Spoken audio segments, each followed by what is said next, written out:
There's something profoundly spiritual about riding waves. Water is transformative, healing. You're at the mercy of Mother Nature, the ever-changing movement of water. The ocean is the great equalizer. You don't need to belong to a certain race, religion, or gender to surf. The pursuit of these fleeting walls transcends sport. It's a way of life. And surfing has the power to change the world and has now taken its place on the world's greatest sporting stage, the Olympic Games. The International Surfing Association is the world's governing body of surfing, recognised by the International Olympic Committee with member nations around the globe. This is the International Surfing Association. This is a better world through surfing.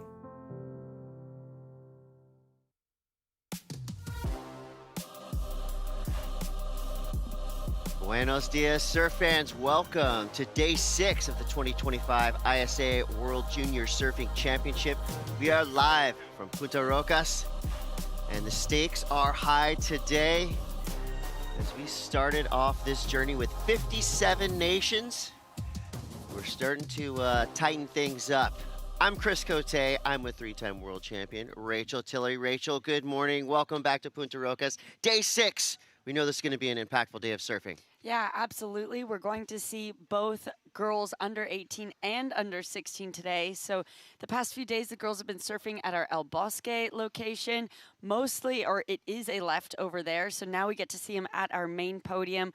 And with that swell decrease, we've been seeing a more of a split peak situation here at Punta Rocas, being that right hand and that left hand coming through and providing some really great scores yesterday for our surfers. Yeah, we saw some huge numbers, and while we do have a bit of a decreasing swell, still plenty of opportunity in this lineup. It's going to be 2 to 4 feet throughout the day.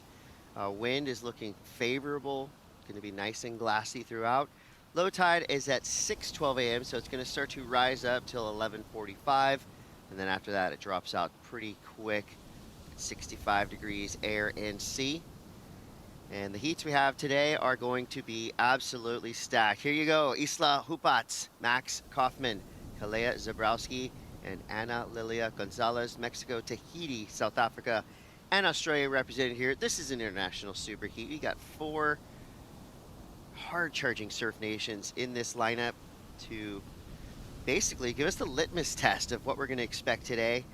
Before this started, Rachel, you said positioning is going to be key.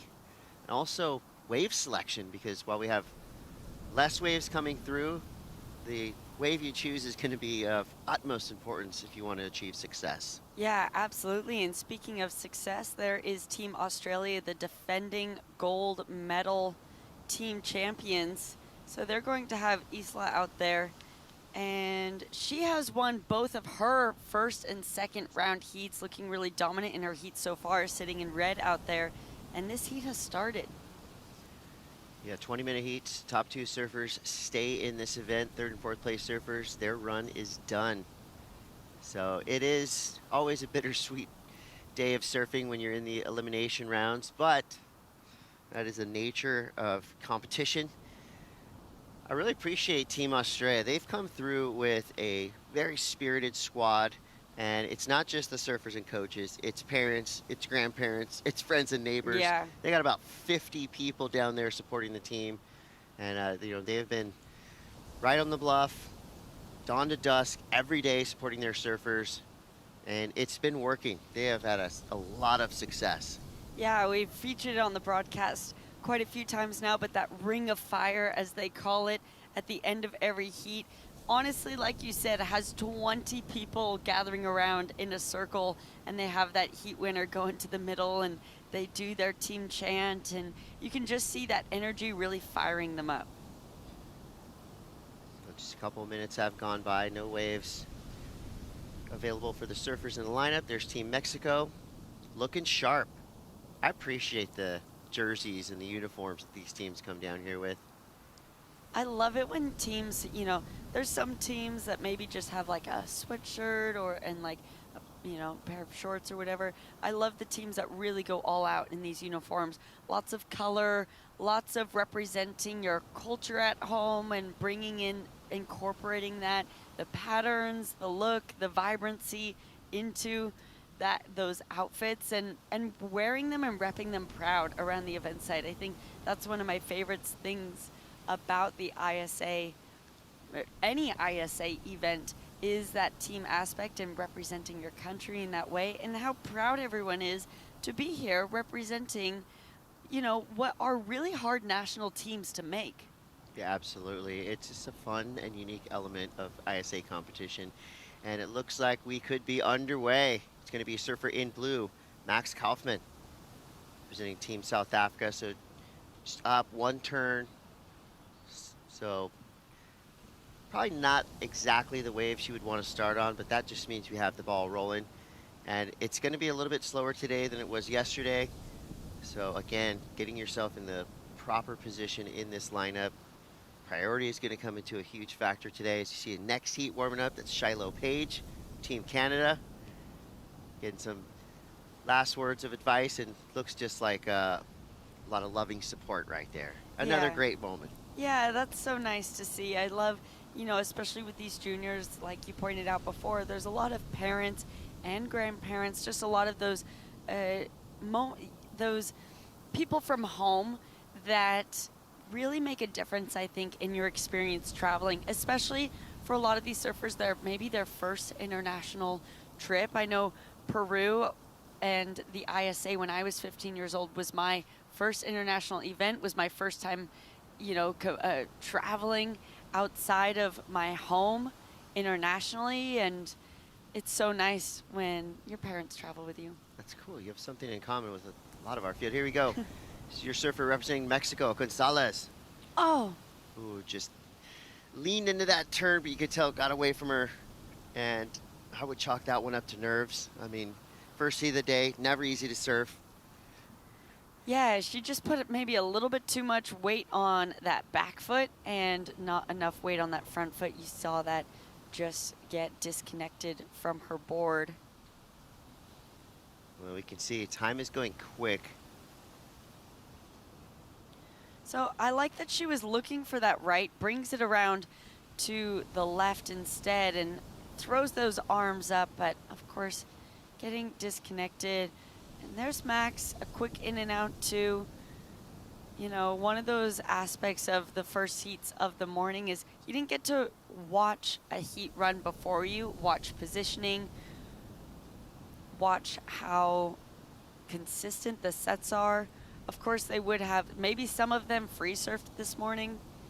There was looked like 150 people free surfing this morning. So because of that, maybe you go the other way and you just sit and watch. You just put on your wetsuit, stay dry, stay warm, and you analyze the conditions. Lots of different strategies that you could take there. Kalia Zabrowski, Team Tahiti. All right, best wave ridden so far. This one's standing up a little bit through the inside. So some nice looking backside turns there for Zabrowski. Team Tahiti has fielded a young but strong team.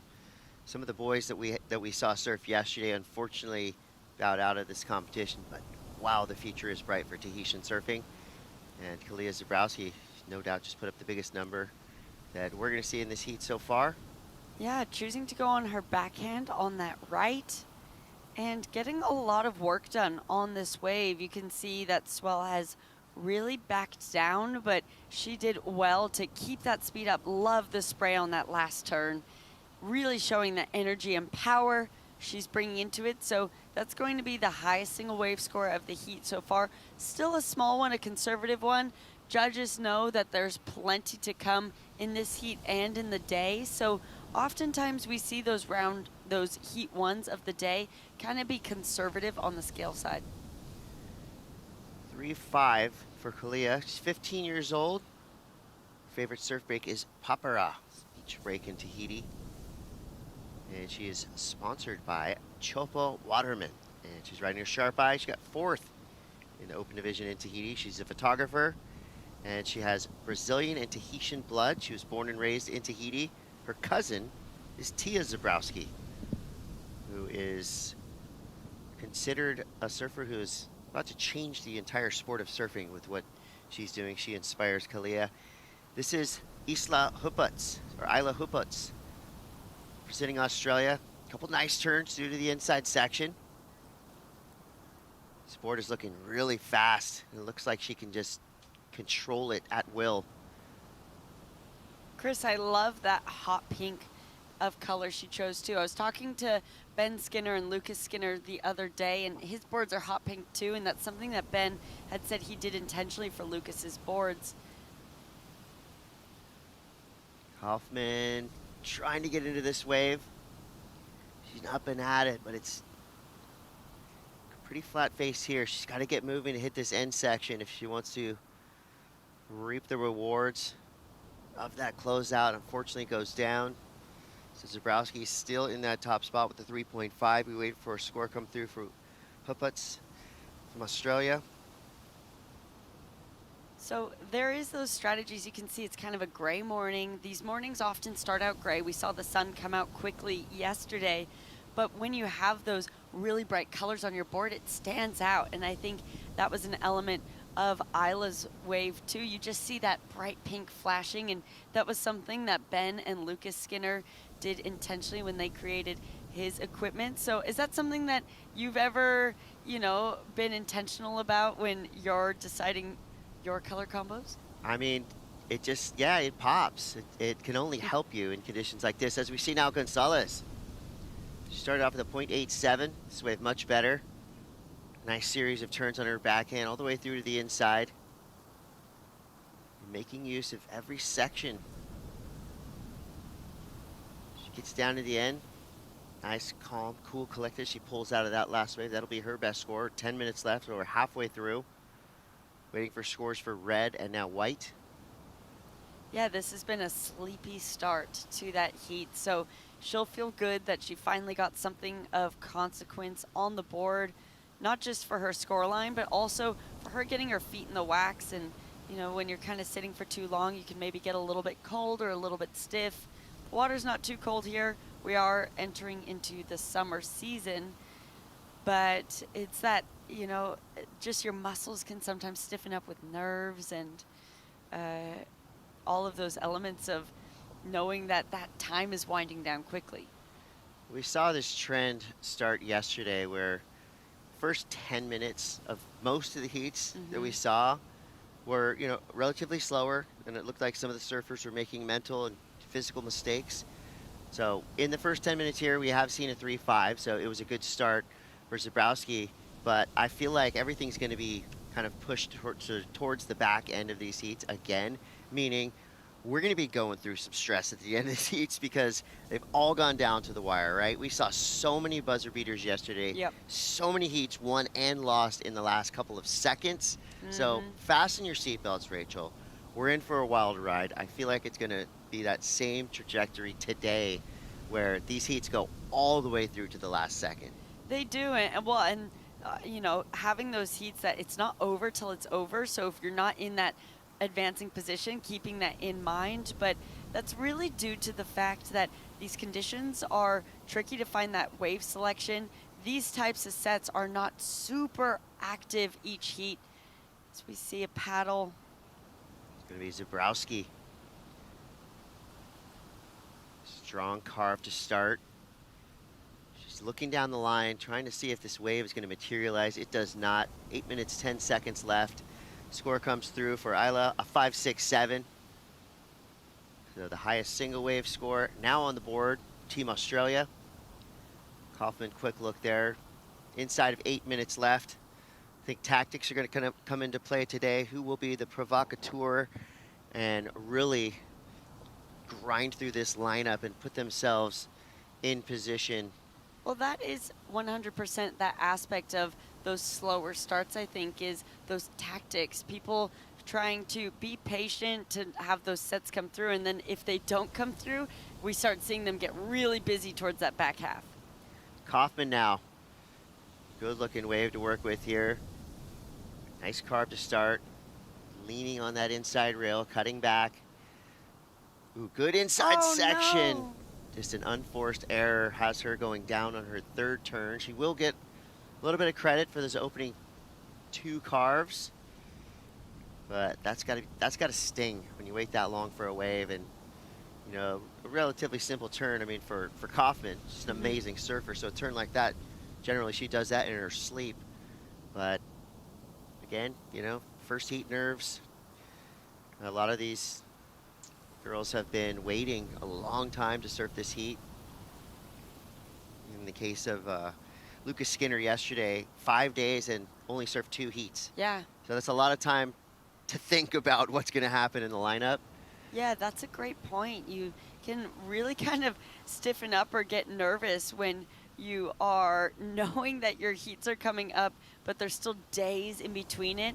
And it's not to say he gets to get away from the contest. He's down here for every heat supporting his team members, just like these girls are here too. And so when there are those breaks between days in competition, finding that pacing of how to keep your mind just in that right competition brain without being exhausted by it, that is the key to a more mature or experienced competitor, of learning how to compete in these marathon type events. It's 9 days of competition we have here.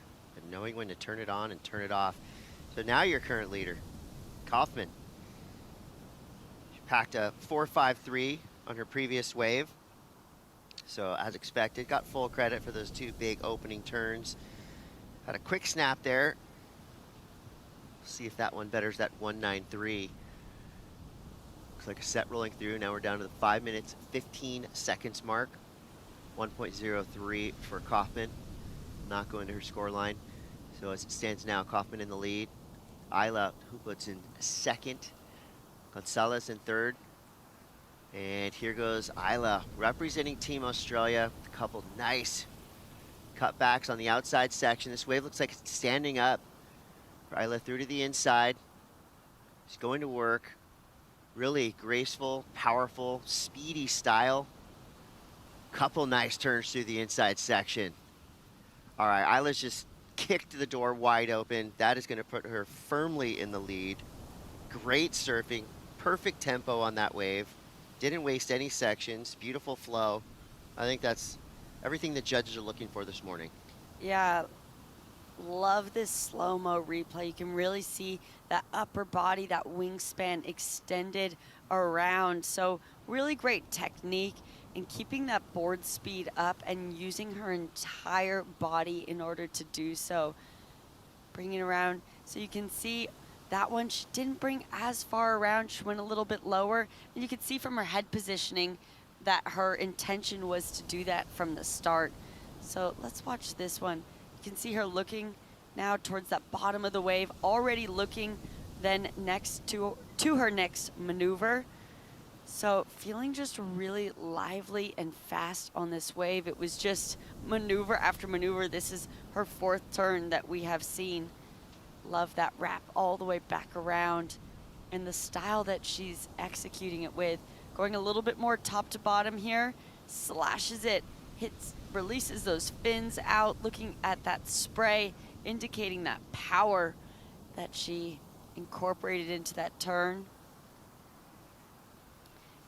Chris, that's kind of reminding me remnants of last year's gold medalist Dane Henry. Yeah, same airbrush. Sharp eye surfboard looking perfect for Isla this morning. Love this finishing snap. I mean, fully focused throughout the entirety of that wave. And as expected, a big number comes through. A 7.67 for Isla. And she is in her last year of junior competition, 18 years old, from Belinga. And her bio says, I like Australian rules football. I go for the Richmond Tigers. Grew up in Bells Beach, but now has moved to Queensland for Dad's work about 4 years ago. Looks like it worked in her favor because she's ripping these right-handers right now. With 2.5 minutes left, well into the lead, 13.34 total. That's huge. I think that's going to be a benchmark for today. So Kaufman now in second place. Looks like Gonzalez had a paddle But it's going to be Kaufman, South Africa. This will pretty much just be a defensive wave. She was able to keep Gonzalez off. Did get some fun facts from our co-commentator, Mitchell Salazar, about Ana Lilia Gonzalez. She's from Colima, same state as Alan Cleland. Her sister, Ana Laura, one of the most famous surfers out of Mexico as well. We see now Zabrowski. Zabrowski's been doing some good surfing. It's just the waves that she's had haven't been as impactful as some of the waves that Isla and Max have caught. And it's, you know, it's going to be a pretty confusing lineup, I think, today. It looks a little bit less like a peak and almost more like a beach break. Yeah, especially from this view, you can see those two predominant peaks, one over towards that left, one over towards that right, and they kind of have that disconnect between the two. Can make it confusing on what's going to be the better peak, offering that opportunity all the way through. So with almost 1 minute remaining, those score requirements are really low for third and fourth place. It's a 297 for Kalia and a 197 for Anna, as we see Max trying to defend. So Max going to the left, activating her backhand. Kind of just fighting against this wave a little bit. Flattened out pretty quick, and it kind of hung up on the first turn, which set an awkward precedent down the line. We'll see if that betters Kaufman's 193. I think it will. So now with 30 seconds left, we told you it was going to go down to the wire, and it is. So we got Isla here from Team Australia, deep on the peak. It's going to be a victory lap wave for Hooputs. Quick snapping out the back. All eyes now are going to be on surfer in white. It's Gonzalez, needing a 3-2-4. She's got to hope this wave reforms and gives her something to work with through to the inside. Oh no! Oh, that was a heartbreaker. And Zabrowski, potentially, yeah, definitely getting up before the buzzer. And she would need a 4-2-4. And yeah, that wave just totally dissipating beneath her. So a tough go at the end of that heat for Kalia Zabrowski and Ana Lilia Gonzalez. Very strong surfers. We will see more of them in competition in the near future. But at the end of that 20-minute match, it's going to be Max Kaufman from Team South Africa in second place, and Isla Hooputs absolutely ripping her way to a 13.34 heat total. So put Isla on the list of potential podium favorites. Surfing like that is definitely helping her cause. All right, we're going to take a quick break. We're going to be back with more round 3 action. Heat 2 coming up next. Don't go anywhere. We'll be right back.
The dream of Olympic surfing was a dream decades ago. but today is our reality. It's about pushing the sport and pushing the boundaries. It's been like an emotional roller coaster. It's been tough road for me to qualify to Paris. That's the game. You gotta win. The wave is unlike any other wave. This is one of the biggest goals and one of the biggest dreams. It's not don't be scared. Be scared, but still don't do it.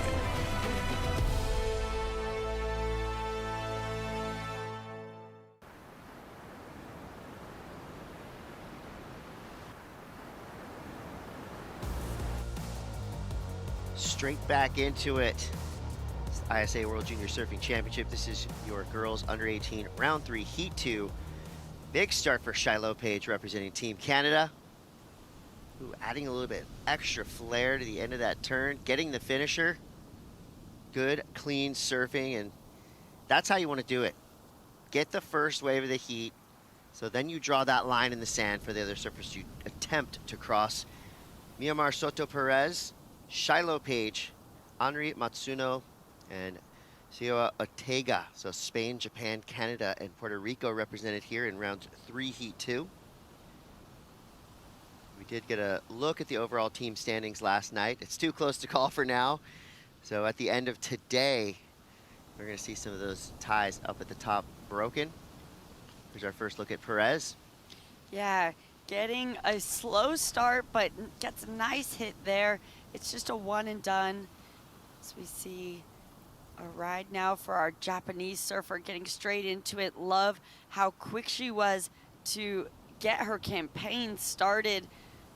Having a really compact stance, and you can see how much power was in that, but it was Shiloh's wave that was the standout, I'd say, of this opening exchange. Snapping it off to start out, getting a little bit out of balance, but there we go, a little bit better there and wrapping it around. Love that jam towards the end as well. Hits it cleanly to finish. So she built a house throughout that entire wave, starting out maybe a little bit off balance, off kilter, but then finished it off nice and strong. So quicker start for this heat, Chris, with red, blue, and green all opening up their exchanges already. Yeah, I like that. You know, we got to see Shiloh Page kind of make corrections while she was doing it. Two little mistakes on the outside, and then she got fully focused through that inside section. We're waiting for the score to come through for Shiloh. Now we see surfer in green, Henri Matsuno, caught behind. It's going to be a no-go. She started off with a 3.17. Perez with a 3.33. Still waiting for that score to come through for Page. Yet to see Ortega activate her skills. 15 minutes, 40 seconds left. And I think with the energy in the lineup being a lot decreased from the previous couple of days, you're going to have to bring your own energy. You're going to have to generate, the majority of your speed. When it's big out here, it really looks like a game of controlling your speed. But now that it's smaller, it's all about effortlessly generating speed. You can't make it look like you're trying too hard. That'll take away from the flow element that judges are looking for. But you got to make your surfing look zippy out here, on these flatter faces, using everything you can to harness as much energy and get those turns quickly done on the outside, and then hope that you have a good inside section to work with. That seems to be the recipe this morning. Yeah, and I noticed that right away. Henri's opening wave, although it was small and only came through as that 3.17, that is what I took away from her account, is that she has a lot of speed and great technique to stay light on her feet on these small waves. So take a look at our podium 2 location. Both of our podiums here, Chris, have that beautiful stadium set up. Here we have steps, and there is the grass over there to watch from the beach. And we do have results, highlights from Podium 2. You can click on the Podium 2 tab. And there is one of the most spirited teams, no doubt, that we have down here in Peru. Very professional. I mean, you can, all the Australian surfers that we've had in these post-heat interviews, You know, they gather themselves before they speak, and then they get on the glass, and they are prepared. Yeah, I think that's a testament to their national federation and how much they pour into these kids from a very young age. The systems that they have in place to really provide that support for those athletes. Speaking of national federations, we have four new nations that have sent teams in the juniors here, with Angola, Slovenia, India, and St. Lucia. That is so cool to see. And talking about that grassroots development and how important it is, we've seen some of those some of those countries send teams to other ISA events in the past, but now seeing that investing into the juniors and investing into their athletes from a young age is actually maybe the most crucial team to invest into, because that's what sets up a successful and powerful professional team moving on. Yeah, no doubt, and I got to give it up. Team India, they came correct. Strong squad, so big things coming. But now, big turns happening for Shiloh Page. I really enjoy the way at the end of her turn, she just kind of kicks out that tail, just dodging rocks on the inside, showing no fear. That was radical. I mean, she's literally almost dry docked on that wave, but she did not care. She was going to get that score by any means necessary. Starting strong with a 3.67, so the judges appreciating that little extra flair she's throwing at the end of her turns. I think that's going to be another solid number for Paige. It does come through at a 3.30, so good heat total. We're not even halfway through yet, and Paige now is in that top spot. Going to see a paddle from Perez, representing Puerto Rico. It's around that first section. Nice speedy carve, and identifies good little pocket to work with there. I'm seeing full effort from all four surfers in the water, and I'm really enjoying it because you can tell all four of these surfers want this win, as we see Ortega now from Spain powering down the line on her backhand, a couple good turns. Trying to find something, the little critical lip to hit. She does. So a great start there for Ortega. We got 11 minutes left. All four surfers now on the board. While we wait for scores to come through, let's go down to the glass with Mitchell Salazar. Yeah, good morning, and thank you guys. Here with the first heat winner of the morning, Hooputs. Congratulations. After you dropped the 7, how comfortable did you feel, especially with the tide coming up here on a smaller day? Yeah, definitely to lay off 2 good scores at the start was pretty nice because it's very slow out there. So, yeah, that was definitely good. Last year in the 18s right here, of course. Your family relocated from Victoria over to Burleigh Heads a few years ago right now. What about the Aussie board riders, too? Burleigh board riders, how do you think that's prepared you for events like this? Oh, Burleigh Board Riders has been so good to us ever since we've moved up. It's felt like such a family there, and they've supported us with so much. So, yeah, they're the best. All right, a few more rounds to go. Anything you want to say back home? For all those watching, thanks for staying up late to watch. All right, congratulations. Thank you. Guys? Great surfer right there. I'm glad that we get to this early scouting report on Isla's career because, I mean, there's nowhere to go but up from her. She's an absolute ripper. Speaking of rippers, Henri Matsuno got involved with her second wave. Yeah, building on top of that 3.17 that she started with, being a little bit patient, love her placement, bringing that all the way around. So I feel like staying that small score because it didn't provide that opportunity all the way to the inside. And it is our Spanish surfer opening up her account here. This is her finally getting on the board. Nice couple of opening turns there and whacks it to finish off. So looking really clean. She'll be happy with that. And she'll get herself right back in the mix with that heat, with that wave. Highest single wave score yet, 5.17. Judges appreciating a powerful backhand. Ortega, she's got great style. I really like how she, has a narrow stance, and it kind of gives her a good pivot point. She can go quickly straight up into the lip. And I think the bulk of that 5.17 came on that last turn. So a note from the judges to the surfers, finish your waves. so important. So important to either bookend with a major maneuver, or if that wave peters out, to cut out with speed and confidence. Like, okay, I did what I wanted to on this wave. I'm going to cut out, land on my board, and start paddling. Body language is everything. You're selling to the judges. You're performing for the judges, and you're trying to convince them to give you the scores. And I think it starts from that bottom turn and finishes at that cutout. I like that point because, yeah, it is competition, but it's also entertainment. I mean, you got to put together an overall package for the judges. Ortega now, second wave, hoping to back things up after packing the 517. See her eyes set down the line, wanting something to happen. That wave was really slow. I like that she stuck with it, knowing that she still has just about 8 minutes to go. So only needed 180. Potentially got it there. I mean, it'll probably be right in that zone. She's obviously going to want to get something better. Yeah, 273. So did get some credit for the turn she did down the line. As we see Matsuno now, she needs a 434. I mean, impeccable style and technique from this young Japanese surfer. Flowing down the line. Nails a couple sections. Fitting in a lot of turns in a tight space, but making it look smooth. You know, we don't want to see surfers forcing it and just kind of machine-like down the line. Flow is a huge part of what the judges are looking for, and we saw a lot of flow from Henri's last wave and a lot of maneuvers.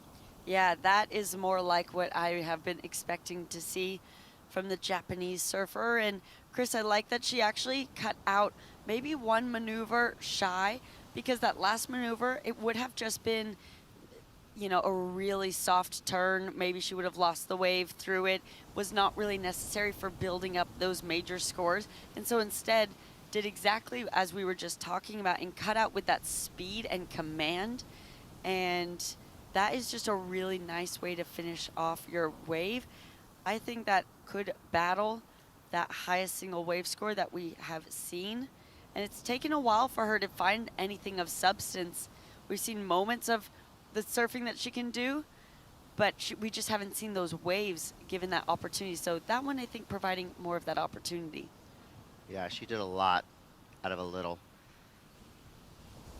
So with 6 minutes, 12 seconds left, score drops for Matsuno. It's a 617, so she jumps into that top spot. That drops Ortega to second. Perez now in third, needing a 341. Shiloh Page needs a 424. There's 5 minutes, 55 seconds left. Our now leader, Matsuno, her favorite break is Shida Shida. She's on a Justice surfboard. And she did get a big win in 2023 at the Kitazuma Surf Festival. She plays piano, dances, sings, paints. Her goal is to win. Absolutely. Yeah. That's a direct quote from Matsuno. I want to it. win? Absolutely. Absolutely. Sounds like she's a really creative person, Chris. Everything, that piano, dance, art. You know, I think that's something that's cool about surfing. It's another creative form of expression. It's performance art. It is. It is. There's Team Japan, in my opinion. Best dressed. Their uniforms super stylish. They have matching sneakers as well. Yeah, a lot of people share that opinion with you, including myself. I think they look so great, and they're every day down here in those uniforms too. You know, some of those teams, they have those uniforms that they wear in those opening ceremonies, and then they have their team shirts that they wear throughout the event, but not Team Japan. As we take another look at this highest single wave score so far, and look at just how compact she is in those legs, keeping that board speed nice and high, wrapping around, showing so much variety. Finally, this wave offering more opportunity for her. As we see the Canadian now trying to take second. Oh, deep bottom turn, straight off the top. It gets hung up and goes down. Quick look back to the team, just to help with some positioning most likely. So 4 minutes to go. Ortega now in second place. So Miamar Soto Perez out of Puerto Rico, 18 years old, favorite break is middles. She's on a Takoro surfboard. And right now, she needs a score that is not out of her wheelhouse, a 3-4-1. But Matsuno is going to keep applying the pressure. Great carve. Kick out there. Looks like she was smiling through that one. This wave just gets a little weird. And, you know, when you have a pretty dramatic mistake like that at the beginning of the wave, it's going to really kind of throw you off as you go down the line. But, I mean, I don't think that wave, well, it could have had a 3-5 on it, but just when you think these surfers are perfect, we're all human. Well, you know, and when you see when that happens on one of those opening maneuvers as a competitor, you know that, okay, your wave isn't now what you wanted it to be from that takeoff. And so I'm just going to get out of there. If I do a stumble or misread or miss time, I'll get out of that wave pretty quick just to get myself back out there for another opportunity. 2:45 left. Like we have Perez. Couple nice turns here. You see Myanmar Soto Perez making her way through to the inside. She could have an impactful section here to finish. Smacks it. Looking for a 3-4-1. Kind of have a good feeling about that wave. Perez has some cool hobbies as well. Jiu-jitsu, skating, gymnastics, golfing, singing, songwriting, making jewelry. Another artist in this heat. I was just going to say that. Yeah, she has lofty goals. She wants to make the cut for the WSL and potentially go to the Olympics, become a professional surfer. She's also finishing her studies in dermatology. Wow. And she is already, at 18 years old, an entrepreneur. So, you know, her goals, travel the world, surf. I love that. We see that from these athletes. I mean, a lot of them still in school, but for these under 18 athletes, some of them just finishing school now. And I think something, a common theme that you see from athletes is that they have so much drive in everything that they do. They are overachievers in so much. I mean, all of these athletes are world-class surfers for their age, you know, performing on the world stage right now. And that discipline that it takes to get that type of talent at such a young age then bleeds over into studies, into goals, into what you're interested in. And I'd say we have a lot of overachievers here. Well, if you can figure out surfing, if you learn how to surf and get to this level, you've accomplished something incredible. Surfing is arguably the hardest sport in the world to do. I mean, any adult learner will tell you this sport is incredibly difficult. So if you have the mindset and you can figure out how to ride a board on a wave and do these incredible turns and maneuvers, I mean, you've already accomplished something major. You've already given yourself a leg up in life. That's why I feel like, you know, all these surfers at this elite level, they have all these other activities and that they're probably really amazing at. And Chris, within these final 10 seconds, there was a situation change with our Puerto Rican getting the score and jumping straight into the lead. I feel like that was the strength of the finish of that wave. You know, she made it exciting. That's the last thing the judges see before they drop that score. And the buzzer blows, and it's just too soon for Ortega to get up. I mean, the good news is we get to see more from this ripping young surfer out of Spain. Bad news is, most likely it was not in time. So that's going to be it for round 3, heat 2 for your girls under 18. In the last 30 seconds, Myanmar Soto Perez from Puerto Rico gets the score she needs. She jumps up into the top spot. That drops Henri Matsuno into advancing second place position. And sadly, we lose a ripping surfer out of Spain, Jose Ortega, and Shiloh Page out of Team Canada. He's a great surfer as well. But your third and fourth place surfers, their run is done. Here's your heat-winning wave. And your representative of Team Puerto Rico. We got more action to come. We got Spain, England, and Team USA coming up next. We'll be right back.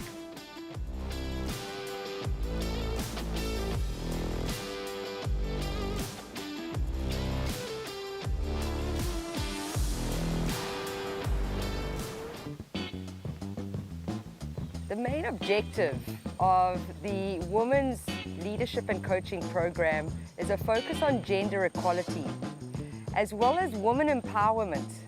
So the purpose of this program is to be able to uplift female surfers within the Latin Americas, to see them become leaders within their sport and see them be able to become decision makers within their federations, and really just playing a positive role in creating even more change for the sport of surfing. It's not just the technical aspect of surfing, it was also focused on leadership, and so kind of teaching the ladies different styles of leadership, being able to educate them on how to be decision makers, to be change makers, to be problem solvers. And then we really elevated it a bit with the fundamental side of coaching, but what it means to lead a national team. There was also a massive empowerment as a community. We were able to include the local community here in Dominical. We were able to have these ladies work with both males and females, young, old, locals who have never competed, to some surfers that have competed on the international stage. But what kind of meant the most to me was to see these women come together. And I know it sounds a little cliche, but there was a lot of girl power. There really was an incredible energy from these women, and I think they're all going to walk away with more confidence. So for me, I'm very grateful for the ISA and for how they are striving to be able to play a beneficial role in the equality of the sport. And I think we're going to see some incredible stories come out of this, and we're also going to see women that are going to be a part of decision making for their country and hopefully globally for the sport one day.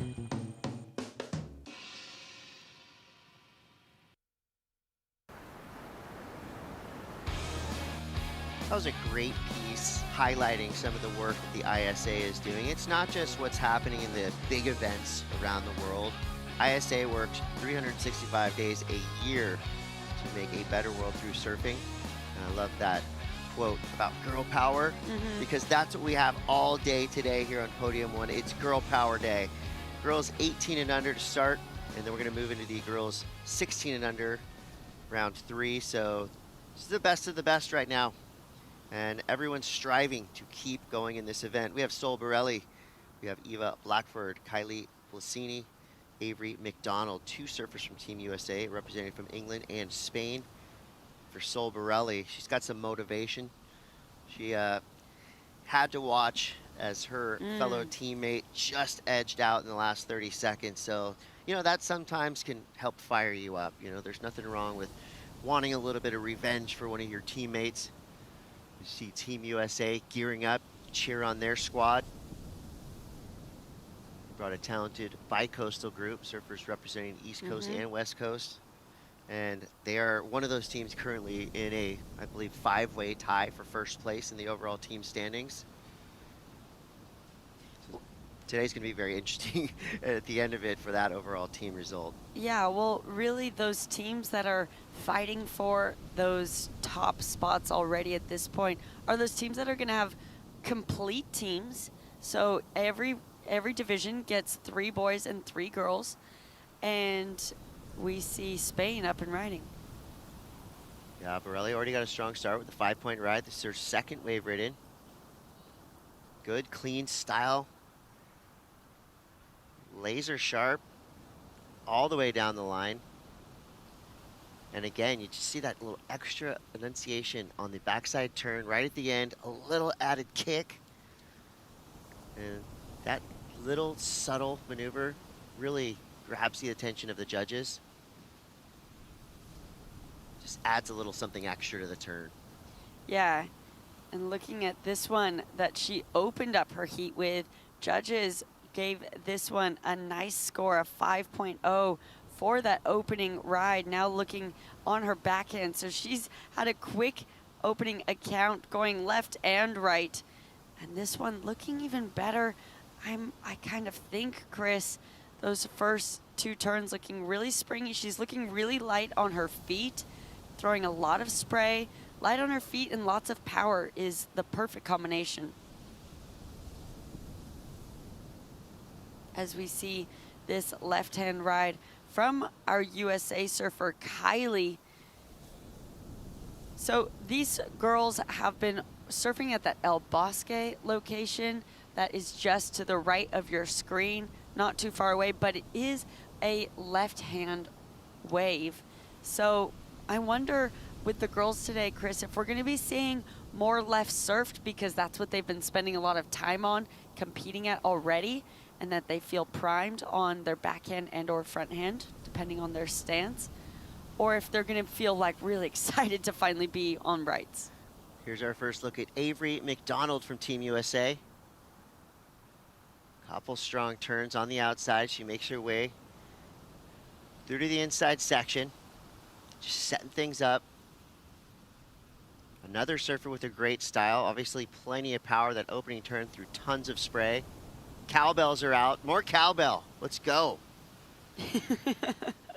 Yeah, and you can definitely hear those cowbells from out in the water. All right, so we've got some numbers coming through here. Borelli's first wave was that 5, and we feel like she may have improved on that with her second wave. Good to mix things up, front side, back side. We see that Sol Borelli is the complete package. Kylie now sitting on a 417, so a good start there. I think Avery McDonald had a strong outside section to work with.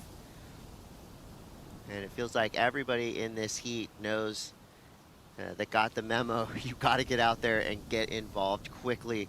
Big score comes through for Borelli as expected. She betters that 5-point ride with a 6-5 searing backhand attack, getting her the highest single wave score. So for Kylie now, sitting on that 417. Gotta wait for a score for White to come through. As we see another cool looking surfboard. Yeah, with Miramar there. She is such a nice, friendly, happy person. I'm looking forward to hearing that post-heat interview from her. We got 11 minutes, 50 seconds left. Great overview of a pretty vexing lineup today. It's going to be really tough to identify the proper takeoff spot. Is Eva Blackford in the zone? Well, she got one good turn out the back, but the wave just maybe just misplaced that turn a little bit. And you really have to use your positioning on the wave to try to draw as much power from the wave as possible. If you're out of position even a little bit, you're going to pay for it, as we just saw right there. Blackford. You know, small wave surfing is what really can separate those surfers that have spent a lot of time on those fundamentals and technique, because to be a good small wave surfer, everything is on display in your technique. Yeah. You don't have that size to hide it. Exactly. So round 3, heat 3 in the water now. As we wait for the next set to roll through, let's go down in the glass with Mitchell Salazar. Yeah, thank you guys. Here with the Boricua, Miamar Soto Perez. Muchas felicidades, congratulations. A great heat out there, a lot of activity, but it seemed like you needed energy out there with the dying swell, Miamar. Felicidades. Gracias. The waves were a little bit smaller today, but still happy to catch a couple. And what about that heat out there, too? A lot of competition. Obviously, you're in the main round still, but more importantly, it seems like everybody's leveling up for Puerto Rico yourself. Small island nation, but a beautiful one, and a lot of great surfers over there, too. Yeah, waves are amazing back home. I feel like it's very similar to here. It has power, and I'm just really happy and ready to keep it going. You have a lot of hobbies outside of surfing, too. Theater, music, everything else, jiu-jitsu even included. How does that kind of affect your performance, especially on the mental side? I think it helps you with your confidence a lot. It helps you to know that this is not the only thing. You grow outside of all other things on everything that you do. And I feel like it helps you to become stronger, more wise, and it just helps a lot. Un saludo para la gente de PR. Hola a todos, gracias por el apoyo, gracias a Dios. Lo amo, súper agradecida, vamos con todo. Felicidades, gracias. Great surfer, great ambassador for Puerto Rico. And a heat win there.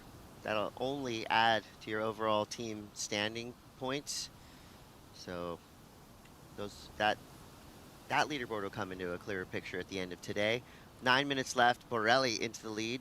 11.50 for your heat total. And now we're going to see Avery McDonald. She started off with a 3.83 and a 2.5. Nice turn on the outside. Feels like she's escalating things on this wave as she fades back to the white water, looking for an inside section. Nothing appears in front of her, so she gets right out of that wave and straight back to the takeoff zone. Yeah, well, when you have an athlete in your heat that has gotten a 6.5 and a 5-point ride, that puts all the other athletes kind of on watch going, okay, well, I know these scores, these waves are out here, and you're trying to, I know for me, I'm trying to think back, what did that wave look like that she stood up on, that my competitor stood up on that got that score? Was that kind of a bigger one? Was it a medium one that was longer? Trying to work out how to get myself on that wave with 8 minutes to go.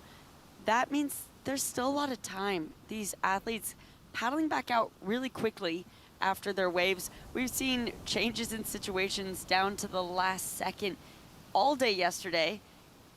Already in heat, the last heat that we saw as well, Chris. So still lots to change, I think.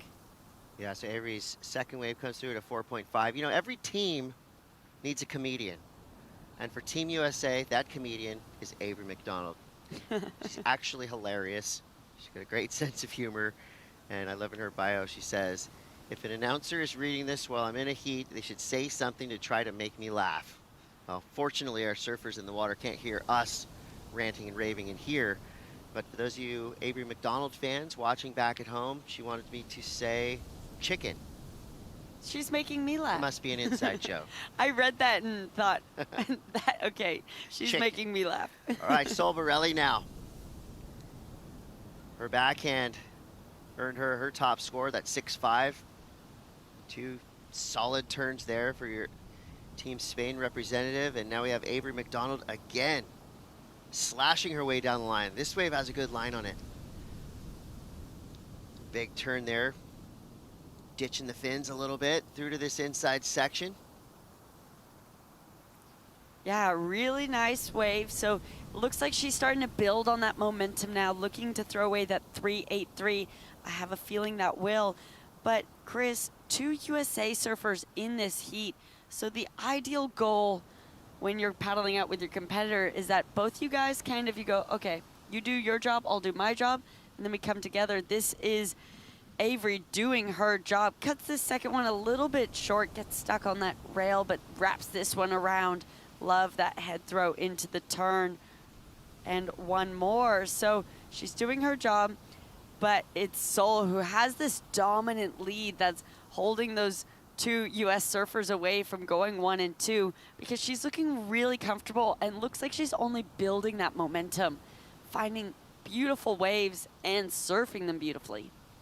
Yeah, really cool, unique style. She has that kind of coil that sends her straight up into the lip with so much speed.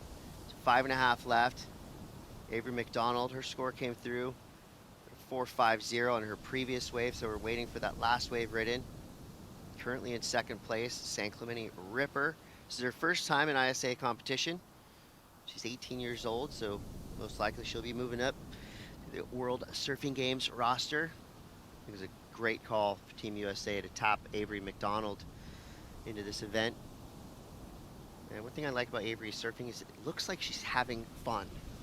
It almost looks like she's smiling when she stands up. Yeah, absolutely. Well, she feels at home here. You know, Lower Trestles being one of those predominant spots coming from San Clemente and these athletes having the opportunity to spend a lot of time at. This wave reminds me a lot of that. Reminds me a lot of the pacing of the wave, of the slopiness of the wave, and she's looking really comfortable.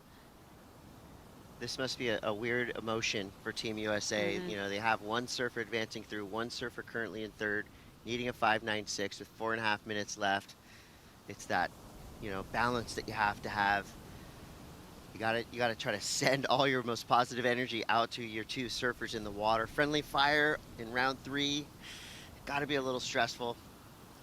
Well, that's just it. If you're hoping Kylie gets the score, you're hoping she overtakes Avery. So whereas if you get that 1 and 2 spot on lock, that is a lot more of a comfortable place instead of trying to aim for that score that knocks your teammate out. But at the end of the day, this isn't an individual competition that you contribute to a team for. So Kylie is going to do everything she can to try and find that 5.96 right now with a potential opportunity right now.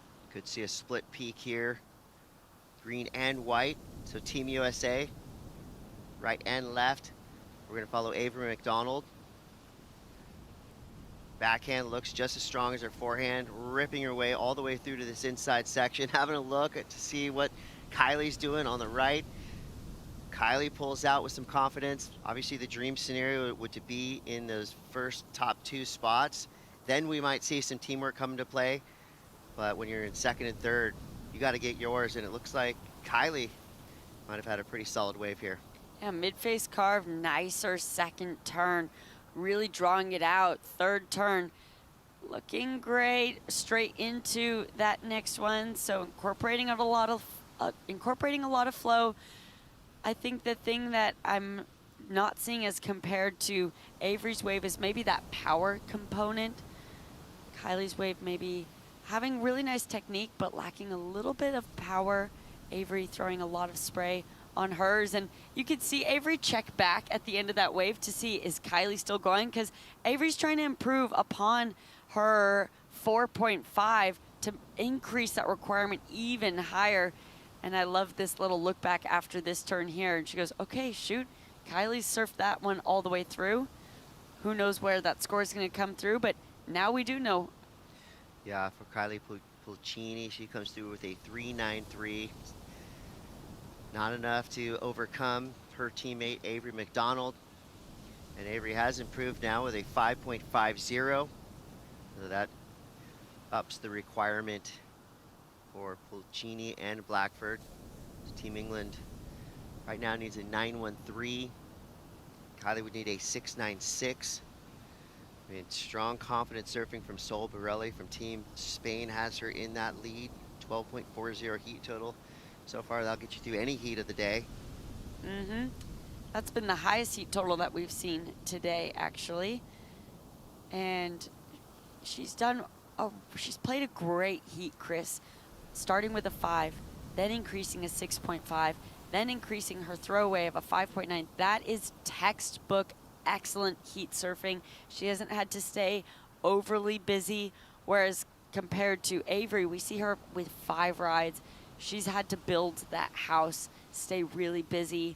You know, there's something mature that I see in the way that Sol has played out this heat, in her wave selection, in her timing, in her control. She's sitting out there with second priority now. Yeah, she's done it with a lot of style, a lot of speed and power.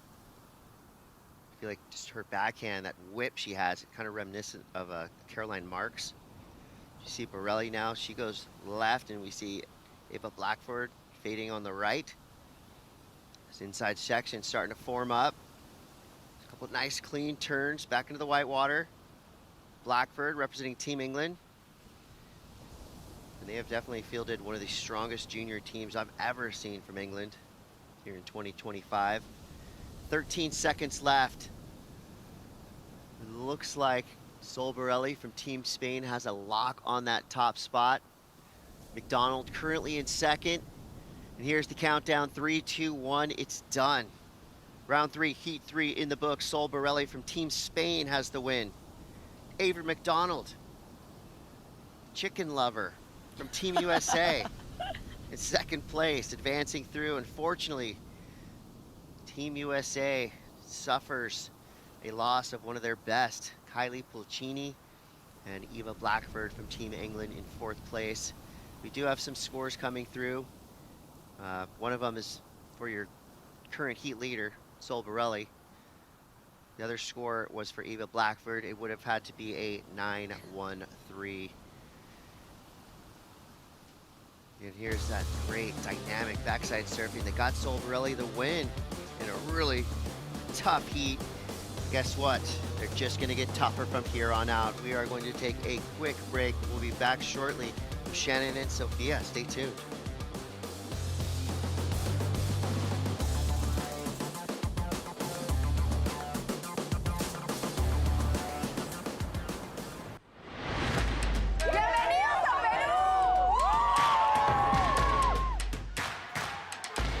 Hello everybody in Peru for the ISA World Junior Surfing Championship.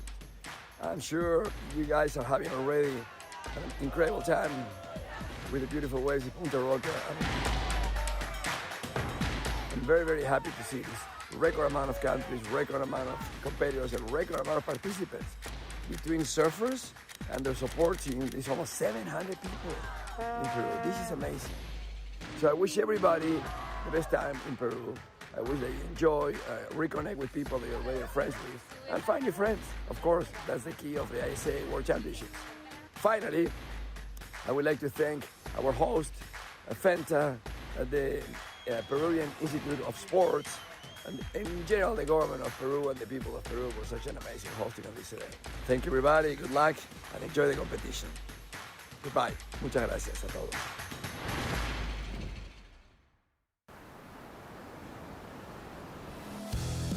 Welcome back to the action, and we're straight into it with Raipo out of Team Tahiti up and riding on her backhand. This will be the opening wave of heat number 4 for our under 18 girls main round 3. And finding a little more extension out of that final turn, gets a little caught up on the exit. Kind of a soft wave without a lot of power to it. But she'll put that first score on the board for Team Tahiti. Out in the lineup up against Hawaii, Peru, and Netherlands with Manalani, Urpi, and Julia in the water. This is Shannon Hughes. I'm joined in the booth for the call with Sophia Milanovic. Local to this area, Sophia, it's been a great thing to have you as part of the team, not just for your local knowledge, but also your competitive prowess from the many world titles that you've had in the past. Yes, I am super happy to be part of the webcast, and it's my honor, you know, being able to commentate on such amazing surf and such amazing surfing. It's a privilege. There's some waves coming at the back. Yeah, look at these nice clean conditions. It's a little bit slower for these heats today as that swell has continued to just kind of die out, but there's still such fun waves when they do come through. Unfortunate takeoff for Manalani out of Hawaii. And we'll keep eyes on the lineup now as we've got some more action with Urpi Torres up and riding, the local here. And tries for that first turn, just gets a little caught up as well. So maybe some jitters in this first heat here at the main podium at Punta Rocas this morning. Yeah, like all the girls seem to, like, are taking out their nerves, you know. That first waves are the waves that are kind of like, you know, you still need to feel your board, put your feet right. So I'm sure they're going to go back out and try for more opportunities when we see green turning around and eyeing this wave. She's already potential opportunity on the inside. You can see some of those funny lips doubling up in the wave from the boils of those really shallow rock spots. Let's take a look at this one, Soph. This is the first one from Red. Good surfer, waiting patiently for that section to stand up. She goes for it. That third turn was the best turn for her. Green now up and riding with a nice opening wrap to start. Sets it up for the second for Urpi Torres. And this wave's gonna go sleepy. Nice two-turn combination on the outside section though, as Raipo Chapelier up and riding on this wave, and she's got a couple backhand snaps to start off with. Wraps it around, she'll kick out. Her first score, 4.5. We've got more scores to drop across the board, and while we wait for those, let's go down to the beach to check in with Mitch Salazar. Yeah, thank you very much. Here with Sol Borelli from Team Spain. There was a moment in the heat where you were in the lead. You lost priority, you slapped the water. I mean, that just shows how the competitor you are out there. How did you feel, especially with the 2 scores at the beginning, Sol? Yeah, I'm pretty happy to compete in the morning because the height is tight now. The tide is high, and and it's way smaller today. But I'm pretty happy with my surfing. I found 2 good waves, and yeah, I'm really proud of myself and with my surfing and with the Team Spain. Can we talk about your board a little bit? I think this is a freshie that you just got from Punta just before you arrived.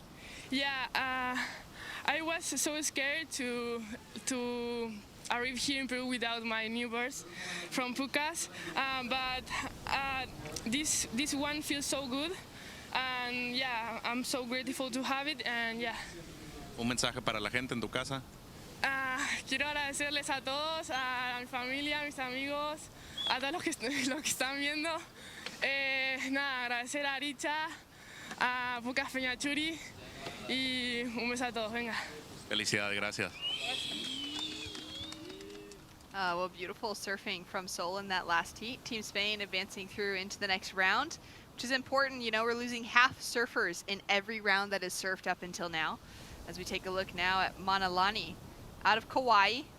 Beautiful style as she comes through to the inside section. I like that hot pink color on the bottom of her board, really making that board and each of those maneuvers pop out on the face of the wave. Yeah, for sure. It looks really good. She has a nice style, solid style, good stance. That was a nice wave for her.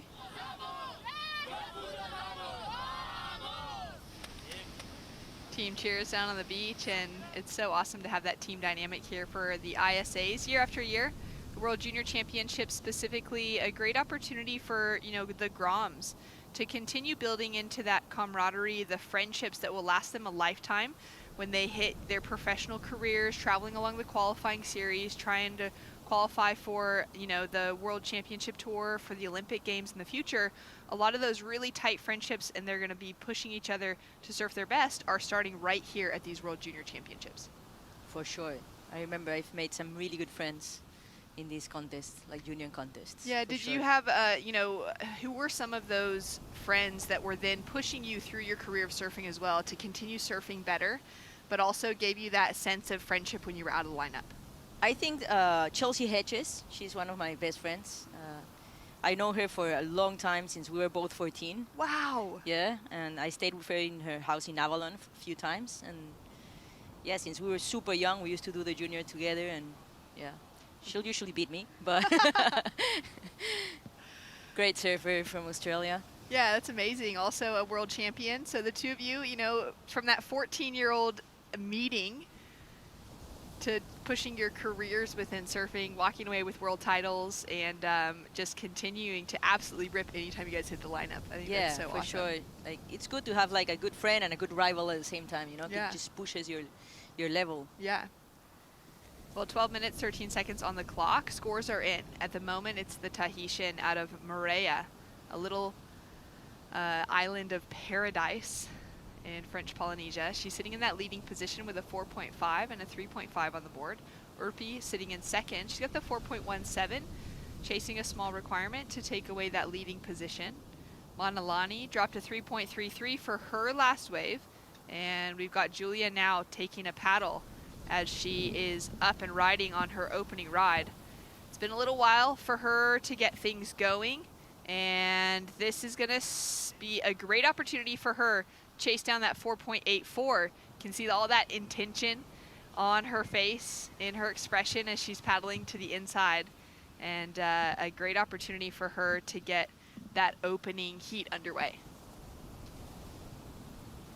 So a score to drop now for Julia out of the Netherlands. Long paddle back out. And Raipo has a look there, decides not to go. She's under second priority, but the surfer with third priority is going to have a look at that wave. She'll be up and riding now on the right for the Hawaiian and driving back into the section as we cross over to check in with the Peruvian. She's chasing down a 3.84 right now to take away that leading position. Sorry, she's already in the advancing position, throwing a lot of spray. She's a powerful surfer that's just waiting for a wave that's going to really stand up and give her that opportunity for a critical section. Yeah, you can just tell she has so much power in her surfing. Unfortunately, that wave didn't offer her that much, but she's a great surfer. She's from Chiclayo, which is a town up north. Taking a look here at the High Performance Center, the opportunity for Urpi Torres to train in and out of the water is right here at Punta Rocas. What a great facility you guys have at home here. Yeah, it's amazing. The car is amazing. We have everything. A pool, a gym, a place to stay, and the most important thing, the waves right in front. Yeah, it's one of those facilities that is really unique in the global surfing world specifically. There are a couple of other opportunities like this for surfers to train, but nothing that's located on a world-class break like Punta Rocas, which on the best of days is a pretty sizey wave. On small days like this, it's really fun and playful out there, Sophia. Yeah, we have every condition really in this wave in Punta Rocas, and yes, I think the best place to improve your surfing is in the water, so that's something really good for us, you know, to have that break right in front of the center. Yeah, well, thanks so much for tuning in today. Shannon Hughes here alongside Sofia Milanovic, Peruvian world champion, Olympian. You got multiple ISA gold medals. Your career has spanned multiple packs of women's surfing. You know, you've had a lot of different surfers that you've had to come up against in that world title conversation. What's it been like for you to continue to see the growth? Yeah, I'm amazed for what the girls are doing right now. The level is going through the roof. It's so exciting to watch the girls doing like massive airs and huge turns, and you know, taking good waves at Chopu. It's amazing. Well, out in the lineup right now, not quite looking like Chopu, but some fun, very contestable waves. And I think any surfer paddling out with conditions like this, wearing the jersey, would be pretty excited. As we take a look now at Julia, driving back into the section for that first turn, sets herself up for the second as we cross over to take a look at Manalani. Great opening carve, and that wave had a lot of speed for her to match. Sets it up for the second. She's taking away the leading position with a 5.33 from her last wave. Snap as she kicks off to finish. So this heat's really opened up. We've got decent scores on the board, specifically for Manalani in that 5-point range. We got those 2 4s on the board as well for Raipo and Urpi. It's just Julia that's looking to get herself into that same category. Yeah, we have in first place the Hawaiian with a 5.33 and a 3.33. We have in second place the Tahitian with a 4.5 and a 3.5. We have the Peruvian in the third place with a 4.17, and she just needs like a small score to go into that second place, so everything is still wide open. We see that last wave of white. Good wave for her. It offered a couple sections. Nice turn up the top. Good surfing by white. Unfortunately, the wave kind of didn't offer much after that, but still she kept going. Did one more turn, another turn. Good surfing by white. That's gonna be her best wave. This is Urpi's last wave. Good turn up the top, throwing some water. Another turn. Unfortunately, the wave didn't really offer much for her, so she decides to kick out and go for another one. This is the Reds wave in Tahiti. Wow, beautiful extension in that turn. Another turn up the top. Third turn in that wave. Fourth. Wow, that was a nice wave for her. What a decent exchange. As we take a look at... This is the Hawaiian in her last wave. I like her style, her approach. She's a powerful surfer. Pushing hard in every turn. From the island of Kauai, Team Hawaii has a lot of Kauaian surfers on it this year. And it's been awesome to see their progression coming through. As we take a look at some scores dropping, we're still just waiting for the last there of the Hawaiian, Manalani. She's now chasing a 5.08 to regain the lead as the Tahitian, Raipo, has jumped up into first with a 5.9 for her last wave. We've got a 3.07 on the board for Urpi, last of the Peruvian, and a 3.47 on the board for last of Julia from Netherlands. So requirements currently sitting at a 4.5 and a 5.2 to take an advancing position. With 6 minutes to go, we have priority number 1 with Urpi, priority number 2 with red, priority number 3 with blue, and 4th priority with white. Now that 5.9 has been able to hold Raipo in the leading position as last of Manalani drops in. It's a 4.37, and it does increase the requirements on 3rd and 4th into the 5 and 6 point range, as it helps her heat total. Doesn't chip away at the 5.08 requirement. She needs to take away the lead. but is doing well to kind of start separating the pack between the top 2 and the bottom 2 surfers in the lineup. Sophia? Yes, for sure. This is going to come down to the wire. I think both Urpi and Julia are going to have to really pick their waves right. I think getting a 5.5 today is not really an easy task, so you have to be smart about your wave choice. Urpi, the 17-year-old representing Peru, she's from Chiclayo. Chiclayo. Chiclayo, thank you. And her favorite wave is Lobitos. Yeah. Do you know what that wave is like? Oh yeah, it's one of my favorite waves too. It's just like a beautiful left, like breaking in top of sand. So oh, yeah, so it looks nice, good. like a long left Sounds point good, break. right? Does it get barreling sections? Is it a nice wall? You can get barreling, but mostly it's just like a high performance left. It's just so high performance, so fun to surf. Yeah, you can do like 7 turns to the beach. Ah, that's so nice. And you don't have to worry about the rocks on the inside. Your fins are going to all stay intact and your feet as well. Yeah. That's one tricky thing here at Punta Rocas, so appropriately named for the rocks, the point of the rocks, that there is some crazy large boulders that make up the break here and offer so many great sections and peaks that pop up and stay really consistent because those boulders aren't really moving around. But they're also covered in those crazy mussels. And it looks like a challenging thing to make your way in and out of, unless you paddle all the way down to the beach. Manalani now up and riding. She's chasing down that 5.08 to take the leading position. Really sharp surfing on the rail as she comes through to the inside section. This wave stands up for her just a little bit more, and she's going to be able to finish off clean. A young surfer, just 12 years old, out in the lineup up against the rest of the girls from the under-18s division. And she's doing a fantastic job representing her country here on the world stage. Wow, that's a huge effort for her, like being 12 and surfing the under-18 girls. Her surfing is super mature too. She seems older than 12 for sure. She certainly does. She's from the east side of Kauai, loves surfing at Hanalei Bay. And she said she's so proud to just be a Hawaiian and represent her home of Hawaii at the World. It's a dream come true. And that's something that's still unique in the World Junior Surfing Championships, that Hawaii has a team separate from the USA national team, as we saw Julia have a quick look in and out there. And that's because this event, the Junior World Championships, will never be a qualifier for the Olympic Games.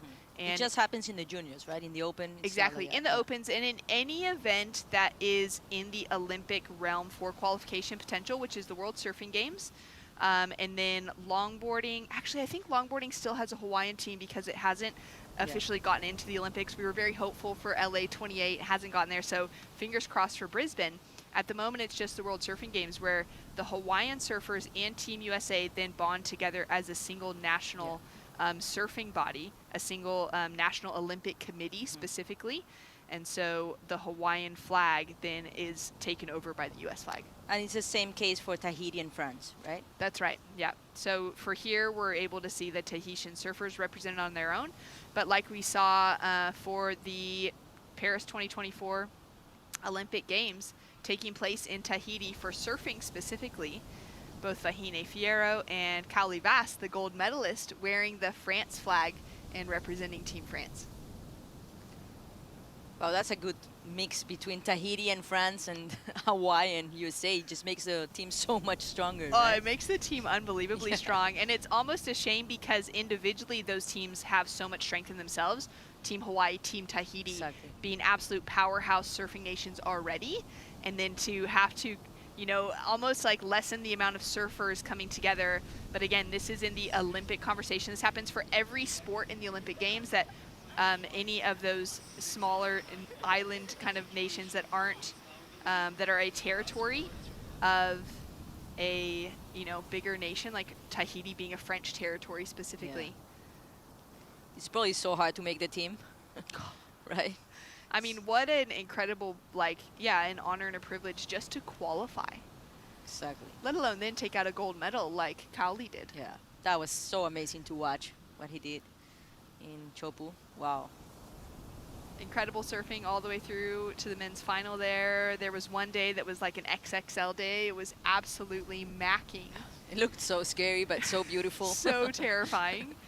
And we were about to get to witness the women's division paddling out in the afternoon as the swell was really hitting its peak, and then the wind flipped onshore, and there, when it's big and the wind chips onshore, it's just not surfable. Yeah. You've got to get out of the situation.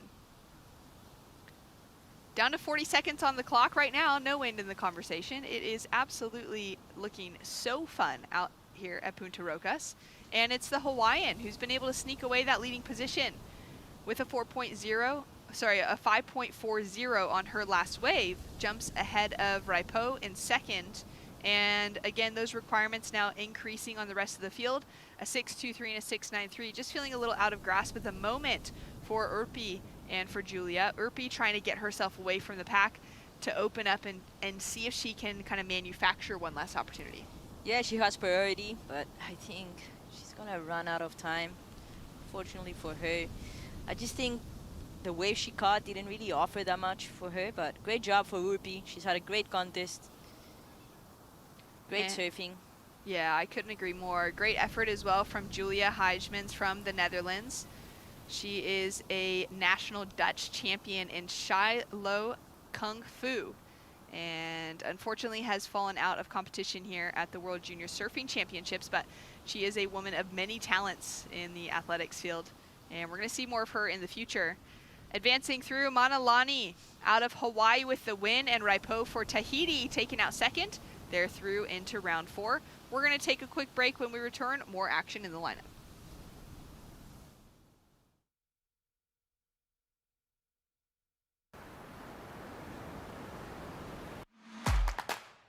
Welcome to day 1 of the ISA World Junior Surfing Championships.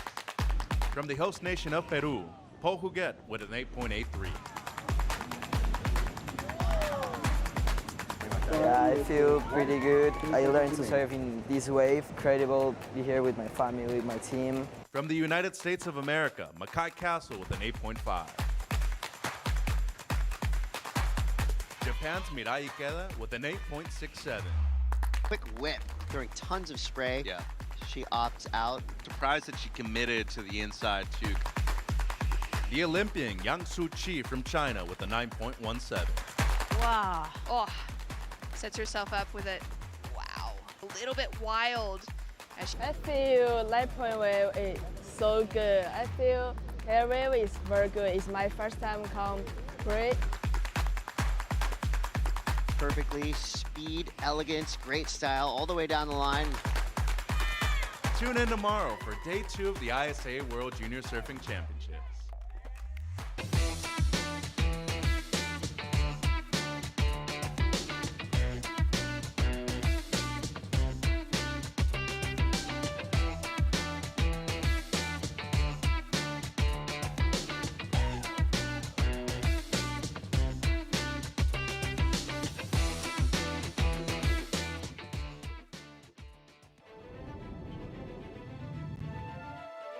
The dream of Olympic surfing was a dream decades ago, but today is our reality.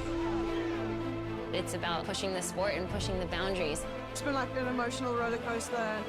It's been tough road for me to qualify to Paris. That's the game. You gotta win. The wave is unlike any other wave. This is one of the biggest goals and one of the biggest dreams. It's not don't be scared. Be scared, but still don't do it.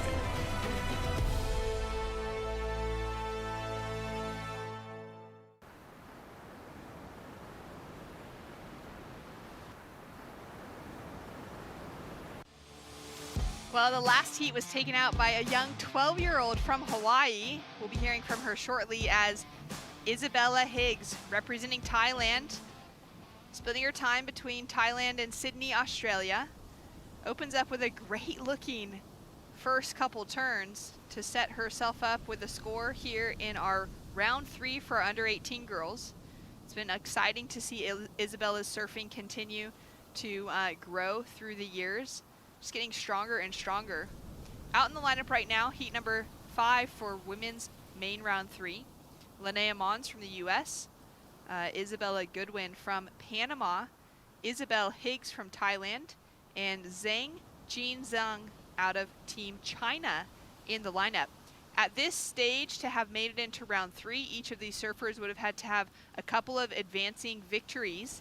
As we take a look now at Zhang on her backhand, great opening snap, carves it around to set up for the next section, and drives hard through what's turning out to be an incredibly good wave selection, as this wave has so much to offer down the line. Yeah, that was a beautiful wave by White. I think that wave offered so much potential. She surfed it really well, doing some nice turns off the top on her backside. Here comes Red. Red now, Linnea in that red jersey for Team USA, the highest seed coming into this heat. As we take a look at some great backhand surfing. Little pump here to make it through the flat section, gains that speed, tags the lip line, and has even more opportunity opening up in front of her.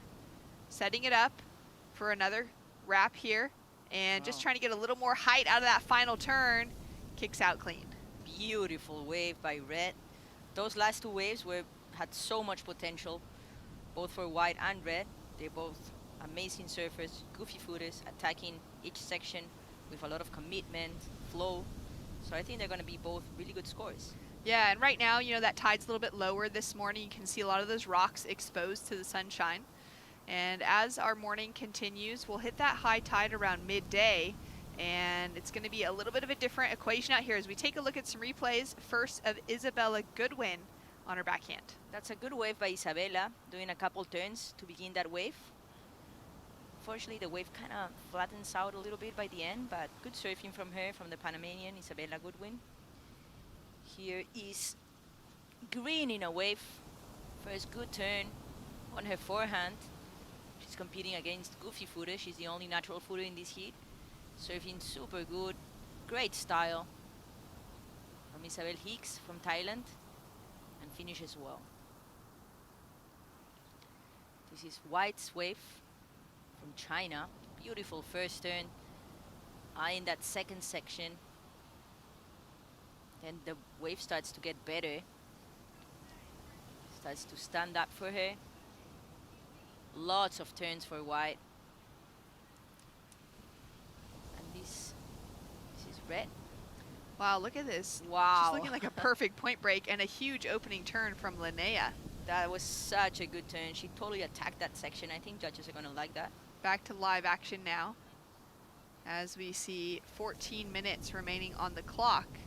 And so far, winning the opening exchange is Isabel Higgs out of Thailand in the green jersey with a 5.83. We have a 5.17 that has dropped in for Linnea Mons on her opening ride. Now a 4.5 for China's Zhang Jinxing, sitting her in that 3rd place position. And then a 3.5 for the opener of Isabella Goodwin from Panama. So taking out the leading position right now is Green off the strength of 1 wave. We do have a second wave, that single turn for last of Red to drop in. She'll get that 0.67 that she needs to overtake the lead.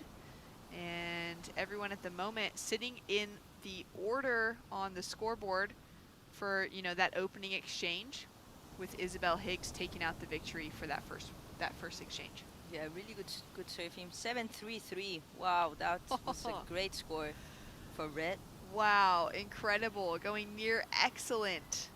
And she's got a 7.33 on the board now for Linnea Mons. That's going to feel really nice. I mean, in the first, 6 minutes of this heat, setting her up with a very decent heat total in that 12-point range. And now Higgs driving through that first turn, setting herself up. It's a little bit softer here, and she's just getting a little caught. She'll know that she should just get out, get herself back into that priority situation. Yeah, Isabella Hicks starts with a 5.83, so she has to just wait for a better wave. She already has that score in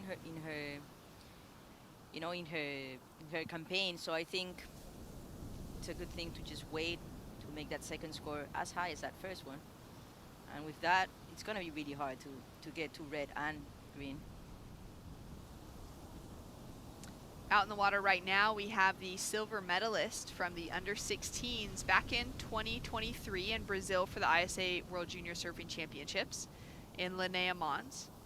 Resides in Florida, spends a lot of time surfing in Kauai though, And she'll be looking to get herself back into the finals now here in the under-18s division. But she's got some tough competition. One of the surfers with some very tough competition is a young 12-year-old out of Hawaii, Manalani, with a great victory in that last heat. Yeah, and I actually had to confirm her age. So she is 12. We didn't have to look at the birth certificate, but great surfing out there, especially after the initial fall. You recovered. You got the 2.5s afterwards. How did you settle in? Congratulations. Thank you so much.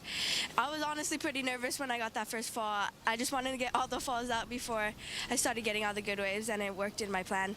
It's incredible to not only see your success, but also the youngest member of the team. How does it feel to represent, obviously, Hawaii, but also a multi-sport athlete, too? How does that help so far in competition like this? Yeah, it's super good. I'm super grateful to be here and the youngest one in Team Hawaii. It's a super good opportunity to do this at Peru, and it's super fun. All right, let's have some fun with this. Last question.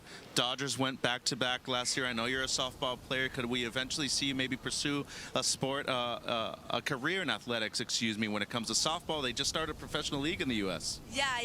I love softball. Kawhi Diamonds, shout out to you guys. Yeah, I love Dodgers too. Yeah, Shohei Ohtani, best ever. What position do you play, by the way? I play pitcher, shortstop, and second base. All right, we're going to sign her. Congratulations. Thank you guys. Thank you to all my sponsors, Comba, Oakley, Black Bear, Futures, and love you guys at home. Thanks so much. Well spoken from the young 12-year-old Manalani, taking out big names. I can't believe she's 12. Wow, amazing. She's so mature. I hope my sons are that mature when they're 12. As we listen in for the cheer. Oh, I like that cheer from Team Hawaii. I think that's the first one that I've been sitting here to listen to. And Rachel's been kind of keeping tabs on which ones her favorite have been so far. So great to hear the Hawaiian team cheer. And yeah, extremely mature for her age. And, you know, I love being able to see those surfers that are feeling comfortable on the glass as comfortable as they are out in the lineup. As we take a look at some very glassy conditions right now, this way it would just be so fun to take off on, do a couple turns with no pressure. But at the moment, there is pressure mounting. We're down to 10 minutes remaining on the clock. And there's a 4.41 requirement on our Chinese surfer, a 5.41 requirement on our Panama surfer out in the lineup to take the advancing positions. It is elimination rounds from here on out, so top two surfers staying in the draw, as Isabella Goodwin is now up and riding with the opportunity to chase down that 5.4, couple wraps to start. Yeah, she did a good job in that wave. Unfortunately, the wave didn't give much, but still she surfed it well. I don't know if she's going to get to that score of 5.4, but she's probably going to improve on that 3.5, or at least have a backup. So that's going to help her campaign for sure. She's competed in 3 previous ISAs, the ISA Junior Championships in Huntington Beach in 2018, the Opens in El Salvador for the World Surfing Games back in 2021, and then once again for the Juniors in 2022. Resides between Panama and Florida. She's currently living in Satellite Beach, Florida, after being in Panama for about 10 years with her family. So that's given her the opportunity to surf a lot more heats, specifically to put on the jersey in those NSSA events, which is the National Scholastics Surfing events across the USA.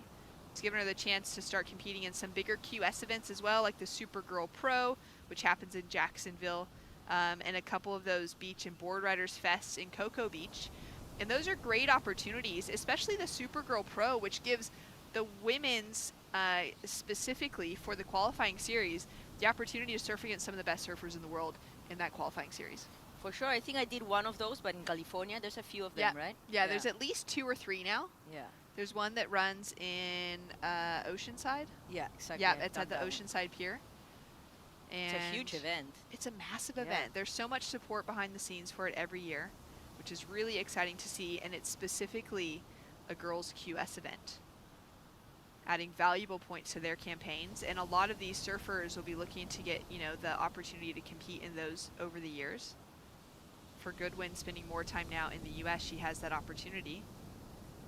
As we can see support crews there on the beach.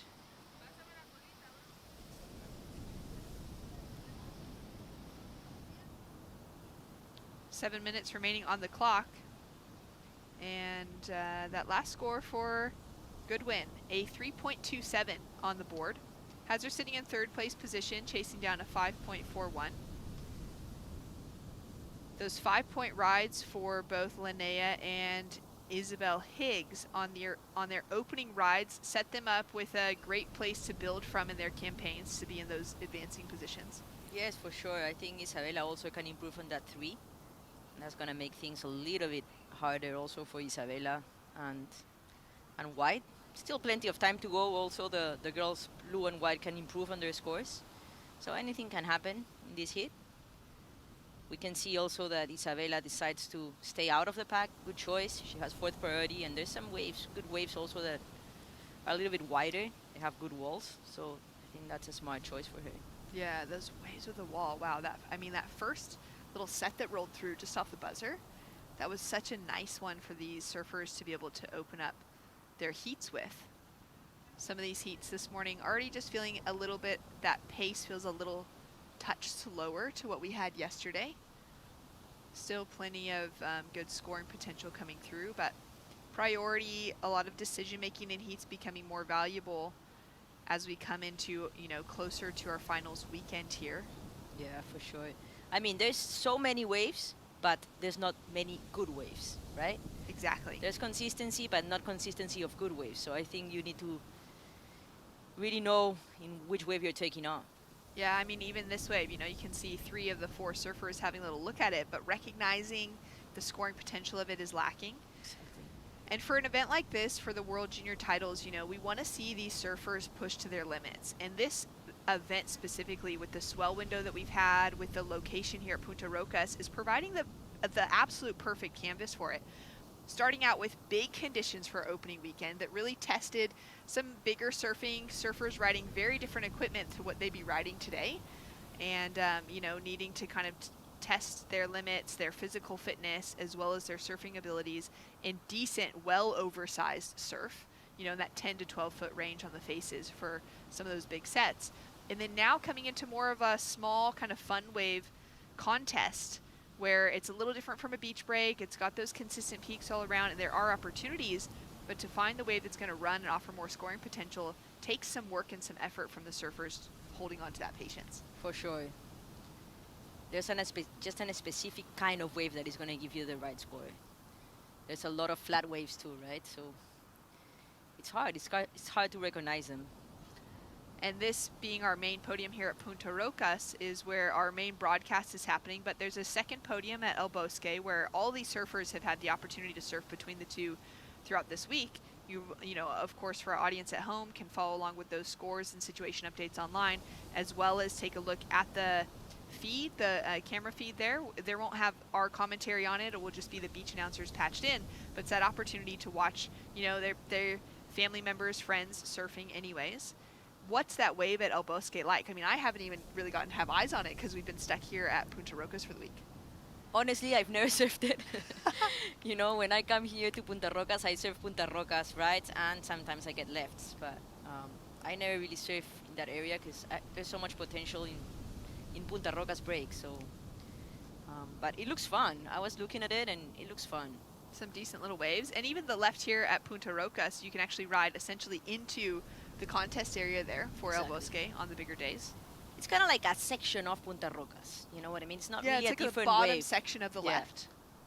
But it is separated enough to where we can actually run a contest there. And it's predominantly a left, as opposed to this wave being more, having more scoring potential on the rights, but the lefts still offering some really incredible rides throughout the week. 3 minutes remaining on the clock, and it's Zhang now up and riding for Team China. She loves surfing at Ryu Bay, which is a left back at home for her. It's a great training ground for the Chinese team and has been for over a decade now.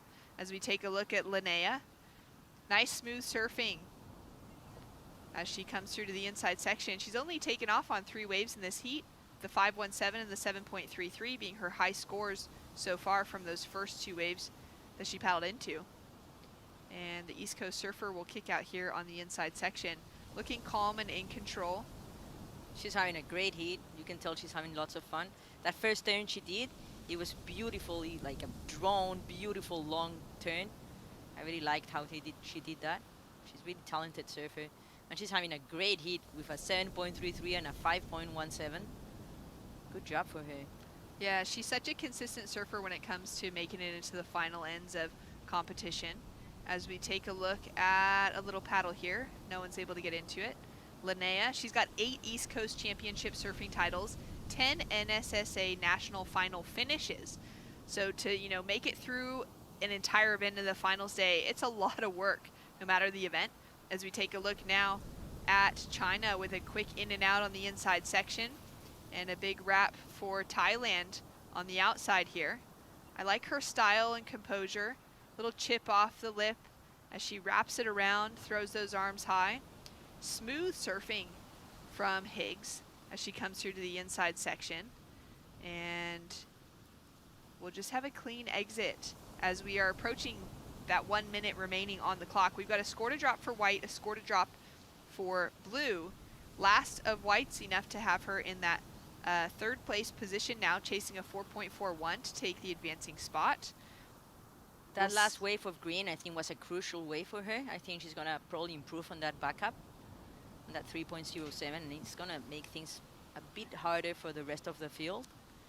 But let's see what happens, what the judges think about that. But yeah, she had a really good wave, really smooth surfing, beautiful surfing. Scores are in for the last of white. It's a 3.07, so that's not enough for her to change her situation anyways. But like you said, if last of green can chip away at that 3.07 as her low score, it's going to make the requirements even harder. The ocean is also going to make the requirements pretty hard right now because there's 30 seconds to go and it doesn't look like there are any waves on the horizon for Goodwin or for Jean Zing to have the opportunity to get into it. Still waiting for that last of Higgs to drop in. Judges taking their time with it. Down to the final 5 seconds on the clock, and even though there is a little bit of a bump coming, it's definitely not going to be in time. So these surfers are starting to paddle now to get out of the contest area. As we can see, those 4 surfers for our next heat are paddling out into position. And we're still waiting for that last score of Isabella Higgs, although at this stage it really won't matter to the equation. She would need a 6.68 to take away the leading position. It'd have to be the second highest score of the heat behind that 7.33 that Linnea Mons started out with. And at this stage, we would think that Linnea will hold on to that leading position. Isabella Higgs would be in that second place advancing position. We'll give you that official update when we return, and we'll be into heat number 6 for our under 18 girls out in the lineup.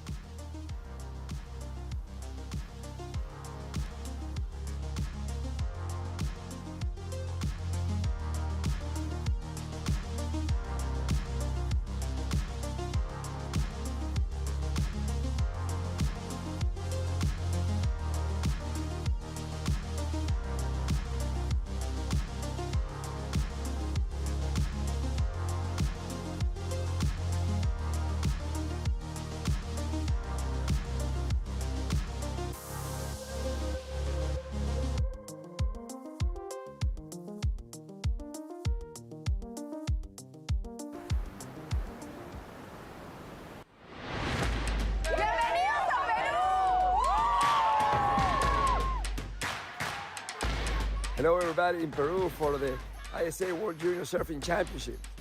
I'm sure you guys are having already an incredible time with the beautiful waves of Punta Rocas. I'm very, very happy to see this record amount of countries, record amount of competitors, and record amount of participants. Between surfers and their support team, there's almost 700 people in Peru. This is amazing. So I wish everybody the best time in Peru. I wish they enjoy, reconnect with people they already are friends with, and find new friends. Of course, that's the key of the ISA World Championships. Finally, I would like to thank our host, Fenta, the Peruvian Institute of Sports, and in general the government of Peru and the people of Peru for such an amazing hosting of this event. Thank you everybody, good luck, and enjoy the competition. Goodbye. Muchas gracias a todos.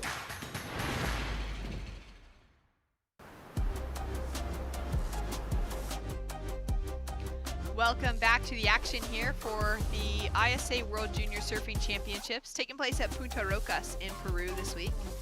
424 of the world's best junior athletes have been out in the lineup from 57 different nations.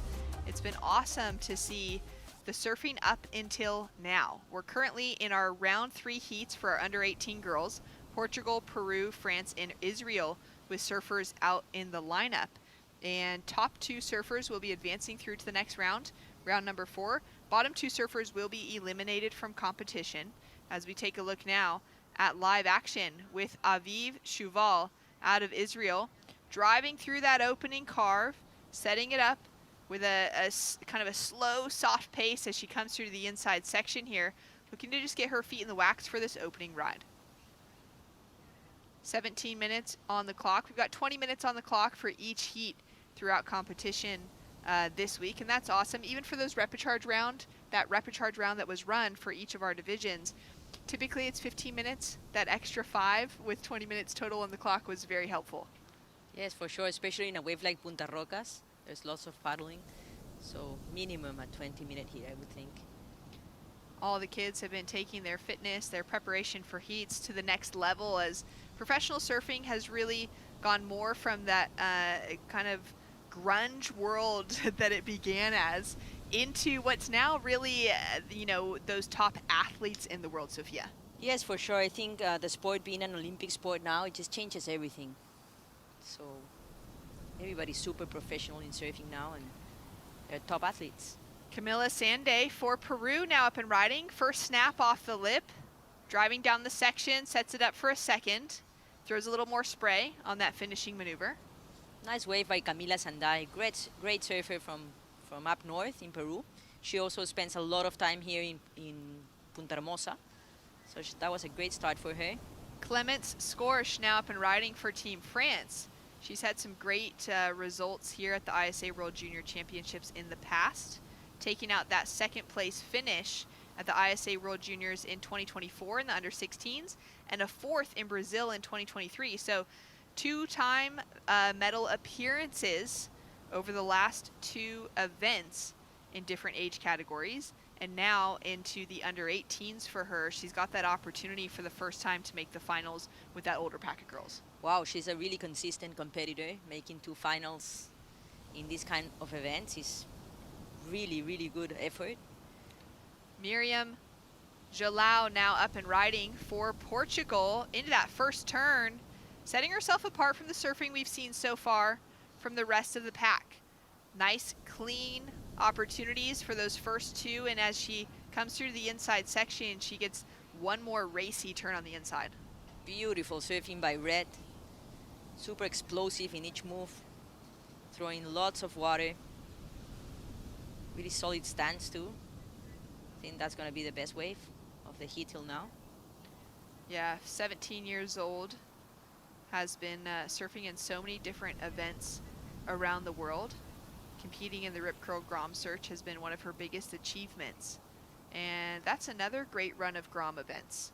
It's so cool to see across the globe the investment from whether it's, you know, different core surfing brands to national teams, you know, just offering even these invitational kind of events like the Aki Grom Comp, offering the opportunity for these little kids to start really competing against, you know, surfers of their own generation, surfers of their own age, pushing it to the next level and giving them even more growth and opportunity to draw from when they paddle out in a heat here at the World Championships. Exactly. They've had the experience. I think having the experience, being able to taste what it is to compete in a heat, it's so important before going into these big events. BL's Blastoff is another great you know, exposure for Groms around the world. Barton Lynch, our co-commentator that works many ISA events with him. We're missing him here this week. But it's awesome to see, you know, the pathway that he has provided for so many of these young kids, where often when he's calling heats, especially, you know, even at the World Surfing Games level, he'll be like, oh, you know what, that kid, they, you know, back in the day when they were, you know, a little bit younger, whatever, they dropped this clip in this place, and they're in BL Blastoff, and they won this prize, and I don't know, it's just really cool to see the investment, even from, you know, surfers like yourself and BL, who are, you know, world champions from an older generation investing back into the next generation here. As we take a look now at Camilla Sendai with that opening carve, just gets a little hung up. Yeah, unfortunately she gets a little bit hung there in that first turn. But we see that she's pumped, she's ready for it, she's gonna go back out and find more opportunities. She's how I said, she's a really good surfer from up north. And she's been training for this contest for a while. So she's ready. Yeah, she loves listening to some music and spending time with friends when she's not out in the lineup. This is a replay of her last wave. Nice, beautiful hack, but unfortunately she stays up. Maybe a little bit too much pressure in that back foot. 12.5 minutes on the clock now. The biggest score of that opening exchange is in. It's a 5.83 for Miriam of Portugal. We can see the difference in her surfing and compared to the opening rides of the rest of the field. Not that their surfing doesn't have that quality to it, but just that her wave selection and the way she was able to put that board in the perfect position on the wave made it look really seamless and easy. Yeah, that was a great wave by Red. The wave had so much potential and she surfed it really well. Camilla Sendai out of Peru, currently sitting in second with a 3.67 as her high score. She's got a 1 point ride on the board as well to take her up to that 4.67 heat total that we see on the screen. And Miriam having a look here, taking off on the left, but will track with Camilla on the right.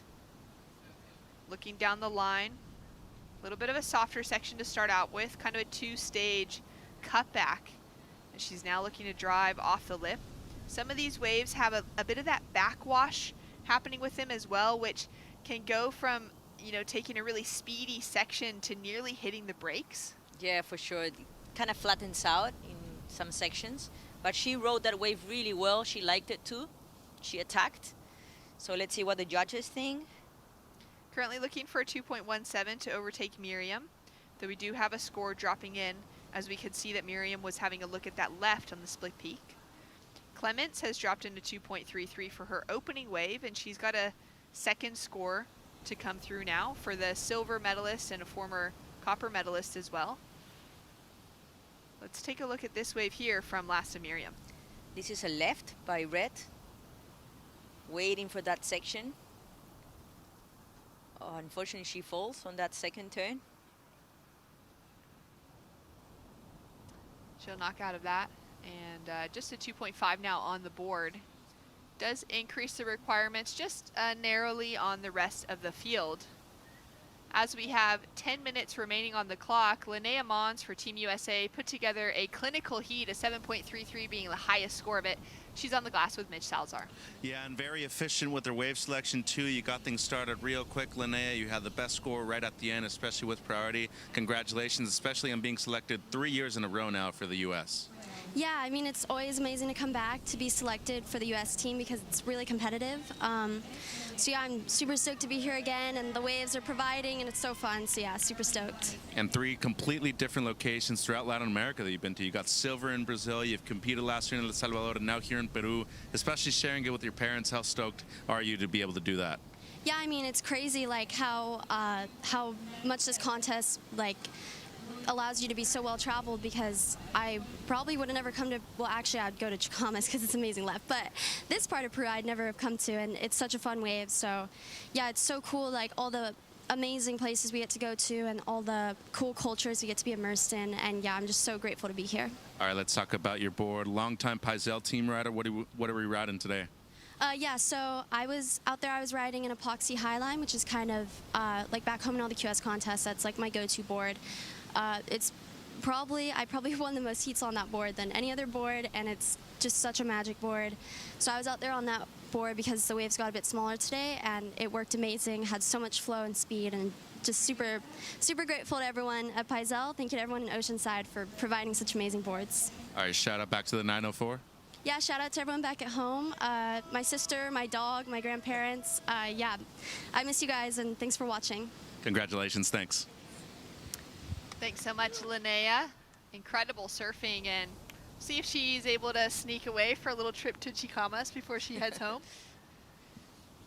Yeah, I like how she said that that she wants to go surf Chicama. I mean, it's such a fun wave. Have you ever surfed there? No, never. No, this is my first time to Peru, and you know, at the moment we've just been working every day. Yeah.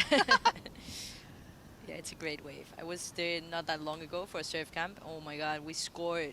Really? Yeah, it was amazing. Oh, that's so good. For those surf camps, are you doing some coaching now? Yeah, I'm doing some surf camps, some coaching in my surf camps, and it's been good. It's been fun. So it's a fun. replay. Taking a look at this last wave of Clements, just that one opening carve.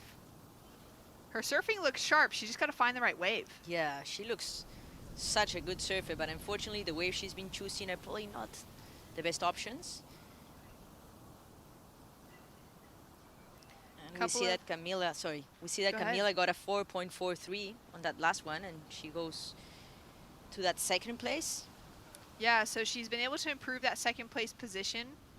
Now chasing only a 3.91 to take away the lead. It's also increased the requirement on Clements, who's got a 2.97 and a 2.9 as her high scores. She does have a fourth score to drop now that we're waiting for as we track with our current heat leader, Miriam. Just got caught up on the takeoff for that. Unfortunately, wasn't going to be able to have any speed heading into that first maneuver. And I think it just seemed to kind of catch her off guard in that moment. Yeah, for sure. It seemed like a good wave, but I think she was a little bit late for it. Paddle now, once again. I like this, you know, straight away back into the next wave. Just wipe off what happened on the last one. Already has improved the score that she would have had there. And a couple quick turns. Looking to improve on the 2.5 as she kicks off in front of the rock. Just having a little look back. A lot of these teams having, you know, obviously they've got their support crews on the beach who are waving their flags and cheering and celebrating when they've, you know, kicking off on the inside. But also, oftentimes, we've got a coach on the beach with a board that's giving them some signals out in the lineup. As we take a look at this wave from Clements, that's the score we've been waiting for. Oh, wow, that was a really nice hit, a nice wave. Couple nice hits. First turn and second turn. Yeah, I think that's going to improve her campaign in this hit for sure. Chasing down a 5.13 would be the requirement for that two-turn combo to take away the advancing position from Camilla. Miriam just narrowly increasing her lead with a 2.73 for that last wave. So an important moment to see where this last of France will go. It's a 4.8, so it doesn't hit the requirement she needs to jump, but it does chip away greatly. Now putting just a 3.3 requirement on the board. With 5 minutes to go. We've got this next little set starting to approach. These ones being kind of small, but you can just see those little lumps coming. Got those corduroy lines that we had in our, you know, kind of days 2, 3 of competition where it was still really sizey. But so much potential. And it's nice that we've got kind of some split up peaks around Punta Rocas. Through competition yesterday and today, it's looking really fun, and it's given everyone that opportunity and the opportunity to kind of split up apart from the pack if they want to, if they're needing to chase down a score but they're sitting under lower priority and everything. This is a decent sized set for what we've seen this morning, and it's going to catch everyone just on the inside.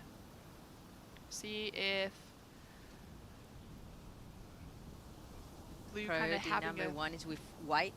Yeah, White in that first priority position. She's been really quiet throughout this entire heat now for Aviv. Chasing out a 6.17. We're going to see Clements on the inside section. Get up and riding on this wave. Just kind of pumping down the line. Recognizing that she was in a lower priority order for the rest of the team. This wave is starting to open up on the inside. I can hear the cheers from Team France. Hopeful that it's going to give her a critical section to finish off with. Just putting in a lot of effort. Doesn't really get that completed final turn though, which would have been important to help her situation. And Aviv also getting a piece of the action. Looking to put her second score down on the board now. Clements is only chasing a 3.3. Yeah, I was going to say that. She didn't need much. Let's see what the judges think. I think it's going to be close. But Camila has priority number one, and there's still 3 minutes to go. So I think she can improve on that 3.67. It's going to come down to the wire, this hit. Yeah, so many heats in competition this week are like, okay, we think we kind of have the setup, and then on 2 seconds remaining, the surfer that needs a score gets the opportunity, and Punta Rocas is just so good that it's a good wave that can offer the score. And we've seen a lot of those buzzer beaters, either to taking an advancing position or even just moving from second up into the lead and changing up who our interview is going to be with, who that top seed is going to be heading into the next round. So at this stage with this break, it's definitely a good thing for the Groms to keep in mind to really stay engaged and active up until the buzzer sounds. For sure. Like, I swear that 80% of the heats that I've commentated have come down to the wire. That's crazy. Or even more, even 90%. Yeah, just like not getting into their heads. You know, there are some waves in some contests, the break that you kind of, okay, maybe in the last couple minutes, like it's not going to happen. There's not going to be an opportunity. Not here at Punta Rocas. There is always an opportunity. We could see 4 more waves ridden in the last 2 minutes here. Exactly. Clements gets the score she needs to move into an advancing position, and it's enough to take her into the lead. What a absolute sigh of relief for Team France, as their silver medalist from last year's under-16s has jumped up into first with a 3.9 for that last wave. Great decision for her to turn and go, as that set was going to clean up everyone else. And now she's already back in the lineup with the rest of the pack. She could end up with priority by the end of this heat. I mean, that was a smart decision. As we take a look at Aviv, she also took off on one of those kind of smaller waves, trying to get herself into that opportunity. She got a 2.6, which was her best score. Yeah, and you can also tell that she has confidence in her surfing. The wave didn't have the best quality, but she knows she can manufacture that wave, manufacture the score on that wave, and she did. So she's in first place, and we see Camila Sandai in this wave, really important wave for her. Chasing down a 4.41. Unfortunately, that wave didn't really cooperate. She had a little bit of doubts, you could see, of going to the right, going to the left. Down to 1 minute, 15 seconds on the clock, and coming up when we finish out this round after those 12 heats, we're going to be into our under-16 girls main round 3, which just finished out at their main round 2 just finished at El Bosque this morning. They'll be surfing for some of those surfers twice today here at Punta Rocas for the first time for most of the surfers in that division, specifically for the under-16 girls. And with that, we've got some updates to our team requirements and leaders rankings board.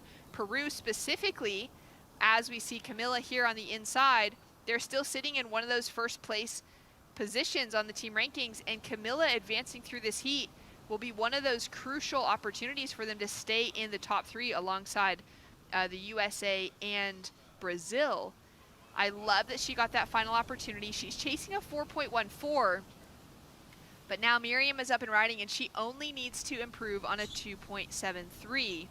It's not going to take much to do that with the level of her surfing, as she's just linking together a couple turns on the inside section here. It might not be a massive score, but to get that 2.73 should be possible. Clements with the opportunity now as well, driving through the section here. She's wanting to really secure herself with that first place position, just in case a score drops through for another surfer and someone in those top 2 gets bounced down. Wow, you can really see the, how intense that heat felt for Clements. Yeah, another heat that comes down to the wire. That last wave by Camila Sandai could maybe go into that 4 range, but also Red got a last one. I think that's going to improve on her backup wave, so let's see what happens. Well, scores are in. It's a 3.23 for last of Camila. For Peru, unfortunately not enough, and she will fall out alongside of Aviv from Israel. Clements Scorch moves down into second as Miriam Jalao for Portugal finds a 3.87 and takes away the leading position. We've got more action to come when we return. Chris and Rachel will be on the call.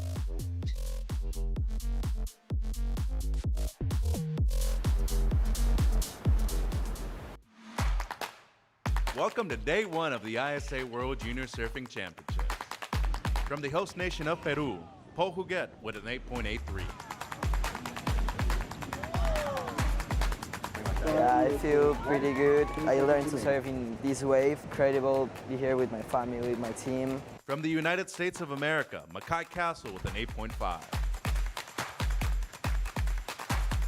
Japan's Mirai Ikeda with an 8.67. Quick whip, throwing tons of spray. Yeah. She opts out. Surprised that she committed to the inside too. The Olympian Yang Su-chi from China with a 9.17. Wow. Oh, sets herself up with it. Wow. A little bit wild. I feel light point wave is so good. I feel air wave is very good. It's my first time come Peru. Perfectly, speed, elegance, great style, all the way down the line.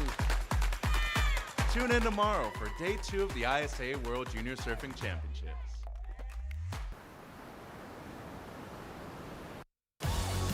Welcome back, surf fans. It's the 2025 ISA World Junior Surfing Championship. We're live from Punta, Rocas, Peru. Plenty of waves to work with for these incredible surfers. This is your girls under 18, round 3, heat 7. I'm Chris Cote. I'm with Rachel Tilley, and we're about to get thunderstruck. On paper, this might be the heat of the round. And we're getting right into it. Quick look from Leah Millar. Slashing her way all the way into the rock zone. So a quick start there for your team rider from New Zealand, getting things moving. Some of the names in this heat have been stars of our highlight reels over the past 5 days. So here on day 6 of competition, we're very excited to present to you Mirai Ikeda, Jasmine Studer, Osha Green, and Leah Miller. I mean, what do you think of Mirai Ikeda so far? She has been absolutely ripping. I mean, a standout from day 1, getting one of those highest single wave scores that we've seen still of the event, opening up with an 8.67 and an 8.17 in that round 1. Chris, something we were talking about on day 1 was often that you have those heat jitters, maybe not going in with that full confidence, and that is not the case for our surfer from Japan. But as we take a look at this replay from our New Zealand surfer, opening up with a little slash, getting a little hung up there, regains her speed, wraps it around. That's a little bit more like it. This wave standing up nice in front of her, just building this house, slashes it and looks for that clean finish, wraps it around again, dodges that rock, and what a way to open up. So Chris, she knows she has these heavy hitters like this one from Japan. A quick in and out, but with a powerful turn. And it's been a quick start to this heat. Accounts open for almost all of our surfers. Nice opening turn, but kind of just mistimed the rest of that wave. And you could see kind of from that head nod of Osha, she wasn't super satisfied with that. So waiting for scores from red, green, and white so that we know how this heat situation starts out. So much action within those first 4 minutes. Yeah, judges have some catching up to do. 3 scores waiting to come through. Had your surfer in blue left out of that opening exchange, 15:50 to go. And if you think of what Mirai Ikeda has already accomplished in this heat, 1 turn, so a decent start, but give it up to Team New Zealand's Leah Miller, a 7.17. That, you can't script it any better than that. Just start with a 7. Today, I mean, 7s are so precious. Absolutely. That's something, Chris, that I love spending time talking and reviewing strategy in the heat, because this is just a chess game out there. And for me, I think it's mandatory that you win that opening exchange. I like to say it like that. And everyone has their first wave that they catch. If you're able to get the nod on that opening exchange, you just give yourself so much control and power through the rest of the heat. Time control, you know, she's sitting out there with 4th priority, but that's not an issue for her. She's not stressed. She now knows she can sit on that back, her heels for a little bit and wait for a quality second wave. So a really good position that she's sitting in now. And she knew she had to start out with something strong. She wants to give those other competitors, such as our powerhouse from Japan, saying, hey, I'm putting you on notice and I'm here to win this heat. Yeah, so with 14:27 to go, Ikeda's first wave, one turn enough for a 4.17. She really got up into it, kind of wrangled that number out of the judges. First score comes through for Osha Green, 3.33, decent start. You'd have to consider both of those waves to be backups. The pace has been set by Leah Millar, that's a 7.17. And of course, wave selection, key to success here in Punta Rocas today. I'm Chris Cote, three-time world champion, Rachel Tilley. Rachel, you have a lot of ISA experience as well. You know, when you come down here with the team, it's a festive environment, but things get serious real quick. So here on day 6, you'd have to think that these surfers have paid plenty of attention to the lineup, but sometimes you think that it's almost too much attention and you got to get out of there for a little bit. And like, what was your experience coming down here with the team and kind of dealing with the pressures of, you know, of course, the competitive environment, but also, you know, being a teenager and wanting to have fun? Yeah, no, that's a great question. It really is a marathon. And normally when you're just surfing for yourself, you're able to switch off once you walk away from the beach. But these events, you're down there for your team and you're down there for all of your teammates' heats. It kind of becomes a struggle to switch off during those days. And so you really have to learn how to pace yourselves and learn how to surf this marathon of an event. And that's the fun of it. But I think those things really challenge you to become a better surfer and a better competitor. 100%. I mean, there's such great experience being learned down here in Peru. 57 nations represented, over 420 surfers, and they're all going to be better surfers after this week. From what they've seen, from what they've done in the water. I mean, and that goes all the way down to the teams that are just getting started. And these rising surf nations we have 4 brand new teams. India, one of those teams that, as I've seen, just vast, incredible improvement from that young squad. So big things coming for Team India in 2027. Of course, we have the World Surfing Games happening in 2026 or 2027 as well. 2026. What year is it? 2025. Okay, I think yeah. we're at the end of a 25. lot's happening right now. 12 minutes to go here. Jasmine Studer, Team Indonesia. She's had a few strong heats already. She's got to get things rolling. 11:50 to go. This wave pretty flat on the outside. So she's going to have to hope for a big, impactful section through to this inside. And all right, one quick turn there. She's going to stick with it. Just try to squeeze that lemon and did not give her much. Ikeda now. So Ikeda, I would say, probably one of the hottest prospects coming into this event. Highly ranked on the Challenger Series right now. She has tons of ISA experience. I mean, she is one of those names that you see in your heat, and she will strike fear into her competitors, no doubt. So your girls under 18, round 3, heat 7, starting to light up. Surfers make their way back to takeoff zone. Let's make our way down to the glass. We got Mitchell Salazar. Yeah, thank you guys. Here with Portugal's medium Julião. Muito parabéns. A tough heat, very low scoring. How did you feel out there? Congratulations. Thank you. Pá, não consigo. Ai, está em direto. I'm very happy to pass my heats, and thank you for my team apoiando me and support each of it. That's perfect. A message for Portugal, mensagem em português para Portugal? Obrigado a toda a gente que está a ver. Desculpem não falar muito bem inglês. E vamos Portugal.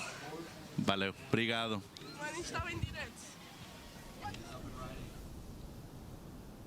Back to the action in the lineup. We've got Osha Green representing a star-studded Team Canada. Nice turn through to the inside. Adds a second. Water flying. Fins of Fury. Osha Green with a strong finish. That was a potent 3-turn combo for this young Canadian. She started off the 3.17. That score is going to be slammed over to the right. She is definitely going to achieve a high number there. Really exciting at the end of that wave, and we've seen the judges put a lot of emphasis on your finishing maneuvers. So Osha Green, Team Canada, posting up a solid score here. Yeah, looking at this replay, she's looking really fluid, washing off and building upon that 3.17. Looking really powerful, these waves just lining up in front of them, and it comes down to that wave selection. I think she would have taken note of what that wave, that 717 from Team New Zealand, was able to score, and getting some advice from that. You know, when I'm in heats, I'm super aware of what waves look like when surfers are paddling onto them. So that way, when I hear what the score turns into, if it turns into an 8, you're like, oh wow, I wasn't expecting that one. That looked like a smaller one, but that must have run. It keeps you having great situation awareness. So we see now, Leah Miller, Team New Zealand, 18-year-old out of Piha, New Zealand. One of the most beautiful places on the planet. She produced a lot of great surfers. Here's one of them. Miller, nice carve through to the inside. Really cool, casual style. She is your 2-time under-18 New Zealand national champion, surfer, snowboarder, hiker, traveler. She says, I grew up surfing with my family and I've always loved competing. I love that. I love when competitors are here because they love competing. Yeah. You know, I'm going to say it's all for the fun of it. Of course, it's not just for that. There's world titles on the line, and these athletes are fighting and working really hard for that. But on top of that, ideally, you're doing it because you love it, and you find that drive fighting for a world title an enjoyment process. Yeah, you have to choose it, right? I mean, you can't be forced into competition. Some surfers are just built different, and they don't like putting a jersey on. They do not thrive in the span of 20 minutes. But if you have already won national championships at, under 18, under 16, that tells me that, you're into it for the right reasons. The drive, the hunger that these surfers have brought down with them from all the 57 nations represented has really been on display over the past 6 days. And yeah, like you said, I mean, it's time to start building the excitement. We're gonna have world champions in just a few days.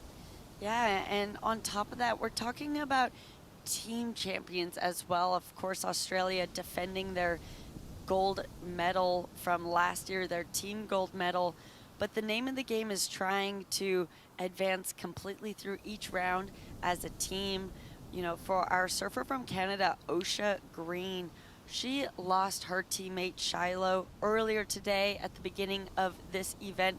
Osha in this heat maybe would be feeling that a little bit, feeling that weight of carrying that team through. She will also be surfing later today in the girls under 16 round, which is just a great practice session now out here, getting to know the lineup and getting to apply that into her next round.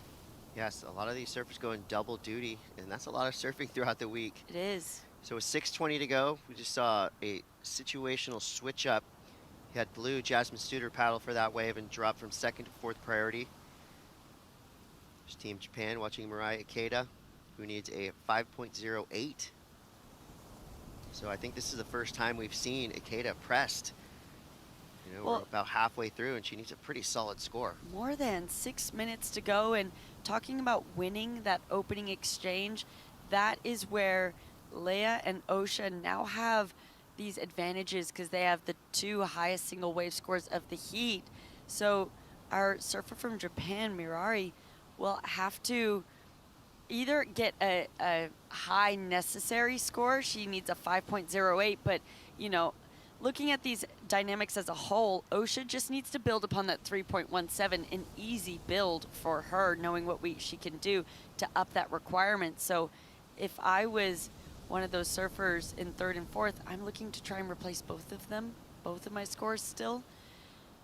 Not to say it's not possible to get that score at the end, but when you still have some time left, like 5 minutes, it's winding down, but you're trying to get busy. Mirari has that first priority, and there are sets. Let's see what she can do, Chris. Yeah, Ikeda does have that top priority spot. She's got to sneak under this wave. She's putting herself pretty deep in the lineup. We've had some opportunity on it for sure, but 4 minutes, 47 seconds to go. Now, Mirai Ikeda has put herself in the deepest spot with that top priority. That means she has her pick of waves. Time winding down, 4.5 minutes left. Cadence of the ocean a little bit slower today. And we've seen surfers with those early starts have the best shot of advancing through. Top 2 surfers remain in this competition. 3rd and 4th place surfers are out. So some savage cuts made here today in round 3 for girls under 18, and later on today here on podium 1 is going to be girls under 16. There's your judging criteria, Rachel. This is a criteria that's basically hammered into the brains of these young surfers. Commitment, degree of difficulty, that means just radical maneuvers.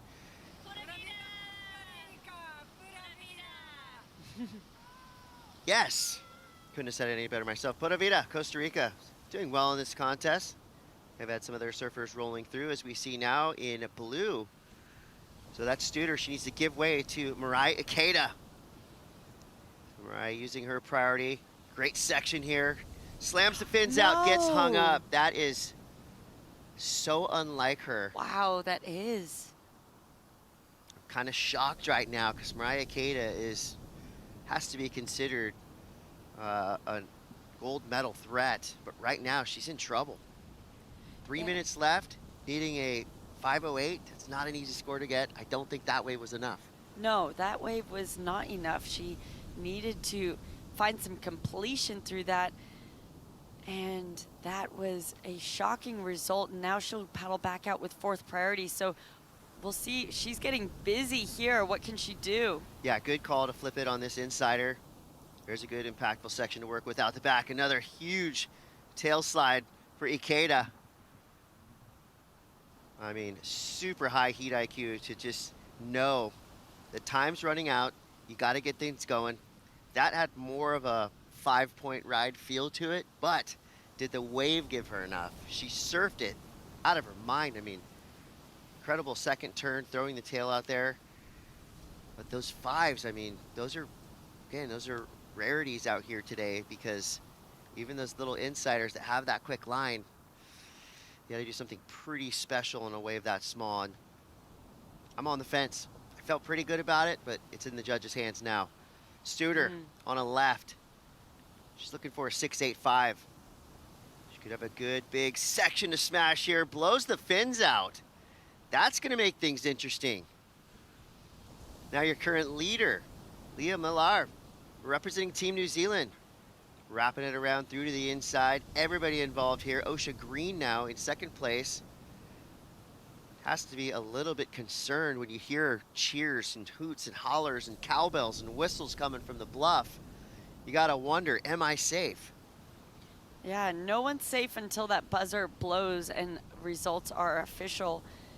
Leia, being really smart, you mentioned that word smart, heat IQ, Chris, and our New Zealander, our Kiwi, has been having a great heat IQ. She's only caught 2 waves. She's been super patient, giving herself that ability to be patient because she opened up with that 7.17. Our Indonesian looking to build on that scoreline. This is a little bit more of what we could have expected from her. It's been a small and quiet heat for her, so nice to see her on the board, but it comes down to this one, Chris.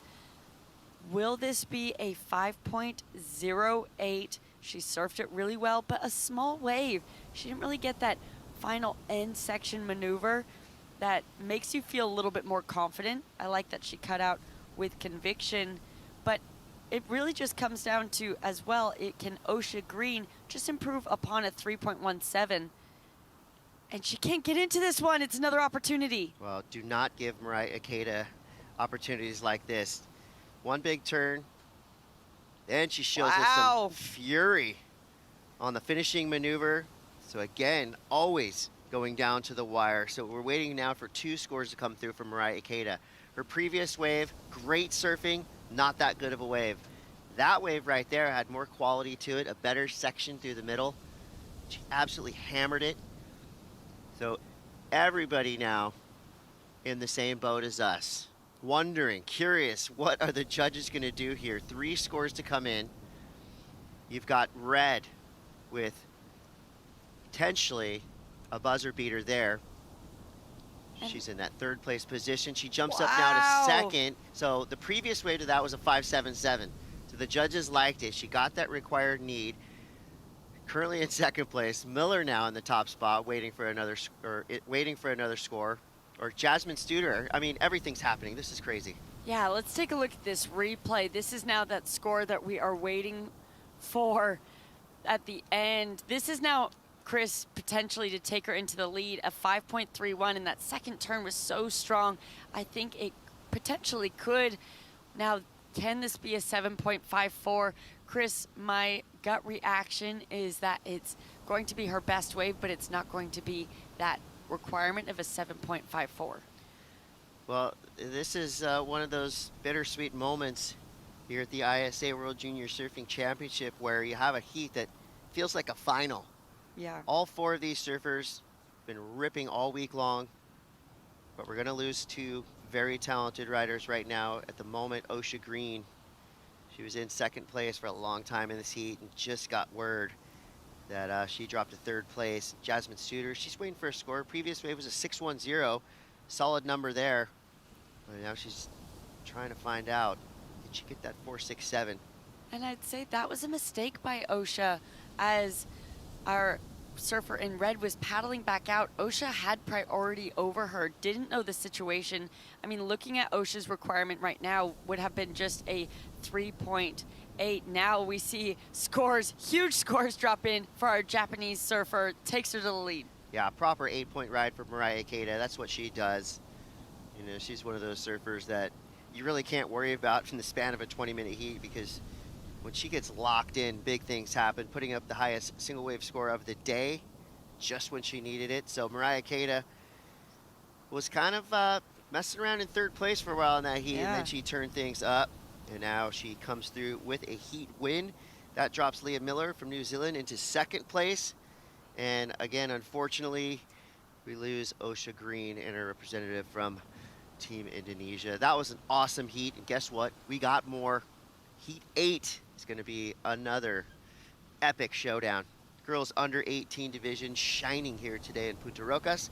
We're going to take a quick break, and we will be back with more. You're watching the 2025 ISA World Junior Surfing Championship.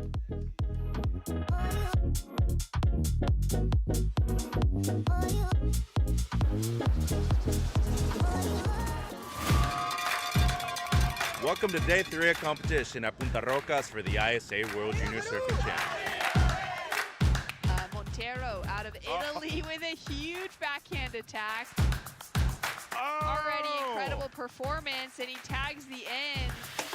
And he's got some power to his surfing. Driving hard off the bottom into that next turn, setting himself up just turn after turn, throwing so much spray. And Bastian Arevalo for Peru is already up and riding. The local surfer, you can see within every ounce of his surfing that he knows this break like the back of his hand. The waves are absolutely pumping today. Like, couldn't really ask for better waves. Yeah, there was a lot of build up to the first heat, a lot of nerves, so really happy to get that one out of the way. Australia's Mila Coco Brown with a 6.67. That's it for day 3. Tune in for day 4 tomorrow, starting at 7 a.m. at isasurf.org.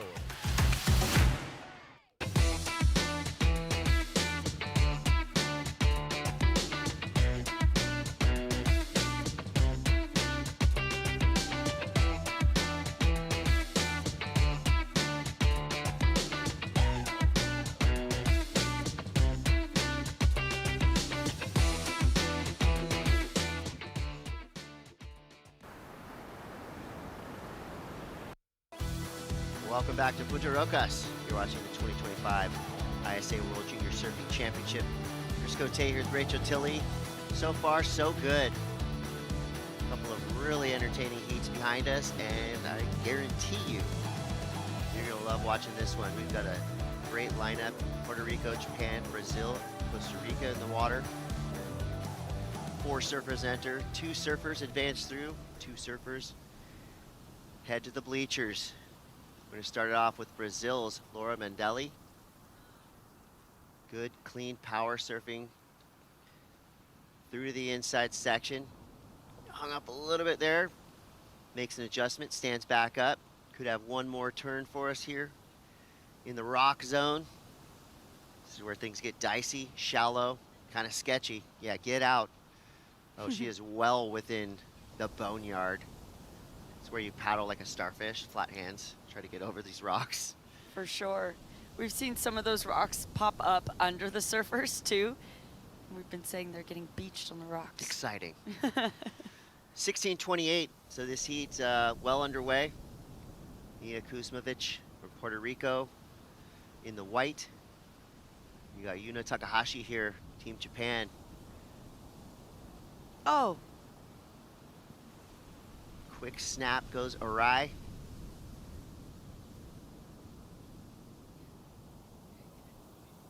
Gathers herself, get back to the takeoff zone.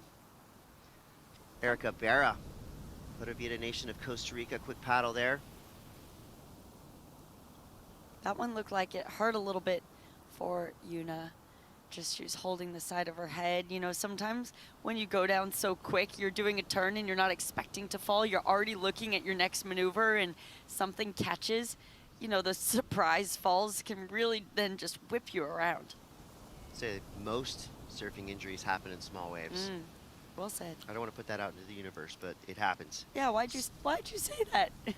Well, you know, touched on it earlier. Small wave surfing magnifies everything. That's true. Which sounds like an oxymoron, but it's, you know, you're gonna have to show us how you generate speed when you're surfing bigger waves. I mean, everyone's going fast. Yeah. So in small waves, your style is going to be magnified. You know, your technique, everything. So with 15 minutes left, we're waiting for one score to come in. And while we wait, we got the winner of that last heat, Mariah Queda, standing by with Mitchell Salazar. Yeah, that's right. One of the most talented surfers on the planet. Congratulations, Mariah. You were in third the majority of the heat, a very competitive one, too. Might be the best heat of the event so far. You drop an 8 at the end. You moved to first. Congratulations. Thank you so much. Last few minutes I was third, but it was good pressure for me, and I got 8 point. I'm so happy to win this heat. What about the team so far this year? You're in your last year in the juniors right here on the Challenger. How's 2025 been for you so far? It seems like you're having a lot of fun. Yeah, it was so fun. 2025. I got 5 races in Sakurarema Challenger Series, and yeah, good energy for me. Yeah. Congratulations. Anything you want to say back home to Japan? Yes, 応援ありがとうございます。ラウンド3勝ち上がれたので、ラウンド4も自分のサーフィン見せれるようにいい波乗ってきます。よろしくお願いします。Yeah, that's all. ありがとうございます。Congratulations. What a weapon. Mariah Queda. I mean, world-class surfer. Definitely a medal favorite. She already has had success on the WSL Challenger Series. She's had success in ISA World Games competition. A standout junior. Do not be surprised if you see a gold medal draped around her neck at the end of the week. Yeah, or a gold medal around all the Japanese team as well, as we saw her teammate Henri win her heat earlier. And of course, we have the Japanese surfer Yuna out there now. So all three of them continuing on in this heat. Let's take a look at this wave from the Costa Rican. This one came through as a 217. So I think really noticing her disconnect between those turns, not really able to connect those ones with speed, that wave just being a little bit flatter. So she'll be trying to find herself a wave that stands up and has a bit more power behind it. Wow, this heat has flown by. 12 minutes, 45 seconds left. Couple scores of note. 5.83 for Mandeli, Team Brazil. That was her first wave ridden. Backed it up quick with a 3.83. Erica Berra, 2.17. Yuna and Mia, nothing of note yet. But don't worry. These surfers are so good, they can put together a valiant effort in these last 10 minutes. We've seen it time and time again in this contest. And of course, one thing we know for sure, this one's going to go down to the wire. This one's going to put us on the edge of our seats for the last 30 seconds. You just know it. All right, who's in priority order? It's going to be Yuna Takahashi. Got a slip on her opening ride. Looks like she's gathered herself. Nice opening cut back. Good form. Plenty of power, trying to manage her speed. Get moving down the line. So a good two-turn combo there. Wasn't super energetic, but I think appropriate for the wave that she was riding. Mm-hmm. I mean, at least that'll give her a start. When you have a slip on your opening wave, I mean, sometimes it can take a little bit to shake that off. But Yeah. it looks like Yuna's last wave has kind of eliminated those nerves maybe she was feeling on her opener. Yeah, it's not going to be a huge one, drops in as a 2.93, but just kind of resets it like you said. She surfed one all the way in, and now she knows, okay, I can get my board on rail, I can complete my turns, wipe off that fall. Half of this battle, while the talent is all practiced prior to the event, when it comes down to event time, you're coming up with the skill set that you've worked on, right? So at this point now, it's all about your mental game and whether you're able to, I think, access that skill set under pressure, and that is all comes to your mental game. Yeah, I mean, the physical training, of course, super important, but the mental training, being able to switch it off and on, being able to reach inside yourself and allow yourself to show everything you have in the span of a 20-minute heat, super important. And I feel like a lot of these young surfers are showing us so much in the way of mental fortitude. We see Kuzmovic come through for Team Puerto Rico into the inside. Good, clean surfing. Backsiders, they have the ability to stay a little bit tighter in the pocket. Even though that wave didn't really show her any critical sections, I think she made the most of it. There's Team Puerto Rico on the bluff. Pretty fired up from what Mia just did. 9:46 to go, so we're halfway through this heat. Takahashi, I would say, just kind of crept into second place, 2.93. Hopefully you're not keeping that at the end of your heat. But if you do, hey, a win is a win. Advancing is advancing. It doesn't have to always be pretty. That's right. Takahashi flips it on the inside. Ooh, a good little ball to work with to start this wave. Strong fundamentals with this young surfer representing Team Japan. Hung up a little bit on that second turn. Makes a slight correction. The wave dies underneath her.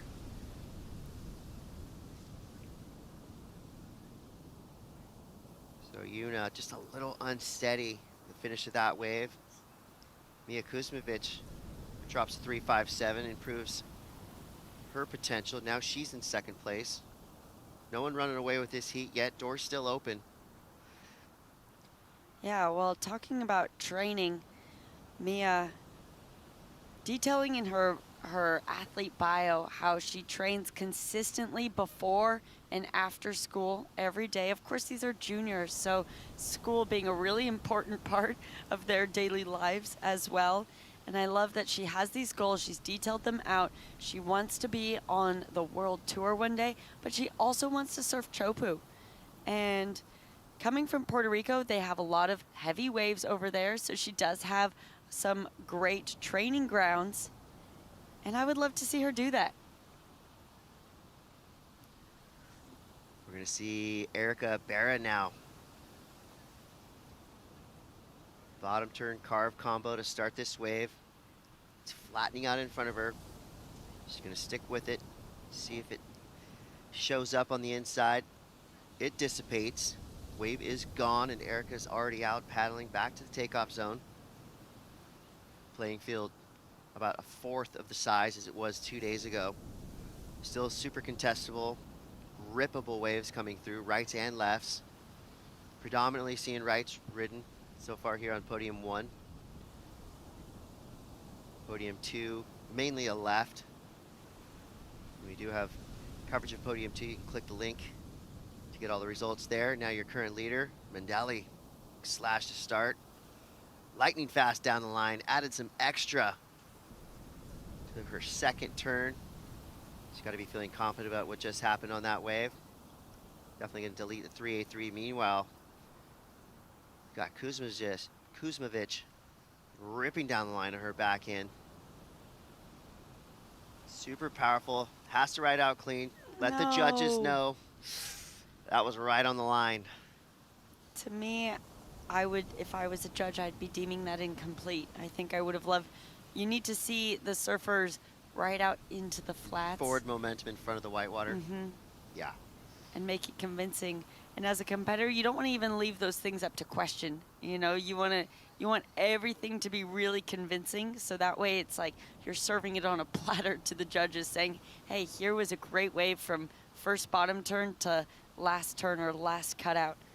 Everything just executed cleanly is the goal. It really is telling a story on every wave you ride, right? And the judges, they notice things like body language. They notice, you know, if you give them a fist pump, it might not change their mind of the number that they're going to throw out there.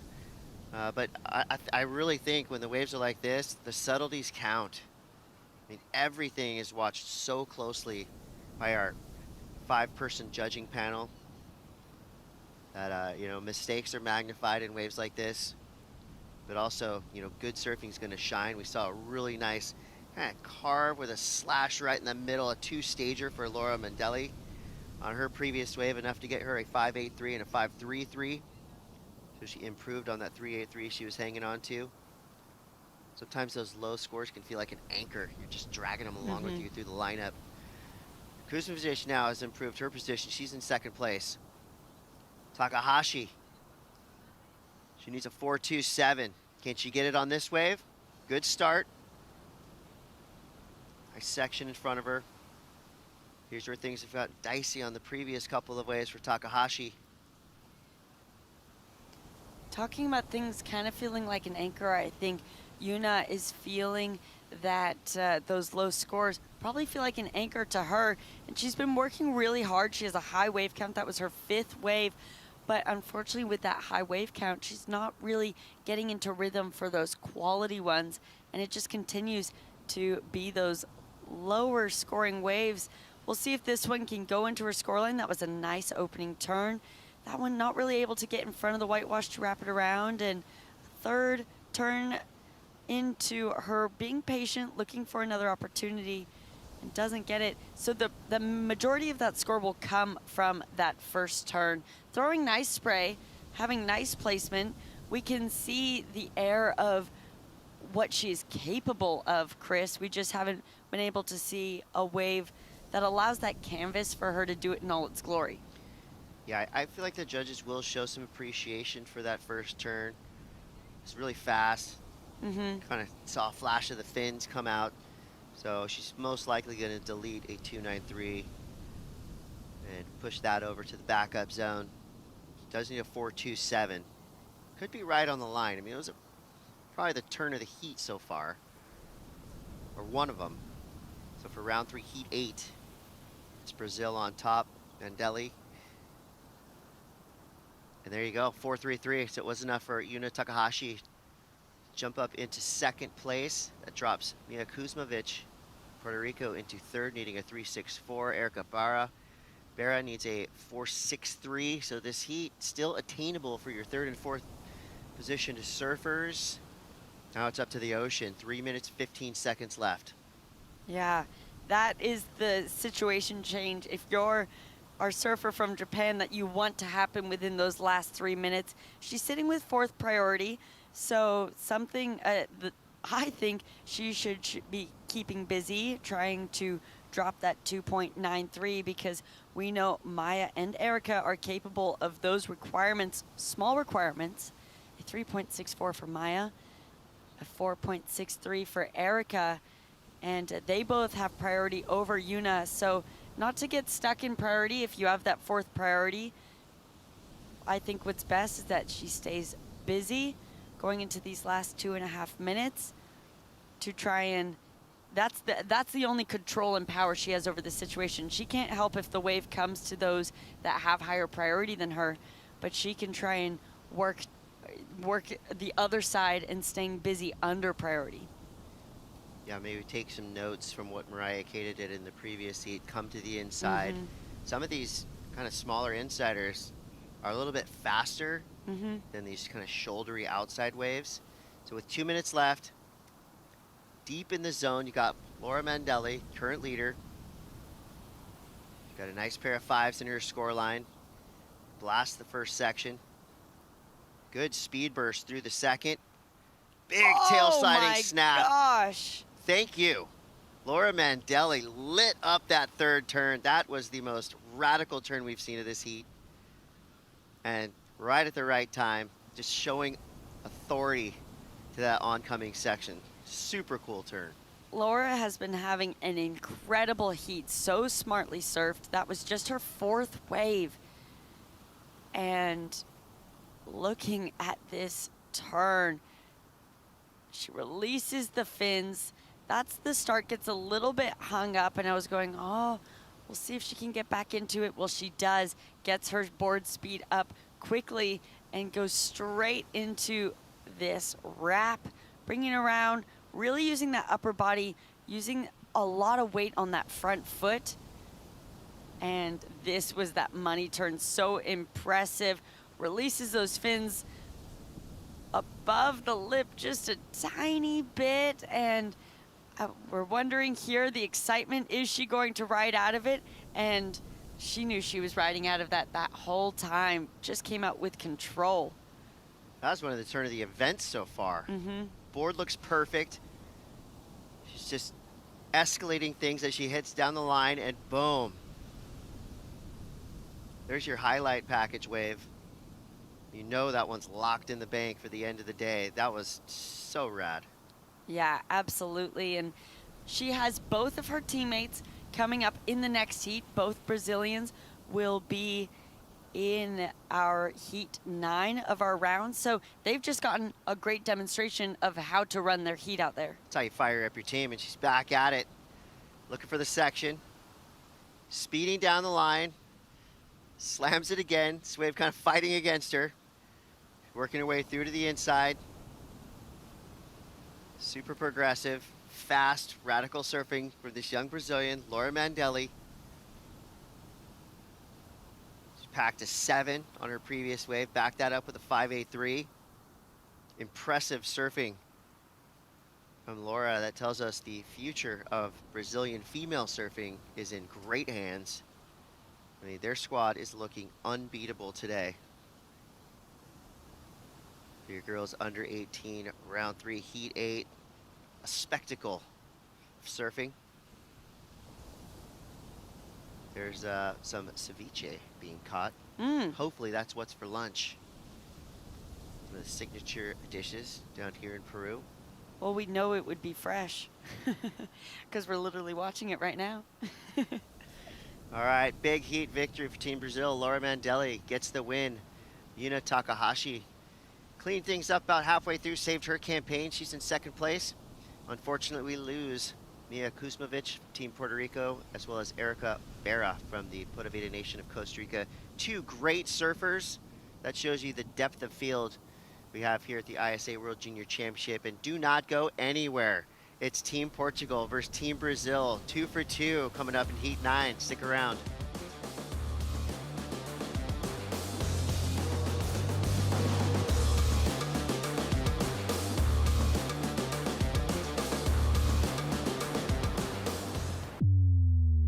Welcome to day 2 of competition here at the ISA World Junior Surfing Championship. Goes for the alley-oop, he pulls it too. It's keeping things really smooth. It's giving him all that speed and momentum through each section. Vertical, turn on the opener, which is now allowed. He's feeling that passion. And a lip line floater at the end. He loves it. Yeah. Love the attitude. Our team's amazing. Everyone's been super supportive of each other, and the vibes are really good, so just excited to keep it going. Ellie Timperi from Finland, up and riding on his opening ride, looking really sharp as usual. He's a surfer out of Encinitas, California. Tahiti's Miliani Simon with an 8-point ride. From the United States, Bailey Turner with an 8.1. The Peruvian Catalina Sarique with a 7.33. Tune in tomorrow starting at 7 a.m. local time for day 3 of action at the ISA World Junior Surfing Championship.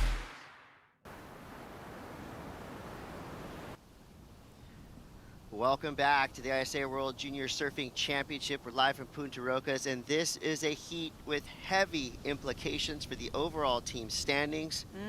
At the moment, both Brazil and Portugal tied for that first place spot.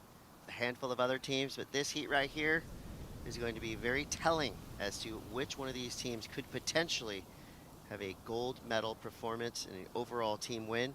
We got Aisha Rato and Maria Cesar representing Team Brazil, Lua Escudero and Teresa Pereira representing Team Portugal.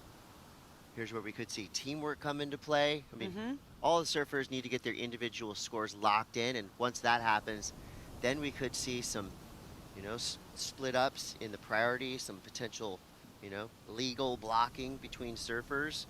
So if you're cheering for Team Brazil or if you're cheering for Team Portugal, this right here could be the big difference maker for the overall team standings. I'm excited for this heat. I'm excited to see what goes down. I feel like Brazilians and Portuguese tend to be some of the more aggressive competitors too, and really utilizing that teamwork.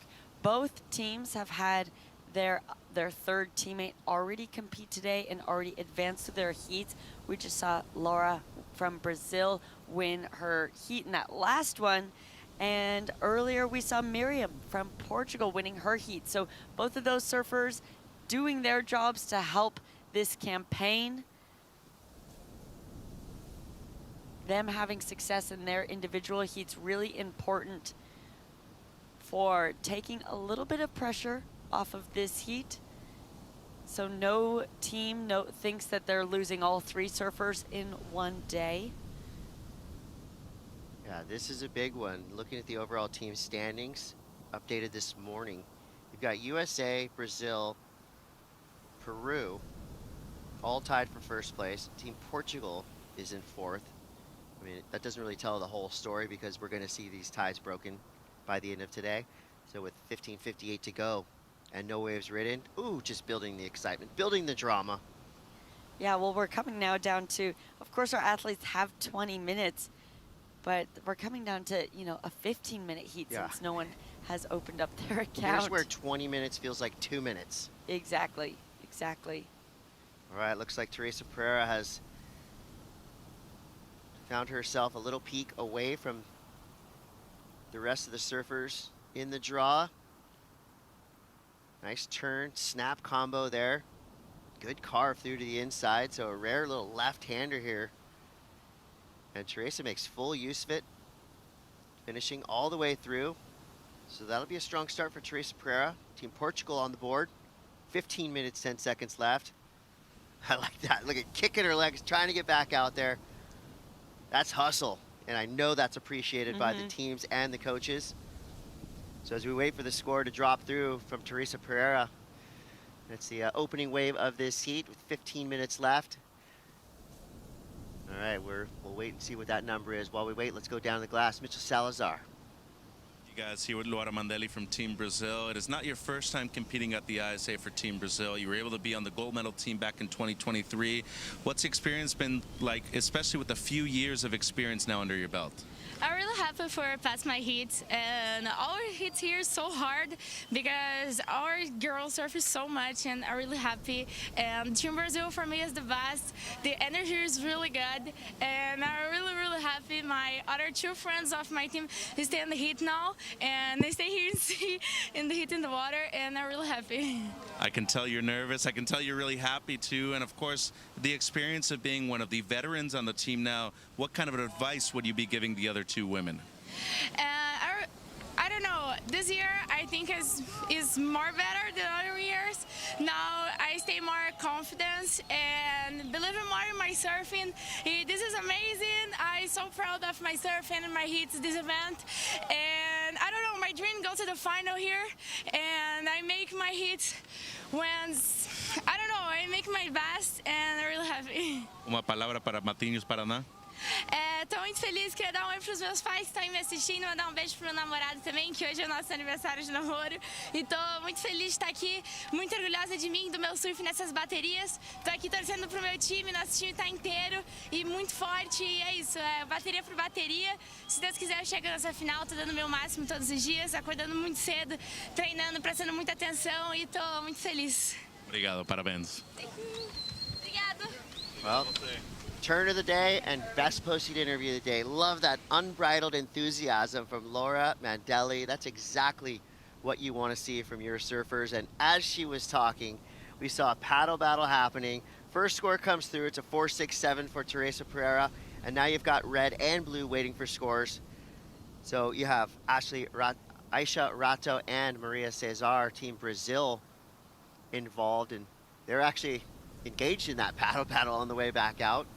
They really were, and you could hear in that sideline interview the cheers behind, cheering on this paddle battle. Nice opening turn for Maria, bringing it around. Love the read of the wave so far. So we get a hit, releases those fins, nice variety, and then that's where we saw that paddle battle start. Split peak situation, first opening turn for Aisha, bringing it around. So Brazil going right and left on this one. Nice release. This one going a little bit longer than Maria's, but maybe not standing up as much for our surfer in red. Oh, what a cool scenario. So you had red and white with the paddle battle on the right, and then you saw Aisha right when she finished her wave, just trying her best to get back to the takeoff zone. Escudero now getting involved. 11 minutes, 40 seconds left. Wave goes really flat, 6 with it, now fades to the right. Maybe a section on the inside, but so far, really been nothing on this one. All right, good strong finish there. And her teammate right behind her. I mean, this is another heat of the day for totally different reasons. All these 4 surfers putting in maximum effort, but they're feeling the pressure right now when you have 2 surfers representing Brazil, 2 surfers representing Portugal. I mean, the leaderboard is just getting rocked back and forth. Big number for Maria Cesar, a 6-point ride. Highest single wave score of the heat so far, but Teresa Pereira has put together a combo of scores, a 4.67 and a 3.17. Remember, the implications for this heat are huge. So the Portuguese surfers, no stranger to feeling that pressure early on. Both of those surfers in this heat, not advancing through that opening round heat, falling into that repecharge round, and then doing what they needed to do to get back into the main round, surf their heat, last heat, advanced accordingly to get into this situation now. As we take a look at this replay of that 4.67, a quick start for Teresa. And she found this gem underneath everybody, underneath all that priority, and she had separated from the pack. That benefited her. This is that opening ride, that 6.0 for Maria. A beautiful wave. Love that variety, love that energy, and then that is where that paddle battle initiated. So, you know, what I was getting to there is that the Portuguese surfers have already had it on the line, have already almost lost it, and have scratched their way back, where the Brazilian surfers showing really dominant from that round 1 all the way through. And, you know, I've been both of those surfers at different times, and so there's ways to find those confidence, out of those situations. And that is just full effort right there. You're trying to focus on what you're doing. You can hear your competitor just trying to steam out past you. So we're at the 9-minute mark. Things are settling in score-wise. We've got Teresa Pereira still in the lead. Maria Cesar, beautiful, dynamic surfing, enough for a 6-point ride. Aisha Rato, 18 years old, from Buzios, Brazil. Currently in 3rd place, needing a 1.68. Lua Escudero from Team Portugal only needs a 2.08. Talking pure entertainment here in Heat 9. And if you're on the beach, you're hearing it as well. Team Brazil, I mean, they will let their presence be known. They'll be shouting and whistling. And you've got Team Portugal. They're probably side by side right now, just trying to send everything they have out to the surfers. A lot of noise, I'm sure all 4 surfers are hearing. They probably have their different whistles. You know, you become used to hearing and identifying what your coach's whistle sounds like. I know my dad, as my coach, I could recognize his whistle anywhere. Like even if we're at a crowded event and I hear his whistle, and can turn my head. So you become used to that communication as a surfer out in the water with those people working with you on the beach. And I imagine that that's exactly what is happening for them at the moment. Yeah, and pretty much every surfer saying the same thing after the day is over. You get that daily debrief, watch your heats back, you know, decode some of the things that you're working on. Eat, sleep, surf, and then break it all down again. That's exactly right. It's a marathon of an event, 9 days. So you get into that rhythm. Eat, sleep, surf. Eat, sleep, surf. Don't forget to have fun, though. Oh, you're supposed to have fun? You are, Chris. Well, I mean, we have 420 plus teenagers down here all together. I'm sure there's some tomfoolery and fun being had. You know, we see a lot of joy around the contest area, even for teams that have, you know, lost all their surfers. I think the respect these surfers have for the rest of the field has been showing through, and also just the love of what they're doing. And, you know, like, you're 6 of thousands of surfers from your home nation picked, selected to come down here and surf in Peru and meet all these other surfers from around the world. That's the good life. I know I've seen a lot of appreciation of that with our field of surfers down here at the ISA World Surfing Championship. But back to business, 6 minutes, 19 seconds to go. This heat's been relatively slow just in terms of sets rolling through, so these surfers having to earn it, you know, trying to manufacture, grind out scores on some smaller waves. Speaking of earning it, this guy's been paddling for hours.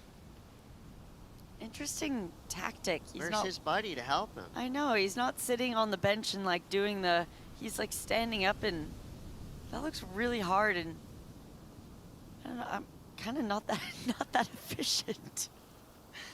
That's amazing.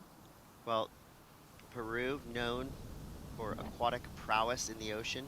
Some of the first ever waves ridden on the reed-made surfboards. Really cool stories and incredible surf history here in Peru.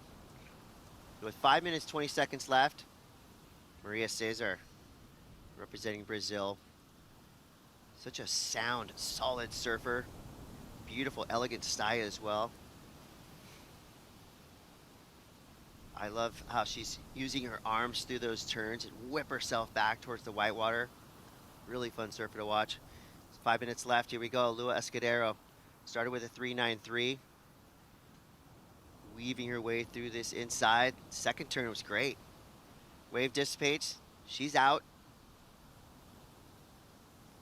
She'll get some credit for where she placed that second turn, blowing the fins out a little bit. She's looking for a 3.92.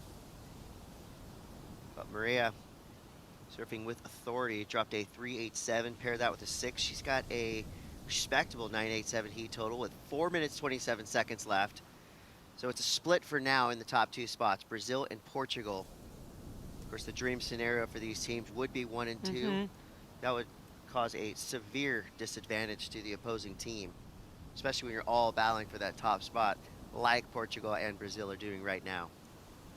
And it's our surfer in red in 4th place right now, only needing a 3.52, but she has first priority.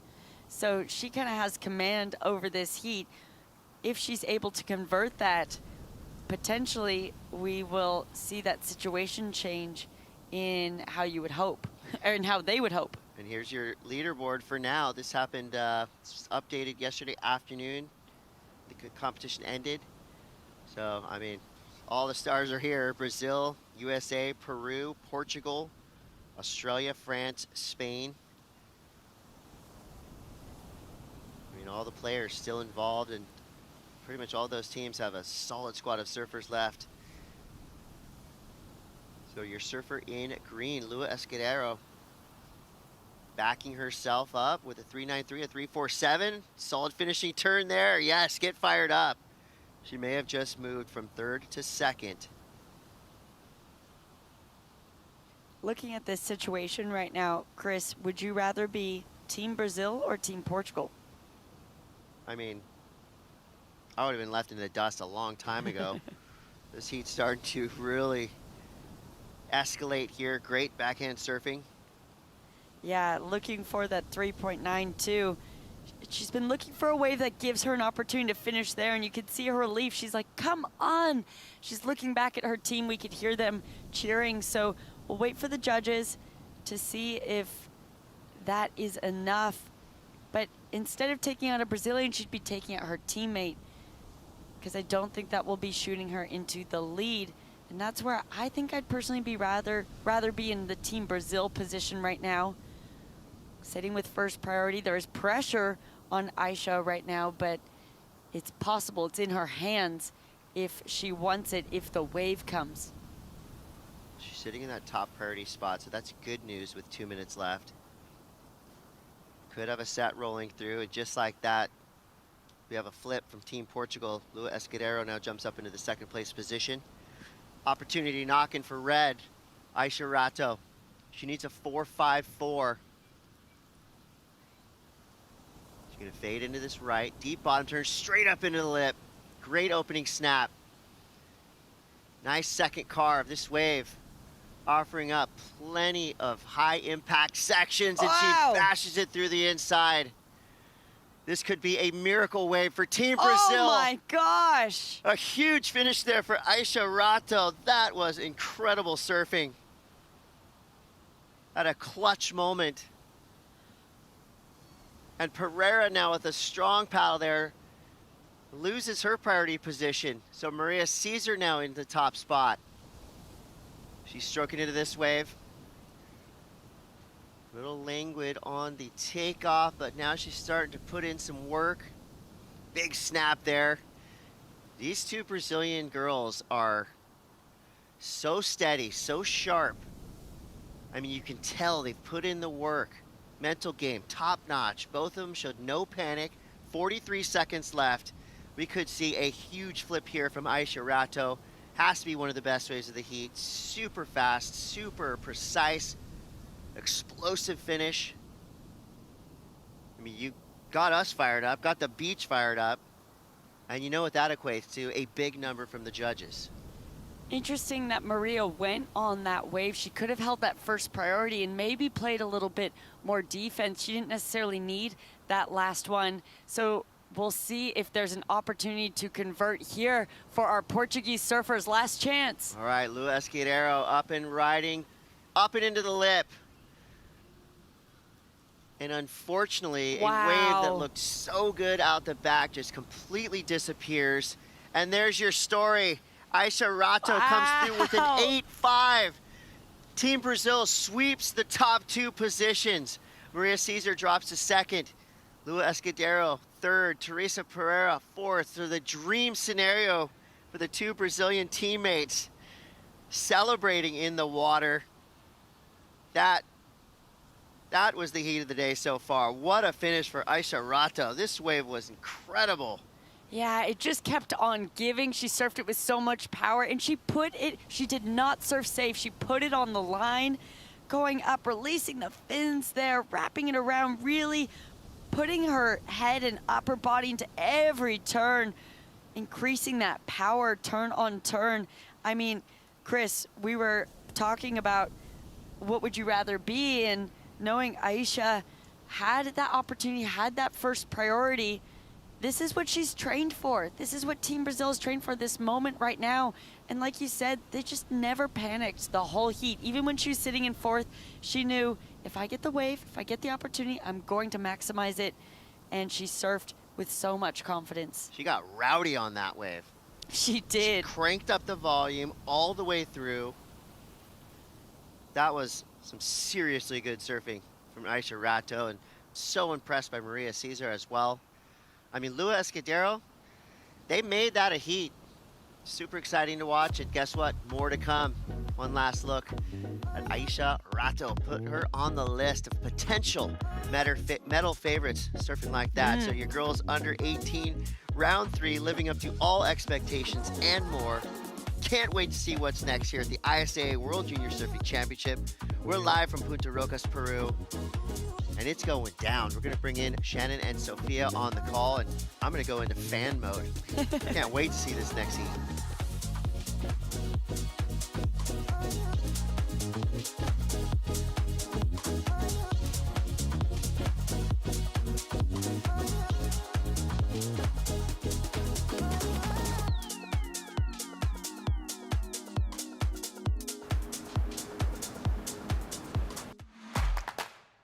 Welcome to day one of the ISA World Junior Surfing Championships.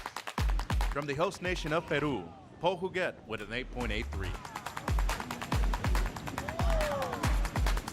Yeah, I feel pretty good. I learned to surf in this wave. Incredible to be here with my family, with my team. From the United States of America, Mackay Castle with an 8.5. Japan's Mirai Ikeda with an 8.67. Quick whip, throwing tons of spray. Yeah. She opts out. Surprised that she committed to the inside too. The Olympian Yang Su Chi from China with a 9.17. Wow. Oh, sets herself up with it. Wow. A little bit wild. I feel light point wave is so good. I feel air wave is very good. It's my first time come great. Perfectly, speed, elegance, great style, all the way down the line. Tune in tomorrow for day 2 of the ISA World Junior Surfing Championships.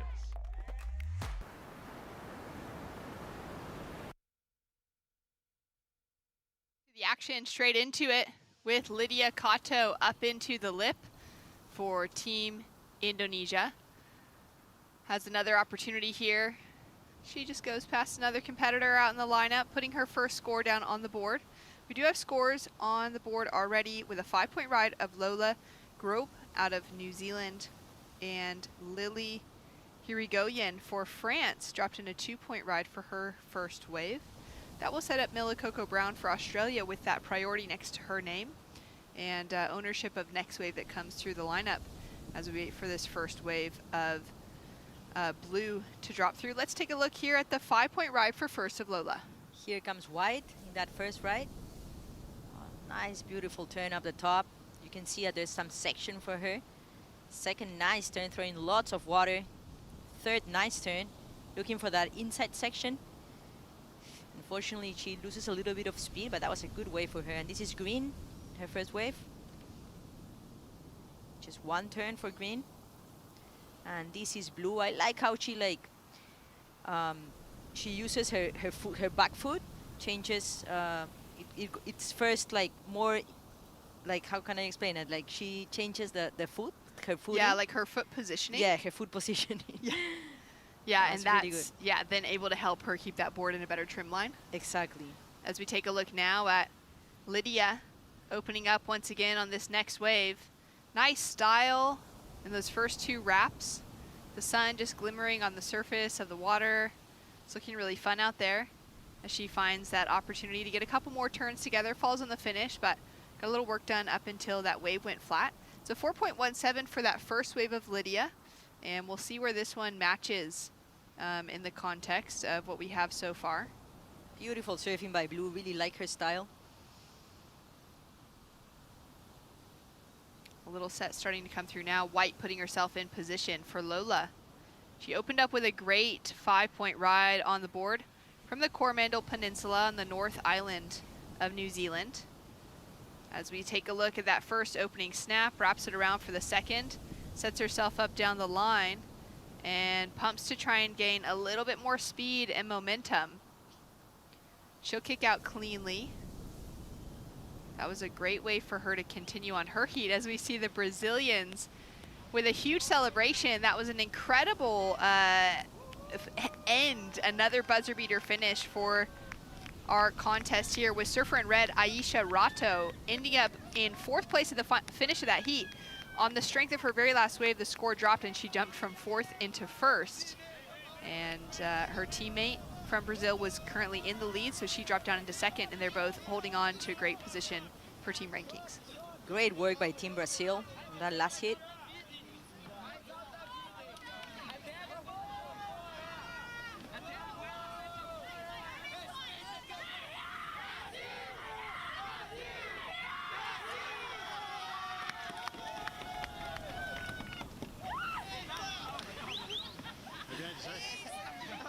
That was awesome. Well, 1 and 2 for red and blue.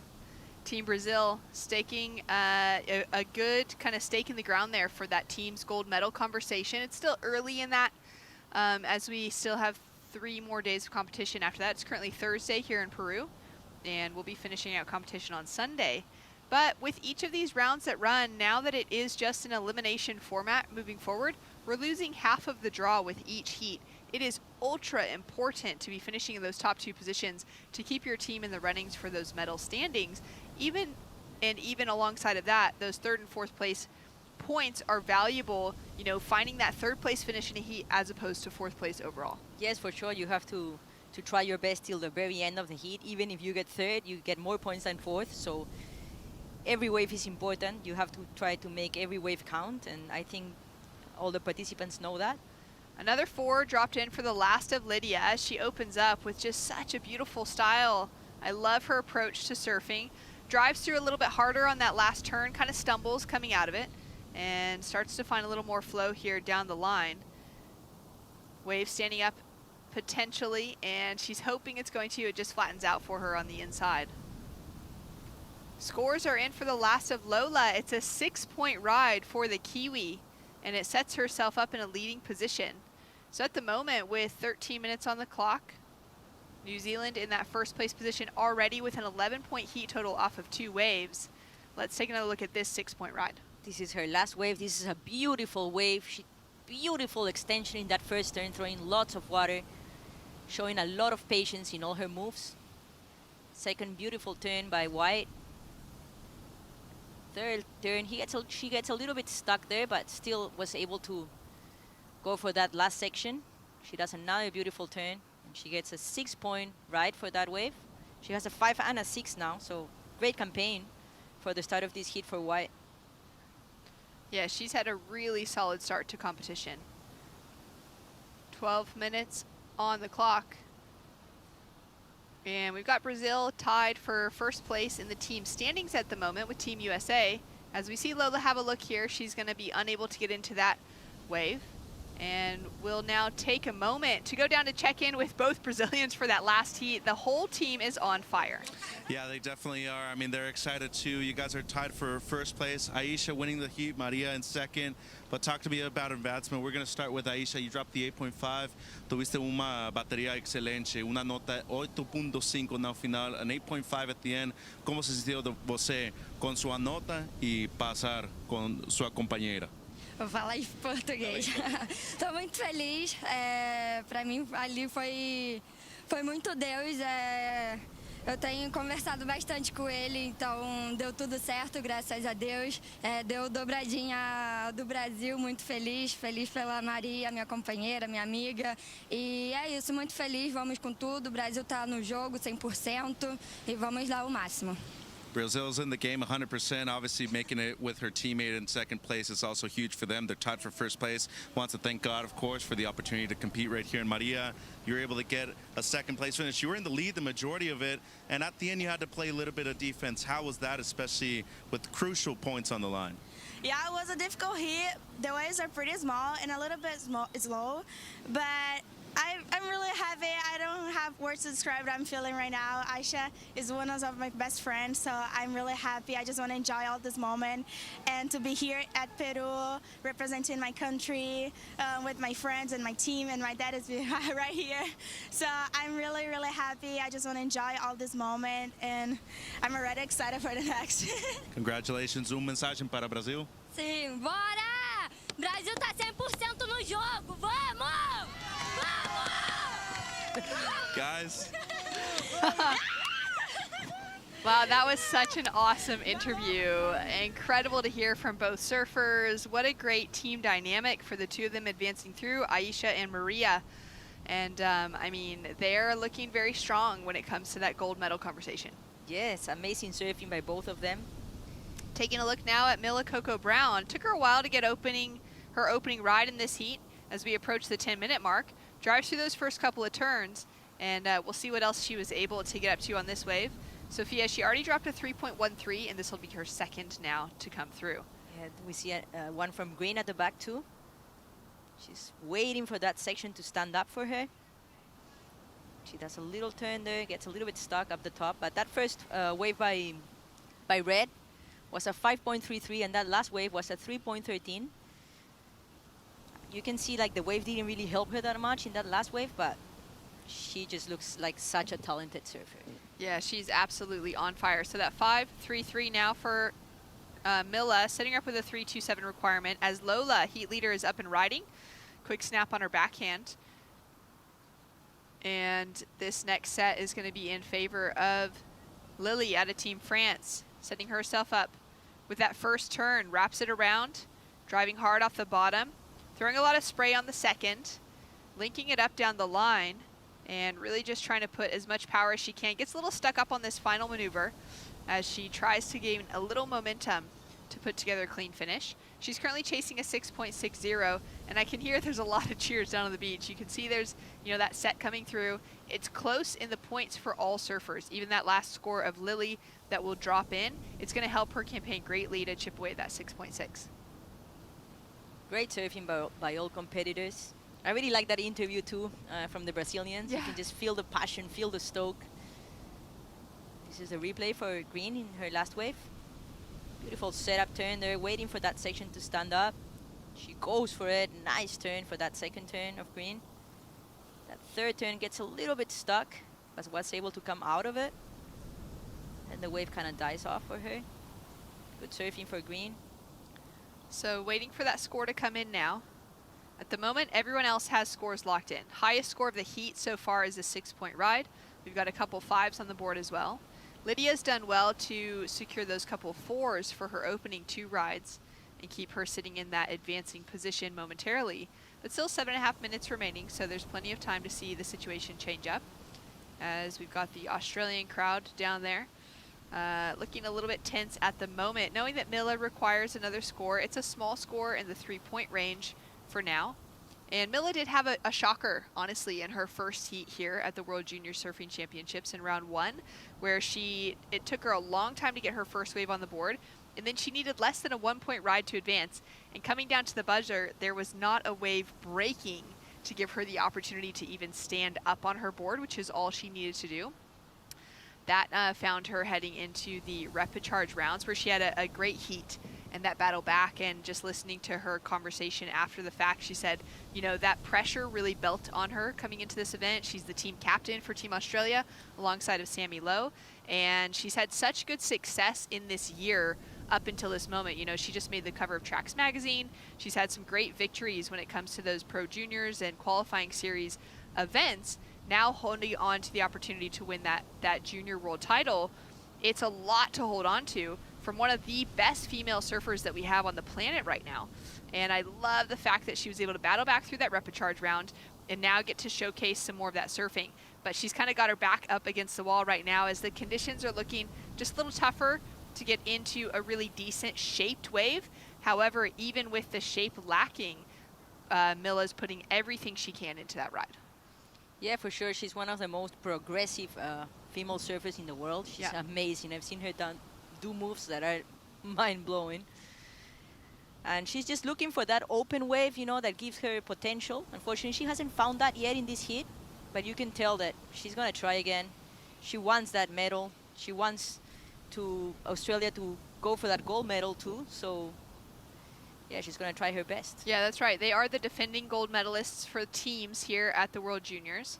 As we take a look now at Lydia, she carves back, and she's now chasing a 4.28 as the last score of Milla pushed her down into that 3rd place position. So this is a crucial wave, a crucial opportunity for her to improve that score line. She's probably unaware of that situation change as she was kind of just paddling and catching that wave as the announcement would be dropping from the beach announcers. Last of Milla was a 3.37, and that took her up into that 2nd place position. So she got the job done on a wave that really hardly offered, you know, even a 3.5 potential score. Did well to kind of force that into being. As we take a look now at our surfer in the blue jersey. And, oh, my apologies, that last wave was Lola, who is currently in the leading position in white. As we now take a look at Milla up and riding. She's looking to improve on a 3.37. She would know now that she's in the advancing position, but she's not necessarily safe as she throws that tail around. Lydia now up and riding on her forehand, chasing that 4.28. Beautiful surfing so far as she just draws that high line and sets herself up coming through to the inside section. She's got probably one of my favorite styles that I've seen of the women's draw so far. Beautiful style from Blue. Can tell that, I mean, this is an absolute assumption, but based on her style, I would say she's riding a lot of bigger equipment when she's back at home, maybe free surfing, riding some longboards, something that's just given her that opportunity to extend her surfing and add a more grace into it. Great surfing by Blue. And also I like that last wave of red. You can just tell that as soon as she has the opportunity, she totally capitalized on it. This is a replay. Look at this first turn. Wow, throwing so much water. So much spice in her surfing. Unfortunately, the wave didn't offer that much after that, but I think judges are going to like that first big turn she pulled. Yeah, that first turn was so nice, and then Lydia caught this one. Beautiful turn by Blue. Second turn, wow, this is a great wave. Third turn for Blue. Beautiful hacks up the top. Wow, she got a lot of turns in that wave, and that wave offered a lot, so I think judges are also going to like that wave. So up and riding now, Lily. She's been the only surfer to not find a strong amount of rhythm early enough in this heat so far. That 4.23 for her second to last wave was a great effort as she's up and riding now. So fell in that last one, and she's going to find the opportunity to answer back straight away. Nice two-turn combination, and you can see now she just needs that opportunity of a wave with a corner to be able to really open up and showcase her surfing. Chasing a 4.48 to take the advancing position right now. We are waiting for the last of Mila Coco Brown to drop in though for Australia, and we've got a score to drop in for Lydia as well. Lots of waves ridden in those last minutes.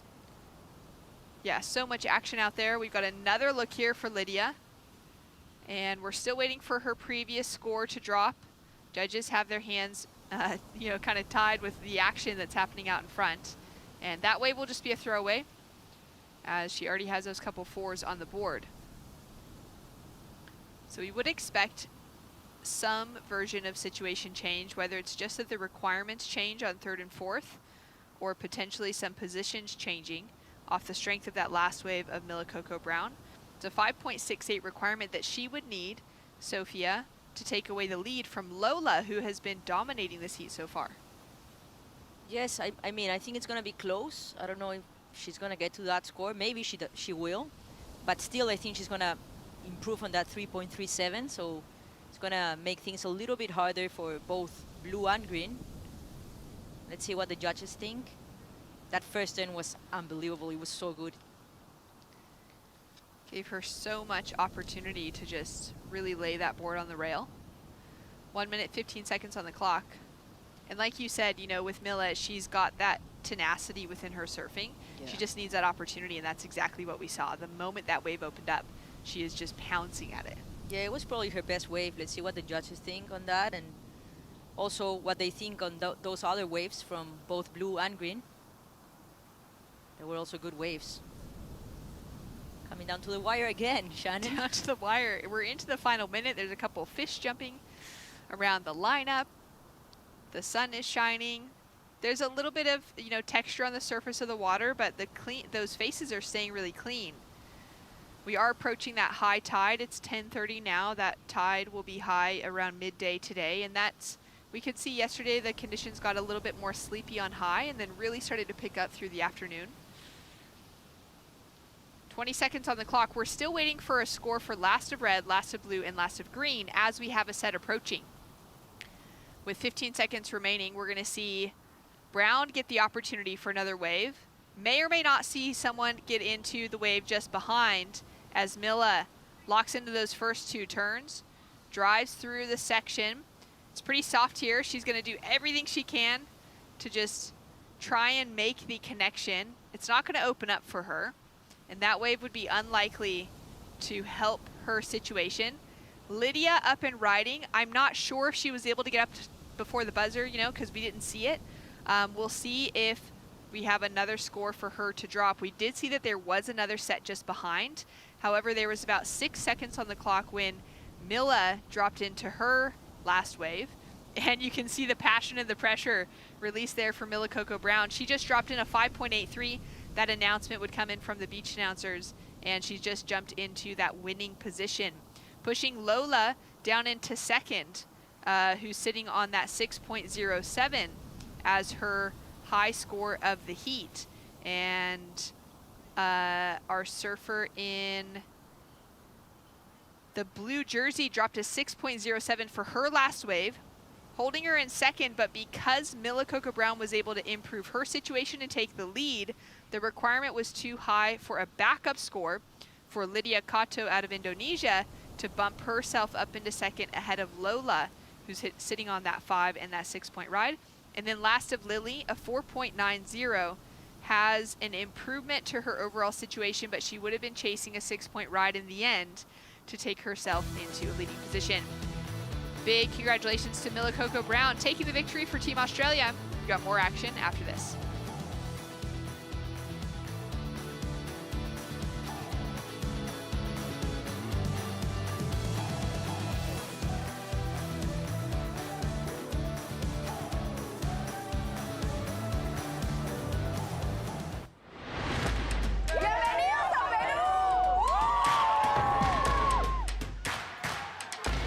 Hello everybody in Peru for the ISA World Junior Surfing Championship. I'm sure you guys are having already an incredible time with the beautiful waves in Punta Rocas. I'm very, very happy to see this record amount of countries, record amount of competitors, and record amount of participants. Between surfers and their support team, there's almost 700 people in Peru. This is amazing. So I wish everybody the best time in Peru. I wish they enjoy, reconnect with people they already are friends with, and find new friends. Of course, that's the key of the ISA World Championships. Finally, I would like to thank our host, Fenta, the Peruvian Institute of Sports, and in general the government of Peru and the people of Peru for such an amazing hosting of this event. Thank you everybody, good luck, and enjoy the competition. Goodbye. Muchas gracias a todos.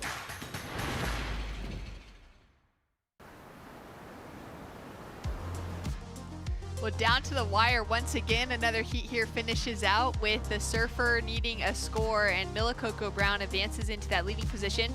She was already in the advancing position of second, but takes away the victory on her final wave ahead of Lola out of Team New Zealand, who finishes out in second, and then it is our other two surfers who will be falling out of the event for Indonesia and France, unfortunately. They'll be there supporting their teams for the rest of competition. As we take a look now at the lineup, Peru, Ecuador, Argentina, and France with surfers in the water. Valentina, Ambar, Victoria, and Anouk have the opportunity to keep themselves in the conversation. And a big moment as the Peruvian team has had a couple of their girls fall out in this round already. Sophia in the heats that we have called, and Valentina's got the pressure on her shoulders to find an advancing position in these under 18 girls division specifically. Yes, I'm sure Valentina has been watching those last hits of her companions of the team, and she kind of understands what errors they did, so I'm sure she's not going to do the same. She's a great competitor, smart competitor. So, yeah, go for it, Valentina. She's just a little Grom, 13 years old, from Lima. And incredible talent to take her into qualifying for the Peruvian team, which is so tough to make it into. As we see the ring of fire forming here around Mila Coco Brown. And we can't hear it. Oh, here we go. We got some audio to it as well. Such a strong team, Australia. And I loved how Mila went through the rocks to go in like a local. I don't do that. You don't even do that, and you are the local. Yeah, that was a challenging little section to get through. But for the Australians, they've got plenty of waves like this with some challenging ins and outs, you know, across the rocks and everything. Mila with a really solid performance there. I'm just taking a look at the team standings here, Sophia, and coming into competition as of the finish of our under 16 girls main round 2, which was just the first few heats, or the last few heats of that round we had to finish today. Team Australia was sitting at number 5 in the rankings, but still very close in the overall points. As we take a look now at live action with our surfer in red, driving through that opening turn for Valentina, setting herself up here, and you could really see as she put that board on rail for the first turn, she's looking comfortable out in the lineup this morning. Sets herself up for a little finish on the inside. Unfortunately, the nose hits the water and she can't ride out of it. Yeah, that was a beautiful wave by Valentina. Unfortunately, she fails in that third turn. She did a couple good turns at the back. Taking a look now for surfer in blue, Amber out of Ecuador. Into that first opening wrap, looking really solid on her feet. And that's going to be all that wave offers. We may see more waves like that where it's just those, maybe that 1 to 2 turn opportunity on the outside. Yeah, you really have to take advantage of those steep sections, you know, try and push as hard as you can there, because I think that's what is going to give you the score. 2 13-year-olds in the lineup between Amber and Valentina, up against 17-year-old Victoria, the oldest in the water, and 16-year-old Anouk. All representing teams that are so challenging to qualify for. There's a lot of pressure landing on your shoulders ending up in an event like this, as Valentina is making it look really easy out in the lineup here. Feeling comfortable at Punta Rocas as she just pushes that tail around, and you can see the rocks right on the inside section. She's committed to the finish, and that's going to be a great looking score for her to kick off her campaign. Beautiful surfing by young Valentina Escudero from Peru. That was a great wave of her, showing a lot of maturity in her turns. Taking out a couple of big victories in the under 14s division nationally and for the South American rankings, which is really impressive for Valentina. And we've got scores now that are starting to filter in. So with our current situation, it is our surfer in blue who's in the leading position for Amber. She's got a 3.17 and a 2.5 on the board for that heat total. Anouk from France dropped in a 4-point ride, which so far is the highest wave of the heat. We're still waiting, though, on scores for the last wave of Valentina. Her first wave drop through is a 3.23, and one more will take her into an advancing position, needing to be just a 0.78, and it's already going to be much better than that. We've got 13 minutes on the clock. Let's go down to the beach to check in with Mila Coco Brown. Thank you so much, team. Wow, a huge heat. That was an uphill battle the whole time. You were fighting for that second place, and in the last few seconds, you got that score to now be standing here with me to that win. Tell me how you're feeling. Oh, I had like a strategy, I guess, to get the first wave, and I got the last wave in the first exchange. Everyone had gotten waves and scores, and I was just sitting there like, oh, it's not going to plan so far. So I was sort of tripping, and then got one from deep because I knew I just needed to stand up on one with like 12 minutes left or something. Got a 5 on it, and then the whole time I was just chasing scores. Then needed a 3 to get into second, got the 3 on like a 1-footer, and then I saw Lydia on the wave behind me just slapping one all the way in. I was like, oh no, and I like sprint paddled back out, managed to get one halfway out and got the score and got to first, but they didn't read the score out for like 5 minutes, and I was wigging out there. I was just standing there looking in, waiting for like reassurance, and everyone was just standing there like this. Just didn't know what to do, and I didn't know what to do. But no, it's good, stoked to get it done. Oh my gosh, my heart was racing for you in those moments. So talking about you going out with a heat strategy, and that was to get that first wave, and when it doesn't go according to plan, how do you find yourself adapting out there? Well, in my last few heats as well, I did the same thing, like wanted to get the first wave, had the inside and still somehow didn't get the first wave. So just like being super adaptive, and it's super shifty out there, so just making sure you're always like super reactive and like on your toes, I guess, and just chasing waves back and forward until you're in the spot for one. But yeah, stoked it went to plan in the end. Yeah, and talk to me about being team captain here. You have an amazing team that you are here representing, and you guys are previous gold medalists as a team and looking for that next one. How has that been feeling now that we're about halfway through what is a marathon of an event? Yeah, this event's a big marathon. I was in El Salvador last year when we won gold as a team. And I was also captain, but I didn't really get to live up to my role because I was sick the whole time, just spewing between heats. Somehow got to the final, but then after the final I was just like, couldn't really do my job, I guess. But this year I'm feeling super healthy, strong and ready to be captain again this year and live up to the role of, like, I don't know, I guess leading the whole team and making sure everyone's like got everything they need and everyone's having fun. So yeah, it's going to be super fun. Can't wait for the rest of the event. Well, thank you so much. We're excited to see what you can do going on to these next rounds. So congratulations. And I'll throw it back to you guys in the booth. Thank you. Thanks so much. Great to hear from Mila. And that was a really fun interview. I like getting to know a little bit more, you know, just kind of that spill out of her mouth, what's really going on inside. Yeah, and they, like, it just happens a lot, I think, that when, you know, like Australian teams or American teams and they come to Peru or El Salvador, they, like, sometimes the food is really... Yeah, just we're all very sensitive, right? You get one sip of water when you're in the shower and you're done for. Yeah, yeah. I got Chelsea Hedges also, like, writing to me because she's part of the team Australia. Yeah. She was like, what should we do if we get sick? And I'm like, it's okay. Like, you guys are not going to get sick. Yeah, yeah. You know, it's just like a big thing, you know? But she still won it, right? Like, she still did really well in that contest. So. That's right, in El Salvador. Yeah. I mean, she still made it through for the finals and had an incredible performance. As we take a look now at Valentina up and riding, she's sitting in that second place position right now. Opening couple turns, looking really smooth, and she's really doing well to match the pace of this wave. This is her favorite wave here, Punta Rocas. She loves being out in the lineup on any day, no matter the size, whether it's kind of small like this and running off the rocks, or it's those big, heavy days out the back. So great to see her starting to find a little bit of rhythm. And her decision-making is as well to stay a little bit more active, to just continue banking waves, knowing that some of them stand up and some of them don't stand up. And you kind of struggle to figure out which ones are which on the takeoff. Anouk now up and riding. She's going to hook it up into a couple of turns. And just lacking a bit of speed in that wave, still able to get a couple maneuvers as she's chasing a 4.07. That'll be her second wave of the heat. 2.70 now drops in quickly for Anouk, and that has her sitting in third. Valentina's last wave still to come. She's looking to improve on a 3.23.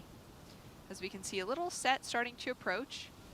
It is our surfer in blue with first priority, green and second priority, and they're really split apart, kind of on the sort of separate zones at the moment, but you can see that blue is starting to head over into that same peak where green is sitting. I also like what Mila said about, like, staying active, you know, in the heat, like moving around. There's like different sections, and I think it's really important in Punta Rocas to be really alert. Waves don't break just in one place, so I think it's a good tactic to be eyeing like every peak. Yeah, it's so crucial just to stay active out here. 8 minutes on the clock. We've got a paddle now from Victoria. She's our current heat leader. Only holding on to a 2.93 for her backup score. That first turn, looking sharp into the second one. Now wraps it around as she's driving down the line. This wave has that little bit of backwash that's running through it. It's really giving it multiple faces as she's trying to connect. But the two turns on the outside section should set her up with better than that 2.93. And Valentina's last score drops in now. It's a 4.6. It moves Peru up into the leading position as we take another look. This is the replay of green. Wow, beautiful turn for that first turn. Second beautiful turn. And then the wave kind of gets weird, but I think she got the job done in those first two moves. She totally attacked in this first move. Oh. Yeah, it was really fast off the takeoff. Offered her a lot of scoring potential in the outside section, which is exactly what you were saying just a few minutes ago. You know, really these surfers need to be capitalizing. If that critical section is offered, go as big as possible, because there may not be another critical section. Exactly, exactly. It just takes like one big turn in a critical section to have a good score, so you don't need to do much after that. Down to 6.5 minutes remaining. We've got a score to drop in for last of green. And Mila Coco Brown just saying that, you know, staying active in the lineup is the smart thing to do. I love that insight that Chelsea's reaching out to figure out, you know, is it a likelihood that the team gets sick? Because they obviously had to deal with that as an entire team dynamic as well last year, carrying Mila through that event and wanting to support her well.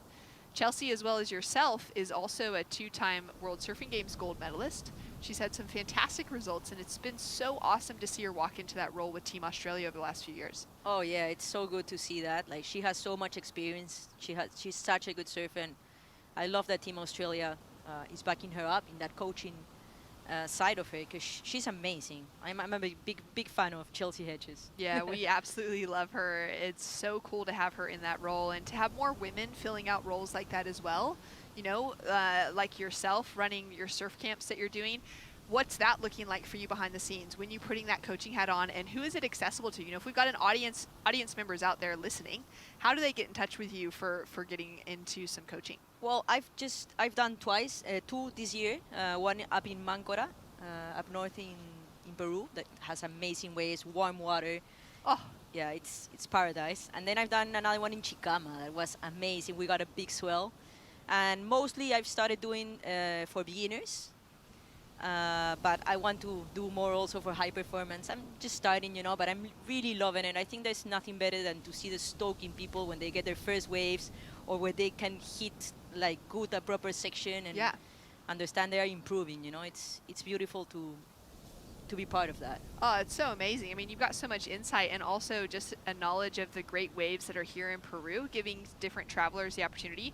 Is your current market more so locals here in Peru, or are you open to having surfers from around the world come down? Oh yeah, I've had a lot of people from overseas, and also people from local people, so it's for everyone. Yeah. Amazing. Well, Rachel and I are going to have to book ourselves a surf trip with you, Sophia, I would especially love with that. the quality of waves here. As we take a look now at Anouk, she's on a great looking wave.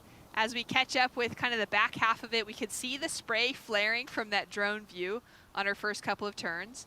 Amber now cutting back and just pumping down the line, trying to make this connection to the inside, and she's not quite going to have the speed to be able to tag that finish. Valentina as well, just staying active, looking for opportunity out in the water. Yeah, Valentina needs to improve on a 4.6. Still, both white and blue need like a pretty good score to go into that second place, so Valentina is doing a great job out there. There's still 3 minutes to go. Anything can happen. So I think this heat is going to come down to the wire again. Situation change now with 3.5 minutes remaining. Victoria Munoz for Argentina jumps into the lead. She's got a 5.5 on the board and has backed it up with a 5.47. She's also holding on to priority, so that's a great seat to be sitting in. She's at the top of the lineup, and scores are now dropping in for last of blue and last of white. We know that those could have some consequence to the scenario as well. White specifically chasing down that 5.43. Her wave looked really good from that kind of pulled back angle on the takeoff. You can see some spray flying, typically indicates that a surfer's found a critical section. As we take a look now at Amber up and riding, fat section to start, she drives it around, and now this wave's starting to gain a bit of speed down the line. She's doing well for the young surfer to carve back into the section, and she'll kick out cleanly. Green is having a great hit with a 5.5 and a 5.47. Great surfer from Argentina, Victoria Munoz.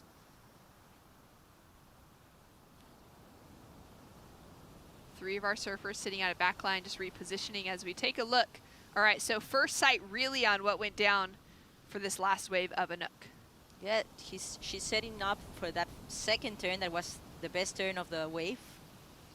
Third, nice turn. Unfortunately, the wave kind of flattens out there. She got a 4-point ride on the board. And we're waiting for that last score to drop in. Chasing down a 5.36. It's a 4.07 for her last wave. And that does slightly chip away at the requirement, but it really hasn't made much of a difference for her. And she's going to hear that and realize, all right, basically a reset, 1 minute 30 seconds on the clock, same situation applies. Chasing that mid-range 5. We've got some opportunity here. You know, we can see 1, 2, 3, maybe 4 waves on the way through. Whether or not they have great scoring potential, we'll find out when the surfer's up and riding. They've got a little bit of size to them, so that's nice to see.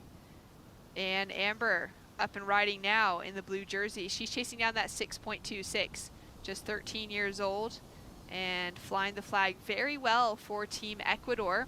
A couple quick carves, and just not another wave again, offering that critical nature that she needs to really get into that decent score line.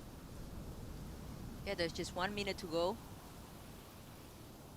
Valentina is in the second place, and we have the Argentinian in the first place.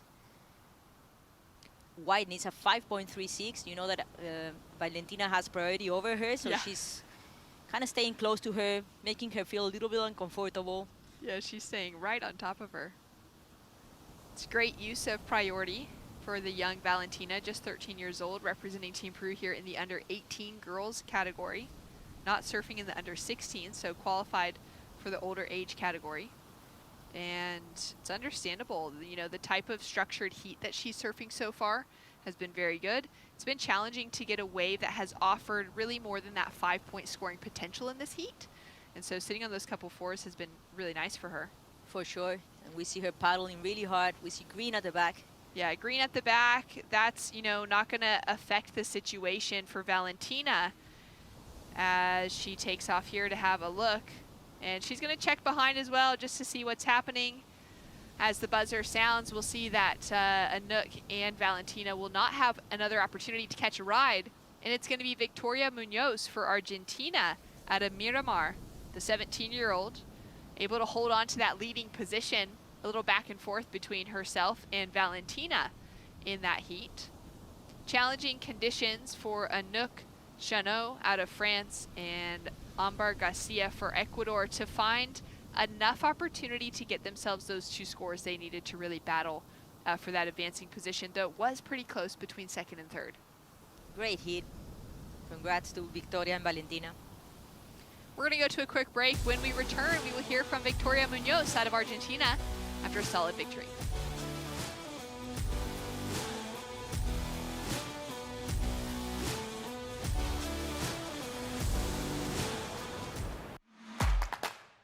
Welcome to day one of the ISA World Junior Surfing Championships. From the host nation of Peru, Paul Huguet with an 8.83.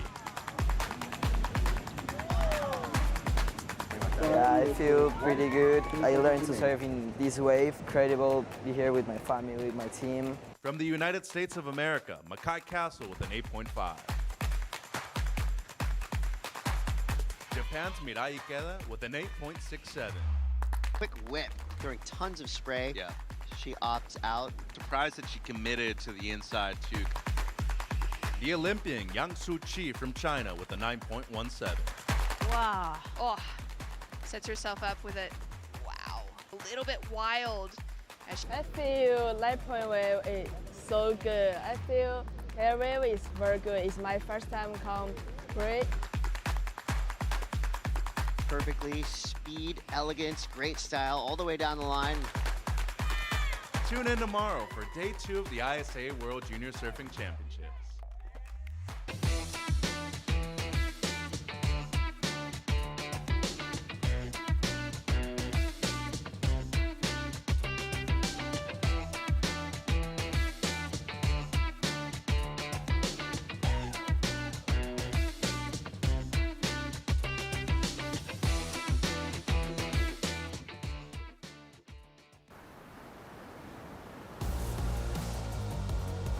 We're back here for the World Junior Surfing Championships with the ISA at Punta Rocas. The tide is approaching high, so it's getting a little more challenging out there to find a wave that connects and offers a good outside section as well as that critical inside that we started out with this morning.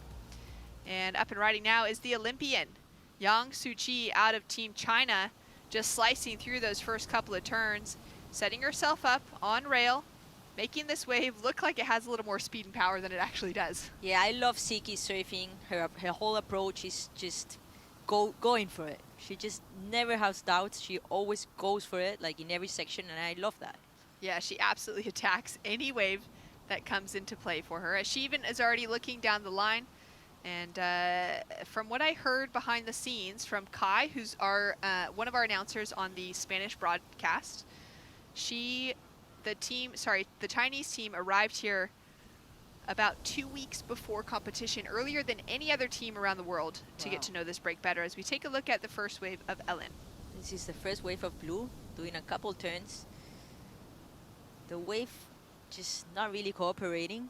And then here we see Siki Young, the Chinese, in that first wave. The wave was not the best, but she just looks on point. Yeah, getting a little bit of work done there for the start. First of Ellen dropped through as a 3.17 for Ellen Gerlings of the Netherlands. In the lineup up against 2 Chinese surfers of Yang Suqi and Jin Shuhan. Young with her first wave to drop, still waiting for first of green, and Ava Mota from the Dominican Republic is in the lineup as well. But what Kai was telling us is that Team China arrived 2 weeks ahead of time. Wow. Earlier than anyone else, and there was that big event, that big sporting event that was running here. Can you explain? Bolivarianos. Yes, that Yeah. was Bolivarianos. Bolivarianos. Can you explain what that was in the lead up to this event? It is like part of the Olympic cycle, and they just had this big event here right before this event, which was really good ground training for everyone that was competing on it. But yeah, that was it. That was a big event. A surf event as well as multiple sports as we take a look now at Jin Shuhan up and riding for Team China. Great wave selection for this opening and just matching the pace of this wave really well. Multiple turns on the outside section, a variety of wraps thrown in with that top turn snap as well. And she'll kick out. I also have an insight about the Chinese team. This is what I've heard, that when they go out for a free surf, it's so crowded. You've seen how the free surfs get. They go all together and they all take off in the same wave. Like the 6 of them take off in the same wave just to block other persons, and then they leave 2 of the riders in both the right and the left. That's genius. That is genius. That is such good teamwork, actually. I know. When I heard that, I'm like, wow. And that's so cool because they would have a respectful rhythm between each of who in their team is allowed to, is going to be those 2 riders taking off on the rights and lefts as well. Yeah. I love that. I thought that was amazing. It's so smart because there's 424 kids in the draw this week. Every surf has at least a couple hundred kids on it. Yeah. Maybe not all 400, but you're looking at 200 minimum. Yeah, of course. They kind of help each other to be able to at least get 1 or 2 waves during the free surf. It's so good. Kai was saying that their team, being here for a couple weeks early with the other big event that was running here on the Olympic side of things, that they would be in the water at sunrise. Like first light, they're out in the lineup practicing before that event would get underway. And then as soon as that event would start, the moment they had to be out of the water and cleared, they would just head straight to El Bosque and start practicing there. And they would spend their day surfing the other peak, our second podium, because that wasn't part of, the podium here at Punta Rocas for that event just before. So the team has come in looking really sharp. Their results are speaking for it as well. As we take a look now at Ava Mota for the Dominican Republic, gets that first opening snap and the wave gets really soft for her on the inside section. We've got another little peak starting to pop up. A 3.73 was the first of Yang out of Team China, and the first for Jin is a 5-point ride, sets her up in that leading position. So right now, 1 and 2 going to Team China. Having a paddle now, putting herself in position, potentially surfer in the green jersey, knowing that she's under 3rd priority, trying to pick off the inside, where Yang Suqi is currently sitting in that higher priority. But it is Ellen Gerlings from the Netherlands who has 1st priority. So if Ellen's able to get into this wave, then Yang Suqi will have to kick out. She is driving and pumping down the line up into that first section. It looks like Ellen wasn't able to scratch into it. And great work from Suqi for taking off on this wave a little bit deeper, putting herself in a critical section, trying really hard to gain some speed and momentum as she flies down the line for that ending snap.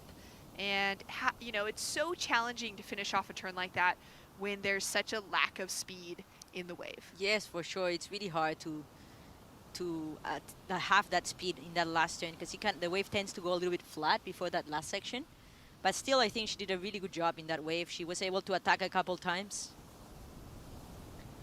Well, that last heat saw some impressive surfing and really challenging kind of slow conditions.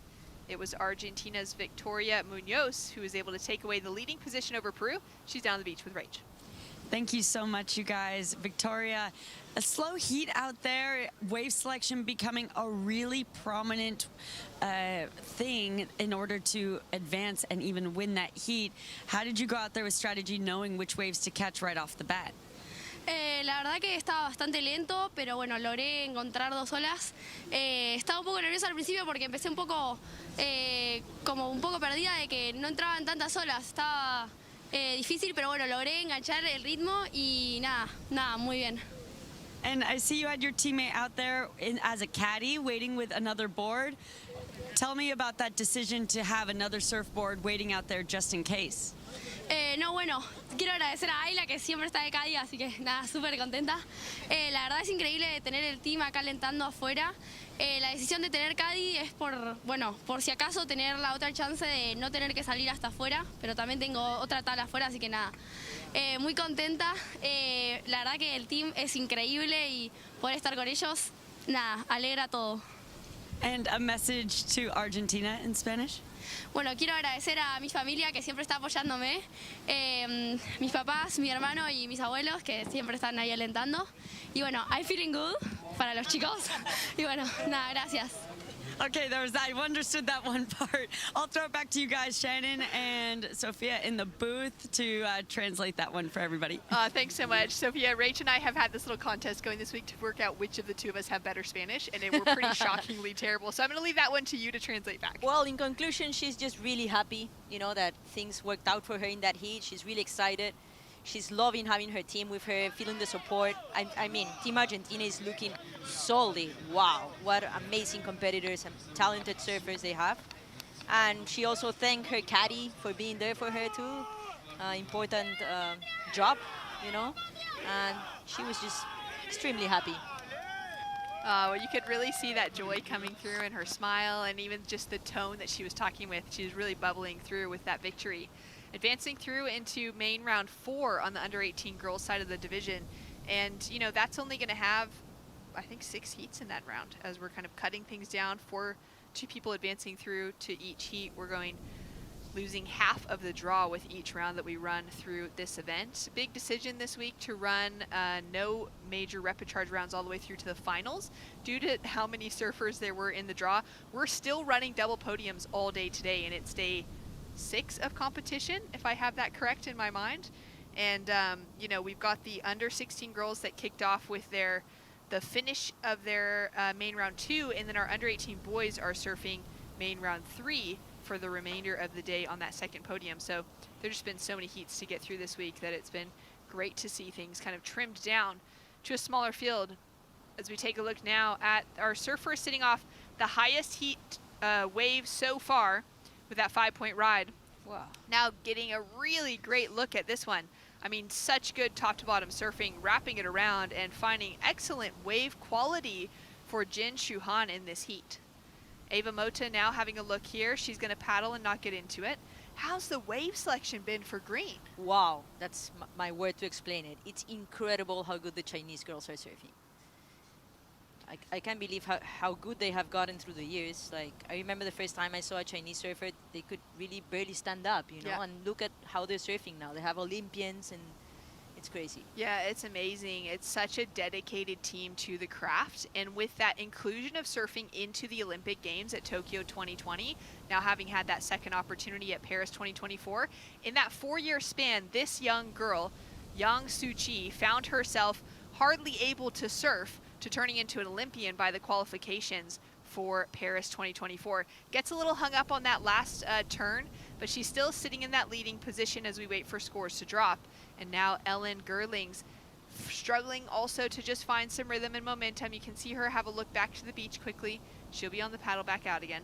But yeah, it's been insane to see the development, how quickly the trajectory has been for the Chinese team. And for Yang Su-chi, who's currently in that leading position in red, she's that front runner for them, finding that Olympic qualification, really the poster child for Chinese surfing right now and what is possible.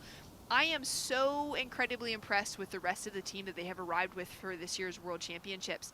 Working on those heat strategies, working on the surfing behind the scenes, which has been, slowly gaining momentum, but now structuring some incredible heats and surfing through into these, gritty rounds of competition has been extremely impressive. As we take a look now at live action with Ava, a couple backhand foam climbs for those first couple of turns, doing what she can with the wave that's in front of her. Yeah, that was a nice wave by White. Not the best wave quality, but still she managed to do a couple turns. And yes, that last wave of green, that was incredible. That's so good to watch. I thought Siki was pretty much the only one up there that really had that surfing potential to win medals, but she's not the only one. Wow, it's incredible. It's incredible to watch. And here goes green.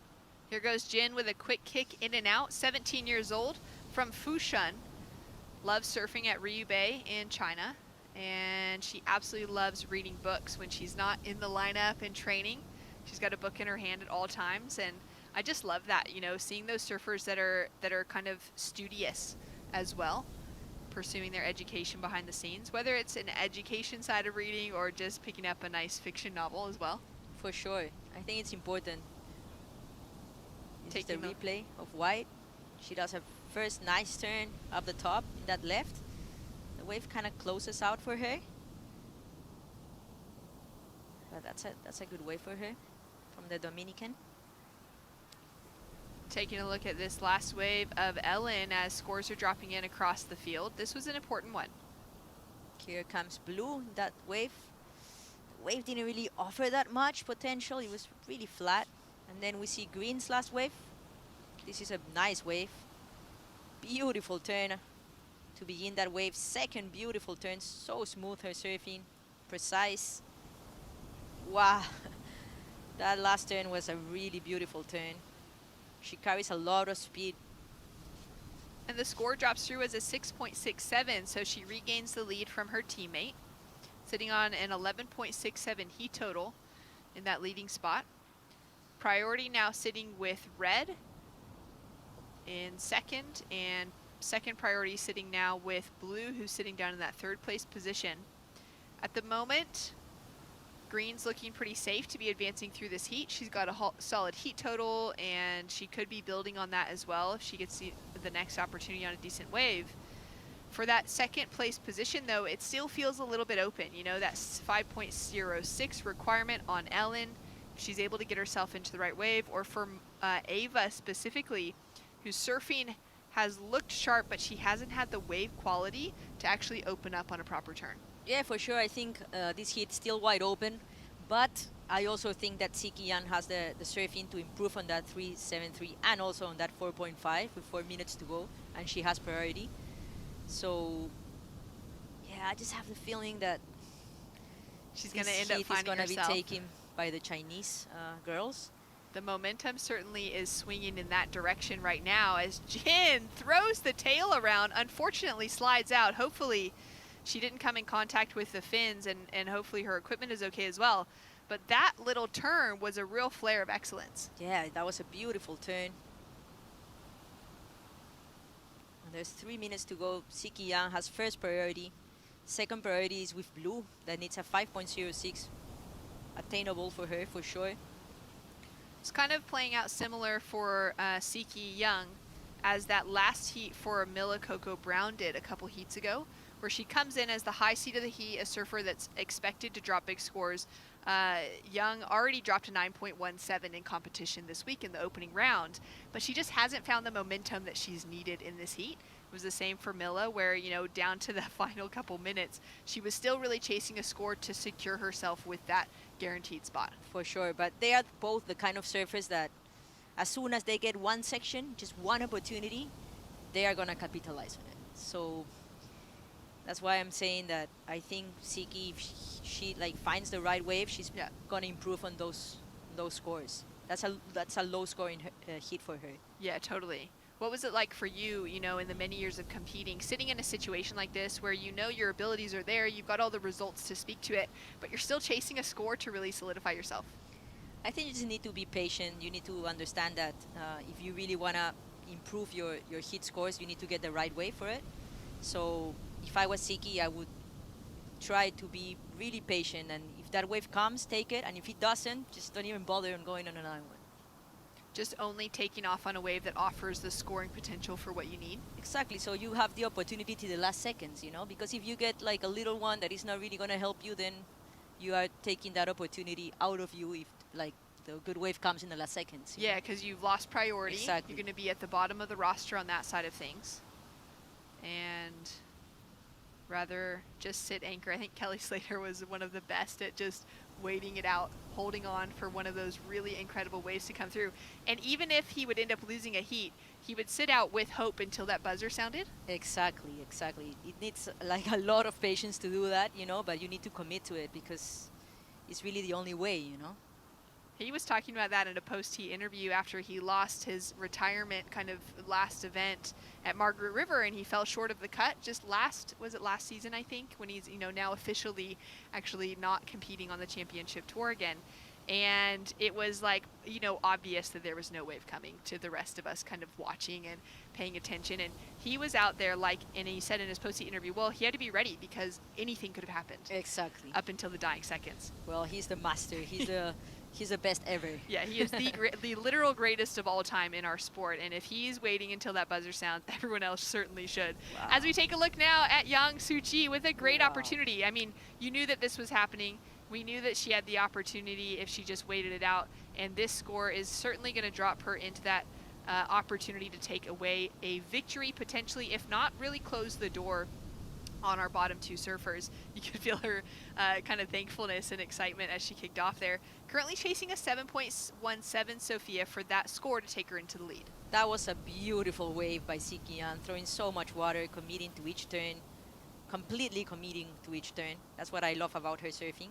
A paddle now for Ava, and she's got the opportunity, currently chasing a 6.10, but we know that requirement is going to grow, and she won't be able to get that first turn complete. For both Ava and Mota, putting in as much effort as they could, both catching about 3 waves each, looking to try and get themselves into something else. Ellen might have the opportunity there as Ava had a look and wasn't able to get into it. Ellen now up and riding on her backhand and just doing everything she can. Born and raised in Amsterdam, absolutely loves the opportunity to hit the road, travel and surf great waves like this at Punta Rocas, as she has a couple snaps to finish off with. And incredibly impressed with the surfing that we saw from her so far to land in this round. She's going to be one of those surfers to keep a close eye on moving forward in the future. But for now, the question mark is where that last score for our surfer in red will land. Seemed like a really good wave. She totally attacked, and the wave had so much potential. Well, no matter what, Team China had a great campaign in this heat. That's right, and Jin Chu Han put together an incredible performance. The 5 and the 6 on the takeoff, and even the fall on that 0.93 as her last wave. The way she pushed the fins out and that tail around, I mean, that's flares of excellent surfing for this young surfer. We've got more action when we return.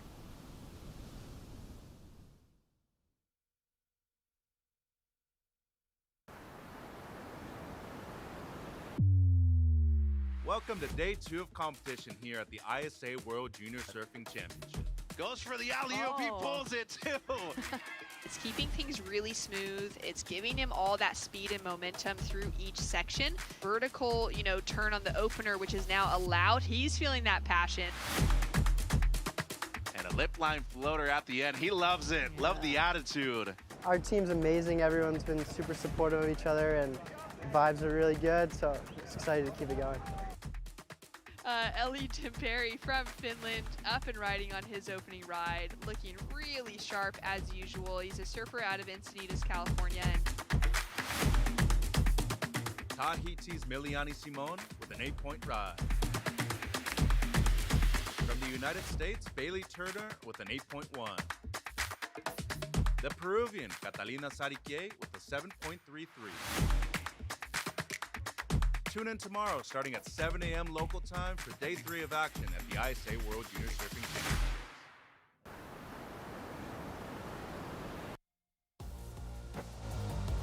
Hey, welcome back to the 2025 ISA World Junior Surfing Championship. We are live from Punta Rocas. Very excited to showcase the future of surfing. We have girls under 16, round 3, heat 1 coming up next. I'm Chris Cote, I'm with Mitchell Salazar, and it just went wild in the girls under 18. So many big performances, huge scores flying through. Pretty much every heat was a buzzer beater finish. We wouldn't want it any other way. Super exciting all day long. What do you think we're going to see here in the girls under 16 round 3? Same kind of thing, and maybe a bit more inexperience when it comes to the younger surfers out there in the U16s. There's a lot of people that are pulling, double duty, U18s and the U16s, so maybe a bit of fatigue, especially on a day like today, where it's a bit, in my opinion, more physically demanding when it's small. I feel like when it's big, you can kind of cruise a little bit more, knowing that there's opportunities, especially those that break a bit wider when you're paddling back out. Should be fun though. All right, we got 1828 surfers representing Hawaii, Poland, South Africa, and Tahiti. Let's start with this young ripper out of Tahiti, Roy Chapelier. A little hung up on the second turn, but you see boundless energy. Even though that wave wasn't giving her anything, she fought her way through it. Right behind her, representing South Africa, Emily Jenkinson. Could have a better line through to the inside, building up speed, identifies the section. Quick wrap. See what she has on the finish. Wow, this wave, it's the gift that keeps on giving for Jenkinson. So that's going to be a strong start for Team South Africa. Excited to see Leah Turner and Emma Rodolfini as well. I mean, if you've made it to round 3, you've done something pretty incredible. Yeah. Field absolutely stacked. We had 420 plus surfers at the beginning of this event, representing 57 nations. Like you said, Mitch, a lot of these surfers going double duty. If you're under 16, you can surf in this division as well as the under 18 division. Well, Raipoi's done it already today. She made her U18 heat. Now Leah Turner out there from the great Turner family out of Kauai.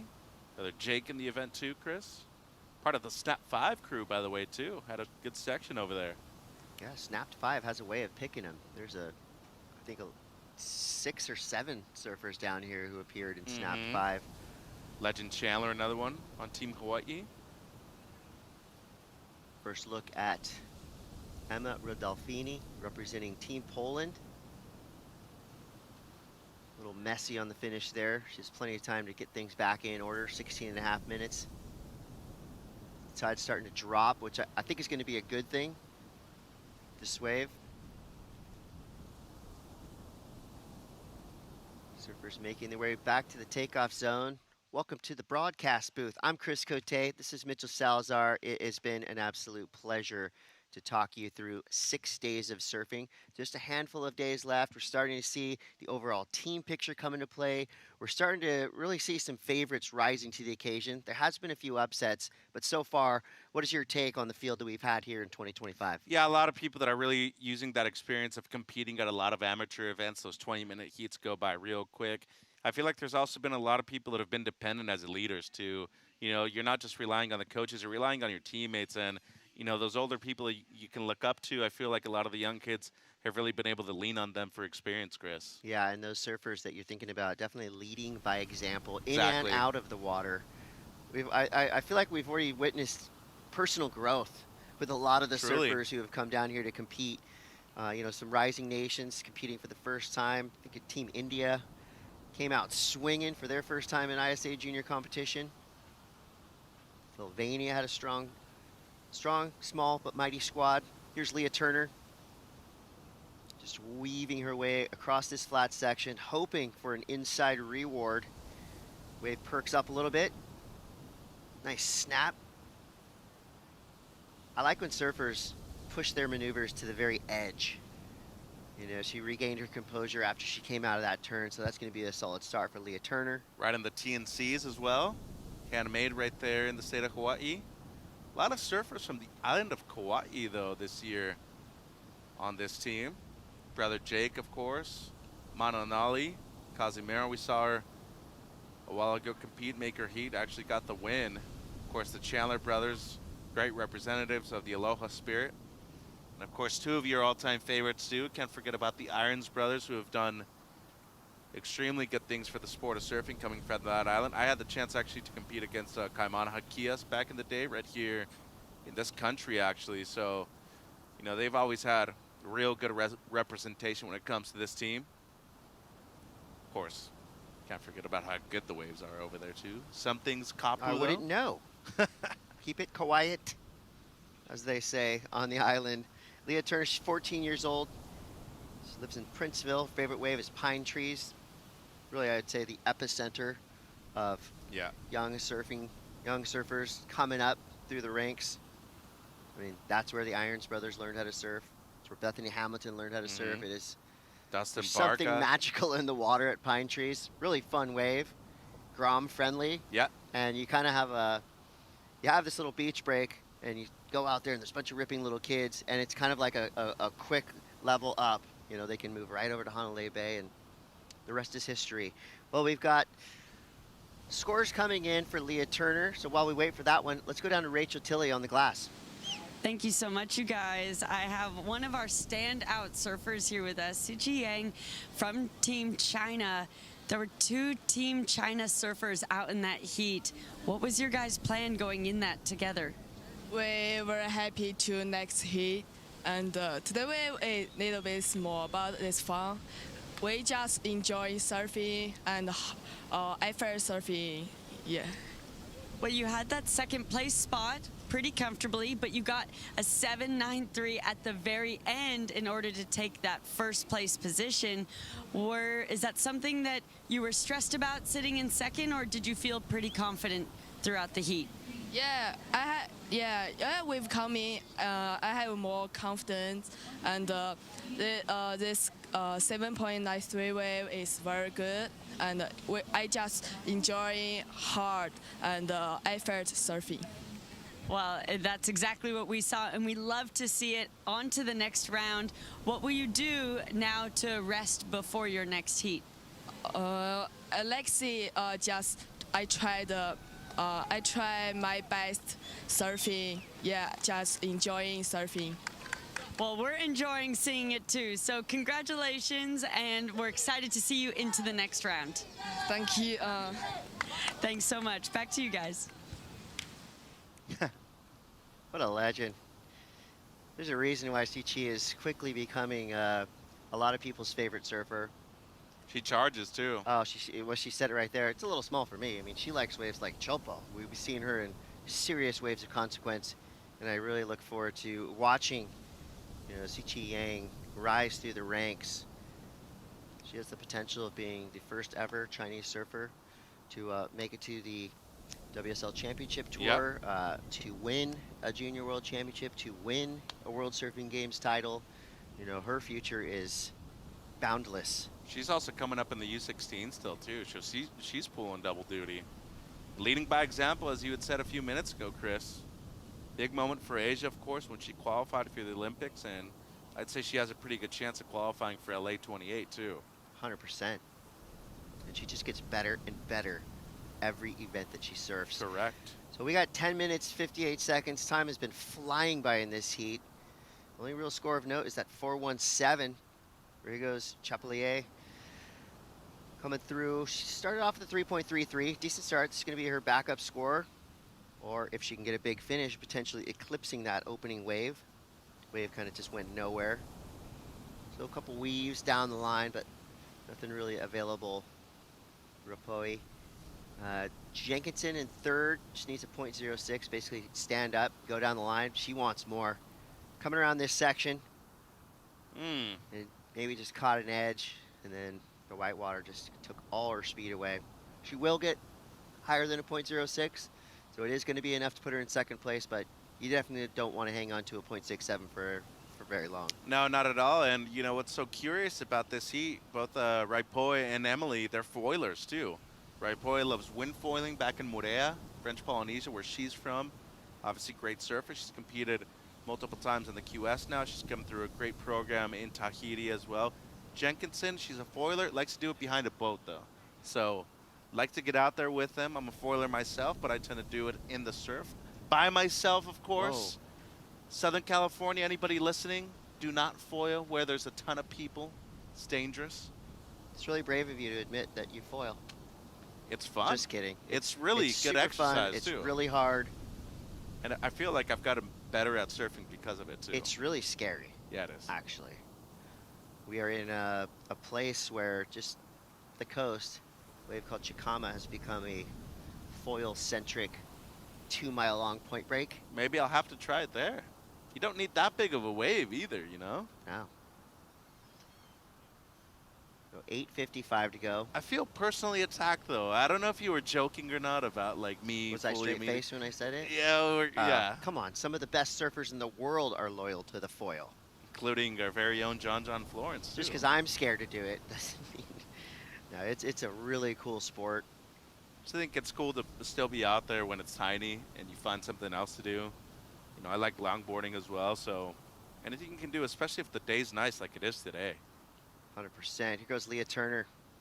Nice backhand slash to start this wave. Could have a good little inside section to work with here. Just trying to work her way all the way through to the end. Deceiving sometimes these waves that look like they're kind of stand up through to the inside, but they just completely flatten out. Yeah.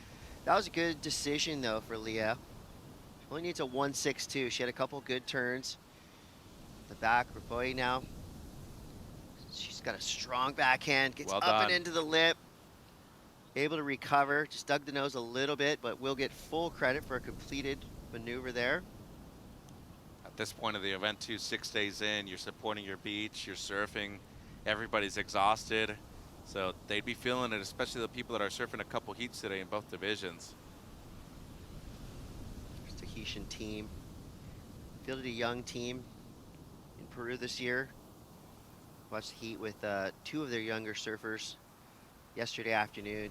Gosh, they're really good at surfing. And they both have insanely good styles. And they're really nice, too. Yeah. At the interview that I did with Kaveh Pearson the other day, I was just looking at him like, I can't believe you're 11.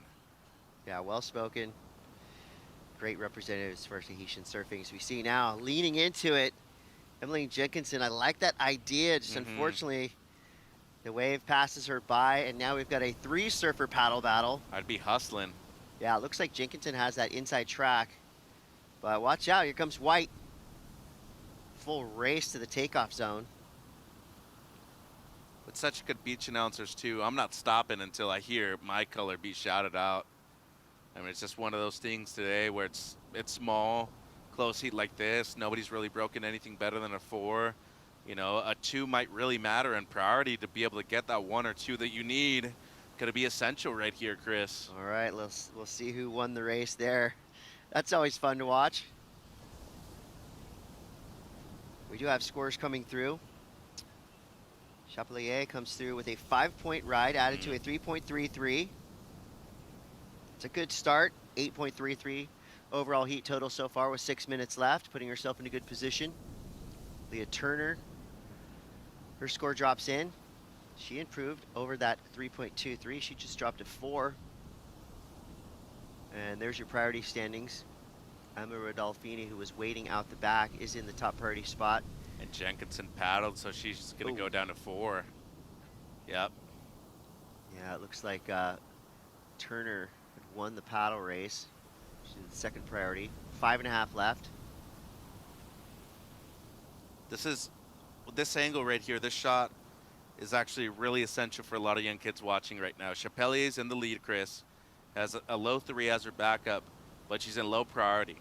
So what's the purpose of sitting further outside than your opponents if they have higher priority than you and they're just going to block you on the right wave anyways? Well, you can potentially sell them a wave. You can, but I think with just how low her backup is, though, it's still smarter to be on the inside. Something breaks, something wide that nobody else wants. They're thinking about themselves, like probably getting their best scores. Just let them fight among themselves, and next thing you know, one comes through and it's yours on the inside. Yeah, and for the uninitiated, maybe for some of our first-time fans out there, when we talk about selling a wave to your opponent, basically you're trying to trick them into going on a bad wave and giving yourself the opportunity to pick off maybe the next wave or put yourself in a higher priority situation. As we see now, Chapelier. Well, big slam there. Case in point. Working it all the way through, amplifying every turn down the line. The last 2 turns in that wave, solid. Sure, she deleted that 3.33. Here's Rodolfini representing Poland. Working her way through to the inside. Green at it. Emily Jenkinson, Team South Africa. Pretty hard carve back into the whitewater, and she's back in a paddle race. This is kind of exactly what happened on the previous exchange there. Yeah, so going to be pretty hard, you know, take Chapelier out of one of the top 2 spots. To me, she's increasing her lead right here, and just thought it was such a smart decision to go on that wave under priority, nobody looking at it, and might even be the best wave of the heat, too. I mean, she ripped that thing. I'm really impressed with her surfing so far. A really clean wave, too. First one of the set, first turn, very strong. Her timing's so good, Chris. Her technique is amazing. Of course, over there in Morea in French Polynesia, you got to be able to find some incredible waves, too. Small island right off of Tahiti. Then Riddlefini didn't do bad. The first carve that we didn't see was really nice, but judges never like to see that. They want to see go rail to rail to generate some speed instead of, you know, doing that kind of Huntington hop. And right here, Jenkinson. Well, she's down to third, Chris, but that was a nice crack on the outside. And the surfer out of Cape Town, well, big powerful carve right there at the end. So really, really tight heat. Judges got their work cut out. Well, Emily's only looking for a 3.06. And big news for surfer in white representing Team Tahiti, a 6.67. Now the official high mark of this heat with 2 minutes 34 seconds left. Chloe Chapelier now in the lead. She's in second priority. Smart surfing through this heat. Turner in that second spot needs to play some defense. She has the first priority right now. She might be needing a score right here, though. Yeah, got a kind of a good feeling about both of those waves that just came through. Emma Riddolfini did a really strong turn, and Emily Jenkinson a couple turns down the line. Here's Emma on the inside, just rolling the dice. And sometimes those waves can surprise you. Nothing on offer there. A minute 53 to go. Judges really thinking about it, too. You like red or green for second place? That's kind of what they're thinking at the moment right here. I mean, a 306, it's not much. It felt like she surfed it very well. Leah Turner, unfortunately, if she gets dropped down to third, and there it is, she gets it. Yeah, just the required need there. 4.23 for Jenkinson. That means Leah Turner now needs a 4.40. She's in first priority, but time is not on her side. A minute 15 left. See if anything is on the horizon. It looks pretty flat out there, Mitch. 1 minute. Here we go. Always down to the wire. Look at where Jenkinson is, right next to Leah Turner as well. Applying some pressure, playing some defense. In lower priority, though, we've got a couple lines stacking up. They're pretty far out, though. 40 seconds. The second one might break, though. We're getting down to the wire here. 30 seconds left. Are you willing to wait for the second one, or is this thing going to break? It's not, so it has to be this next one, Chris. Wow, nerves of steel there for Leah Turner, letting that wave go by her. And Riddolfini on the inside, maybe? She could have a chance here. Going left? Yeah, she gets up, catches her rail on the takeoff. It's going to be a no-go. 13 seconds left. Is this wave going to come in time for Leah Turner? Or did Emily Jenkinson do enough to play defense? 5 seconds left. It's not going to happen. Chloe Chapelier from Team Tahiti gets the win. And Emily Jenkinson, she just flipped the heat with that 4.23, advancing through in second place. We just lost a powerhouse in Leah Turner. And Emma Rodolfini, strong showing there for Team Poland. You know, again, just making it on your national team is huge. Round 3, though. That's a good result. Yeah, when you go this deep in this contest, you've done something really powerful. Give yourself some momentum into next year. Great heat. Yeah, that was fun to watch. Next foursome makes their way back into the lineup.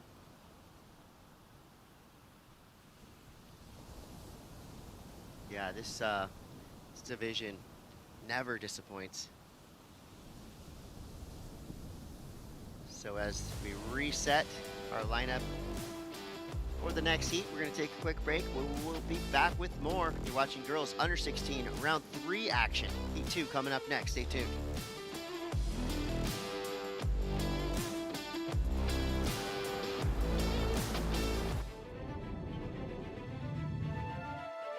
The dream of Olympic surfing was a dream decades ago, but today is our reality. It's about pushing the sport and pushing the boundaries. It's been like an emotional roller coaster. It's been half road for me to qualify to Paris. That's the game. You gotta win. The wave is unlike any other wave. This is one of the biggest goals and one of the biggest dreams. It's not don't be scared. Be scared, but still go and do it.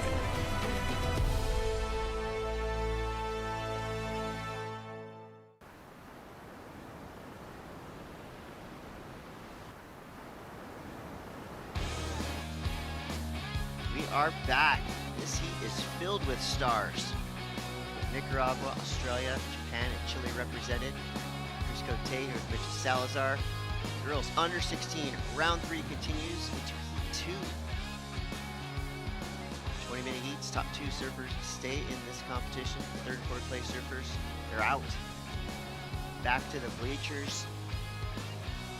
But after accomplishing pretty Herculean feat, making it into round 3 of an event of this magnitude is huge in itself. Got Maxima Rosano, Charlie Hatley, Kokoro Baba, and Matilda Ulto. So, you know, Nicaragua, the Rosano sisters, those names just kind of go together, don't they? Rosano sisters have been representing at a high level for a long time now. So I think that anytime we see a Rosano sister name pop up in a heat draw, you get excited because they're really good at surfing. And Maxima she is a fiery competitor. She's already got a 3.67 right off the buzzer. So this is going to be another fun heat to watch. Yeah, I mean, from Popoyo, an amazing wave that you've been to. Pretty similar to this wave, actually. Yeah, when it's big, it definitely has similarities. Ran an ISA event there, which you attended, and waves went off. I really like the location they're from. There's a big left out there. Their father, Manimal, is Manny. Manimal, what we call him, is also his Instagram handle. He's big wave surfer, originally from Argentina. Spanish mom, though, so Maxima, the youngest of 3 sisters out there in the red.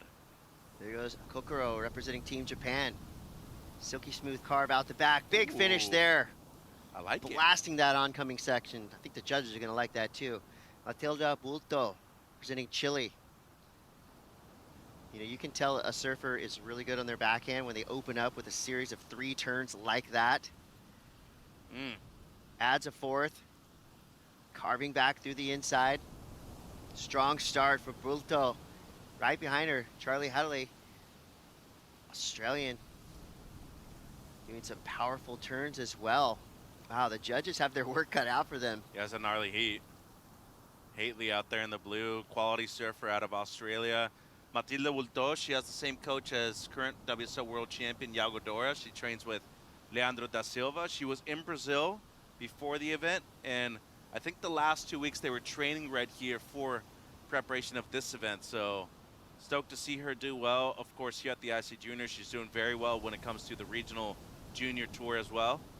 Whoa. Rosano. It's a gnarly heat, Chris. Yeah, this is going to be a duel all the way through. Couple good turns out the back, some quick, snappy surfing from Maxima Rosano. This is just me, though. How do we get 3 goofy footers in the same heat? We need to spread them out more. There needs to be something about seeding where that can happen.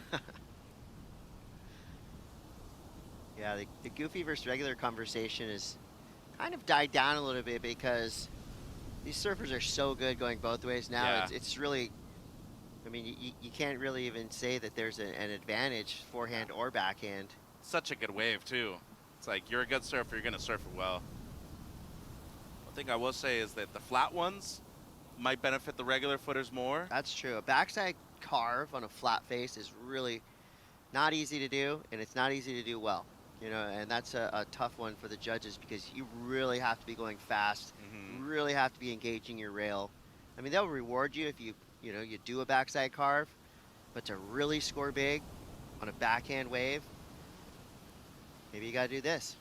Well, this was well served. Comes in as her best, Chris, at 4.27. So at the moment in first, but Resano, you know that she's hoping for something a bit better than that if she can.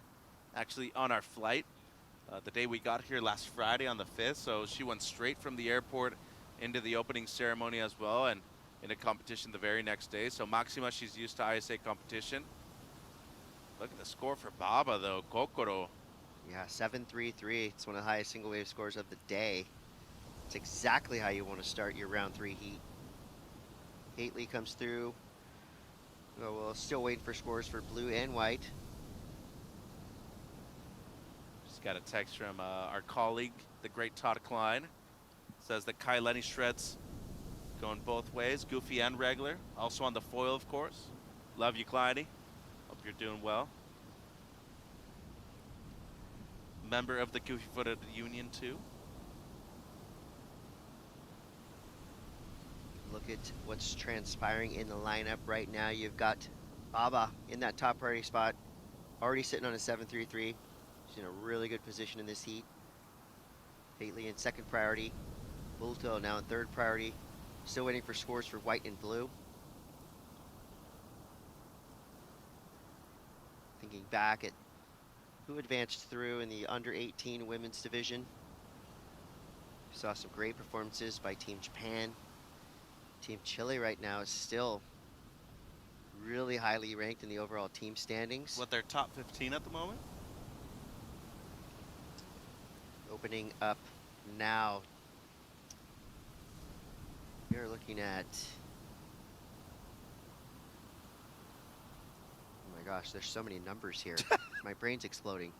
Well, you got USA, Brazil, and Peru currently tied in the top spot. Is that after the heats this After morning? yesterday. After yesterday, okay. Portugal, Australia, France, Spain, Japan, Hawaii, Indonesia in the top 10, Costa Rica 11, New Zealand 12th, Argentina 13th, Tahiti 14th.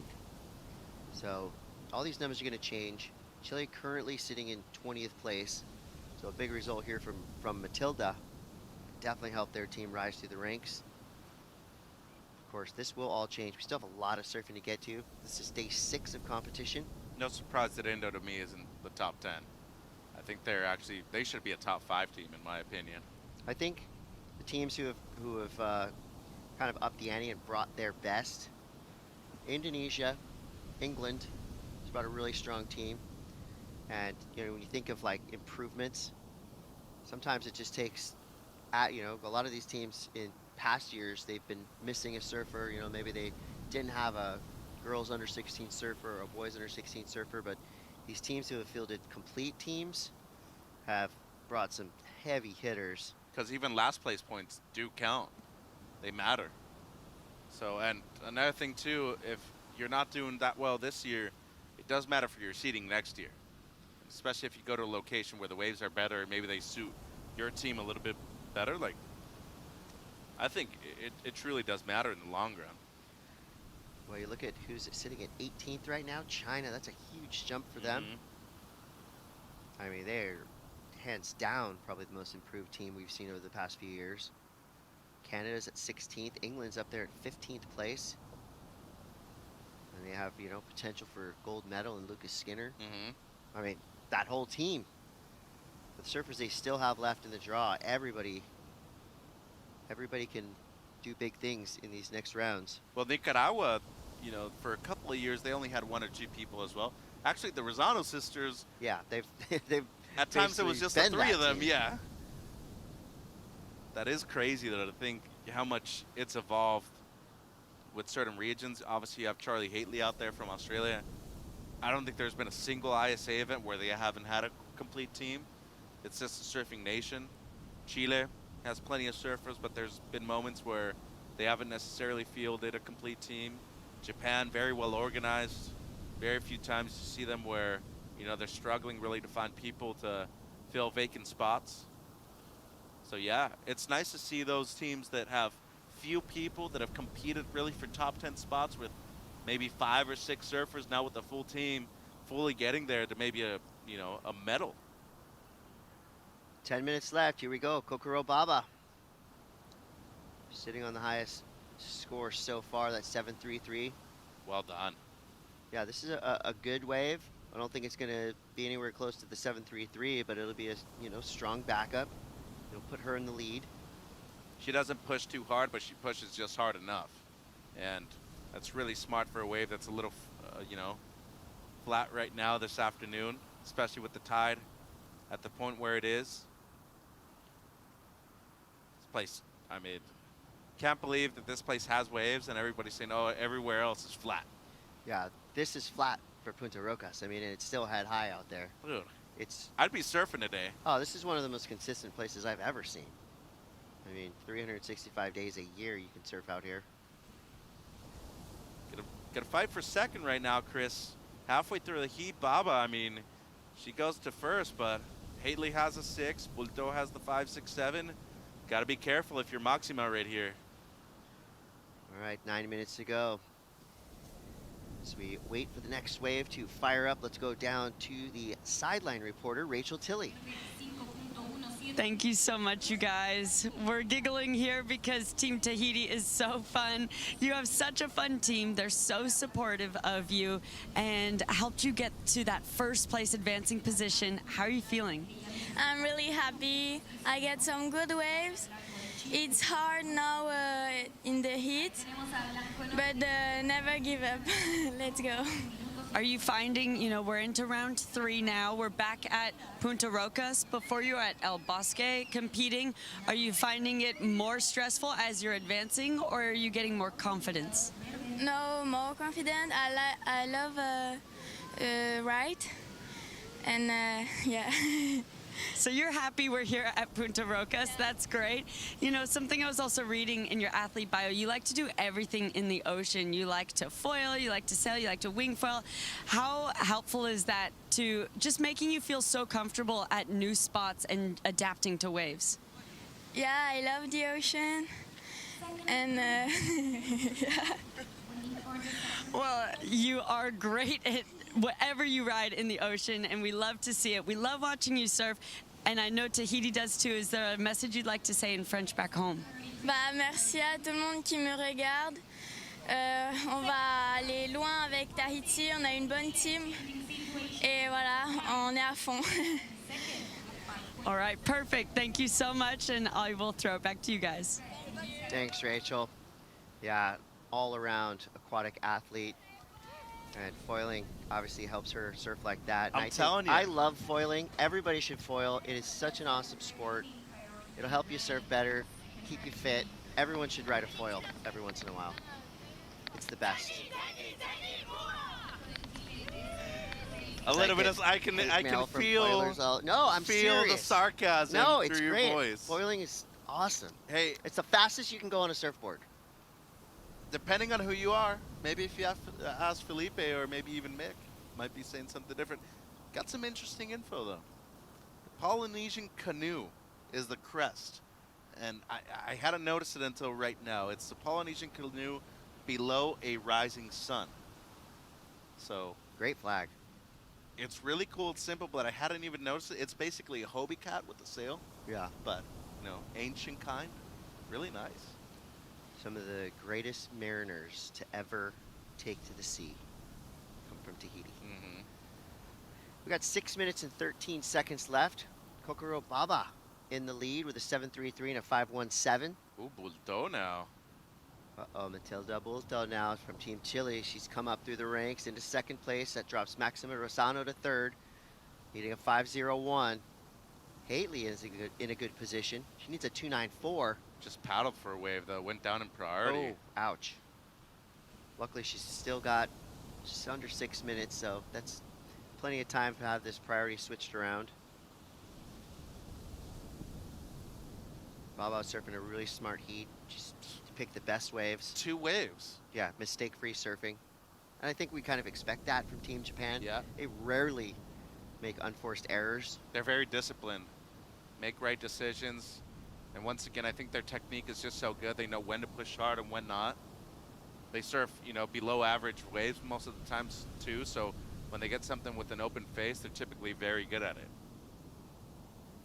Here's your 2025 ISA season of events. It's been a great year. Started with the longboarding championship in El Salvador, straight into the World Surfing Games, La Bocana and El Ciudad. That was an epic event. You have one of my favorite calls of the year so far, too, at the Paros in Oceanside. Kai Collis' wave in the final. Oh, that was special. That was a special moment. Yeah, the Paris surfing event was probably the coolest surf event I've ever been a part of. Already can't wait till next year. And for this event, you know, this is the perfect scouting report. We're literally watching champion surfers in the future doing it at a high level right now. Well, majority of Olympians have come through this event. 100%. And we're all these out of all these 57 nations, I mean, pretty much every team competing has at least one national champion on their team. You see Matilda Bulto. She's had some competitive success. Kicking out the tail in that second turn. Well-placed third turn.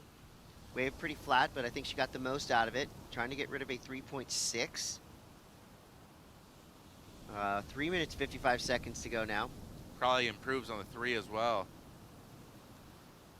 Looks like Maxima Rosano had a wave right behind Bulto. Big, deep paddle for Kokoro Baba.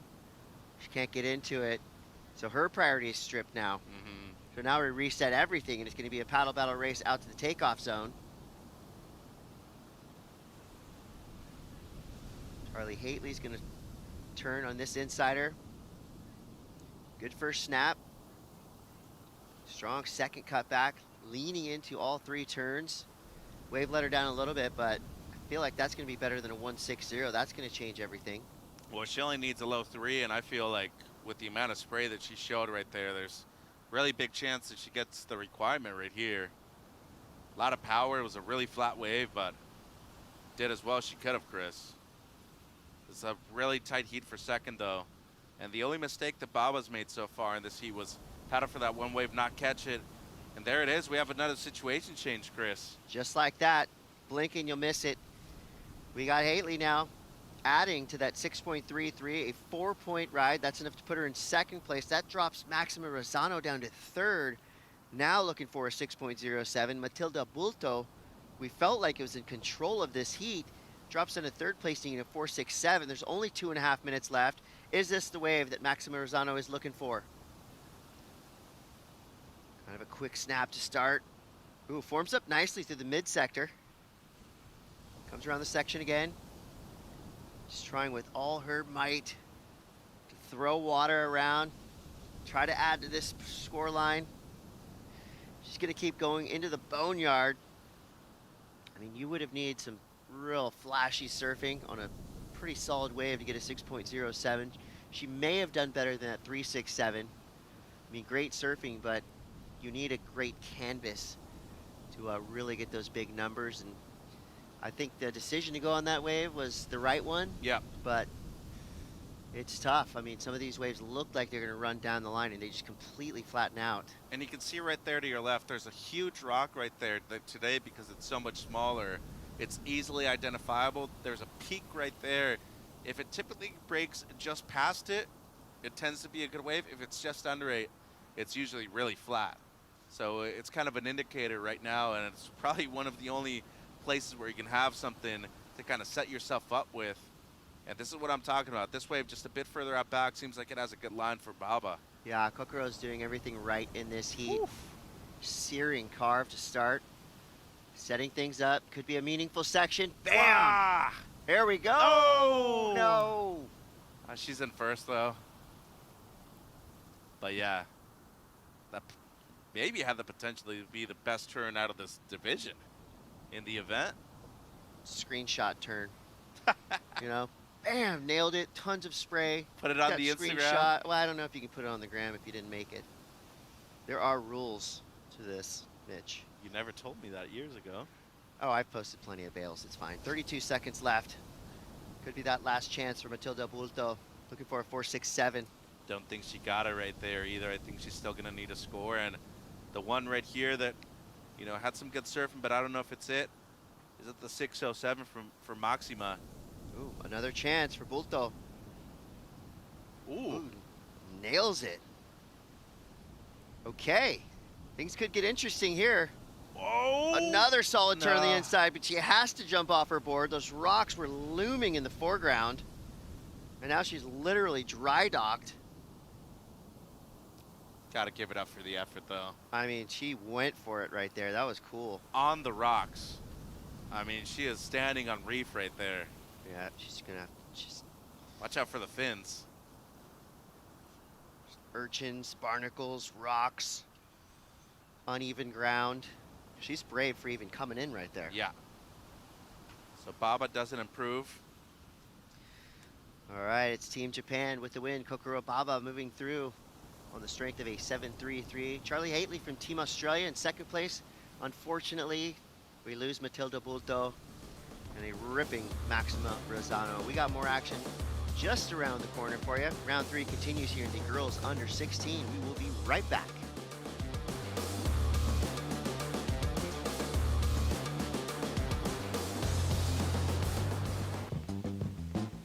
The main objective of the Women's Leadership and Coaching Program is a focus on gender equality, as well as women empowerment. So the purpose of this program is to be able to uplift female surfers within the Latin Americas, to see them become leaders within their sport and see them be able to become decision makers within their federations, and really just playing a positive role in creating even more change for the sport of surfing. It's not just the technical aspect of surfing, it was also focused on leadership. And so kind of teaching the ladies different styles of leadership, being able to educate them on how to be decision makers, to be change makers, to be problem solvers. And then we really elevated it a bit with the fundamental side of coaching, but what it means to lead a national team. There was also a massive empowerment as a community. We were able to include the local community here in Dominical. We were able to have these ladies work with both males and females, young, old, locals who have never competed, to some surfers that have competed on the international stage. But what kind of meant the most to me was to see these women come together. And I know it sounds a little cliche, but there was a lot of girl power. There really was an incredible energy from these women, and I think they're all going to walk away with more confidence. So for me, I'm very grateful for the ISA and for how they are striving to be able to play a beneficial role in the equality of the sport. And I think we're going to see some incredible stories come out of this, and we're also going to see women that are going to be a part of decision making for their country and hopefully globally for the sport one day.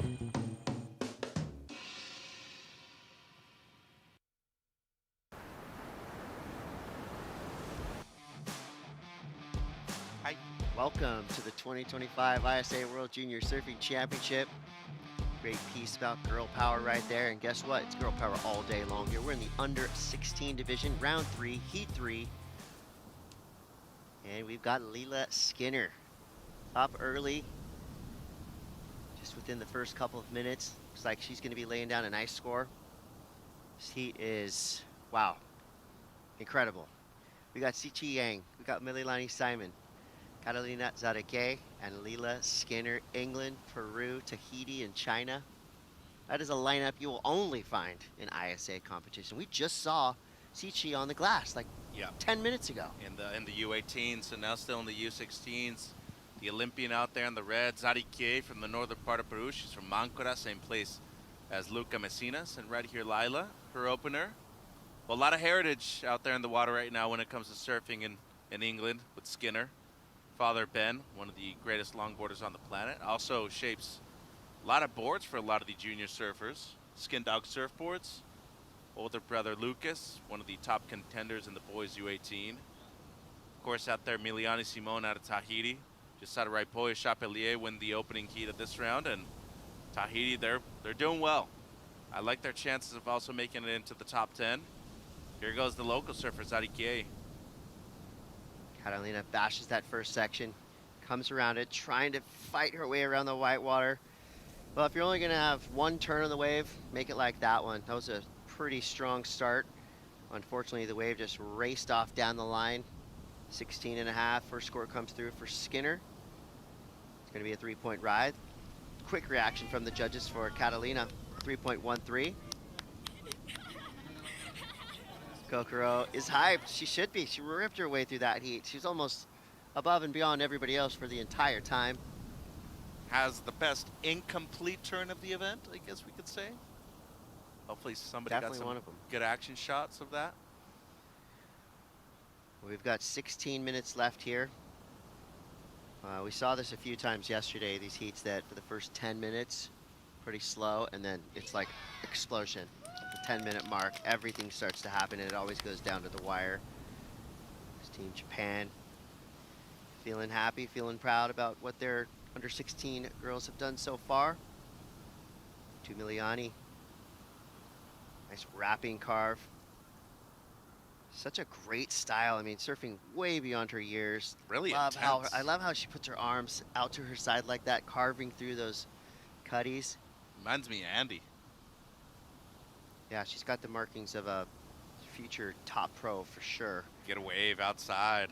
All right, things are coming together for your surfer in top priority. Ooh. Chi Yang has to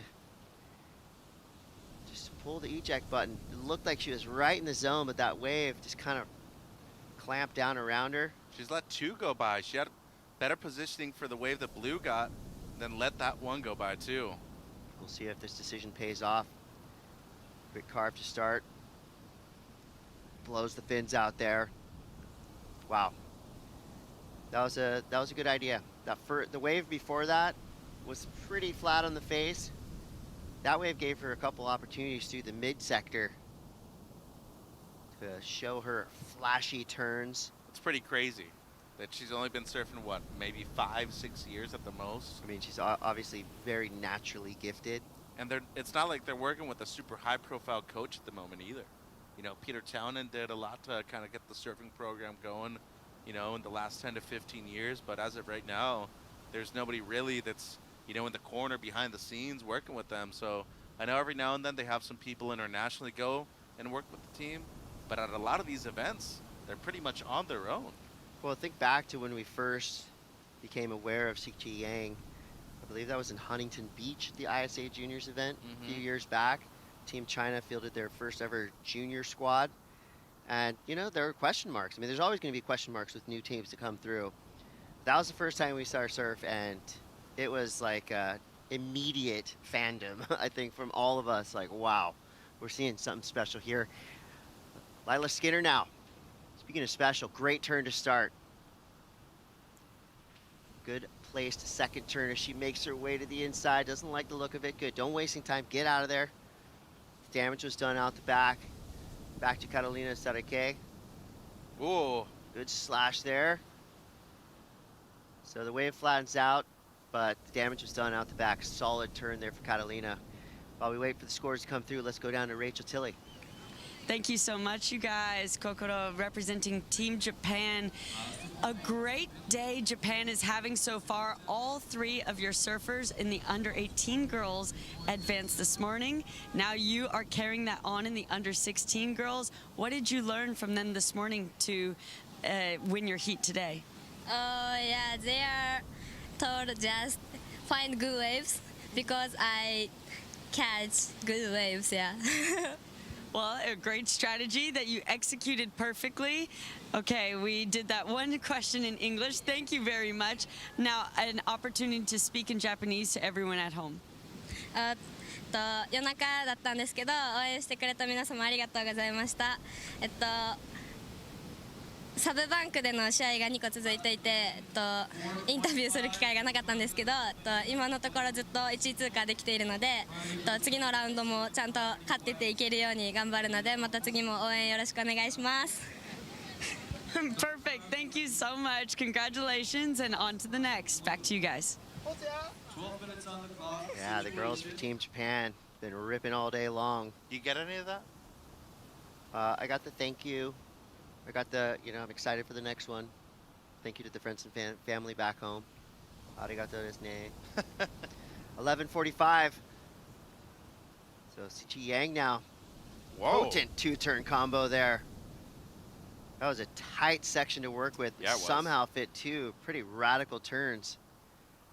Started off with a 5.17, so she has the highest single wave score. And Gata drops a 4.5 on that last one, Chris. So good extension on those couple carves. I mean, when you see these four names come up, you know you're in for a great show. They mean business. And Tahiti, you've been there multiple times. I was able to go there last year. They obviously have some of the best waves in the world, but they have Papara too, which is an incredible beach break with, rock bottom. Love that place. I think it's a perfect training ground for a lot of these young kids coming up, even for people like us to go out there, have a ton of fun. But, Miliani, her sister, also a big part of the ISA crew. I think, they grow up in a lot of great reef passes, but it's so important that they still go and train at Papara at least a few times a week. Well, guess what? Miliani lives on the beach at Papara. She lives right there. She spends all her time right in front of her house, surfing, snorkeling, swimming, paddling. She loves playing in the ocean. When she's not doing that, she plays piano, she sings. Her sister plays ukulele and guitar. So they have a little family band going. And she says, in Peru, it'll be my third time competing in the ISA Junior Championships. I'm very excited to represent Tahiti. Goal is to make the top 10 this year. And why not reach the final? See now, Sichi Yang, her last wave is a 4.93. And looks like she's surfing with some ferocity. And that's what we want to see. Miliani off the beach, Papara, and into the waves here at Punta Rocas, Peru. Nice flowy kind of speed float across that whitewater section. That was a cool looking turn. She's got more. Strong carve there. I can hear Team Tahiti on the bluff. Going wild for Miliani, as they should. That was a great wave. She started with a 2.80. Takes a quick look back to see if there's any signaling or signs. What she saw probably was her team jumping up and down, hands in the air, celebrating that wave. Miliani. Yeah, and typically you want to give them less info. That's Less usually the is better. more. Yeah, 100%. Don't want to confuse them. You still want to go out there and make your own decisions if you can. And, there is proximity from the beach here, especially on a day that's small like today. Communication is much easier, but I still wouldn't be dependent on that, though. I'd go out there and make sure that you trust yourself. I like this wave, though. She got caught up a couple times, and I feel like not only is it going to be her best, it's going to put her in contention for probably one of the top 2 spots right here, Chris. And Sichi, I mean, she was on her way to improving. Felt like she pulls that last turn. She's just so mature for her age at the moment. The lines that she's drawn, a lot of power, too. One of the larger surfers, I'd say, in the girls U16. Currently, Catalina has to be a little concerned with what just happened because Miliani got a great wave and the beach went wild. She no doubt heard that noise. Catalina, she is 16 years old. She's actually born in Norway. But her favorite surf break is Mancora. She's on the Milano surfboards, shaped right here in Peru. She is a WSL Junior Regional Champ. And her hobby is reading. And obviously her hobby is surfing too because she's really good. But she just got some bad news. Miliani Simone came through with a 5.37. Her high mark for the heat jumps into second place. Lila Skinner now drops to third, needing a 5.11. So Catalina's requirement now is a 3.68 or above. 7.5 minutes left. You know what's really funny? Kata's door is right behind Luca Messina's house. They're neighbors right there in Mancora. So she surfs one of the greatest point breaks in Peru. Trains a lot here in Punta Rocas, though. Of course, high performance center right here where we're at the moment. And I'd say one of the hopefuls for their team to medal, too. They have high expectations for her for good reason, too. 2 years in a row, she's qualified for the World Pro Juniors. And as you said, she has run the regional tour when it comes to those Pro Juniors here in South America. Here comes the set. Looks like plenty of waves to go around. You got Lila Skinner with that first priority spot. She goes over the first wave. Good call. Nothing happening there. Looks like maybe 6 more waves in this one rolling through. So we'll see if Skinner activates. She's having a look, and she is up. This one's stretching off nicely. Down the reef. She's got to be patient, wait for it to form. Now she engages her rails, comes around that first section. Carves through. This one could have some pep through the inside. Much Does. better. Nice speed snap there. All right, steady surfing. She kind of had to wait for that wave to develop. She made the most of it through the inside. Meanwhile, out the back, Catalina Zarike. She's got a decent inside section to work with here. That one gives her some room to work. Carves again. Great mechanics there. Yep. Raising that front arm and then whipping the back arm around through the turn, adding that extra torque. Nothing wrong with the paddle battle here. You see Skinner kind of way to the left. Let's take a look at Catalina's wave from the outside. Yeah, this is what we didn't see, and that opening hook was just precious. Second one, just catch a small amount of rail, but right here, I really like what I'm seeing on the inside. A lot of patience. Of course, this is something crucial when it comes to competition, Chris. Are you able to hold it down in the most critical of moments? And Gata, in my opinion, did so. I mean, she should potentially be getting her best wave right here, edging the 4.5. And Suchi, this is a wave we haven't seen. So she's looking to improve in a high 4 at the moment. Some good surfing. The turn on the outside wasn't bad. A little flat here on the inside, though, but you can see when she makes it to the lip, she has a lot of power. This one, maybe yes, maybe no. She tried. It was just the wave that kind of let her down, but I think really the important position right here is second. Is Kata going to get the score? I feel like she is. Now, that being said, Miliani Simone has a really small backup, though. So she still has lots of time, just about 5 minutes, to improve on that score, too. Yeah, three wave scores to come in. Skinner had a good turn. She's looking for a 4.28. Catalina, we feel like she took that 3.13, crumpled it up, threw it in the wastebasket. She's going to add to her scoreline. Sichi, solid surfing on the outside. The inside let her down a little bit. She got a slip at the end. Not that that's going to impede the scoring that much, but that is the last thing the judges saw. A good clean finish, I think, is an underrated virtue in what makes for a big score. It looks good. Yeah, it looks good. The way he presented, for sure. Skinner's wave comes in at 3.90. Still needs a 4.28.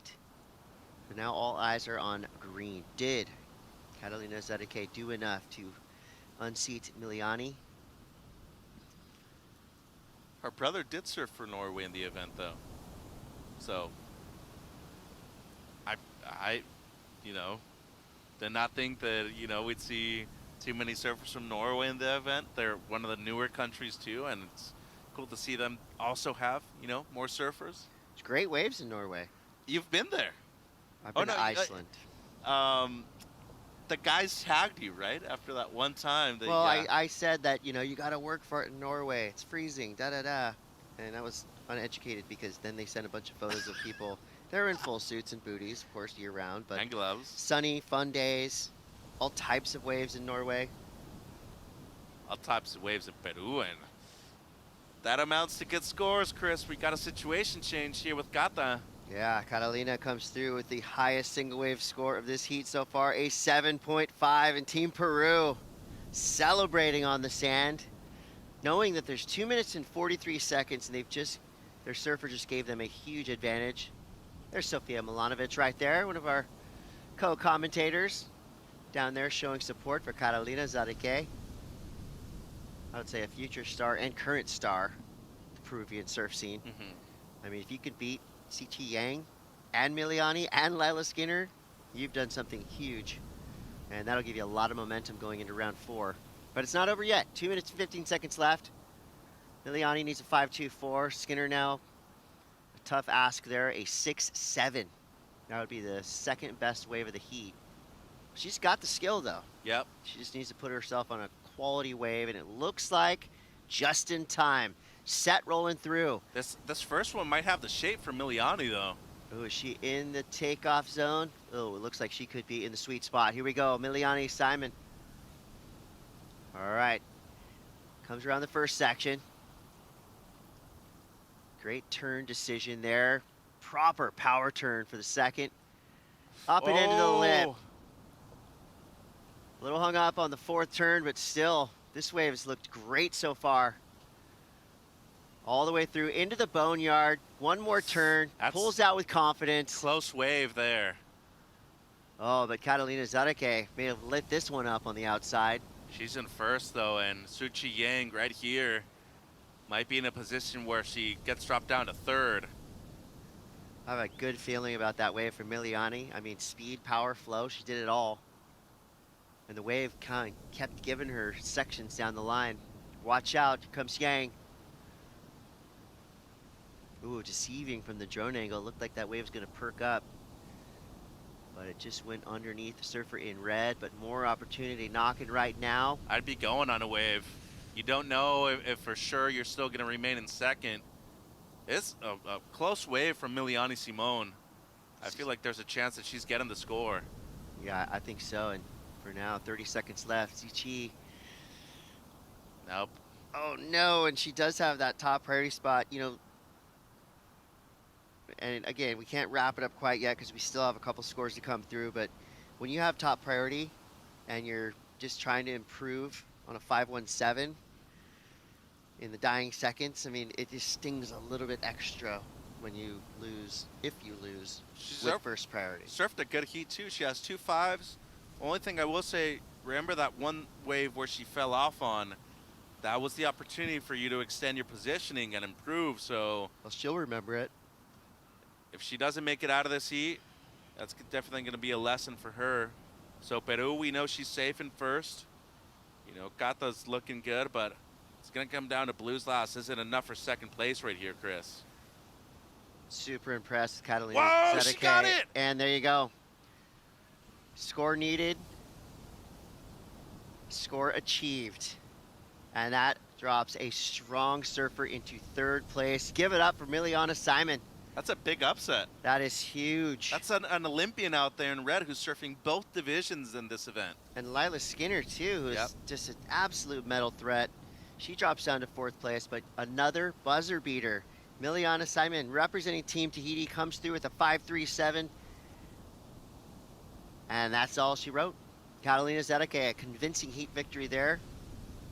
We're still waiting for another score to come through. She even improves on a 5.07, so everybody loves a buzzer beater unless you're on the other side of it. So this was the wave that changed everything for Miliana Simon. 5.37 paired with the 5.37. That gives her a 10.74 heat total and a second place and advancing position. That was pure power surfing there from this young Tahitian. So get ready for more. We love when heats go all the way down to the wire, and we expect that to happen now for the rest of the day, no doubt. Round 3 action heating up here at Punta Rocas, the girls under 16 division, going off. Can't wait for more. We're gonna take a quick break. We'll be right back. Heat 4. Ooh, this is a big one. You're not gonna wanna go anywhere.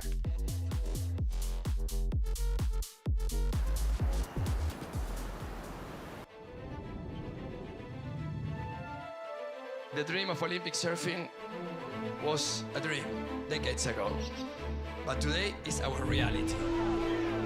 It's about pushing the sport and pushing the boundaries. It's been like an emotional roller coaster. It's been a tough road for me to qualify to Paris. That's the game. You gotta win. The wave is unlike any other wave.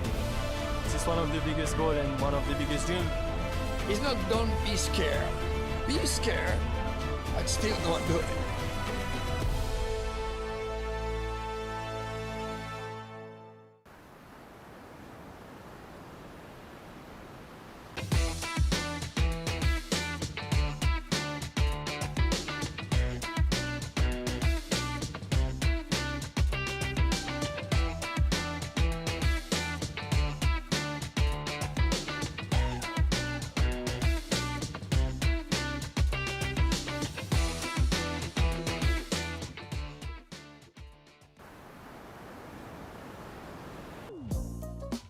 Welcome back to the action here for the under 16 girls main round 3 out in the lineup with Carla Morera for Spain on her backhand into that first opening wrap, and she'll kick out. We've already got a 2.5 on the board for Eliamna Grubbs out of Team Hawaii. Those two up against two surfers representing the USA, Victoria Duprat and Olivia Storer, with yet to get those scores locked in for the first exchange completely. We do have a score to drop in for first of green, Victoria, and for white, Olivia.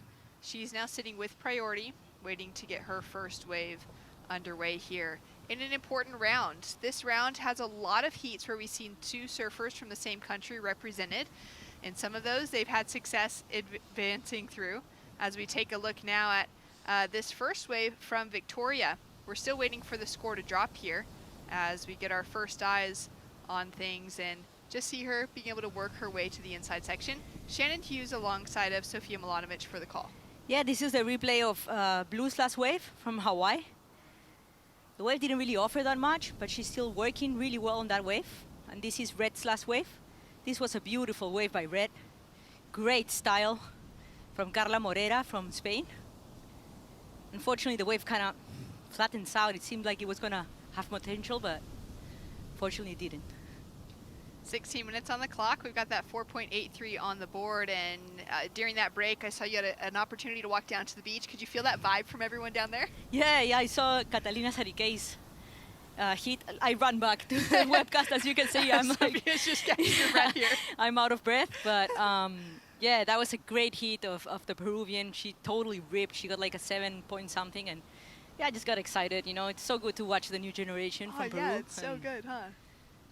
Wow, so stoked for her with that kind of finish, you know, and dropping a score in the 7s. Now, as we're getting into this end of competition, surfers are wanting to win heats, you know, regardless of what it looks like, but really wanting to secure those 7s plus in their score line. So as we move towards finals weekend, USA surfer now, Victoria Duprat, up and riding, and she drives back through that first section, sets it up under the lip line. Unfortunately, that board just slips out of her feet. Carla Morera out of Spain with a quick in and out as well. So at the moment, we're waiting for last of green, last of red. We're still waiting for Olivia to get her campaign opened up. The surfer from Santa Cruz, California, but she's moved from the Central Coast down to Huntington Beach, which is a real hot spot for you know, competitive surfing in Southern California, with so many events of differing scales running at the south side of the pier pretty much every weekend at this stage. Of course, with the US Open, the ISA has hosted multiple World Surfing Games, juniors, and parasurfing championships there over the years. And it's a really important place to grow up as a surfer. That's where I grew up, born and raised in Huntington Beach, California. And for Olivia's family making the move down there with her with her older sister Maddie, her younger sister Emery, it's a great opportunity for them all to be in the water on a regular occasion with slightly warmer temperatures than what they have up in Santa Cruz. Yeah, I love Huntington Beach. I've spent so much time there. I've surfed so many US Opens. Actually, the US Open was one of the first contests I ever surfed. And it's just amazing, the culture of surfing around that area. Surf City, right? Yeah, Surf City. Quick in and out from Carla, and while we wait for that, we're going to go down to the beach to check in with Rachel Tilley and the winner of the last heat. Thank you so much. And that winner of the last heat was Catalina representing Team Peru. One of our standouts so far. You still have one of those highest wave scores of the entire event, a 9-point ride in your earlier heats, and coming back in with such dominance into this heat. Yeah, I'm super happy I made my heat. The waves are really small but really fun, and it was a really tough heat, but I'm happy I found a couple waves, and now I'm in the next round. Yeah, well, talking about a tough heat, you had some really tough names in that heat. Some of those that also have some of those 8s, 9s, Suchi Yang, one of them. How do you stay calm when you're going up against such a tough roster? Well, they're pretty good surfers, but I kind of like to remind myself I'm also a really good surfer, and I know this wave really good, and I don't know, I have all my my team here supporting me. I've been training a lot, and I'm super happy. Well, keep up that mindset. It sounds really good. It's working for you. And Team Peru being so strong here, representing, is there anything you'd like to say to everyone watching who can't be here on the beach? Bueno, nada, súper feliz y orgullosa de ser parte del Team Perú y haber pasado mi hit. La verdad que es un team increíble, me apoyan todo el tiempo, están ahí para mí y ahora más tarde le toca competir a mis amigas, así que apoyarlas con todo y gracias a todos mis auspiciadores y a todos los peruanos que me están viendo. Thank you so much. Congratulations again, and we'll see you in the next one. Back to you guys. Well, a great victory for Peru. Catalina into that first place position on the finish, and Olivia getting her campaign opened up finally for Team USA with a quick in and out. Carla also having a look at this wave. We've got some scores that have dropped in across the board. For Victoria, she's sitting on a 5.67 as her high score to back up the opener of that 5.83. We've got a of the 4.83. We've got a 5.83 on the board for Eliamna Grubbs for Team Hawaii. She's sitting in second place position with a weak backup score of a 2.5, so she's got a lot of time to work on adjusting that backup score. And then a couple small scores on the board for Carla in the 2 and 3 point range. We're waiting now for last of Olivia, as we haven't seen, everything that she was able to do on it. Let's take a look at this wave again, though, for Grubbs for Team Hawaii. This is a really nice wall in this wave. She cracks it at the top in that first turn, goes for the second turn, throwing lots of water. Good surfing by Blue. I like how she's pacing all her moves really well. And that was a great wave. Then we see Red in this one. Beautiful style of Red. I really like her stance on the board. She looks really good. Kind of like a spicy style. Then we see Green in this last wave from USA. The wave kind of stands a little bit for her, but flattens out there. This is Red. Just a quick in and exit, and she's just trying to stay active, get herself something a little bit better on the board. The 3.5 though, setting her up in that third place position, and Carla is holding on to priority in the red jersey. She's chasing down a 4.84 at the moment to advance. Olivia chasing that 5.77, and it is her teammate in Victoria who's sitting in that leading position. Victoria from Encinitas, California is holding on to third priority right now, so she's just kind of at the top of the lineup. But if she does take off and someone else wants to go in front of her, there's two other surfers with the opportunity. As we take a look now at the 5.67 for Victoria. Beautiful first turn. Wow, that turn was super vertical, risking a lot. And she gets 5.67 for those two moves. There's some potential on the left sometimes, every once in a while too. Yeah, we've seen a few great scores coming through from them. Now, Victoria is an awesome surfer, part of Team USA. 16 years old. Her mom is her shaper. The name of her board brand is Mermaid Surfboards, but spelled M-E-R-E-M-A-D-E. Can find them on Instagram and anywhere else. Translated in French, it means mom made. And she actually hand shapes all of Victoria's surfboards in her backyard in Encinitas. Her dad, who is from France, is actually traveling here on the ground with her dad Vincent, and mom's back at home. So really cool family dynamic coming into play for Victoria, knowing her equipment extremely well because it's her mom that's actually producing it for her. Yeah, it doesn't get cooler than that your mom's shaping your boards. That's amazing. Amazing. Her mom is also a high-level scientist and just spends so much time putting in all the detail that she needs to. There's a few of those shapers out there that are really interested in, kind of that science side of things and bringing that into their shaping. I think it's that mindset of really being very detail-oriented that can create some of the world's best shapers. As we take a look now at Victoria up and riding on Mermaid surfboards, taking a look at this next wave, easily just slicing through a very flat section as she waits for it to stand up. And now that speed, power, and flow comes through in that final turn. That board looks good on her feet. Carried her really well through a section that had zero power to it. Now 8 minutes on the clock, and it's Elimana, who is from Hawaii. She's sitting there chasing down a 4.67 to take away the leading position, just 15 years old, out of Kauai.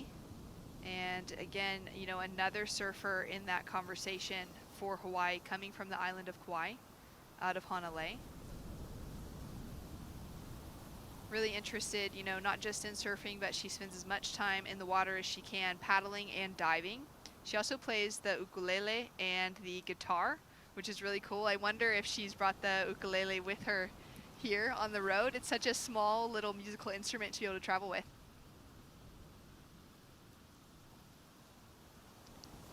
Some of those wider waves seem to have a lot of potential. I was looking at it in Catalina's heat. She got a couple of those wider ones, and they look so much fun. Yeah, the finish of that last heat had a couple great waves come through. And once again ended another heat kind of on the sand, waiting for scores to be dropped to find out what would be happening. We've just been seeing how incredibly important it is at an event of this magnitude to stay very sharp until that buzzer sounds, knowing that there could be an opportunity, especially with this wave here at Punta Rocas, just offering so much potential. Even through all the tides, you know, with that high tide that we're kind of going to be coming off of soon, putting so much water on the rocks here and making it a little bit more challenging to connect. There's still going to be some potential, and as the tide drains through the afternoon, I think we're going to end up with some really fun waves coming through. For sure. Currently, it's our surfer in the red jersey who's sitting with first priority. Blue sitting in second priority. And they're jockeying for that advancing position between the two of them. We've got a paddle now from Victoria, up and riding on her backhand. And into that first opening snap, drives down the line, sets it up for the second. And she'll kick out, looking to set herself up with that convincing lead, as we can see Team USA on the beach, just kind of shielding their eyes from the sun. It's such a bright place when you're outside here. It seems like because that little marine layer sits on top, that sunshine really just reflects and bounces between the sky and the ocean.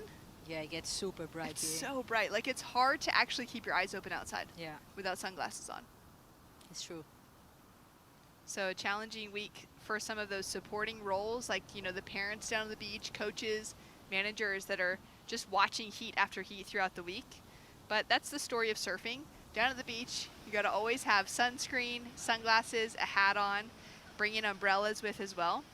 There's Jason Shibata with Team Hawaii, and it's great to see him back in that coaching role once again. Great surfer, Jason Chibata from Hawaii. He has so much experience. Team Hawaii, always a solid team. Ellie waiting for the set is the word from the team. And she'll be looking for that 4.67 to take the leading position. She already has a 5.83, which is the single highest score of the heat so far. Shows she's in a great position. Second priority to her name with 4 minutes on the clock. Means that she'll be in a great position should there be a set that rolls through. For sure. And red just needs a 4.84 and white needs a 5.77, but blue can improve on a 2.5, so she's probably gonna look for that to improve on that second wave score, so it makes things harder for white and green. That's right. Red now chasing down an average score to take that advancing position. She's had such an incredible junior career up until this moment for Carla, just 14 years old here in the under-16s division. And to date, she's taken out the EuroKids Championships back in 2023 and 2024. And she's the runner-up for the 2025 European Pro Junior Circuit. So she's had some great success making it into those final rounds and walking away victorious specifically. Takes a lot of, you know, mental and physical energy to make it into the finals, but also to hold together your surfing amongst the pressure of having that victory right in front There's a lot of surfers globally who have incredible careers, but have those second place finishes time and time and time again without actually finding the wins. Of course. As we take a look now at Victoria, throwing lots of spray on that first turn. This left is starting to stand up for her on the inside as well. And she's just surfing a really pleasant heat out in the lineup. She's got those couple of 5s on the board. This wave, she goes in for one big backhand snap again. The 5.17 to better the 5.67 from her last wave. You can tell that she loves going on her backside. That was a beautiful wave by her. Yeah, and growing up in Encinitas, she's got Cardiff, which has a really good left off of it. It's kind of peaky like this with the reefs. You know, there's a lot of different opportunities to go left and right, but the left is really the standout. This is a replay of Red. That first maneuver was so good. I love her style. She has a beautiful style. She keeps going. Unfortunately, that wave didn't really cooperate. Having a little look there for Olivia on the inside. And Ellie on the outside now for Team Hawaii is sitting with first priority. This could be her opportunity. Up and riding. She drives back into the section. She's looking to just increase that 2.5, put more pressure on the rest of the field. She's able to get a mid-range 6, then she'll be taking the lead away from Victoria. But this wave is going to be an important moment for her to continue increasing the requirements on the rest of the field. It's a 6.5, Sophia, that dropped in for the last wave of Victoria. That left, great decision making, and it has improved her overall heat. She's dropping 2 4s and a 5 from her equation so far for this leading spot. She's on fire in this heat. Really consistent with her surfing, catching a lot of waves, staying active. She looks comfortable in this wave. 1 minute remaining on the clock, and score in for last of blue. It's just a 3-point ride, but it adds a 0.5 to her heat total. A 4.34 is the requirement on Carla to take away the lead, or sorry, to take away the advancing position, and Olivia's chasing down that 6.26. This wave looks so good at the back. Great looking wave coming through for our surfer in that knockout position right now for Olivia out of Team USA. The opportunity to drive down the line, sets herself up here, and has some opportunity in front. She's chasing down a 6.26. A big end section could give it to you today. That was a good last turn for her. The wave did kind of flatten out, or actually I think it went wider. Yeah, unfortunately she didn't have that really explosive start to the wave to match that in-section explosiveness. And the scores are in. It's a 4.13, so had she had, you know, that decent open with a nice section to it, easily could have been looking at the score, but without that opportunity, a nice in-section hit will give her that 4.13, but it will be elimination for Olivia Storer. Carla Morera as well for Spain falling out, and Ellie for Team Hawaii taking out a second place advancement, holding on to it with that 3-point ride did well for her. And Victoria Duprat for Team USA, riding her mom's boards out in the lineup with a very consistent heat, feeling the rhythm, and she's going to be you know, a real threat here at Punta Rocas as she continues to get to know this wave.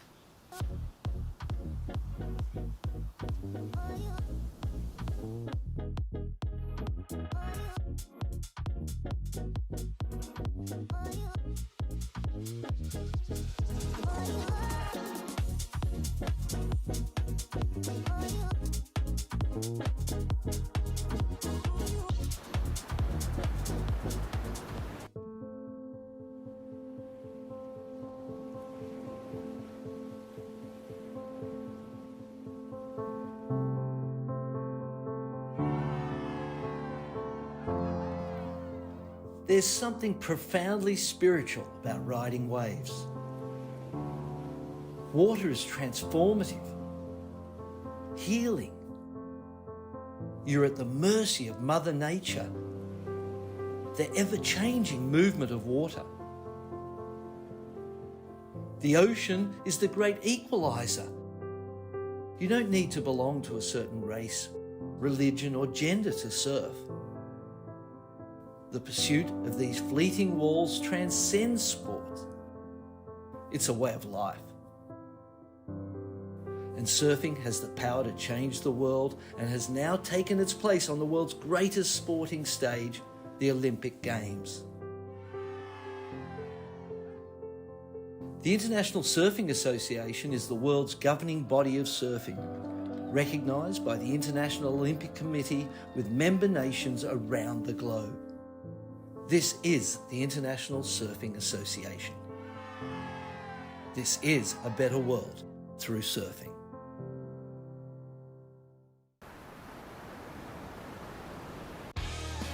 And we're back. All the action happening here at Punta Rocas this week in Peru for the ISA World Junior Surfing Championships. And the lefts have been looking pretty fun. Vida having a look here, Vida Madonca for Team Portugal, and she'll go down, unfortunately, just trying to pop up on that wave. Out in the lineup, she's up against Zoe Kaina for Hawaii, Amari Moore for Puerto Rico, and Mikilani Pinson for Team Tahiti. Two younger surfers in the lineup in that 13-year-old range between Vida and Mikilani. And then we've got a 14-year-old and a 15-year-old between Amari and Zoe out in the water. So a little more experience sitting with Zoe. She's also currently in the #1 ranked spot for the juniors of the WSL North America rankings, which is an incredible place to be sitting in coming into the end of the year.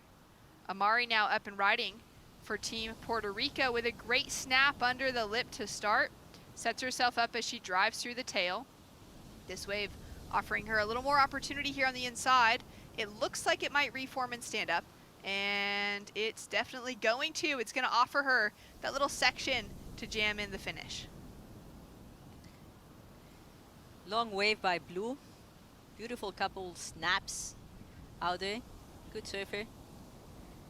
Nice wave selection for the start of her heat. That'll be the only wave ridden so far. No priority established between red, blue, and white. Sorry, red, green, and white out at backline. As we take a look now at Mikilani. Great surfer, born and raised in Tahiti. Dreams of being a professional surfer on the tour one day. Having her sights set on the Olympic Games as well. As we take a look at some clean snaps down the line. And she'll kick out. Zoe answering back straight away as well for Team Hawaii. Vida now up and riding on her backhand. Setting that rail. And this is great to see some opportunity pretty early off the buzzer in the first 4 minutes for each of our surfers. Yeah, those were great waves. They all look like really young surfers. Beautiful styles. Really technical, all of them. Their style is super technical. Yeah, this is a really fun division to be calling. It's the first for this main round for the under-16 girls here at Punta Rocas, which means these girls are right now getting the opportunity for the first time to really get to know this break, to get to know, what's happening with where they should be sitting, where, what the best wave selection is. And it's so different, Sophia, paddling out at a break when you're in a heat and you have an empty lineup in comparison to those busy free surfs outside of contest hours. Yeah, for sure. It's totally different story. When you're in free surfs and there's so many people, you just catch anything that comes to you. Yeah, if a wave's breaking, you're on it. Exactly. Well, here you have to be more selective.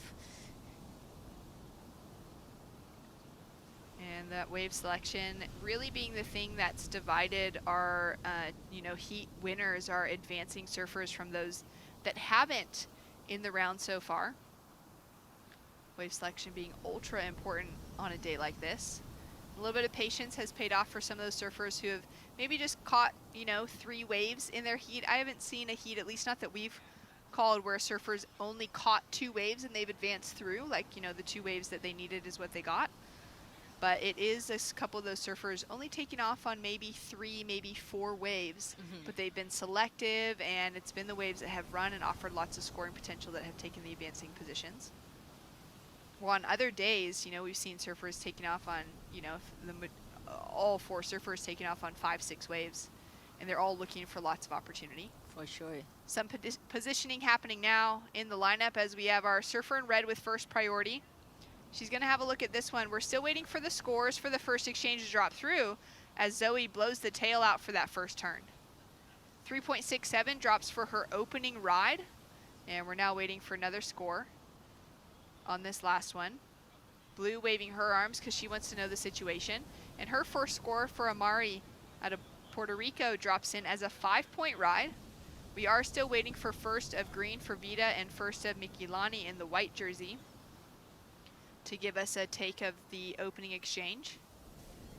And now all scores are locking in. Taking out the win on that opening exchange was Amari in the blue with a 5-point ride. We've got a 4.1 on the board for Mikilani in that second position now on the leaderboard.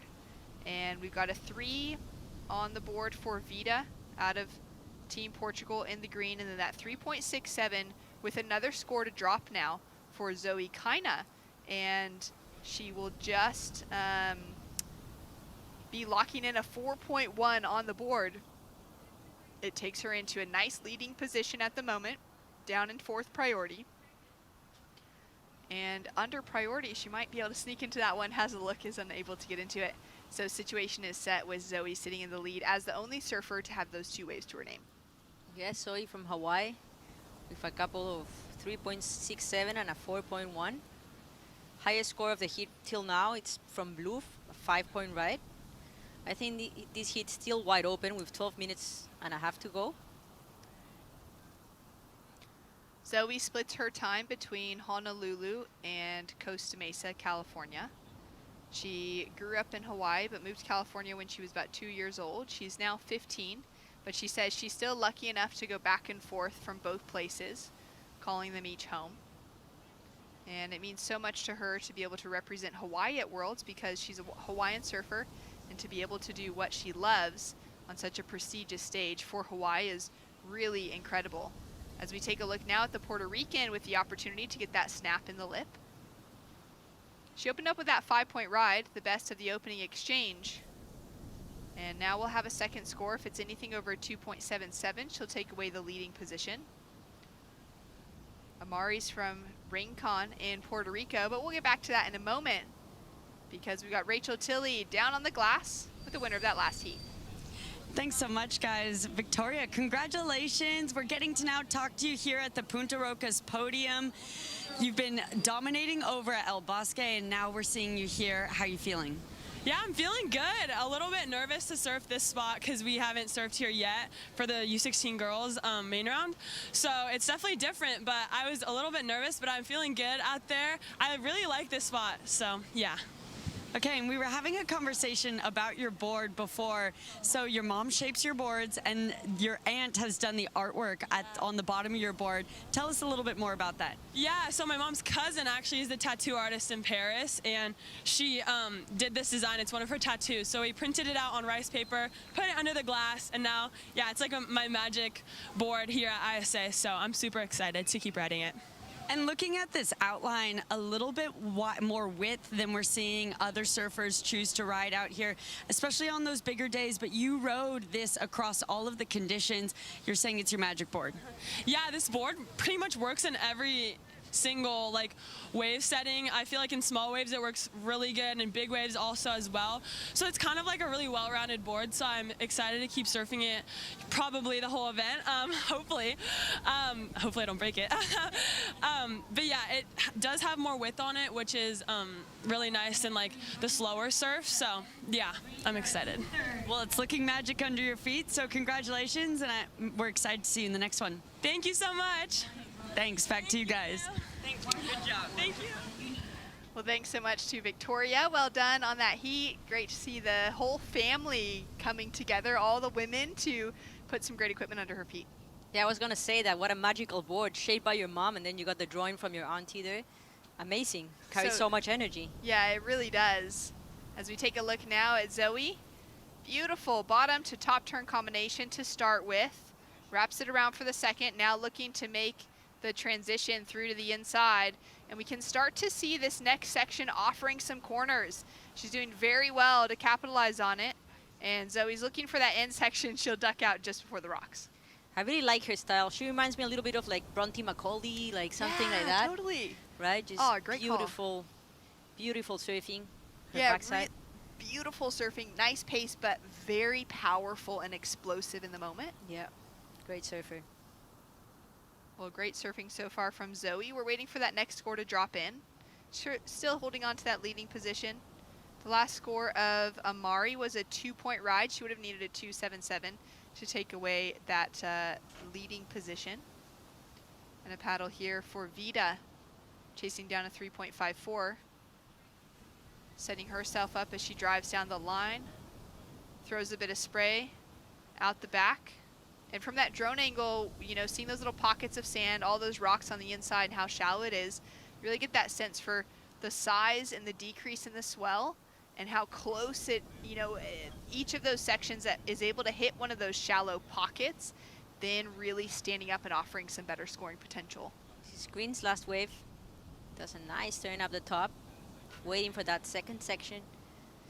Fortunately, the wave flattens out. Taking another look from this angle.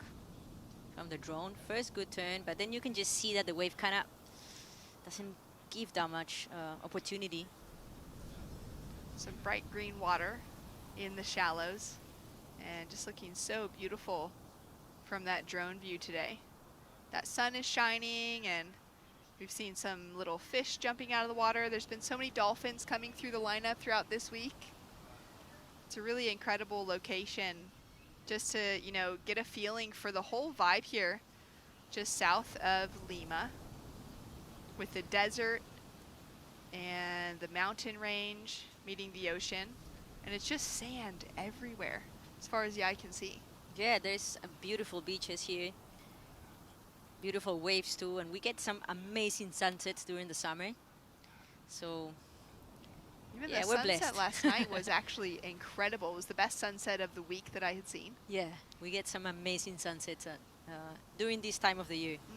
Because in winter it's all fog. And it clears up, you get some of that break in the clouds. Yeah. That's what was happening last night for sure, as the sun just dropped behind. Well, 7 minutes on the clock, and Zoe drops in a 5.83 for her last wave. It moves into her top 2 scores and is the highest of the heat now. Finding some consistency in her surfing, and she'll set herself up for this next snap on her backhand, driving around the section, and the judges really rewarding that connection with the inside for the 5.83 of her last wave. She finds that little corner to put the end punch on as well. She got a couple of vertical turns there that look really sharp and good. There you can see how large some of the boulders are here at Punta Rocas. Yeah, they're super big. And a bit of a paddle out, not too far today in comparison to those opening days of competition. Until you see a set like that starting to approach, everyone getting the hustle on, realizing they might need to change positions just a little bit. Currently, it's our surfer in white with first priority, but she is on that kind of outside-inside section for Mickey Lonnie. She's having a turn, and she might look for the opportunity to take off on this wave. Should currently be chasing a 2.91. Deciding not to have a look at that, it's going to be our surfer under second priority. Oh no, Amari. She takes a dive on her opening turn. And we'll see if anyone else is able to get a piece of the action from this last set. With 5 minutes to go, 5 minutes and a half to go. We have Soy in that first place from Hawaii with a 5.83 and a 5.33. We see someone paddling here. Oh, no. Looks like Vida maybe having a look from Cascais in Portugal. A location that has hosted plenty of events on the women's tour schedule over the years. Yeah, I've been there a few times. It's such an amazing place. Good waves too. Great location for so many surfers around the world out of that Portuguese contingency that have had the opportunity to witness the world's best coming to their hometown. I mean, it's such a cool thing growing up in a place and thinking about, you know, having the world's best surfers come there for a contest. The exposure that young Groms get from that, just being able to go down with their, you know, their hat or their t-shirt, whatever it is they want to get some autographs on, their surfboard possibly, when they're just little kids running around. So cool. Actually, my brother lives there with my little nephew and his wife, and he gets to see them, the pro surfers, all the time, and he just has like so many things signed by them and stuff, and he's like frothing on surfing. So good for them, how you said. Oh, it's the best thing, you know, you get like a 5 or 6-year-old down there with a little something they can get autographed, and those kind of interactions, those smiles, a quick conversation with a pro surfer can really start getting some of those wheels spinning in the minds of those young kids as they start getting interested in paddling out themselves as well. For sure. Here comes a good wave at the back, I think. Great looking wave. Currently our surfer in white holding on to priority. Mickey for Team Tahiti with a great looking wave standing up in front of her. Drives through into this first section, and she'll wrap it around, setting her line as she breaks through the lip line, goes vertical on that second turn, but can't hold on to the finish. Unfortunately, she fails on that second turn. Just 13 years old for Team Tahiti, as we see the crew from ISAsurfing there on the bluff. And Mikilani waiting for a better wave and opportunity now as we take a look at Vida on her backhand. Beautiful style as she comes through to the inside section. Having a lot of opportunity. She'll kick out chasing a 3.74. And the last wave of Mikilani was an important one. That single turn, a 3.10. It's put her up into that advancing position and now put requirements onto Amari and Vida. You can see both Zoe and Amari having a paddle now in the blue and red jerseys. Surfer in blue has first priority, red has second priority. And it looks like blue is going to have a look at this wave. So red's gonna have to not take off on it. Blue also having a look. There will be a change of priority with that. You can just see how the wave is like shifting to the side in a lot of the waves. Like those wider ones seem to be the best waves. Some of the, it just seems like the peak is gonna break somewhere, but it just like shifts to the side. Just doesn't get there. Now, if you were out in the lineup right now, free surfing, and there was no one out, you'd be sitting over. Yeah, where white is. Okay. So, Mickey, but I don't know. I'm not out there, so I don't want to sound like I know everything because I don't. It's totally different to, you know, to be out there. So yeah. 2 minutes remaining on the clock. And there has been a lot of those waves there where surfers are taking off on them, and then that first section just dies out. We'll see how this wave stands up. Currently, it is red with first priority, white with second priority, blue with third priority. As red has a look now for Zoe, our heat leader manages to lock in first priority on one of the better sets of the heat. As she finds that first turn, punches through the second one, throwing a lot of spray and unleashing into the third. Setting herself up now, a great wingspan as she opens up the arms in each of those turns. Kicks out with control as well, noting the work she got on the outside. And Mikilani with a great opening wrap, snap on the second section. She's answering back in a very strong way for the young Tahitian. And that was some very impressive surfing. Wow, great waves for both red and white. I really like how white finished that wave. That was really impressive surfing. And red's wave was amazing. Her bottom turns were just so deep and beautifully drawn. Taking off now for Amari, setting her rail and into that first opening snap. Driving back into the section with speed and power, setting it up as she moves down the line. This is gonna be another heat where we wait for those scores on the shoreline as Amari has even more opening up in front of her. Loving the surfing of the Puerto Rican.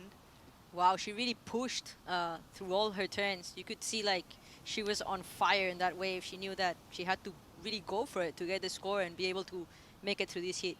Vida with a paddle, 14 seconds on the clock, and she's going to get an opportunity to answer back as well. So we're going to have scores dropping for the whole field with an excellent opening carve for Vida.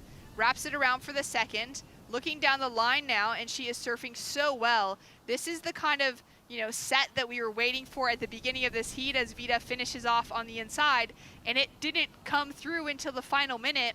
It's given all four surfers the opportunity to drop potentially the best scores of the heat. Wow, what a finish to this heat. They all, I feel like they all showed us their best surfing in the last minute of the heat. I couldn't agree more. Each and every surfer just now put on incredible performances.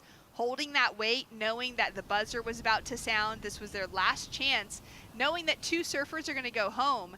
And with the surfing like that, it's these kind of heats that make me sad that we have elimination in competition. You know, we'd love to see more surfing from all 4 with the looks of that last set. 4 of them were amazing surfers. Congrats to the 4 of them. Great Wow, surfing, great that show. was, yeah, that was really incredible. And Sleepy in the beginning, you know, there wasn't really that much opportunity. Of course, that 5-point ride came through off the buzzer for the start at Amari. She's now had that last wave that looked really good as well.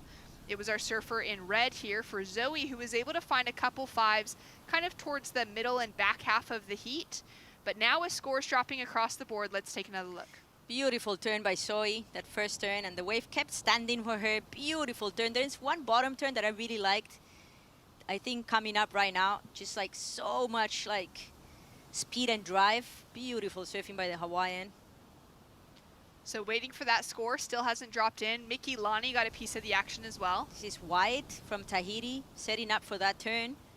Beautiful top turn, beautifully drawn turn, and another snap. And this last turn, I think, was the money turn of this wave. Wow, so vertical and in control. Great looking section for her to finish with. Amari had a look at this wave for her final. Beautiful first turn, throwing some spice to it. Really nice carve for that second turn. Another snap for that third turn. And you can just tell she's on fire in this wave. Yeah, and she was chasing a score. She's in that 3rd place position, sitting on the 5 she started with, which was very strong. And then Vida on the final wave of the heat. That first turn was super good, throwing so much water. The wave kept standing for her too. Beautiful style and finishing well. Wow. Oh my God, the judges have some work to do. Wow, well, we have scores to drop for 4 surfers. Every one of those scores is going to drop into their score line. They're going to be counting, and we're going to definitely see some situation changes happening out in the lineup. At the moment, both Amari and Zoe already have 5s in their score line, so if they're able to drop, you know, for Zoe, she's got to improve on a couple 5s if she drops something higher than a 6, and it's a 7-point ride for our heat leader. So that now gives her a 12.83 heat total for last of red. A 6.67 drops in for Amari, jumps her up into second based off the strength of her opening ride of that 5-point wave. Now it's putting a massive requirement on the board for the Tahitian and the Portuguese surfer. Mickey Lonnie chasing down a 7.57 for Tahiti and white, and green Vida out of Portugal chasing down an 8.2, purely because they didn't have that mid-range score that they're already building from. Yeah, they lacked maybe on that second wave score, because I think that last wave of green was really good. Yeah, if they'd been able to find something earlier for either of them, specifically for Vida, easily could have been sitting in an advancing position. But based off of the strength of the other 2 surfers already had built in the heat, it's going to stay locked in the same, with Zoe in the leading position, Amari in second. Mickey Lonnie drops in a 5.77 for her last wave and just doesn't quite get the requirement shy that she would need to be jumping through. And then for Vida, she dropped in a 5.80, and she's also just fallen shy of her total in order to take that advancing position. Well done and well surfed on that last exchange. Across the board, all 4 surfers can be very proud coming into the shoreline. Great. We've got more action when we return. Sophia and I will be on the call, and we can't wait.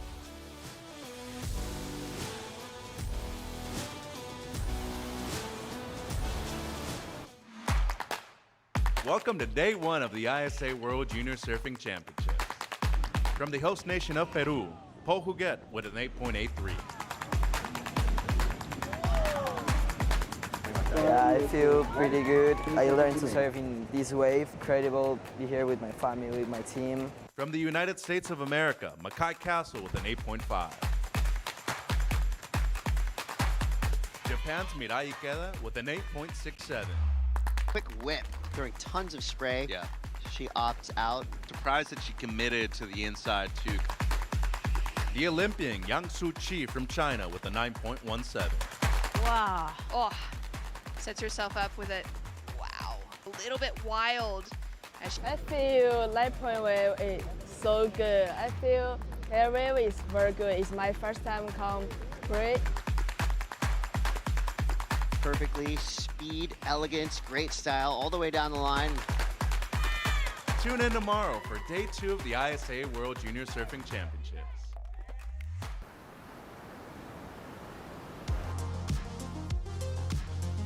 Welcome back to the action. We're straight in it here with Bailey Turner for Team USA wearing the blue jersey.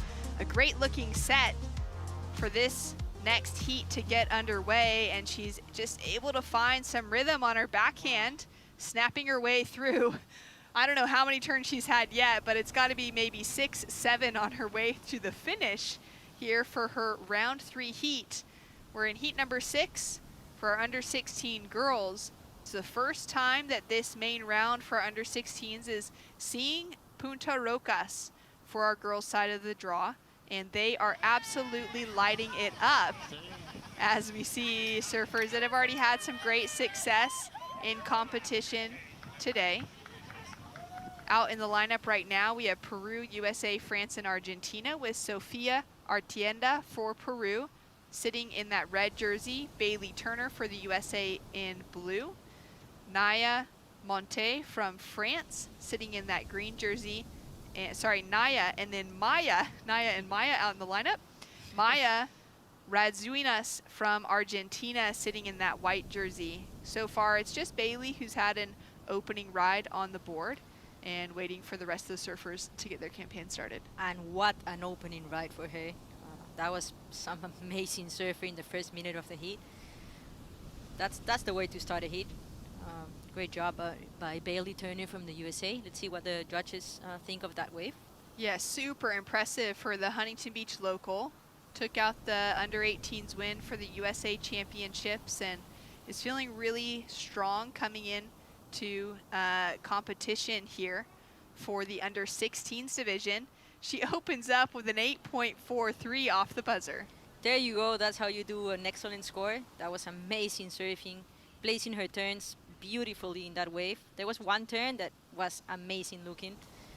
And yeah, congrats. That was a great wave. Here we go with Maya now up and riding. Takes off deep behind the section and decides to kick out. And Bailey would be feeling so stoked right now with that 8.43. The rest of the girls in the water, not so much.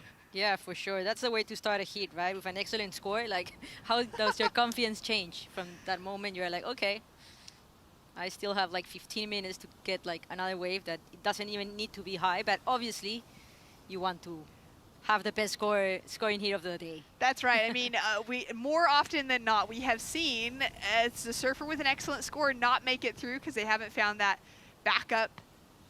As we take a look now at Naya for Team France into that first opening snap. Looks great. Finds that second turn already. Now trying to make it around the section, but it's going to crumble down in front of her. 15 minutes on the clock. Let's go down to the beach to check in with the winner of that last heat alongside Rachel Tilley. Yes, that winner of that last heat, Team Hawaii, Zoe. Congratulations, a big heat win. You can feel that energy all from Team Hawaii. You guys are so stoked. Yeah, I'm super stoked. That heat was really fun. Waves were fun. Everyone was surfing good. Yeah, I'm having really fun at this event so far, and yeah, it's going great so far.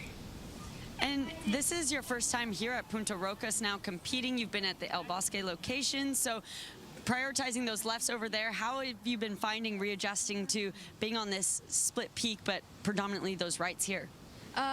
Yeah, I feel like the lefts are definitely way more tricky, and before the comp I surfed the rights more, but yeah, I just feel like I got like used to like the rights and like where to sit and stuff, so which is nice, but yeah, it's been really fun. And outside of the competition, we're on day 6 now, so you guys have been here for over a week in Peru. What has been the best thing outside of competition about your trip here so far? Probably just hanging out with my team and stuff, playing cards and shit. Sorry, I my language. Yeah, just having fun. Yeah, well, it looks like you guys are having fun and you're surfing even better. So congratulations, and I'm sure we'll see you in the next one. Thank you, and I would like to thank my team, my support, and my sponsors, Vans, FCS, Start By. You guys are the best. Love you. Thank you so much. Thank you.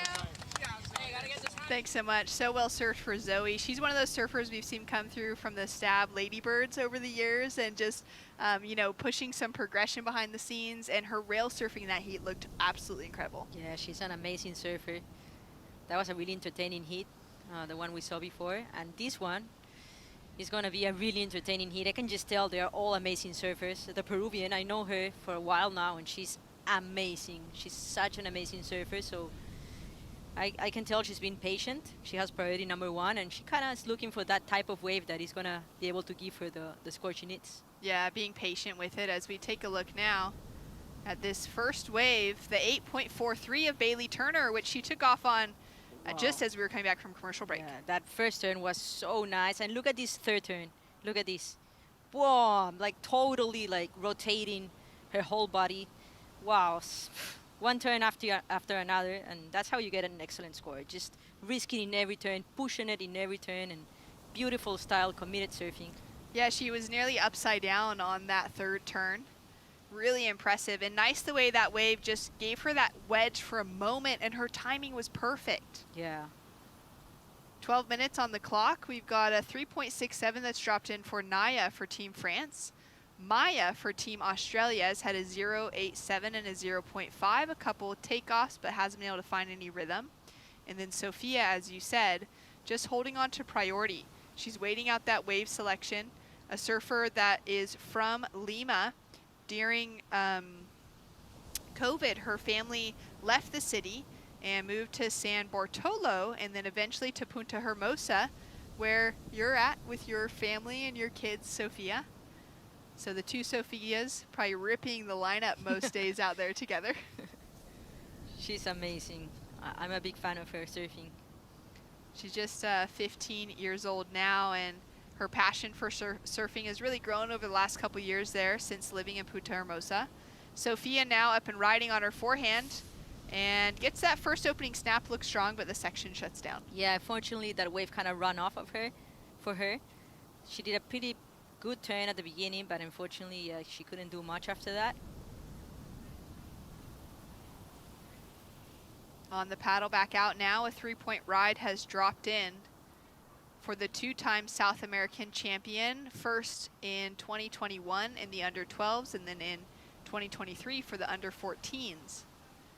Walking away with some decent titles to her name at such a young age. And now looking to put her name on the radar here for the World Championships. It's exciting to think that in just a few days we're going to have 4 surfers standing with those gold medals around their neck, 16 in total, getting to the opportunity to stand and win a medal for their countries. Of course, with that, we've got the team standings that will be coming into play. Things are going to give us, I think at the finish of today, the finish of competition, will be through to main round 4 for both our under 18 girls and our under 16 girls.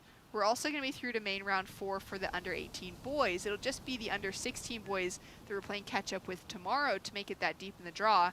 By the end of today, we're going to have a pretty good look at where those teams are sitting, as some countries have had great success today and other countries have had some shockers. For sure, and I think from now on the heats are just going to be so stacked, full of talent, and it's just we're going to have some crazy heats. Well, we're having crazy heats already, but yeah. That's right. I mean, we've got an 8.43 on the board right now for Bailey Turner. As we see a paddle, split peak will track with Maya, and she's just going to kick out as that wave softens. Looked like Bailey was taking off in maybe the blue jersey on the right. Sorry, it's the green jersey and Naya that was up and riding. For Team France, she's kicking off all the way on the shoreline. And so we'll see when we get a look at the replay what took place at the start of that wave. But I can tell you from the finish that she got some work done. Great surfer from France, coached by the great Pauline Ado, one of my good friends. Shout out to Pauline. Wow, she is such a legend as we take another look here. At last of green. Beautiful surfing. Second good turn, throwing lots of water. The wave kind of like gave her some opportunity by the end of this wave, but then it just flattens out here. Good surfing by Green. White just getting it quick in and out on that one. Yeah, a little left for White. 9 minutes on the clock and a paddle just on the inside section. I love that insight about Naya working with Pauline, former championship tour surfer, Olympian as well for Team France. She is was and is still such a strong competitor, but I love hearing that she's now wearing that coaching cap. Yeah, so good for Team France. And she's also won an ISA world title, actually. She's just such a good competitor, so much experience under her belt, and so good that she's been able to transmit that to the younger generation in France. Yeah, she's a great communicator as well. I can really see her being instrumental in the lives of so many young surfers coming up for that next generation for France. For sure. Currently, Team USA is hoping that maybe Bailey Turner gets a second excellent score on the board. She's holding on to priority, and she may as well at this stage, knowing that any small score will increase the requirements for surfers to take her out of that leading position. And if there is an excellent score out there to be found again, she could be right on it. And we've got a score to drop in for last of Naya for France. It's a 4.67 for that last left. Got a lot of work done for that 4. And it does put the requirements into the 5 and 7 point range on both Sophia and Maya. Sophia at the moment with that 3 on the board is well within grasp of taking away that second place position. Yeah, you can tell that Sophia is being patient in this heat. She hasn't gotten that many waves. She knows she needs a 5.34, so she's gonna wait, I think, for a wave that is gonna give her that opportunity to get that score, or improve, or being more active and improve on that 3 and keep building. She's gonna have to make a choice now and see how she's gonna take this heat with 7 minutes to go. Bailey Turner is being really patient too, huh? Yeah, I mean, they're being super patient. Bailey's being very, very patient in this heat. That single score still keeping her in the lead for her heat total as well, not just being an impressive opening ride. And we've got a set on the way. As we can see, that tide is still dropping out to low tide throughout this afternoon. And we've got an opportunity for Maya. Just a slower pop-up here as she waits out that opening section and now starts to open her campaign. Her goal on this wave will be to chip away at that 7.41 requirement. 2 turns will do that, and she'll be getting herself a first real score on the board. Some sun protection being really important. Any place that you can find the shade, bring your own umbrella to the beach kind of day out there. That's so good that they brought umbrellas. It doesn't rain here, but it's good that they brought them because it's working for them. Yeah, I mean, what a versatile piece of equipment to have. Rain or shine, it comes in very handy. 5 minutes, 30 seconds on the clock, and we've seen a few of our staff members coming in with some pretty sunburned faces at the end of the day here. So definitely important to stay hydrated, stay out of the sun as much as possible. If not, wear the sunscreen, put a cap on, have sunnies on. Even just that glare on your eyes for the day, staring out at the ocean for the teams and the surfers that aren't competing can be really intense. And it looks with like 5 minutes remaining. Yeah, we're coming down to it. I mean, the last heat, we saw a fantastic set on 30 seconds. Everyone got an opportunity. We've been seeing that time and time again. This could be one of those opportunities coming up now, Sophia. Yeah, we see a wave at the back, but I don't know. They just seem not to have a good wall on them. A 2.67 drops in for last of Maya. That moves her from 4th up into 3rd. And taking off pretty deep on this wave is Naya. She's looking to improve on a 3.67. That opening turn looks really strong. Into the second, wraps it around, throws those arms high as she carves back. With that last opportunity, she kicks out before the wave softens too much. Do you think that will factor into her top 2 scores, sitting with just that 3.67? Oh yeah, for sure. That was really nice surfing by the French girl. She just has a really beautiful style. She's really technical with her surfing, and it just looked beautifully surfed. I like that wave.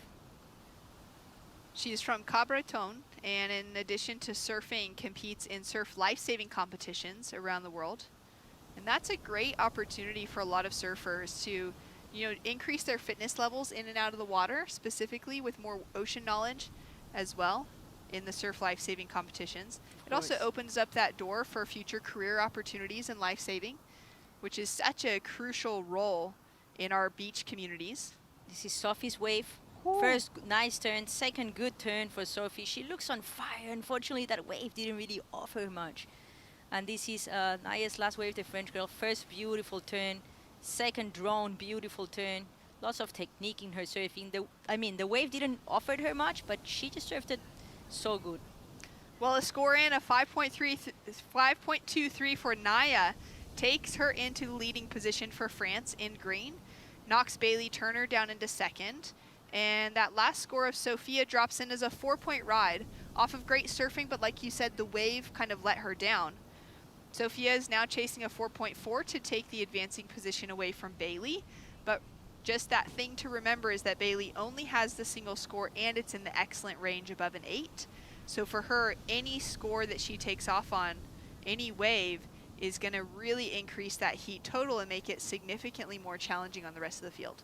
Yeah, exactly. She doesn't really need much to improve the scoring, like the total score of her heat. So I don't know how she's gonna play it. I don't know if she's gonna wait till the end or she's just gonna just go for like a wave that is not as good, but she can still manufacture a good score to make things harder for Sophia. Her teammates there on the beach just kind of discussing things, eating some ice cream or something. It sounds pretty tasty right now. Yeah, it does. 2.5 minutes on the clock. Bailey Turner sitting in the driving seat. You know, she's got an excellent score. She's been holding on to priority for an extremely long time. Yeah, she's been really, really patient. And there has been waves with scoring potential that have been ridden in the amount of time that she's been sitting there with priority. Yeah, I think, it's good to be patient if you start with an 8.4, but I think maybe she's been a little bit too patient, you know? But Yeah. she knows that she still has, she has priority and she still has 2 minutes. No matter in what she takes off, she's going to have a score that is going to affect on the total score of her campaign. So let's see what she does. Yeah, I mean, at this stage, looking at the scores that we've seen in the last couple heats, and even in this one, finding a 3 to 4 point ride is manageable. It's not easy, but it's fairly easy if the wave has, any opportunity to link together a couple of turns, even if they're not very critical. But then if you have that critical section, there's more opportunity.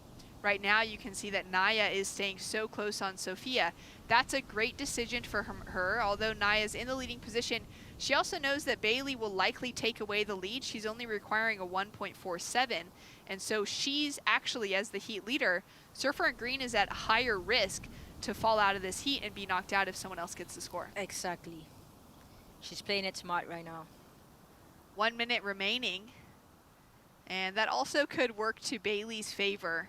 If Naya doesn't let Sophia get an opportunity, Bailey's not at risk of being knocked out of that position in second if she doesn't catch a second wave.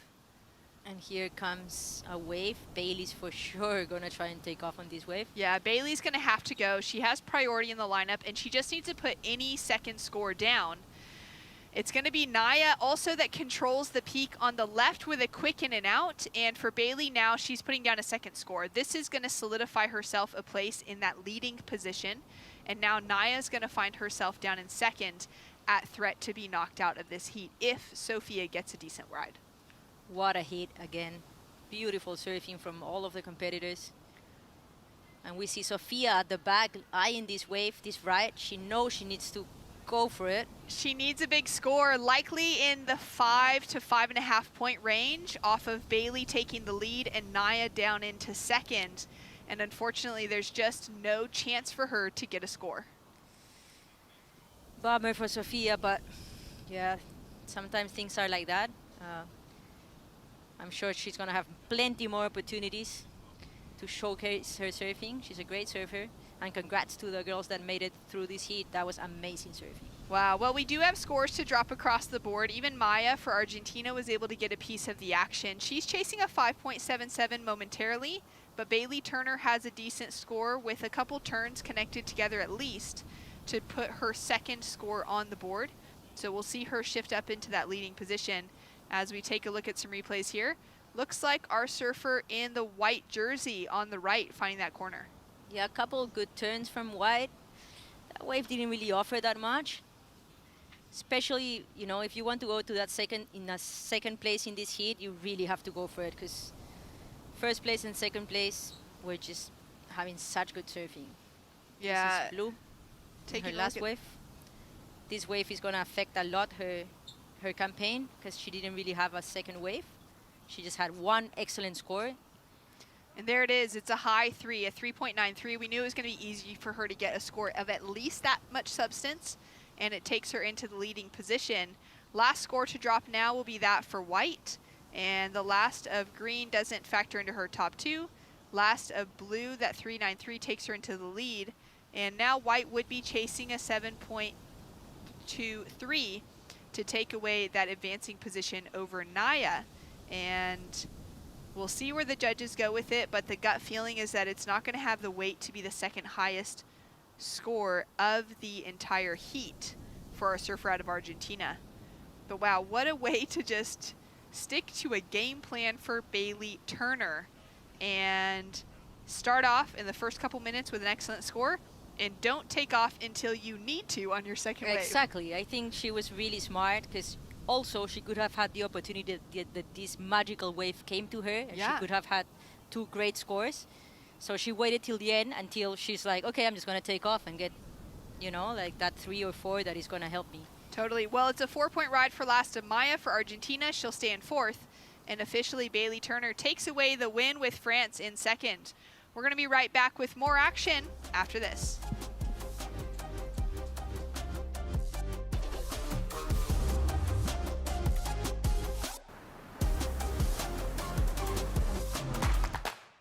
Welcome to day 1 of the ISA World Junior Surfing Championships. From the host nation of Peru, Paul Huguet with an 8.83. Yeah, I feel pretty good. I learned to surf in this wave. Incredible to be here with my family, with my team. From the United States of America, Mackay Castle with an 8.5. Japan's Mirai Ikeda with an 8.67. Quick whip during tons of spray. Yeah. She opts out. Surprised that she committed to the inside too.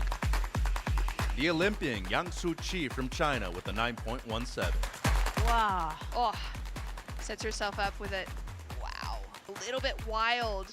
I feel light point wave is so good. I feel air wave is very good. It's my first time come free.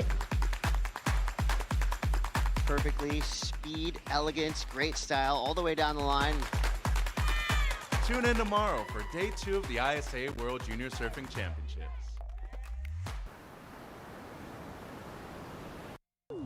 Let's get back into it. We're in round 3, heat 7, girls under 16.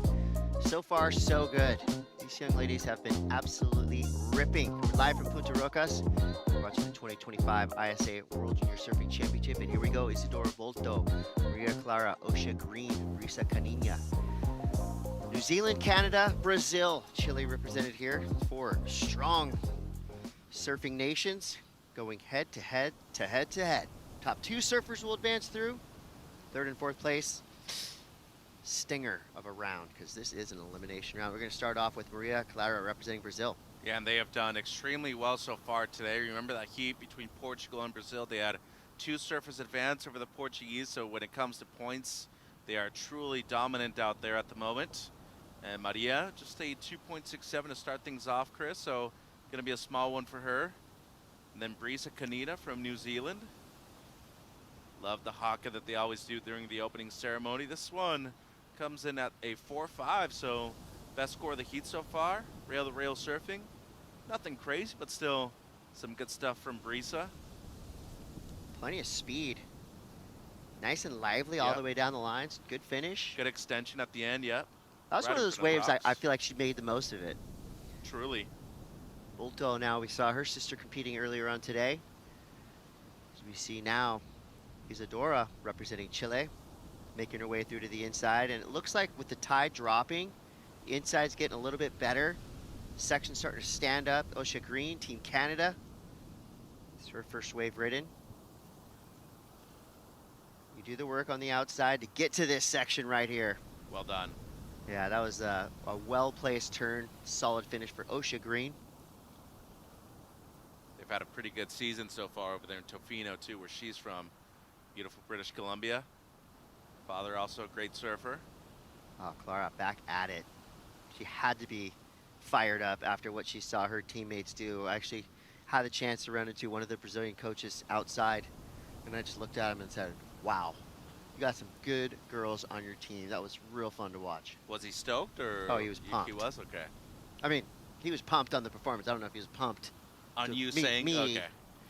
But yeah, no, it was a cool interaction. You know, he just goes, you know, people know now.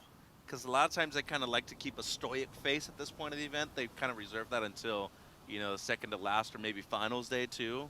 Had a coach Paulo Mora. That guy rips. He was close to qualifying for the championship tour a couple times. It's super coach for a lot of their Olympians too. But New Zealand, I'm impressed. They've done very well at this event so far. I really like what I'm seeing from a good amount of their surfers. And they've lost a couple of heartbreakers this event so far. A lot of heats where it's been decided by less than a point. So Canino out there wants to make it, you know, very clear that she's advancing. Bulto, the younger out of the two sisters out there from Chile. And, of course, Osha Green, we talked about her from beautiful British Columbia. I'd say probably one of the most beautiful places I've ever visited when it comes to that area in Tofino, Vancouver Island. Canina now for New Zealand. Ooh, nice swooping carve to start this wave. Board looks great. Second turn, stellar. Fits in a third. Now going for the finish. Quick little fin release. Jeez. Hello, Brisa Canina officially on the board with a huge score. I mean, making it undeniable for the judges there. She did everything they wanted to see. Speed, power, flow, mixing up her maneuvers. That was an exciting wave.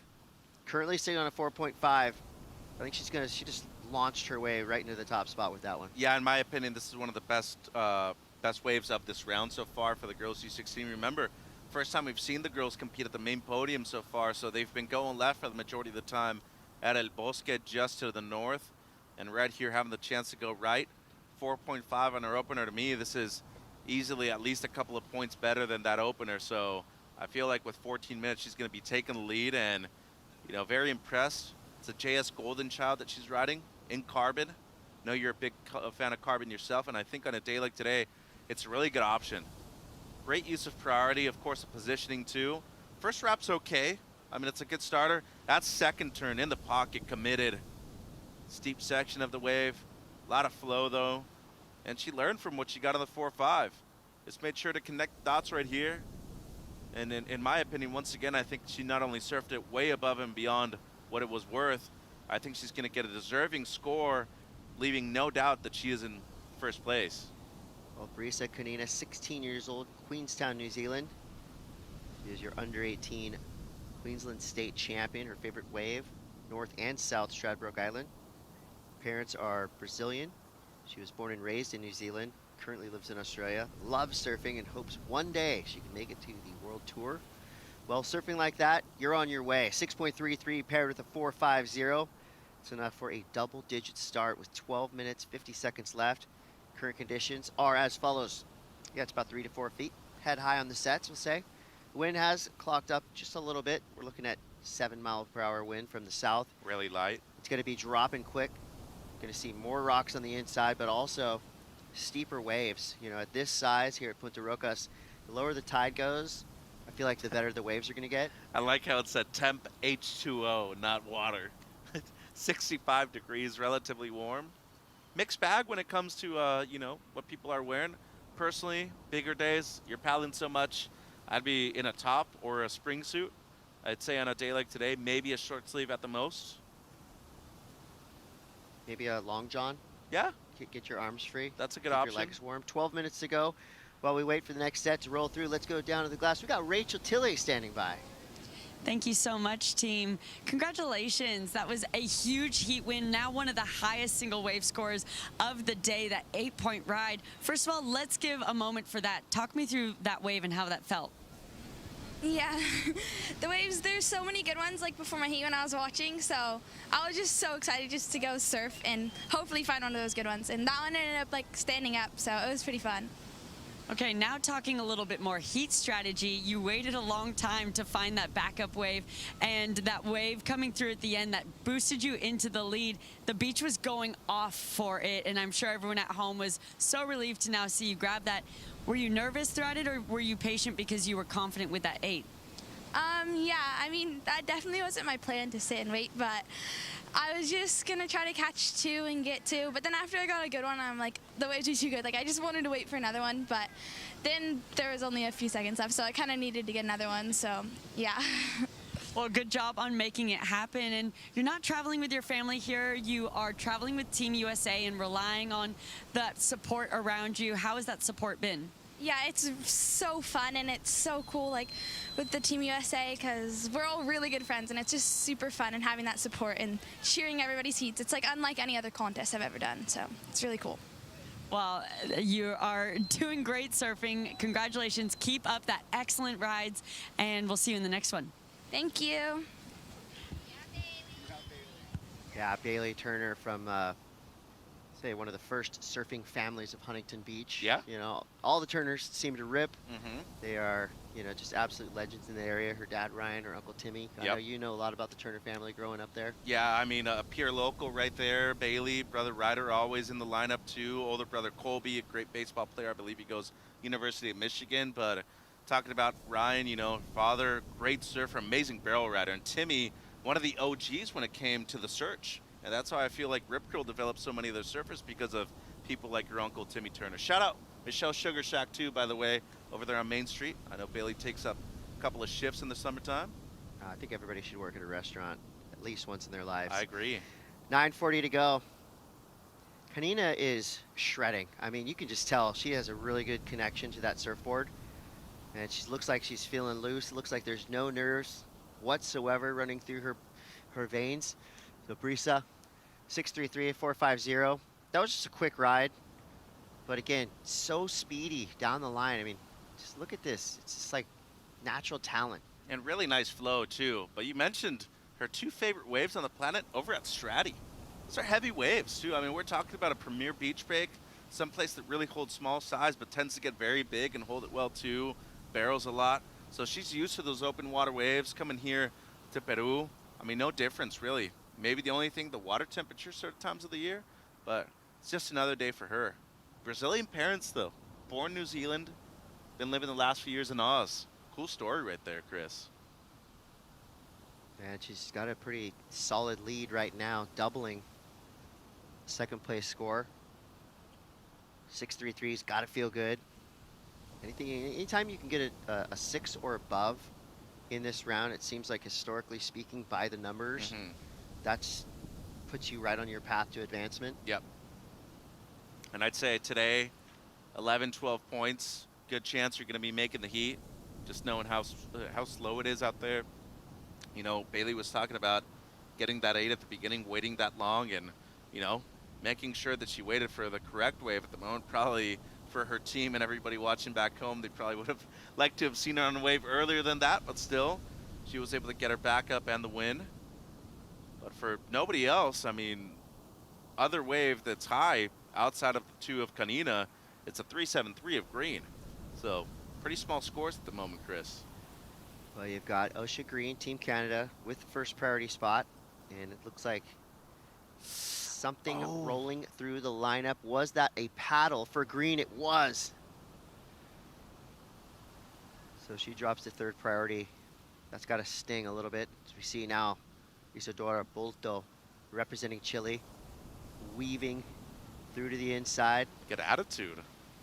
So 7 minutes, 15 seconds. Looked like white, just a quick kind of up and down. So the good news for Osha Green, while she did drop drastically in priority, she's now already back up into the second priority spot. And it didn't really feel like Kanina did better than a 4.5. Bulto did improve, not by much, a 3.37 and a 2.47. She's in second now, though, and psychologically that matters.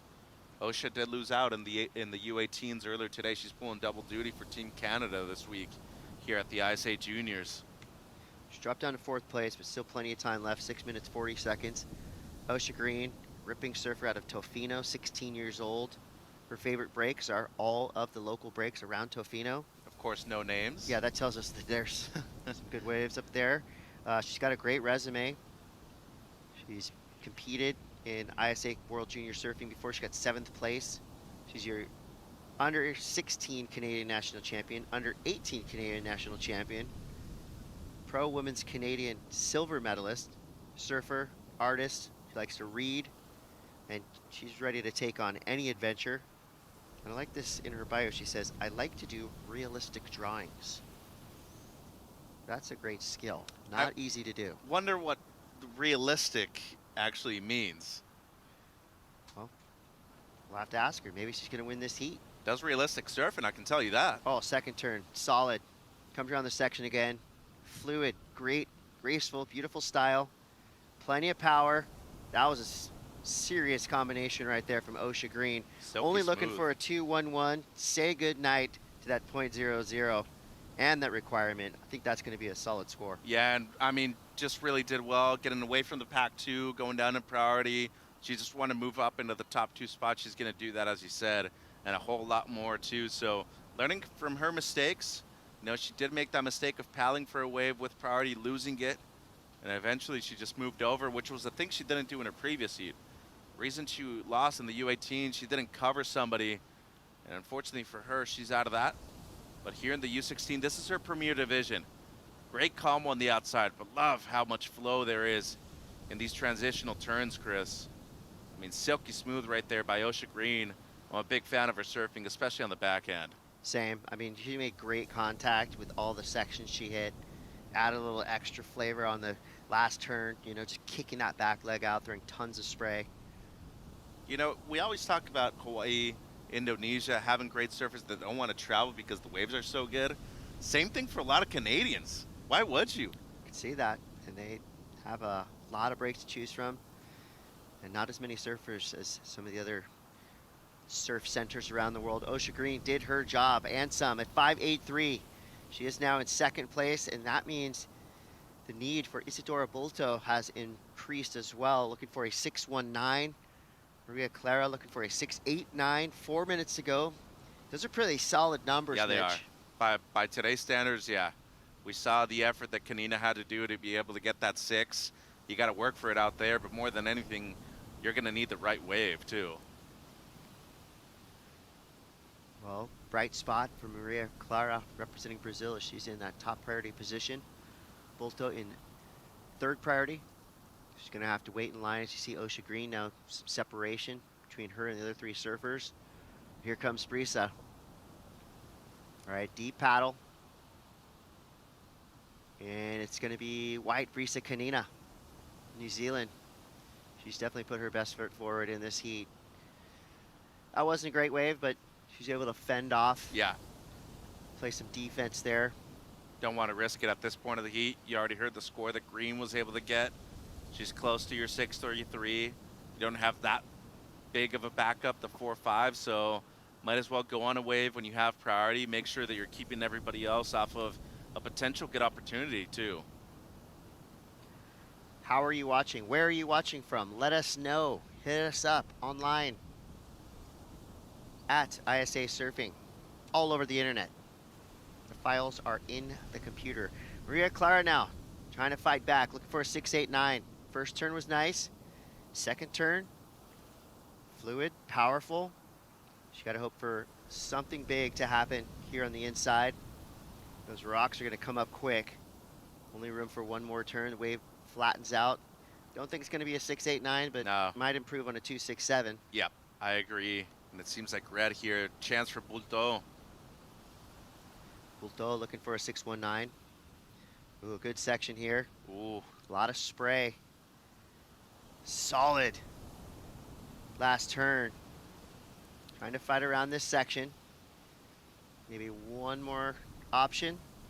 All right, that is power Oh. surfing. That is claim worthy. That was a clutch wave for Bulto. Osha Green right behind her. 1 minute, 45 seconds left. So we're expecting big things from that last wave from Isadora Bulto. She really built momentum down the line and just kept ferociously smashing the lip all the way through to the inside. And this is the one wave that we haven't seen from Osha. So Green in second. She's looking to improve on a 3.73. Great calm on the outside. A lot of patience. One big difference to this wave in comparison to Reds, though, Chris, it didn't stand up as much. And size is really beneficial to Izzy right here. Smaller in stature, and this wave just a bit smaller to the inside. But she tags it multiple times in a row. That one into the lip, disruption of flow. So that is something that the judges are going to be taking into consideration. But here on the inside, though, the wave stands up again. She tags it twice. That was radical surfing. Current leader. Oh, sprayed right in the face. Brisa Kanina. Driving down the line through a series of cutbacks. Pumping through to the inside. Wave kind of crumbles around her. She's going to stick with it. Maybe one more section. Doesn't pan out for Osha Green now. Back to it. Tight pocket turn. Nice. Big snap right in the pocket. She was going for it right there. Just steepens up real quick and then flattens out right afterwards, though. I like the intent to get right up and underneath the lip. Yeah. That was a serious exchange between these surfers with 8 seconds left. It is now officially in the hands of the judges. Have fun with that. I'm like a loss for words. That is one of the closest exchanges I think we've seen. I think there's about 4 or 5 waves to score, too. Yeah, you give it up to Isadora Bulto. That was maybe the best wave of the heat. Could be. It's definitely her best. Green, I feel like she's going to improve on the 3.73 on her last ride. Yeah, so second to last. Remember that number, too, because at the moment, Isadora Bulto needs a 6.19. I have a good feeling about that wave being enough for that score, but we're not factoring in the wave that's come through for Osha Green. Brisa, I feel like she's potentially safe in the lead. Let's take one more look at this wave. At least in 1 or 2 spots, and this is the one we're talking about for Izzy. I mean, that combination on the outside is just beautiful. Well done.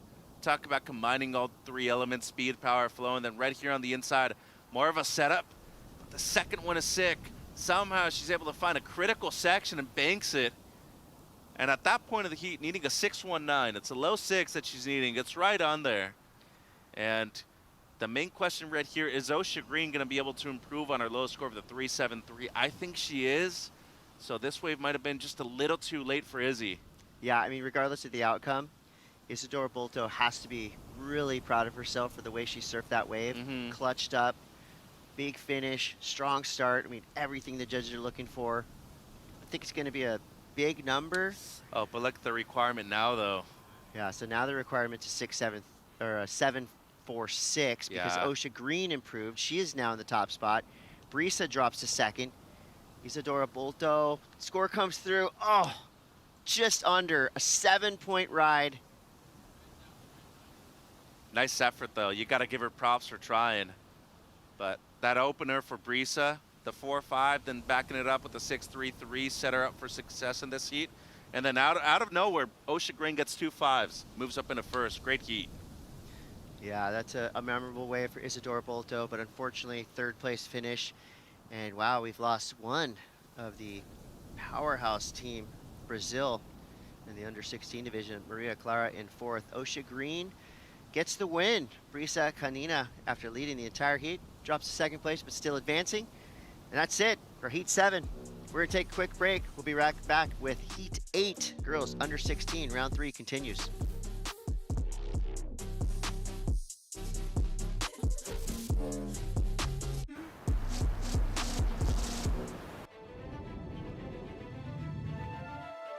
The dream of Olympic surfing was a dream decades ago, but today is our reality. It's about pushing the sport and pushing the boundaries. It's been like an emotional roller coaster.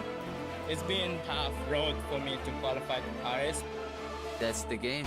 You gotta win. The wave is unlike any other wave. This is one of the biggest goals and one of the biggest dreams. It's not don't be scared. Be scared, but still go and do it.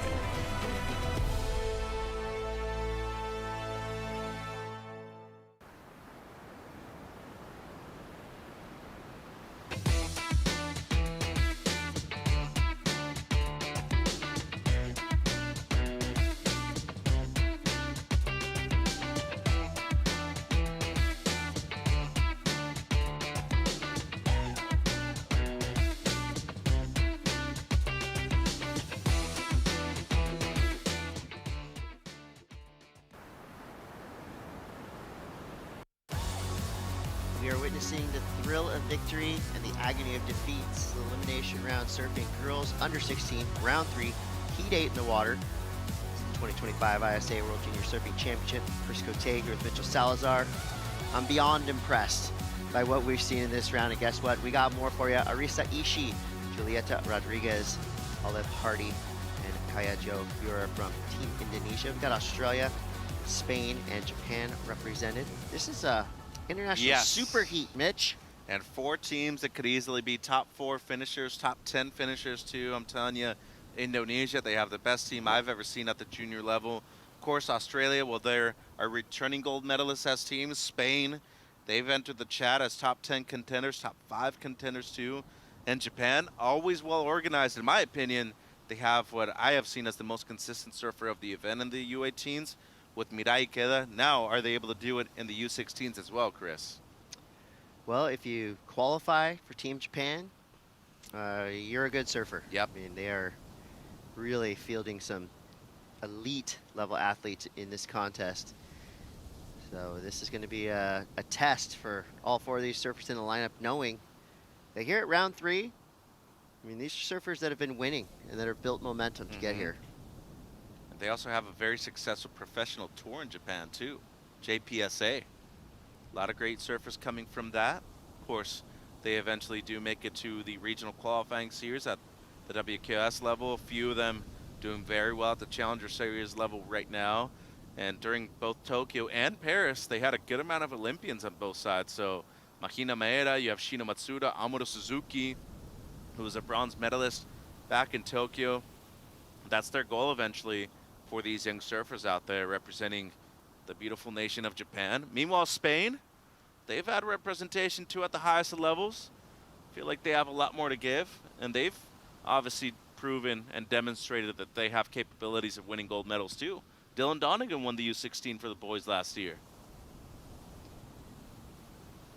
Is it the year that we see a Canadian also with the gold medal around his or her neck? Well, Osha Green surfing like that, she just put herself on the list of contenders. And there's the bittersweet side of competition. Fire surfer from Team Brazil. You know, sometimes when you come in from a heat like that, you don't want to hear about what you did wrong, about what wave you caught or didn't catch. All you need is a hug. I need a hug. You know, simple yet effective. You know, I'm sure they'll go back to the drawing board later on and talk about it, but for now, you know, the sting of a loss can be pretty quickly healed. Speaking of stings, Chris. Whoa! Well, you know, the Irukandjis always bring the sting. Hardy's doing that on this wave. Ripping her way down the line. She had some meaningful sections on the outside. Strong finish. Always a rock, a la Christian Fletcher. That was cool. That was cutting edge surfing there for Olive Hardy. Yeah, it was, and literally on the rocks right at the end too, riding the DH. So Darren Hanley making good number of boards for the Australian surfers here representing in Peru. I like that. Most of us would have probably panicked in that situation. We launched off our board. She just went ahead and ollied the rock and then kind of carved around the other rock, and she's already paddling right back out. Casual kick out. That was cool. And it presents something cool for the judges too.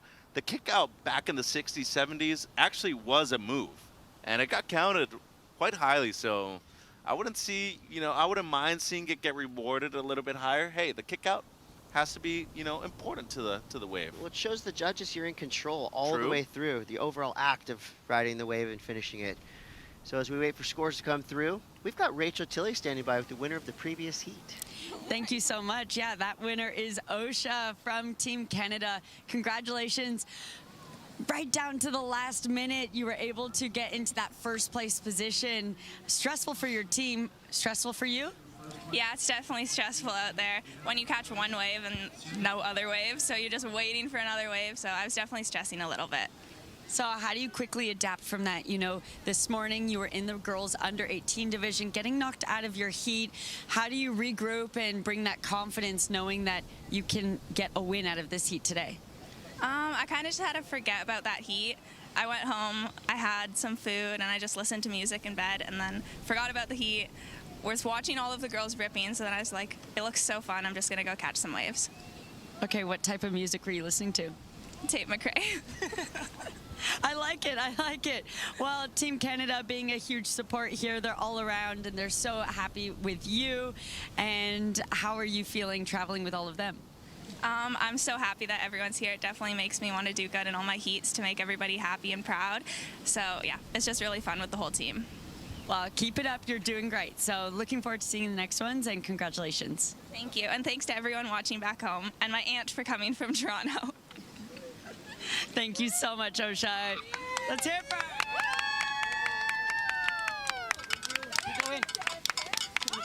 Osha's a great human. And it still stands in my book. I have never met a Canadian I didn't like. Some of the nicest people in the world come from Canada. And get a place to visit on vacation, too. Hey, Toronto, underrated city. Yep. Incredible food there. A lot of culture, a lot of diversity. Oh, yeah.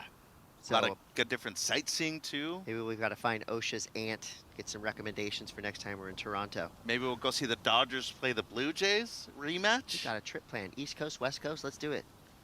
Trans-Canada Express. 12:24 to go. Big number for Hardy here, Chris. Yeah, that's kind of what we expected. 7.33 just to get the ball rolling. But check it out, this heat's almost halfway over. So she's sitting in a really great position. Yeah, this is a position that she's not only going to be comfortable with, but she's got more to build on. I mean, 7.33, those first two carves, incredible, pushing a ton of water. A lot of torque in these maneuvers, too. I really like the energy that I saw from Olive on this wave right here. And then brought something different with the lip line hit.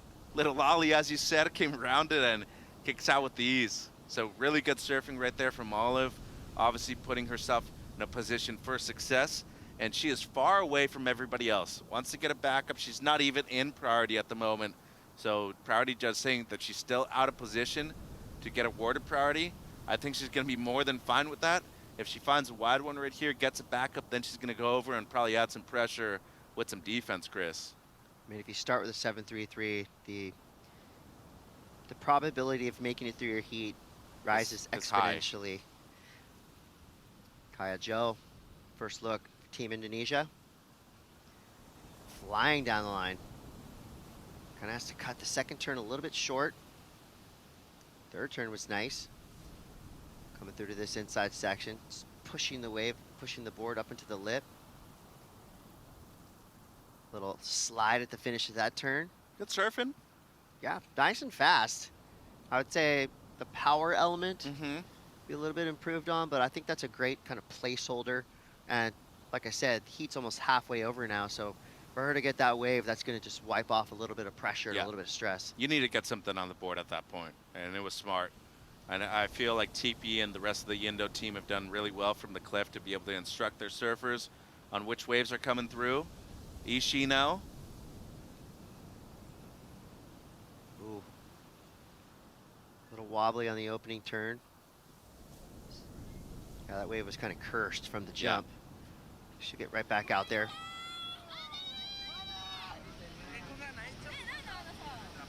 Is that team support?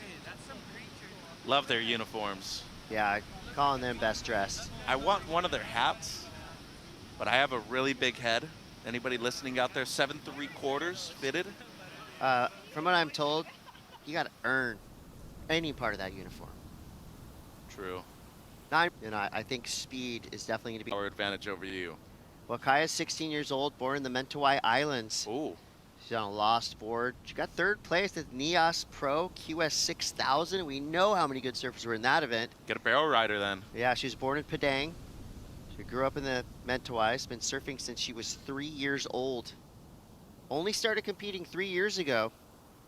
And she's been loving the journey. And we're enjoying it too. She's a great surfer. Can't even imagine starting surfing at 3 years old. Oh, paddle right there. Starting surfing at 3 years old in Indo? Sounds like a dream. It's a good way to start. And she does enough. Well, we're still waiting for that score to come through. And now we're going to see blue. Julieta Rodriguez. So one of her first waves ridden. Only 7 minutes 30 seconds left. Some good whippy backhand turns. Wave got a little flat. Well, she's got a wave at least, but at this point, she was needing a wave. So paddled for the wave before, went down to 4th priority. She had nothing to lose by going on that one. Bit repetitive in my opinion, but I mean, that's what the wave offered, so she's gonna get somewhat of a score out of it. And when you look at, the context of the heat, it seems like, Kaya Jo with that 4.83 and then Ishii with the 2.83, if it fits right around there, you should be stoked on that. It puts you into at least contention for 2nd place at the moment. Yeah, and Olive has to focus, concentrate on getting a backup score. There's nothing worse than dropping a big number like that and then going out there and dropping anchor and not finding a backup. And I shouldn't even be saying that. I don't even want to put that in the universe because we know how great a surfer she is, and she definitely has a really good resume behind her of event wins. So she knows the game. Sister Willow, too. She's had experience competing at the Championship Tour level and a former member herself of the Irukandjis as well. WA, man. We've seen champions from there here at the ISA level. Jacob Wilcox was able to win the World Juniors back in 2013, I believe, in Nicaragua. He is one of the most exceptional surfers to ever qualify from there. Of course, can't forget about runner-up to the world title multiple times, Taj Burrow, the legend. Well, I like when these teams are just elbow to elbow on the bluff. All right, scores now coming through. Kaya Jo, you're the 4.83. Julieta Rodriguez is going to be her 2nd wave ridden. Better start. But this wave is kind of creeping along. Could have a little bit more through to the inside. Yeah, just didn't really work out there. It will be a secondary score. And she'll move up to 2nd with it, too. Has a 3.17, was only needing something in the ones for 2nd place. Silence on the beach, everybody checking their phones, waiting for more scores to drop through.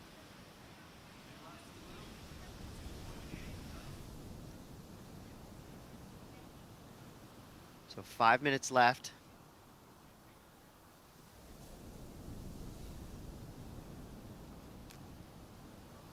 Every heat in this round is just flying by. With every round that you surf your way through, pressure just gets bigger. It almost seems like you're either getting a heat with a lot of waves, a lot of opportunities, or you're just getting one of those ones where there's a wave at the beginning, there's a wave at the end. And that's why those 2s, those 3s make a big difference in the context of these slow heats, Chris. Never know when you're going to need a backup of 1. And trust me, I've claimed 1s or 2s before. They matter.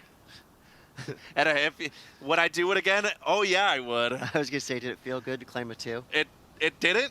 But, I mean, I made it through the heat. You gotta do what you gotta do. I made it through the heat, so when I reflect on it. A 2 can feel like a 10 at times. That 2, the last one that I claimed, definitely felt like it was more of a 1. But maybe you juiced it up a little bit. I did what I had to do in the moment. Oh, Ishii. Just a slip on the first turn. 2nd turn was good. Just a little bit off her game throughout that whole wave. So the slip on the first turn, that's going to have a way of messing you up for the rest of the ride. See now current leader, Olive Hardy. Generating some speed. Good proper section in front of her. Bashes the whitewater. Comes around it. Nice little tail slide finish. 1-2 punch there for the Irukandjis. I really enjoy it when surfers don't rush anything. They don't push too hard. Not necessarily saying that, they had the opportunity to do so, but they're just surfing to what the wave's worth. All right, here's White, Kaya Jo here, Indonesia. Much better. Yeah, that was a cool kind of like half layback snap with speed. We're inside of 3 minutes now.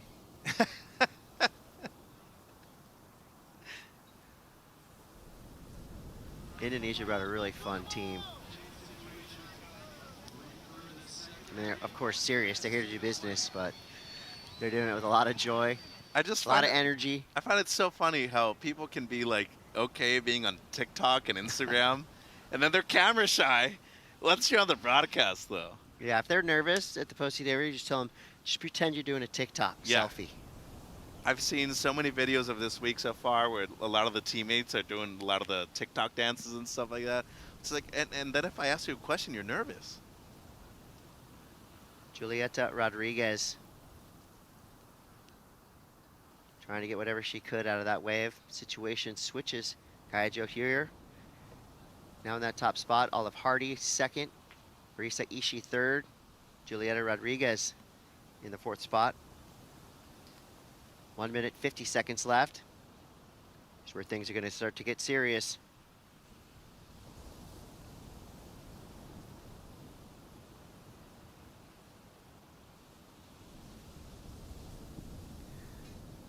Down to the 90-second mark. Well, got to be expecting a couple scores right here where Hardiv's probably going to retake the lead. Ishii has one that was okay, and then Rodriguez, I felt like she kind of missed that second section, Chris, so, you know, and there it is. Hardy back into the lead, and Hoyer right here. Is she going to be able to hold on to second place with a little over a minute? Priority might be a major factor. Oh, she's got to hope that Olive does her a favor. And here we go. Could be the final opportunity for Julieta Rodriguez. It's a 5-5. Oh, the wave just collapsed.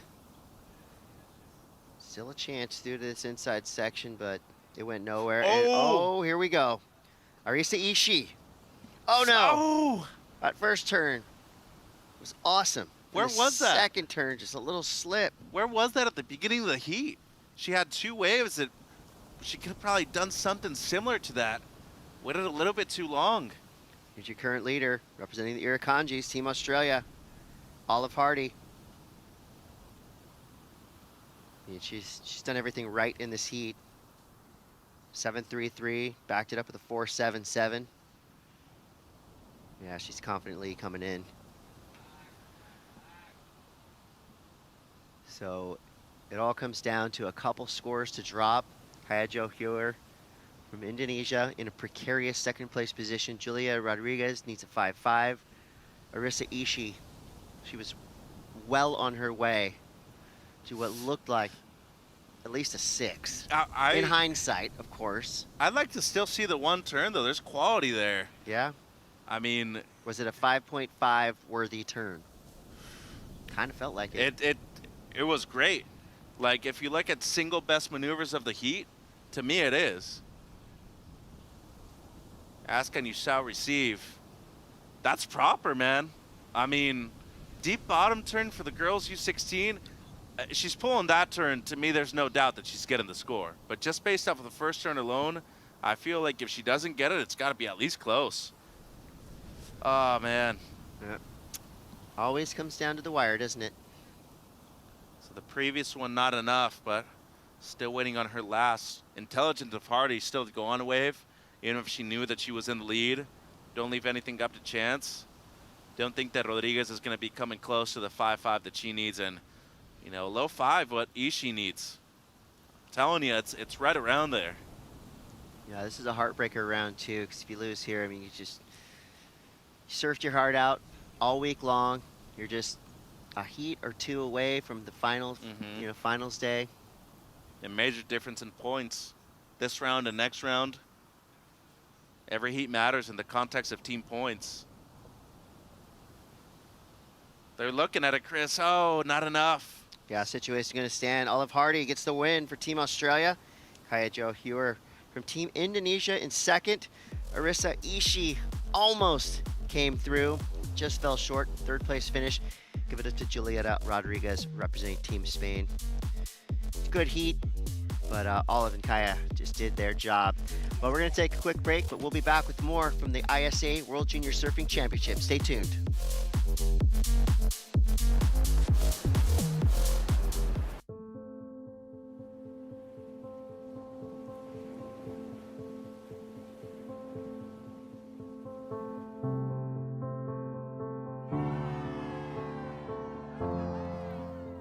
There's something profoundly spiritual about riding waves. Water is transformative, healing. You're at the mercy of Mother Nature, the ever-changing movement of water. The ocean is the great equalizer. You don't need to belong to a certain race, religion, or gender to surf. The pursuit of these fleeting walls transcends sport. It's a way of life. And surfing has the power to change the world and has now taken its place on the world's greatest sporting stage, the Olympic Games. The International Surfing Association is the world's governing body of surfing, recognised by the International Olympic Committee with member nations around the globe. This is the International Surfing Association. This is a better world through surfing.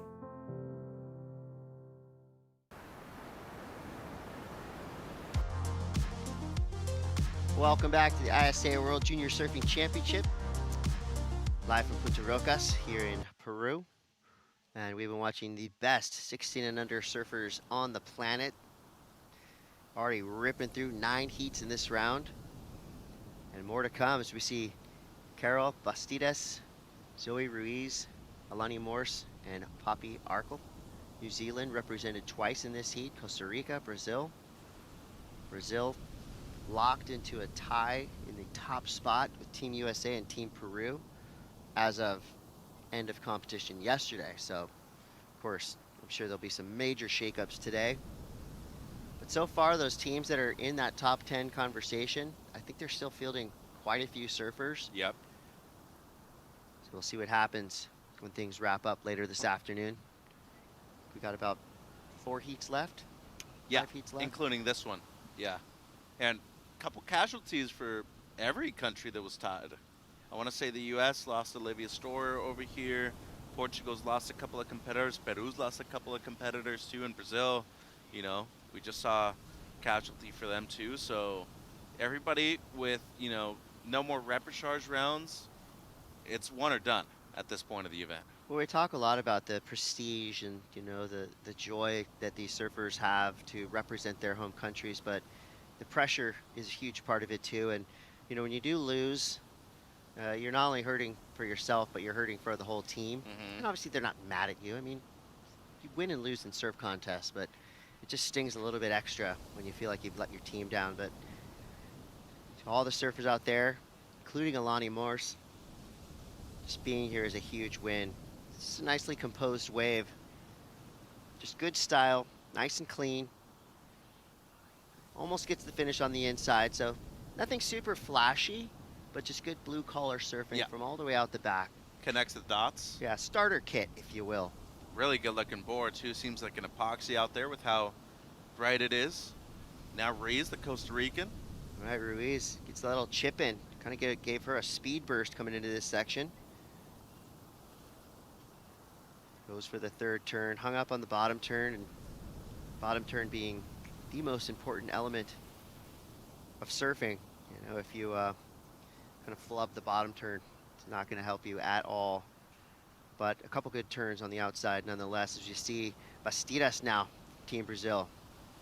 That was a good whip. Backhand, you see when she kind of leans into these turns, kicks out that back leg, adds a little something extra. Able to get the finish in the whitewater. Now you got to get out of there. There's rocks coming up.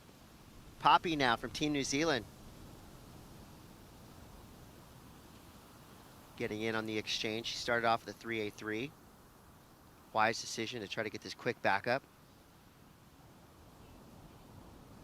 Good clean finish there. Yep. For Poppy. I like that we're seeing so many different boards, equipment come into play too. And that's the cool thing about having, you know, obviously the availability and the options too, depending on where you're from. More than anything, open-mindedness. I mean, I grew up in an era where, you know, the screws were already available, luckily, but I did surf a couple of boards with glass on fins. I know everybody keeps claiming 90s and the 80s were the best because of glass on fins. They work a certain way, but I like having different options to travel with. Surf bigger waves, surf smaller waves. It's all about having something that is appropriate for the right time when you're going to surf. Well, we're in an era where we have the best equipment ever made available. Don't tell that to the purists. Oh, they know. I mean, even the quote-unquote retro boards that are being made and ridden, they're sneaking in, you have a new one. Modern tech. But, you know, with all the options we have, I mean, when, you know, in 80s, 90s, as a 14, 15, 16-year-old surfer, you know, you pretty much had one standard shortboard design.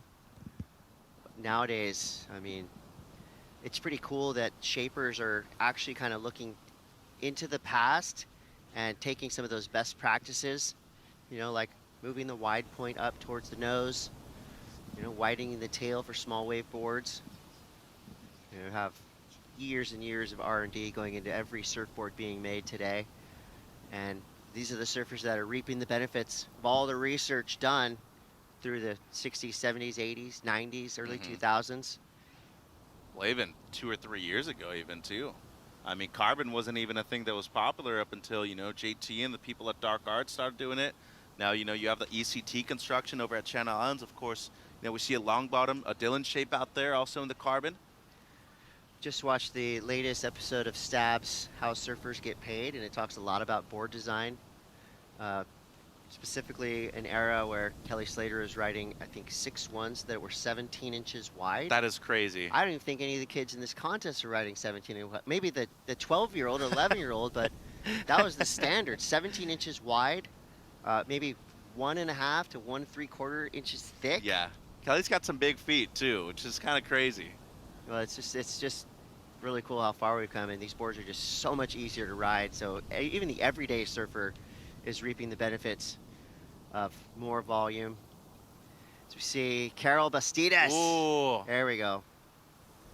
That was a critical slice. I like that. And went back to back, showing some passion, some emotion.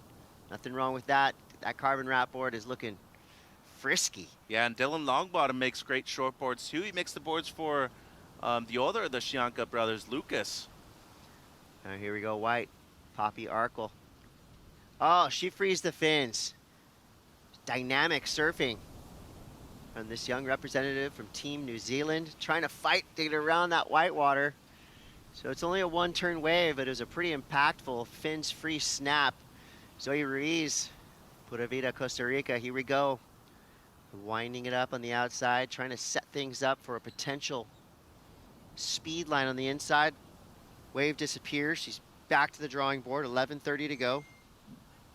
Poppy's in the lead with a couple threes. That's not going to last because now we have scores coming through for white and red. And Carol, well, she's going to be dropping, in my opinion, the best score of the heat. She has 2 that are owed to her, one that seems like a decent score, and then one that seems like a very strong wave, too. She just cracked this heat wide open. Yeah. And this is an important momentum builder for Brazil.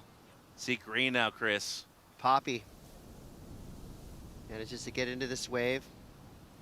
Throw a slicing carve. Another cool kind of layback slash. And I agree, I like the look of this board. She's got a little bit more foam underneath her feet. Yeah. It's just making those transitions through turns so easy for her. I mean, I'm just going to go out on a limb and say that it is an epoxy just because of the color of it, how bright it is. Looks that way. So 10.5, scores coming through. 517 for Carol Bastidas. Lonnie Moore still in the lead. Nothing out the back. That gives us a chance to catch up with the winner of the last heat, standing by now with Rachel Tilley. Guys, Olive, congratulations. A great heat surfed, almost perfectly surfed, I'd say. You opened up and won that first exchange with that 7.33. How important is that to get that best of the first exchange between everybody? Yeah, it was so nice to get the 7. I think opening with a really good, with a good score is always so nice because just takes the pressure off the back end of the heat, and yeah, it was great to get a good start. Yeah, and we were talking about how slow it's feeling out there in between those heats. So when you're sitting and you feel quite confident, what qualities are you looking in for another wave while you're waiting? I think I was just trying to find, because I had the 7, I just wanted something around a 5, so I just needed something that would, give me a wall, hopefully an end hit, and, yeah, just something that was good enough. Yeah, so it sounds like you guys have it up to a really particular equation of how to get that 5, how to get that 7, and what you're looking for in waves. What are strategies that your team's telling you before paddling out? I think just trying to get a quick start, just having fun and enjoying the experience. It's so cool to get to come and represent your country, so yeah. Well, it seems like you guys really are enjoying your experience. So congratulations on the board and going forward. So good job. Thank you. Back to you guys. Yeah, great surfing there for Olive, and super impressed with how she broke down that heat. I mean, since when are 16-year-old surfers such veterans and so knowledgeable about heat strategy and all the things that go into putting together a winning campaign? Yeah, and had to, remember about our good friend and, of course, one of the greats in the world, too. Forgot to mention Jack Robinson also. Oh, he's pretty from good. Margaret River. Just a little bit. He's won a few events over the last few years. Also an Olympian last year. Actually, our silver medalist in Paris. But, yeah, I think when you see that maturity obviously be a factor for your coaching staff, too. You approach everybody different. I remember, when I started surfing, the only person I'd really listen to was my dad. And eventually, when I started wanting to have more of a balance between him being my dad and him being my coach, I started relying on other people's advice too. So there's a time and a place, obviously, on where to get this information from. We're inside of 8 minutes now. Carol Bastidas, as expected, jumps into the lead. That 6.83 pairing nicely with the 5.17. So Team Brazil back in action. Wow, big Poppy set. Arkle from Team New Zealand, 4.4 to 3.37, precarious second place spot. Alani Morse also from New Zealand, so we do have friendly fire in this heat. Zoe's got to be on a wave here, Chris. Yeah, Zoe needs to get things rolling. She doesn't need a huge number, 4.84. Basically Alani a Morse 5. needs a 3.95. Maybe a left? Yeah, let's go Goofy. See if it works out here. Waves looks like it's starting to build. Kind of a crumbly whitewater section, so I take it back. That wave did not build. Yeah. That wave was a bit of a dud. So back to the drawing board again for Zoe Ruiz. She had already committed to the paddle, though, so at that point, you got to get up. Yeah, exactly. If not, you're just losing priority and you're not even trying. Just one more thing on the coaching advice, though. There are certain people that you looked up to when you're growing up, and those are the people that you ask questions to, that and they're subtle, You don't really want to get starstruck. You don't want to be looking at your idols and just be like, hey, can you give me all the details all at once? Don't over ask either, right? Just exactly. Choose your moments. Straight to the point, too. It's like, hey, I've been struggling with this, struggling with that. Is there any advice, any tips? And I remember one for me was actually Kale, our colleague, our good friend, Kale Carranza. I went up to him and he told me, hey, I stopped doing this because I wasn't enjoying it anymore. Once you take it out of that, you might need to stop or take a break. I still ask questions. I'm 49 years old. That's fine. I don't want to be dropping names here, but I was surfing with my friend Ethan Ewing in Tahiti, and I just had a couple little questions. I framed them in a way like I was asking for tips for someone else. They were really for me. Asking for a friend? Yeah. So Poppy and Alani, teammates, splitting the peak there. I never see it as a bad thing, asking questions, though. You can never stop learning. I only asked 2. Didn't want to be invasive. He was out there enjoying himself. I didn't want to overstep. Yes, and you know what?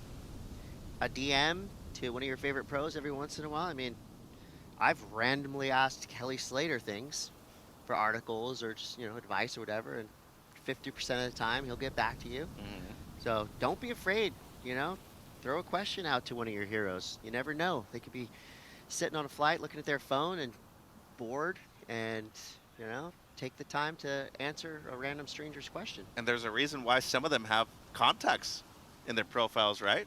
Throw them an email. You never know. And it's always better to ask and maybe, get rejected than not asking and never getting an answer. It's all about being respectful, right? When you get that answer, don't push it. Take that answer and let it simmer for a little bit. Get a point. Yeah, that's great advice. All right, so scores starting to trickle in here.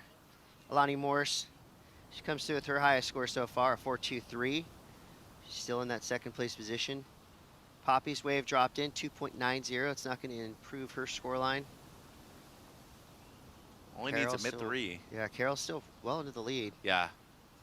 Remember after the first 2 that she got the offers, She's worked on those. 517, 683. She surfed a very intelligent and great heat out there.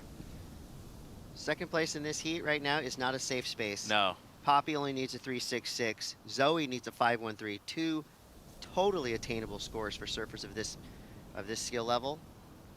This wave kind of showing in this heat alone that the right is better than the left. I always go out there and see a couple lefts and I'm thinking, okay, like there's going to be a scoring chance, but that one wave that Zoe paddled for with priority eventually ended up going left and never materialized into anything. So I think that's a clear indication that the rights, especially today, are better, Chris. Seems like somebody having a look. Maybe green deeper right here. That was Poppy on the deep section. Priority is with Carol Bastidas. She's in a good spot with 3 minutes, 20 seconds left. Smart for Morris to stay wide, too. Fourth priority, low score 383. As you said, not a big differential between second and third at the moment, even with fourth. Low 5 is what Zoe needs. She's got a shot for sure. She's a really talented surfer. Costa Rica, talk about an amazing coastline, both the Pacific and the Caribbean. Some incredible waves. A lot of gold medalists from that country. Multiple different divisions. They also had a stand-up performance, of course, at the adaptive event, too, in Oceanside.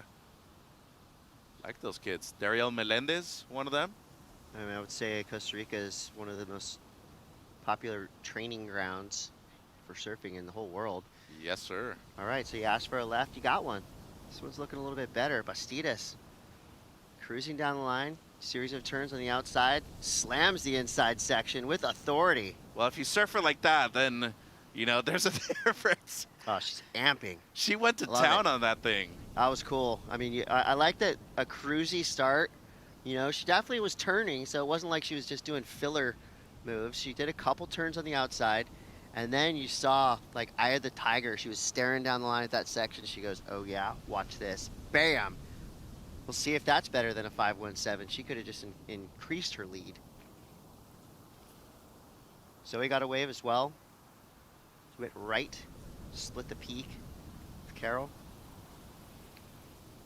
Team New Zealand, you saw them right there looking at each other like, I got to try, I'm sorry. I know. And if you're Alani in second right now with higher priority, you feel bad if you like need to block her. You're like, I love you, but I got to do what I got to do. Yeah. And then we've seen a few times in ISA competition where if the surfers are in first and second, they can actually split the difference and kind of try to divide and conquer. Oh, yeah. That's a really fun way to watch a heat go down. Meanwhile, Ruiz looking for a 513. She knows. We know that wave just didn't offer her anything. Hey, a minute to go. Get back out there. You never know if a wide one pops up. Oh. Poppy looking for a 366. That was really interesting, though. Alani kind of seemed like she was going to block her on it. And then eventually ended up going right, but Poppy ended up kicking out, and the wave might have had some potential down the line, but she's going to try to recover priority and wait for another one on the outside, Chris. And, you know, still waiting on the one for Bastidas. I got to be, you know, pretty sure that she's going to either stay in first or second, depending on the outcome if there's a wave in these next 30 seconds. But she ripped that left. But Arkle, though, she did a recovered priority, so just waiting to see if there's something on the outside before this time expires here. 23 seconds left. Always down to the wire. You can never take your eyes off the screen in the last minute of these heats because something big can and probably will happen. 10 seconds left. About 80% of the heats this event has been decided in the last minute. Yeah. And that's it for round 3, heat 9. Got to be a bittersweet feeling for Team New Zealand, although they got to be excited about what Alani Morse did in that heat. She got a second place finish.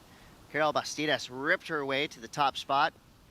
Really on the strength of that 6'8'3". You do lose Poppy Arkle from New Zealand and Zoe Ruiz from Costa Rica. Two amazing surfers. We'll see more of them in the future. And in your future, more heats. We're going to head into heat 10 here of the girls under 16, round of 3. After these brief commercial messages, you can expect more incredible surfing. Stay tuned.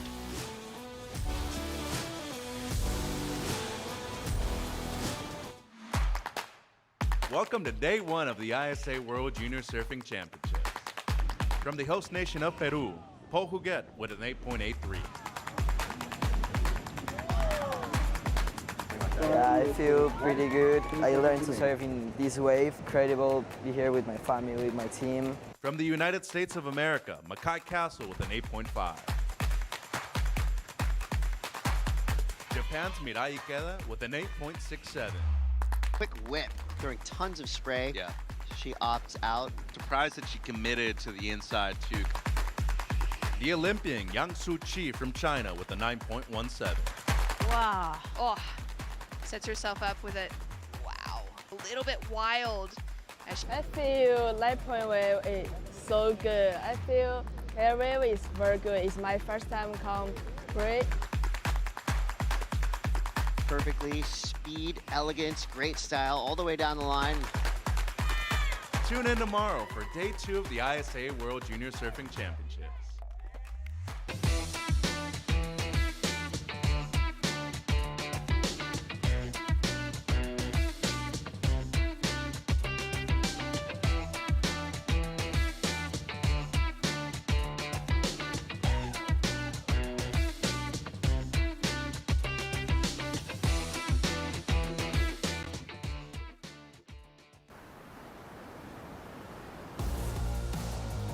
Welcome back to the action here for the under 16 girls heat number 10 out in the lineup for round 3.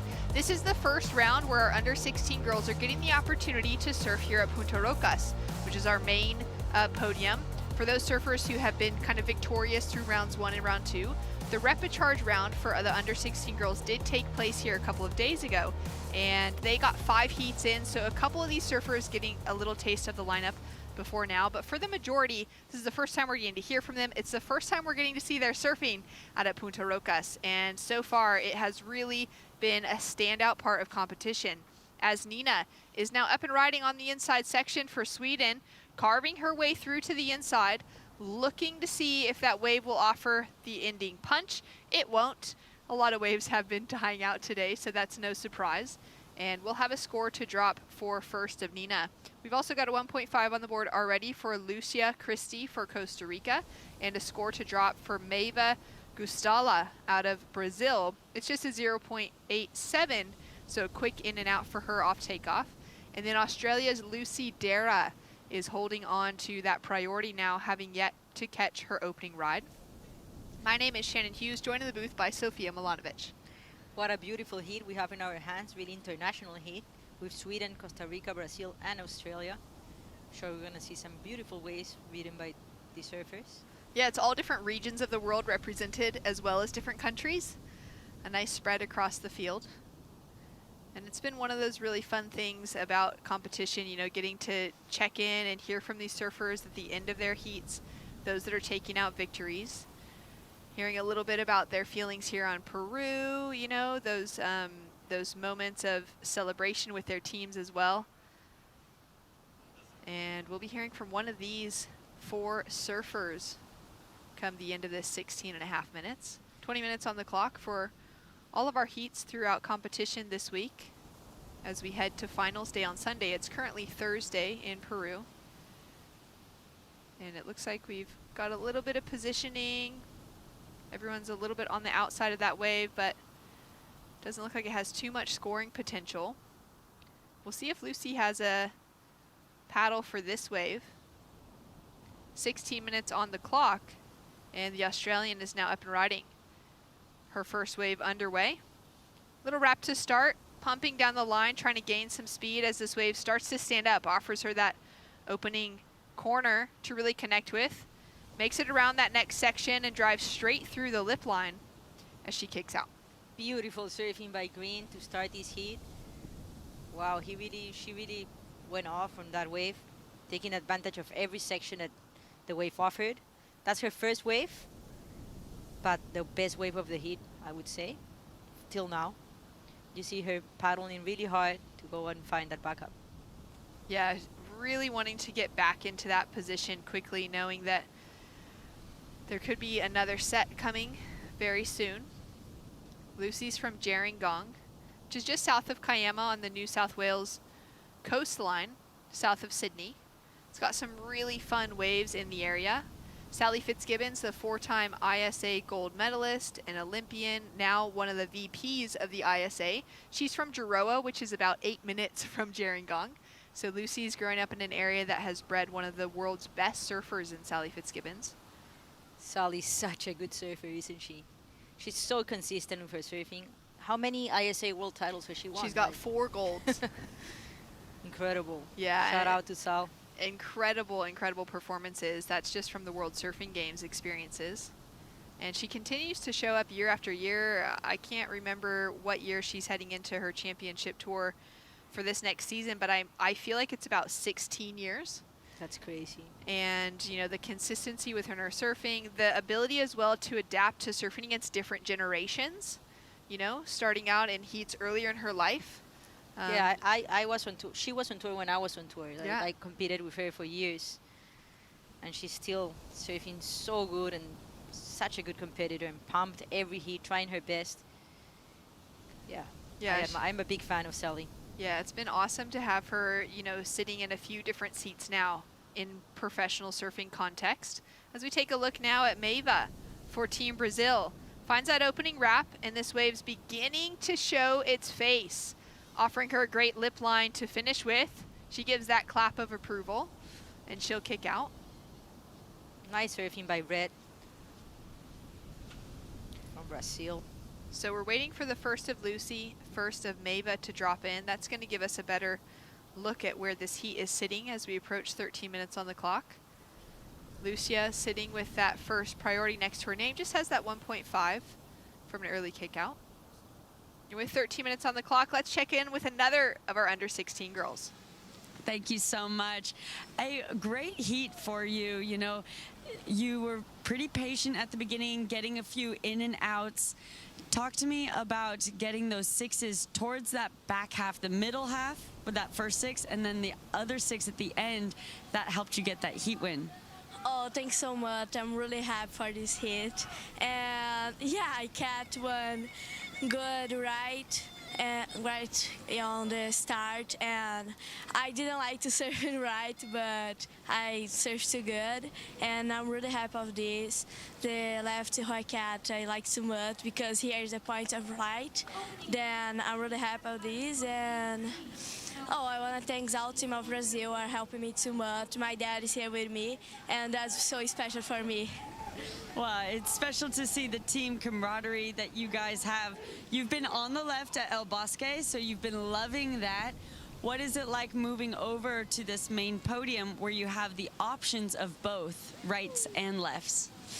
Oh, I prefer too much because where I live have the two, and for me that's so impossible because I love my front side, but the back side is really difficult for me, and can find a good left is too good. Well, it didn't look difficult to us. You looked like you ripped it on both the right and the left. So congratulations. Would you like to say a word in Portuguese? Pô, quero agradecer a todo mundo que tá na torcida aí de mim, principalmente a minha mãe, que tá lá em casa vendo junto com a minha irmã, com a minha família e meus amigos. Quero agradecer muito ao time do Brasil que tá me ajudando muito. O Matheus tá aqui do lado já dando risada pra caramba. E eu tô muito feliz com isso, o Brasil tá indo muito bem. E bora pra cima que a gente tá muito bem. Eu quero agradecer também ao Ítalo, que tá minha padrinha faz um tempinho e, pô, me ajuda muito, ainda mais com a parceira de incentivar bastante, ao Banco do Brasil e a Hang Loose. E é isso, bora pra cima. Thank you so much. Congratulations. So good to hear from Carol. What an incredible heat for her, getting pocket 6s to be advancing through. Lucia now up and riding for Team Costa Rica, looking really sharp on those first couple of turns, setting herself up down the inside section, really driving and pushing through the tail on that last one, as she has a great section in front of her to connect with on the finish. Just a quick in and out there to end it off, and she'll be looking for that 3.88 to take the advancing position. Nice wave by Blue. Lucia Christie taking advantage of every section,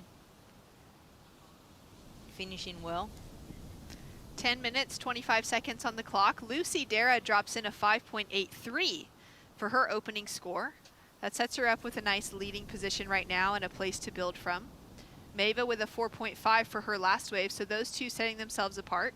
But I'm curious to see where this last score for Lucia will drop in that context. For sure, and we see the girls kind of far from each other. Each girl picking kind of like a different place to wait for the wave. We have priority number 1 with green, Lucy Dara. Second priority is with white, Nina Linder, and third priority is with the Brazilian, Maeva Gustalia. Little quiet moment out at backline. Enough time for surfers to catch their breath after a long paddle out. Thankfully, with the conditions dropping off today, there's not as much waves to be duck diving on the way back out. And so there is that opportunity to really feel like physically ready to go paddling into that wave that they've been waiting for. The opening day of competition, or that first weekend, the Sunday, Monday specifically, with those big sets, there were a lot of surfers that would take maybe 5 waves on the head and finally scratch into position and then have to be able to perform within, that minute afterward. Yeah, for sure. It took a lot of, you have to be trained. You have to be ready for those days because it was a lot of work. Lots of waves on the head. Some good breathing technique, very necessary while you're on a quick paddle. And we've got some positioning here now for our surfers in those leading 2 positions. And a 3.5 drops in for last of Lucy. She's sitting in that 3rd place position now, chasing a 1.88 to take the advancing spot. As we just take a look at where these 4 young girls are sitting here at Punta Rocas. There's a great high performance center built right on the bluff, a sandy cliff that just falls straight off into the ocean. On high tide, the waves are pretty much just bouncing straight up against the sand over the rocks. That's what we were dealing with around midday today. It's now 2:45 in the afternoon. As that tide has been dropping out, it's offered a little bit more of a critical section on the end and more waves that seem to be connecting from the top to the bottom. Yeah, for sure. We just see a little bit more of wind in the face. Not that much, but it has picked up a little bit. Yeah, creating a little bit of bump on the face of those waves. And a little crumble as well. Some of those waves breaking a little quicker than they were earlier today. Timing has been a big part of our conversation here at Punta Rocas. At some events, timing is always so crucial on any wave that's being ridden. But with some waves, it just seems kind of easy to figure out that timing. Punta Rocas seems to be a little bit of a challenge, and you've seen the different surfers from different age categories working it out, especially as they've advanced through the rounds here. Yes, for sure. Timing is everything in this wave. You really have to be patient with when to hit the wave and wait for those sections. 7 minutes on the clock. And we've got a paddle here for Nina out of Team Sweden. She's having a look. She's unable to get into it. She's actually Swedish Peruvian, but she grew up in Lima, right here near the beach. She's always felt a special connection to the sea, and especially with the waves, hence becoming a surfer at a young age. She loves surfing in the north of Peru specifically. Her favorite beach is Mancora. And it's been an awesome opportunity for her to travel even just within Peru, but to get away from home, surf in some different lineups and meet some new surfers out in the water.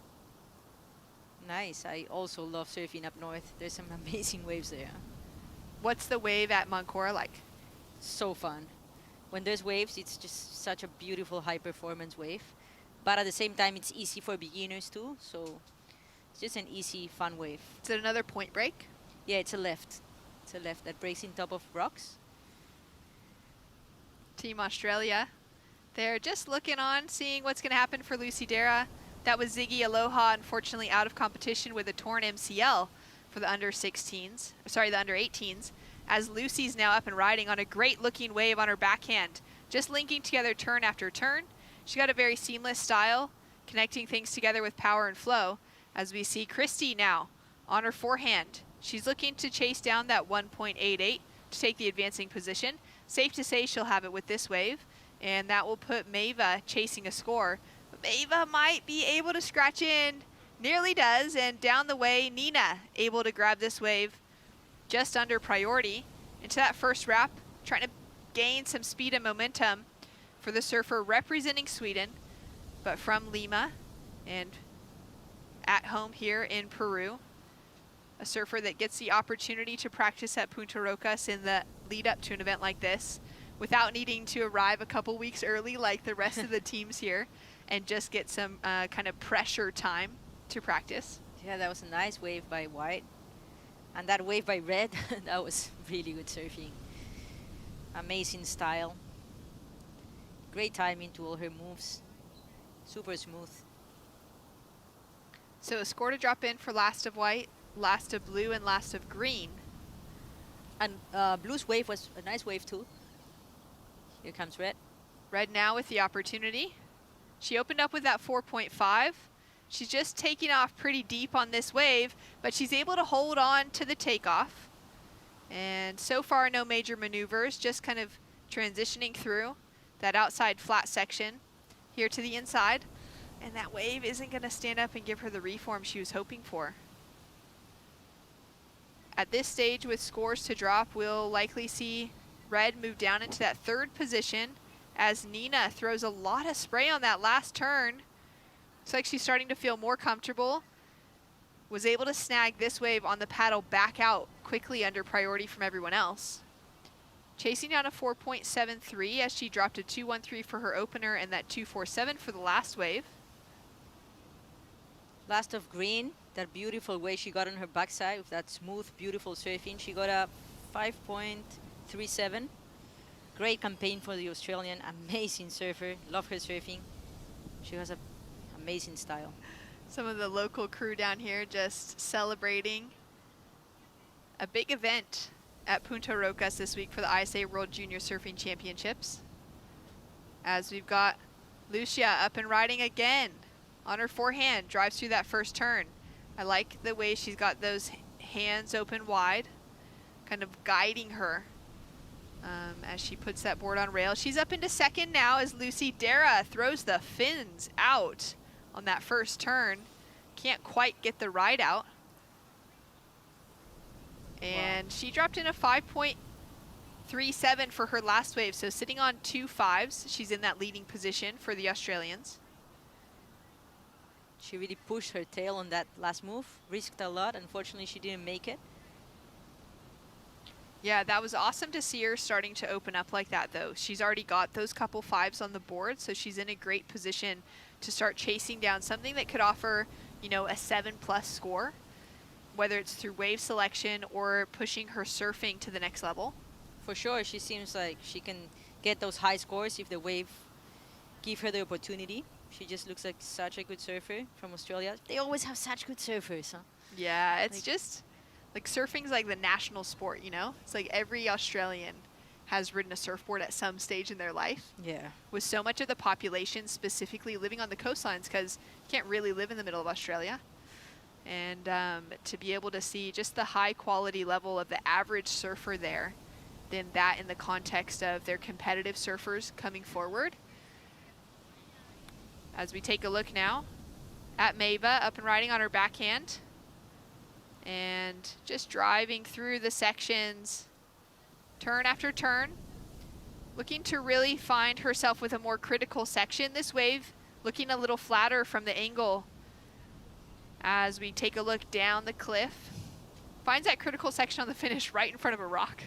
Yeah, I know. That was critical. That was very critical. Little sun protection for the face, at least, for the Costa Ricans.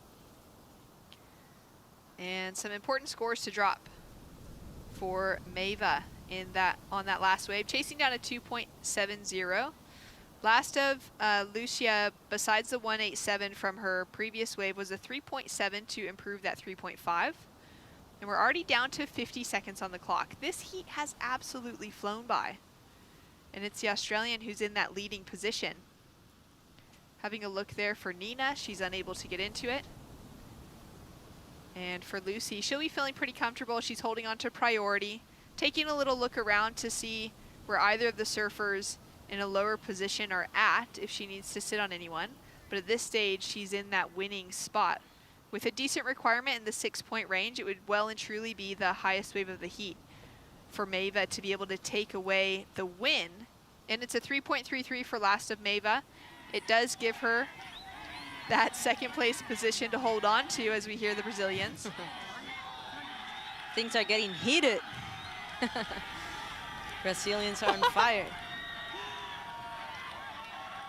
That is so awesome. Well, the timer runs out, and it doesn't seem like anyone else was able to get a final wave. As I'm just checking the scoreboard, it will be Lucy Dara with the win for Australia and Meiva Gustala for Brazil advancing through in second. Lucia Christie for Costa Rica and Nina Linder for Sweden. Out of competition, they'll be on the shoreline supporting their teams, and we'll be hearing from Lucy Dara very shortly. When we return, more surfing, 2 heats to finish out the day.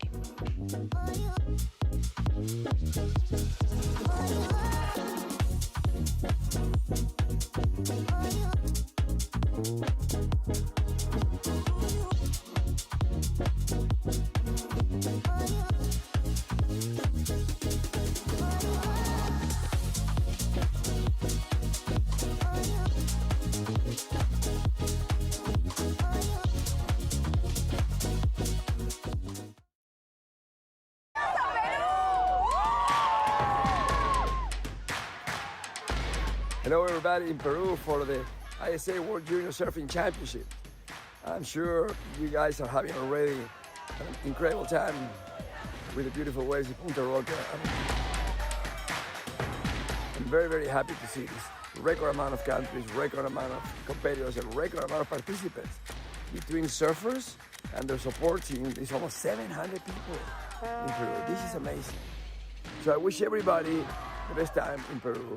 I wish they enjoy, reconnect with people they already are friends with, and find new friends. Of course, that's the key of the ISA World Championships.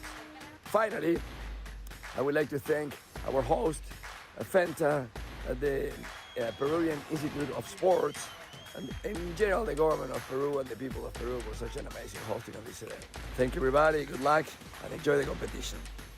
Goodbye. Muchas gracias a todos.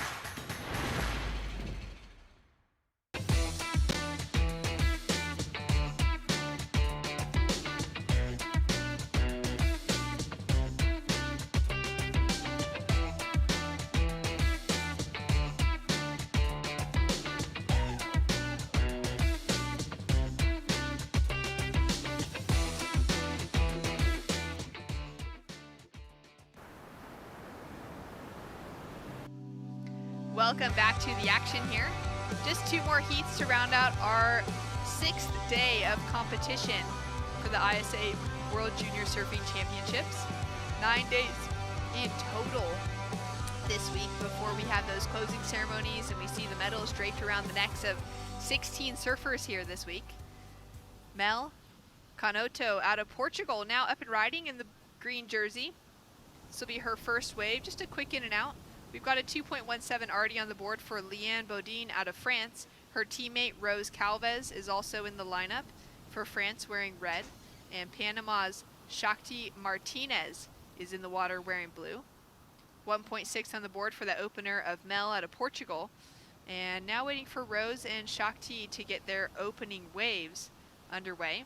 We can see a nice set is approaching, so it'll probably take about a minute until it's here, but we'd expect a couple great waves at that stage. For sure, and if I'm not wrong, I think Shakti is Magnum Martinez's daughter.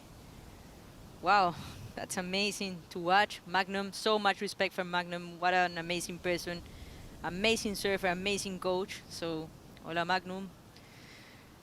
I'm really excited to watch Shakti surfing. I've seen her in videos before and she's amazing. Very excited to see her get underway as we take a look at her backhand attack here. Driving through that first section for a surfer out of Panama. Hooks it up into the lip and drives back through. Just 13 years old and looking very sharp in her performance so far as that wave fizzles out. Nice wave by Blue, beautiful style. Taking a paddle now for Rose Calvez from France. Strong paddle to get into it. Now having to generate a little bit of her own speed as she comes around the section into that first snap under the lip. Starting to find some flow as this wave opens up down the line. It's got a great corner for her. Excellent wave selection for a 3-turn combination to start off her campaign. Looking down the line to see if she'll make it around the section again, and it does open up. This is a really nice way to open things up. Nice wave by Red. We have a lot of Europeans competing in this heat. I'm sure they have competed with each other before. And we see some waves at the back. Here we go, 15 or just about 16 minutes on the clock. Scores to drop in for first of Rose and first of Shakti. As we take a look at green having a paddle here. White does have first priority though, and she'll get the opportunity to put herself in position for Leanne as she sets that rail for that first nice opening carve, throwing a lot of spray off that outside rail, drives off the bottom to connect with that corner that was just really soft. Didn't offer her any power to answer back with. Yeah, it totally flattens out for her, that wave. She paddled super hard for it. Good job for her getting that wave. That it looked really hard to get into it. And unfortunately, the wave kind of died off. Leanne, 15 years old from Senyas. She's a member of the Hooputs Surf Club and was the first place selection for the French team coming in to this year's championships for the under-16s division specifically. And what an amazing surf club to be a part of there in Hooputs. Of course. So many good surfers coming from France. And those waves there, they're so fun. Like Hooputs, Senyas, Cabreton, Biarritz. Just such an amazing place. Yeah, there's just endless opportunity for all types of surf, whether it's a fun longboard session at Biarritz or it's chasing at La Grave and it's absolutely deadly on the shore break. Taking a look at Mel. Goes big for that first turn, but she'll not be successful. Scores are in. It's a couple of twos on the board now for Leanne, holding her in the lead as Shakti is up and riding. Her first score just dropped as a 3.33. She'll now look to build for that. Gets a little hung up on that opening turn, but now starts to really unleash on the rail for that second turn. Beautiful surfing by Shakti. That wave had potential. It offered her a couple sections. She did really well to manage those sections, and she's keeping active. Surfer from the last heat on the way up the stairs there for Sweden, Nina Linder. And we'll be catching up with the Australian Lucy Dara shortly after a solid heat. Taking a look at some fans. Some of the volunteers that have been working behind the scenes here at the event this week. There's, you know, this event would not be possible without the local support here on the ground in Punta Rocas. Of course, thank you so much to everyone getting involved with this amazing contest. There's Lucy. Having a great heat out in the last one. We'll hear from her shortly. Out in the lineup right now, it's the young Shakti who's been able to take away that leading position. As you were sharing with us, Sophia from a full surfing family, representing Panama, but born and raised in Isabela in Puerto Rico. Loves surfing at Hobos and Wilderness. Sure, a couple of great waves there in Puerto Rico. And it's awesome for just this young surfer, 13 years old, to be sitting at the top of the pack right now with a couple of threes. She absolutely loves animals, the wilderness, and surfing with her friends. Erin Brooks is her favorite surfer. And I mean, what an awesome thing it's been to watch Erin Brooks, who's had such a solid run in those gold medal victories here at the ISAs, take on her opportunity to really redefine women's surfing in a lot of spaces. So talented, Ellie Brooks. 12 minutes on the clock. And we've got a 2.1 for the advancing requirement on Leanne in the white jersey, a 3.24 requirement on Mel in the green jersey, and we've got a paddle now from Red. Rose, who's currently sitting on the highest single score of the heat in that 4.83. This wave has the chance to build for her as she locks into the pocket. That was a nice looking turn, pushes through the second as well. Her surfing is right there, and she's found a great looking wave, a real gem that will just run in over the rocks. Beautiful wave by Red. She's able to release some power in that second turn. Looked really good, throwing lots of water. Paddle now for Shakti. Looking to improve on the couple of threes that she has. Takes off behind the section and lines up that opening turn really well. Down carves just to set herself back into the power section of this wave. And she'll look to see if there's any more opportunity. Kick out with a bit of style as well. And an important score now to drop for last of red for Rose. She's chasing down just that 2-point ride to take a look at that leading position. Yeah, I think she's gonna go to the leading position after that wave. That was a really nice wave of red. Rose Calves. 13 years old. She was born in Guadeloupe, which is a French territory in the Caribbean. Now spends half the year in mainland France with her family so that she can compete on a national level and be part of the group here without having to travel back and forth too much. And it's given her that opportunity to surf above her age group in the cadet division. Consistently finishes in that, first or second place positioning in some of the biggest events across France. So she's already finding a really decent run to her early competitive career at just 13 years old. Getting the opportunity to surf in the Rip Curl Grand Search in France. She took a 5th at the Rip Curl Grand Search World Final, which is an incredibly tough event to take a victory in. The amount of talent in that contest alone is really, really untouched in that global Grand Pack. Of course, and she gets a 5.10 for that last wave. Sets her up into the leading position now for Rose Calves out of France. And now Panama down into second. Our other French competitor down into third.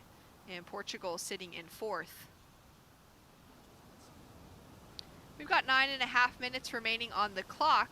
Situation here will remain the same as all scores are locked in. And let's go down to the beach to check in with Rachel Tilley alongside Lucy Dara. Thank you so much, you guys. Lucy, that was kind of a dramatic heat, but not for you. You were dominant in that leading position. How did that feel, just kind of cruising through that, doing what you needed to do?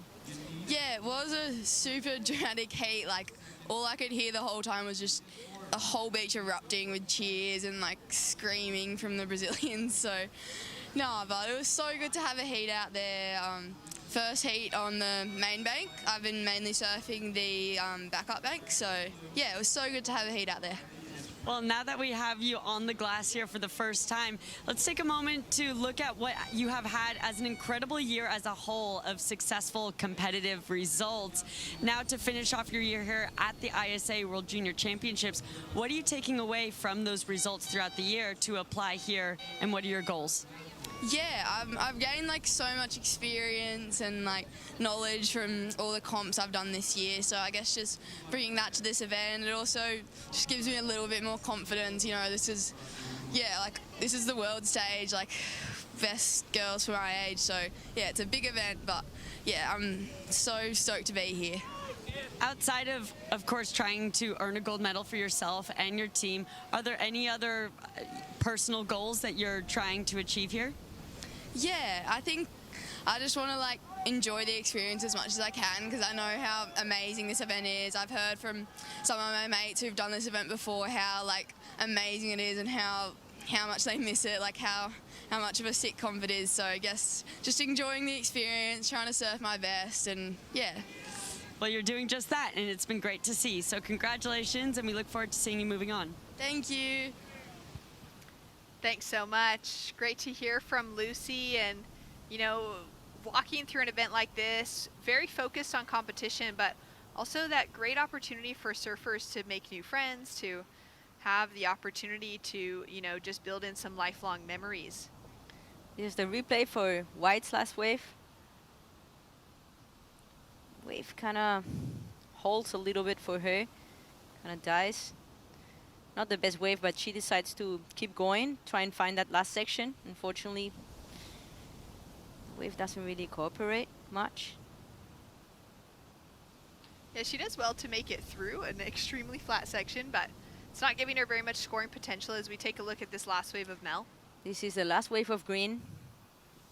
Trying to look for that section, but she decides to not lose more time and go back out and try and find a wave with more opportunity. We've got 6.5 minutes remaining on the clock.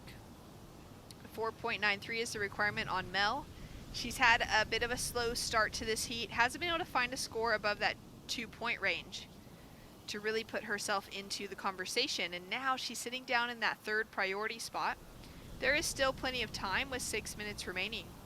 But for our surfer out of Peniche, she's got a big ask in front of her now to take out that advancing position.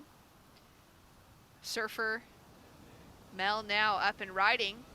Again, she's got that 4.93 requirement in front of her. Goes in for that first snap on her forehand. Rides out complete, but isn't going to have anything else to be able to try for. Yeah, that was a nice turn, but unfortunately the wave just closed out for her after that. It's going to be better though than a 1.9 or even a 2.7, so that's going to help her a little bit. Martinez up and riding, snaps on her backhand. Great looking style for the grommet. She drives through, just looking to throw a bit of spray for each of these turns. That red board really popping off the surface of the water. And throwing in another bit of spray on the inside section here.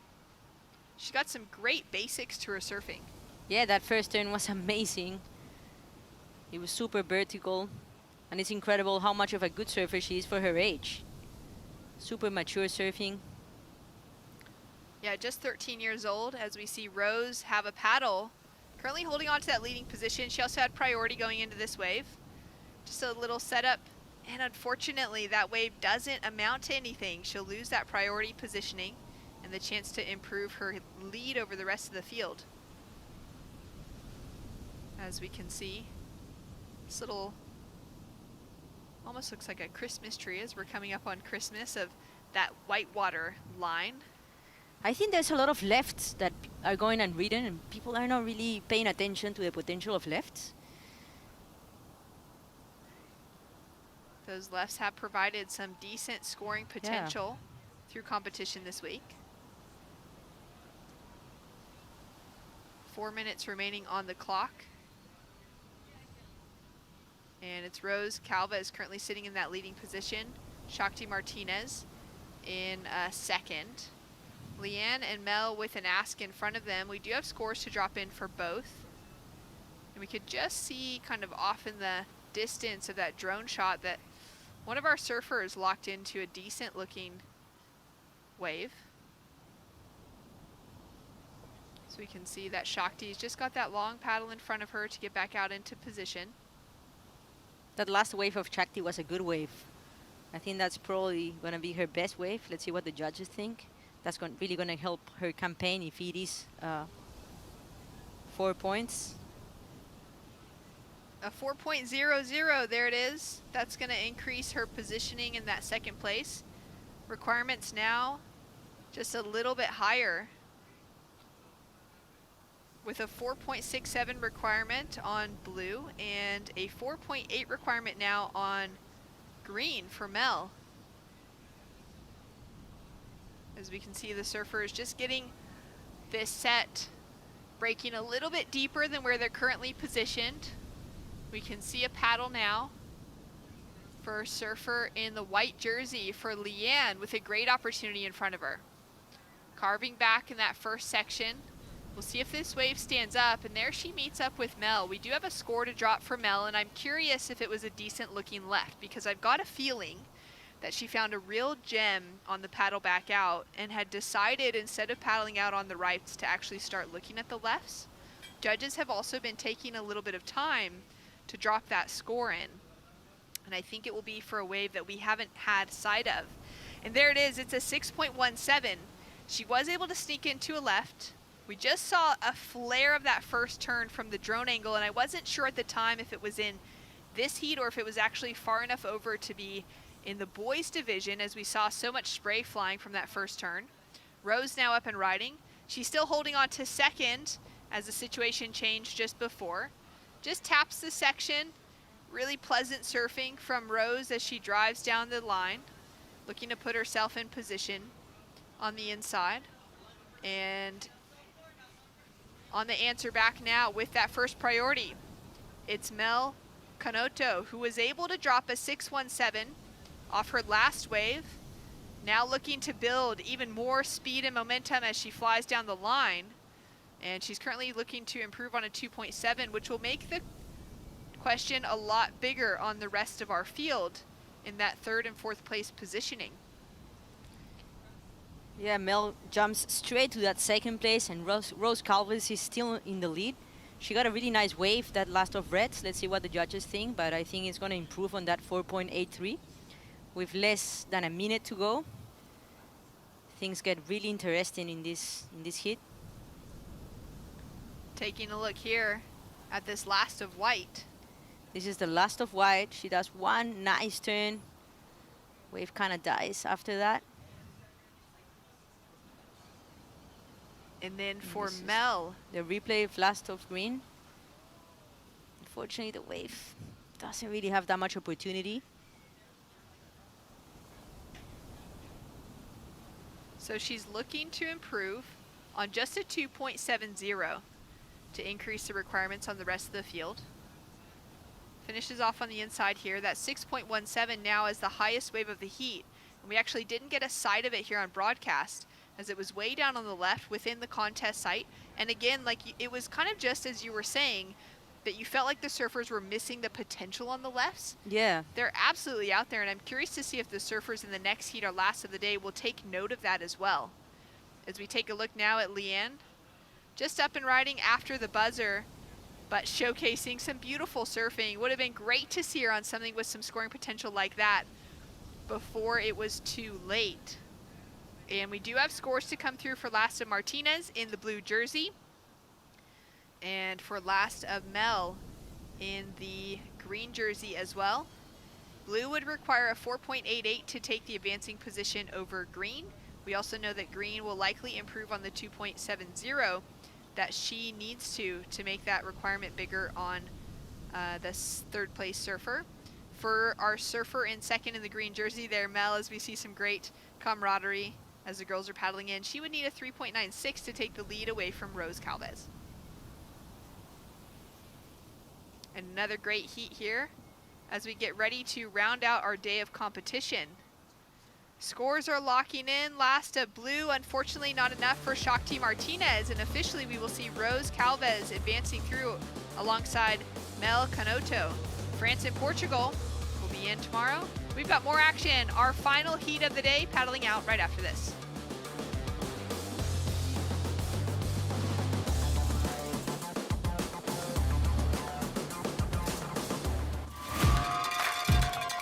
Welcome to day 3 of competition at Punta Rocas for the ISA World Junior Surfing Championship. Montero out of Italy with a huge backhand attack. Already incredible performance, and he tags the end. And he's got some power to his surfing. Driving hard off the bottom into that next turn, setting himself up just turn after turn, throwing so much spray. And Bastian Arevalo for Peru is already up and riding. The local surfer, you can see within every ounce of his surfing that he knows this break like the back of his hand. The waves are absolutely pumping today. Like, couldn't really ask for better waves. Yeah, there was a lot of build up to the first heat, a lot of nerves, so really happy to get that one out of the way. Australia's Mila Coco Brown with a 6.67. That's it for day 3. Tune in for day 4 tomorrow, starting at 7 a.m. at ISAsurf.org.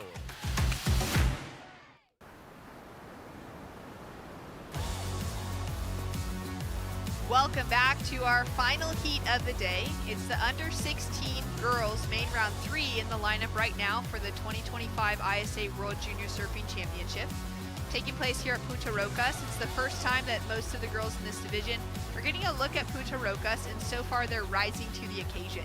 It's great to see them with the opportunity to learn this break as we head towards finals day, as Peru, England, Argentina, and Panama have surfers in the lineup, with Brianna Barthelmess, Willow Smith, Katja Wersch, and Kelly Gasparovic out in the water. No waves ridden yet for the first minute and a half of this heat, and we'll have 20 minutes in total for these surfers to try and find 2 good waves. Top 2 surfers will be advancing through into competition tomorrow, and our bottom 2 surfers will be eliminated from competition.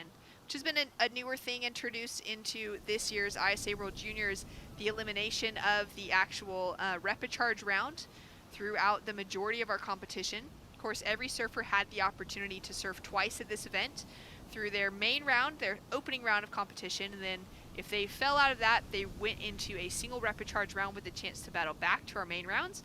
And if not, they had advanced through that opening round straight into the main round too. So it's been a great opportunity to get some eyes on all of our surfers and Sophia to be able to just check out all the action that's been happening on Instagram, whether it's following the individual surfers, their national federations as well, or at ISAsurfing.org, where we've seen so many great insights on surfers like Lucas Skinner, who wants to keep having fun and fight for the opportunity to finally claim a gold medal. Yeah, there's some beautiful stories, some beautiful content. Go check it out. Of course, Lucas Skinner, the back-to-back under-16s silver medalist. He's in the draw this week, looking to go for gold this year, but incredible consistency to final twice in a row and to come within one wave of taking away that world title. He's such an amazing surfer, Lucas Skinner. I'm really impressed with the things he does. Super talented surfer, and I'm sure he wants that gold medal after having 2 silver ones. Yeah, it's like so close you can taste it. The under-18 boys round number 3 took place at El Bosque, our second podium, which occasionally we catch sight of here from the view of Punta Rocas. It's very close together. It's been great for the teams to bounce back and forth.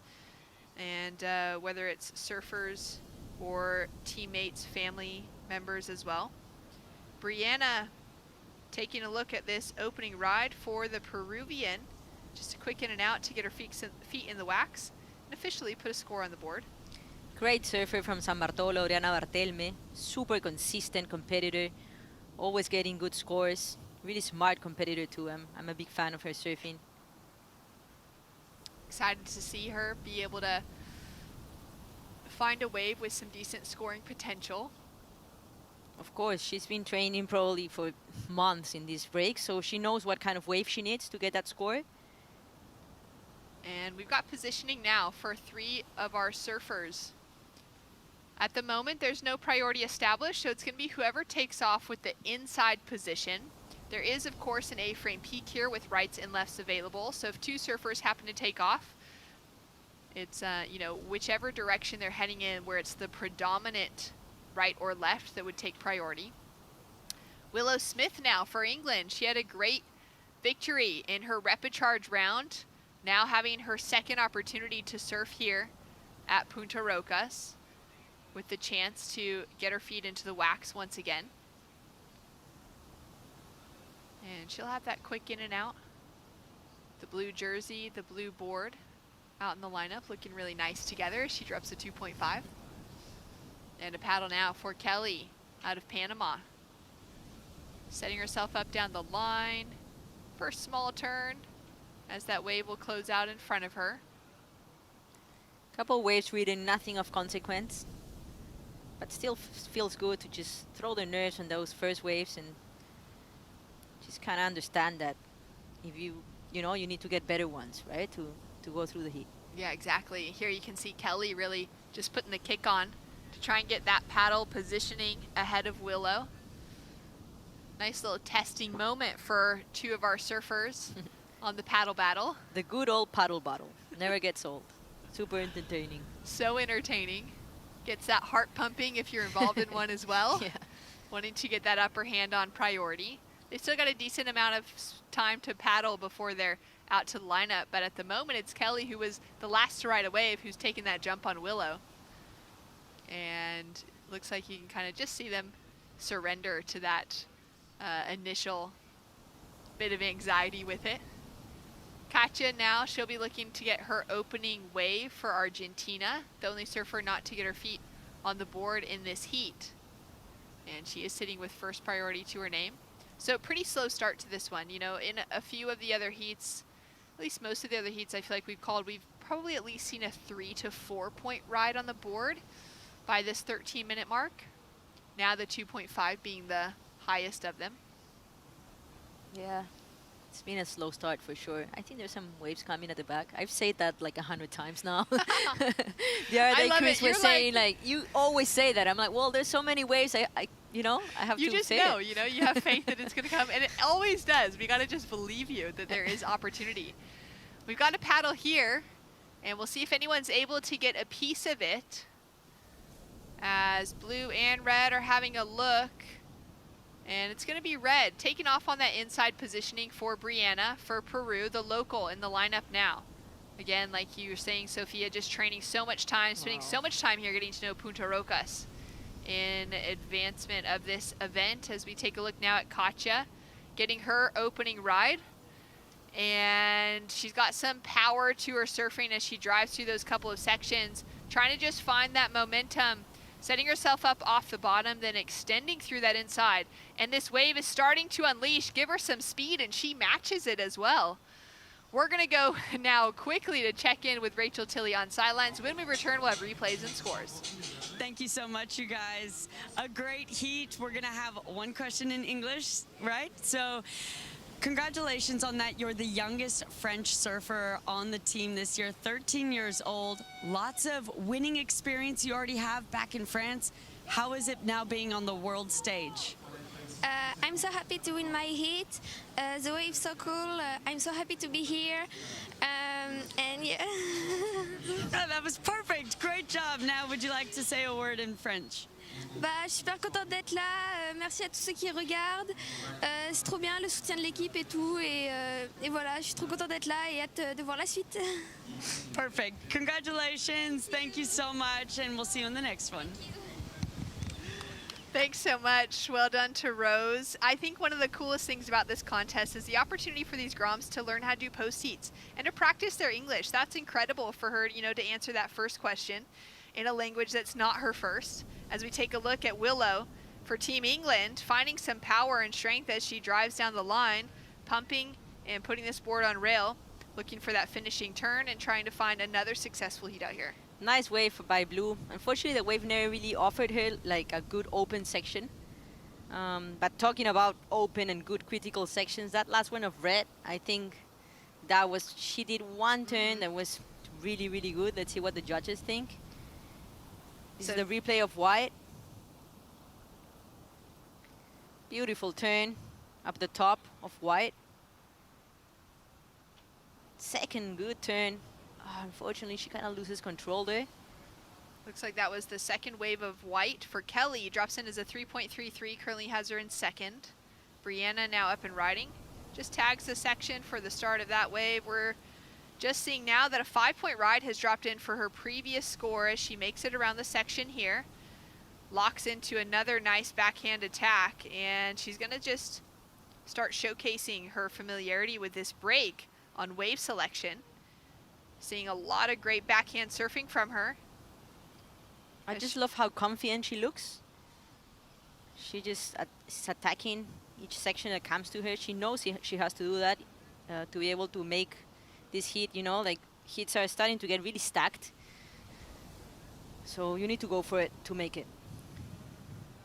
Putting it all on the line as we're down to 10 minutes on the clock. It's an elimination heat, so those top two surfers will be advancing through. And one of the worst things is coming in after a heat goes and feeling like you left something there, like you could have gone harder. If you lose but you feel like you left it out there, that's one thing. But if you lose and feel like, maybe I could have just done this if I had made that decision. For sure. It's better to give it all than to play it safe, right? Yeah, exactly. And that's what we see from the world's best surfers. As we take a look now, Brianna in that second place position. Is waiting for another score to drop to see if she'll get the 1.20, which she will. She'll sneak away into that leading position from Willow Smith for England, who's just dropped in a 3.70 for her last wave, momentarily in the lead. Katja drops in a 4.17 for her wave, our surfer out of Argentina, and she was able to find a wave offering that really speedy section right at the finish, and that turn looked so sharp. She's able to find herself a wave that offers that pocket that runs a little earlier. We're going to see an excellent score drop with no doubt. For sure. Katja, great surfer from Argentina. Good style. Scores are in. It's a 6.33 for Lasta Brianna, the local from here in San Bartolo in Peru. Grew up just down the road from Punta Rocas, where this event is running. And that knowledge is paying off. Mom and Dad would be proud knowing they made a great decision on where to raise their kids. Great surfer, Brianna. Always goes for it, smart surfer. And I think this is just the start for her. I think she's gonna probably improve on that 5. After that 6.33, she's gonna have way more confidence. All right, we just got on the inside. It's the kitchen staff that's been cooking us some amazing meals here for lunch every day. They've got all the utensils out.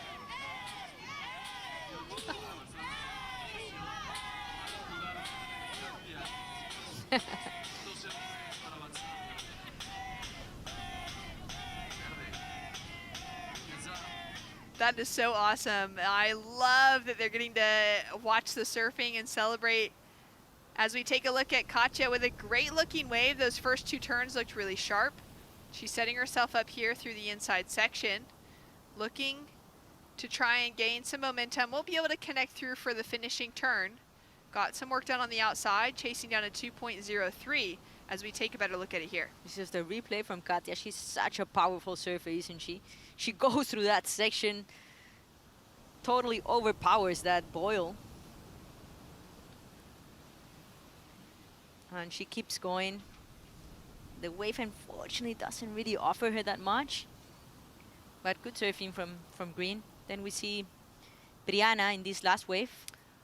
Wow, how was that first turn? So vertical, so on point. Second, great turn. Third turn, you can just see that she's super loose now. She's not feeling the nerves anymore. She already has a great score, so she's gonna give us a show from now on, I think.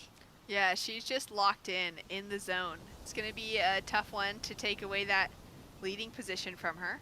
Score to drop in now for Last of Red. Last of Green comes in as a 3.23, and that will set Katja up in that second place position. Currently 16 years old, but she's been competing in the ISA since she was about 12, surfing since she was 6, so a decade of surfing experience behind our young Argentinian surfer. And it's great to be able to see her drawing inspiration from one of the greatest surfers of all time in Carissa Moore, a new mom who will be returning to the championship tour, an Olympic gold medalist to add to the 5 world titles. And what a special person to represent our sport on a global stage. A great advocate and example for a young surfer like Katja. Of course, and it's going to be so interesting to watch Carissa surf next year as a mom. That's an extra big motivation, so it's going to be really fun to watch. It's so cool to see that. We saw that now on the longboard tour coming into this season with Honolua Bloomfield, the Hawaiian, who's a ISA gold medalist, and she's a 3-time world longboard champion, returning to competition with her little baby Rain, who's about 7 months old now. And to see Carissa following suit is really, really awesome. As we take a look now at Kelly on her backhand, driving through those couple of turns, setting herself up with the opportunity to chase that 4.08. Beautiful surfing by White. Really smooth surfer. Doing some nice turns to the beach. And we're coming down to those final 5 minutes. We've seen a lot of heats turn on their head at this stage. At the moment, it seems like our heat leader should be safe. As we take a look at Willow Smith with a great looking drive back into the section, finds that second turn as well. This is an important moment for her to try and keep her campaign alive. Stumble at the finish, but 2 very powerful turns on the way to it, as we can see Ben Skinner, coach for Team England, cheering her on. Great team from England. Really good surfers. Willow on the way back out into the lineup, hoping that she's done enough on that last wave. 6.17 on that last wave of red. She has a really strong lead now. I think she has to be feeling happy and confident. A couple of 6s on the board, a 6.33 and a 6.17 now for Brianna out of Peru in the leading position. Last wave of Willow unfortunately doesn't factor into her top 2 scores And she'll still be chasing down that 3.17 for the surfer out of Nuki. And we've got a set approaching. It's currently our surfer in the green jersey with first priority. She's also going to have that opportunity then to steal away the lead if she can get an 8.33, which is a big requirement now, as last of Brianna dropped in. This is an opportunity now for Wersch out of Argentina. Better corner, throws a lot of spray, driving through. She's got so much power to her surfing, really low and compressed as well. Yeah, she's a great surfer. Unfortunately, that wave really didn't offer her a good section. There's some waves at the back. Red sitting in first priority. She's already in that leading position. She's also dropping a 5-point ride from her score line, which would be the highest for any other surfer in the lineup. Kelly with a quick in and out. She was under second priority, and she may be able to regain it depending on where our other two surfers are at. Willow there just next to her on the inside positioning as they're about to be at backline, that takeoff zone. A few birds just flying around. And we've had some incredible afternoons here. Competition will be rounding out quite a bit earlier than the last few days. There's going to be a couple hours of daylight for surfers in the draw, whether they're still remaining in the draw or they've been knocked out, to actually get out here and catch a few afternoon waves. Hasn't really been possible because we've needed to run heats nearly till sunset the last few days. They might get about 3 hours of surfing in, maybe 2.5, to finish out a big day of competition. As we've got a paddle now from White. Kelly up and riding on her backhand, just avoids that boil on takeoff. And she's looking for a 4.31 smooth second turn. Finds that section on the third and is hoping that this wave starts to stand up for her. It's gonna just be a little bit soft on the finish as Katja is up and riding. She's chasing a score in the excellent range to take away the lead from this girl in Brianna, who's already put together a great heat in that 12-point range and unleashes on the biggest turn, the biggest two turns that we've seen in the heat, and the biggest two turns we've seen in a while. That was incredible, the way she was able to time that after kind of a sleepy opening section to this wave. It's also going to line up for her on the inside, bowl out, and give her the opportunity to go big for the finish. You can see that look of stoke on her face. I think she wasn't even expecting it to turn into a wave that good. Wow, Brianna, that was an excellent score for sure, hands down. I'll bet you, Shannon, it's gonna be. That was amazing surfing. How was those two turns? Just one straight, one after the other, just throwing so much water, so critical. This is the replay of it. I just got a little bit too excited, sorry. No, that's I'm a big fan of that surfing. I can't agree with you anymore. Take us through it. Look at this section. Look how she times this. Oh my God, it's just like such a perfect turn. And this second turn, oh my God, that's gonna be probably a high 9, I would say. Incredible performance. And then the way that it continued down the line to open up for her. Yeah, I mean, she didn't really need to do much after that. But the wave stands up for her again. But I think just those two turns were just so good. Let's see what the judges think. It's gonna be excellent for sure. And scores are in for last of White. It's a 3.03, which does not factor into her top two. We've got a score still to drop for last of Green. Okay. However, at this stage, she won't be taking away that leading position, and she's already solidified herself with a spot to advance for the Argentinian team for Katja Wersch. And now for Brianna Barthelmes out of Peru. An incredible performance and just very, very exciting to watch on that last wave. We'll wait for the judges to drop it in. As you see, some great sportswomanship out in the lineup right now with two young girls who just put together some great surfing, a tight battle for that second place position in the end, Sophia. What a great heat, but great surfing. Just amazing to watch. Just the young generation going for it, doing some amazing things, and just proud, just really proud.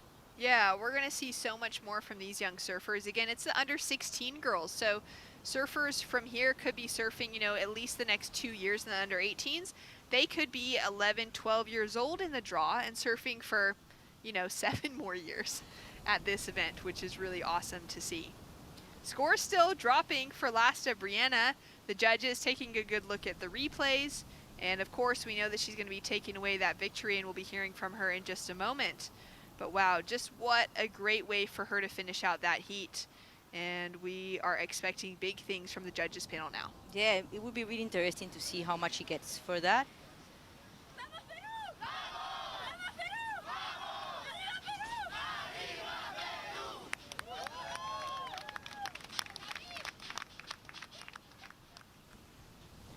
Big performance. Still no score in from the judges. They'll be taking a look at the replay, and Sophia, you called it. It's a 9-point ride. Sure.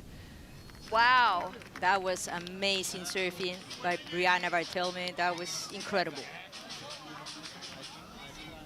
Well, we're going to go to a quick highlights package. It's been an epic day of surfing, and what an insane way to finish it off with one of the single highest scores of the day of a 9-point ride.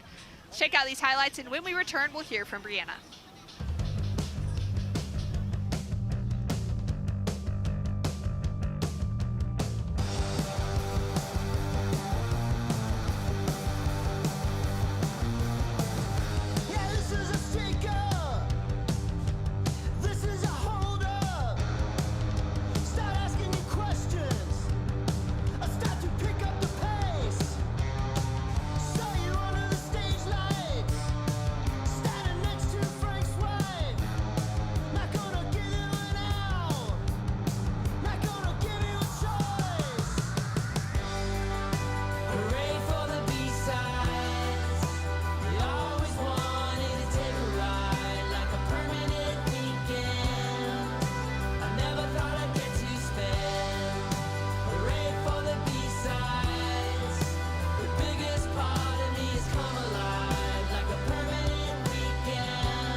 Wow, what a day of surfing it has been here for day 6 of competition at the ISA World Junior Surfing Championships. There's been some huge, huge results out in the lineup today, and none bigger than the 9-point ride we just got to witness from young Brianna Barthelme out of Peru. She's on the glass with Rachel Tilley.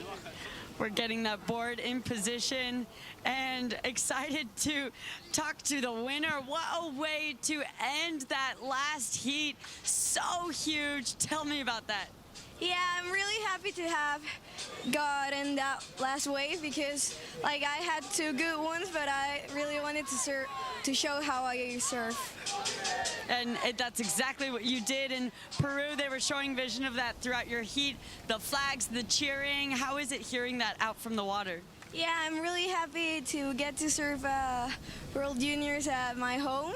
I surf this wave like almost every day, so yeah, really stoked to have all this support here.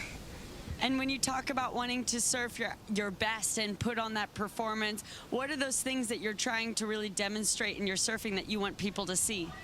Yeah, I'm not sure. I just want them to know I'm here to represent my country, and yeah, I will do my best. And that you're here putting on excellent scores. Well, it was a great way to finish off the day, staying loose and relaxed up until the end of the day. How do you find the energy to do that? I'm really happy because I served my heat on the second folio. I was the first hit of the day, and now I was the last one. So yeah, it was a great day. And tomorrow I'm surfing, I think, here too. So really happy. Well, we're excited to see you back here early tomorrow. Congratulations and good luck for tomorrow. Thanks. Wow. Just getting to see that 9-point ride one more time for Brianna. What a way to end things off, taking out a big heat this morning to advance through into main round 3 and then finishing out the day as well with that kind of surfing.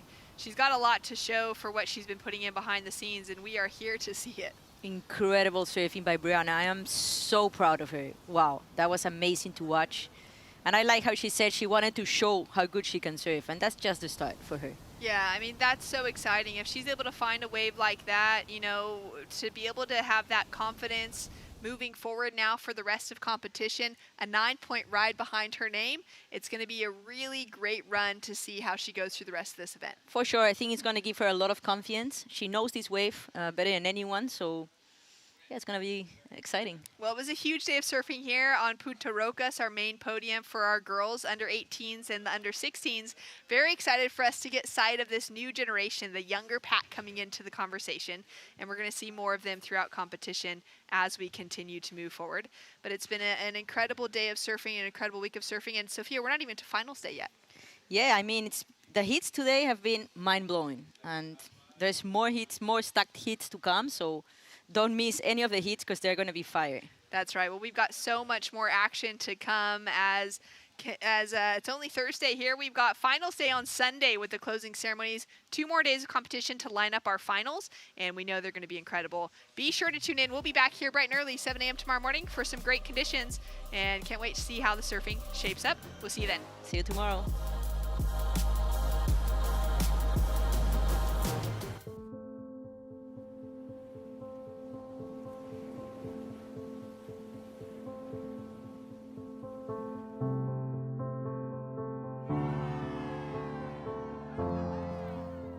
There's something profoundly spiritual about riding waves. Water is transformative, healing. You're at the mercy of Mother Nature, the ever-changing movement of water.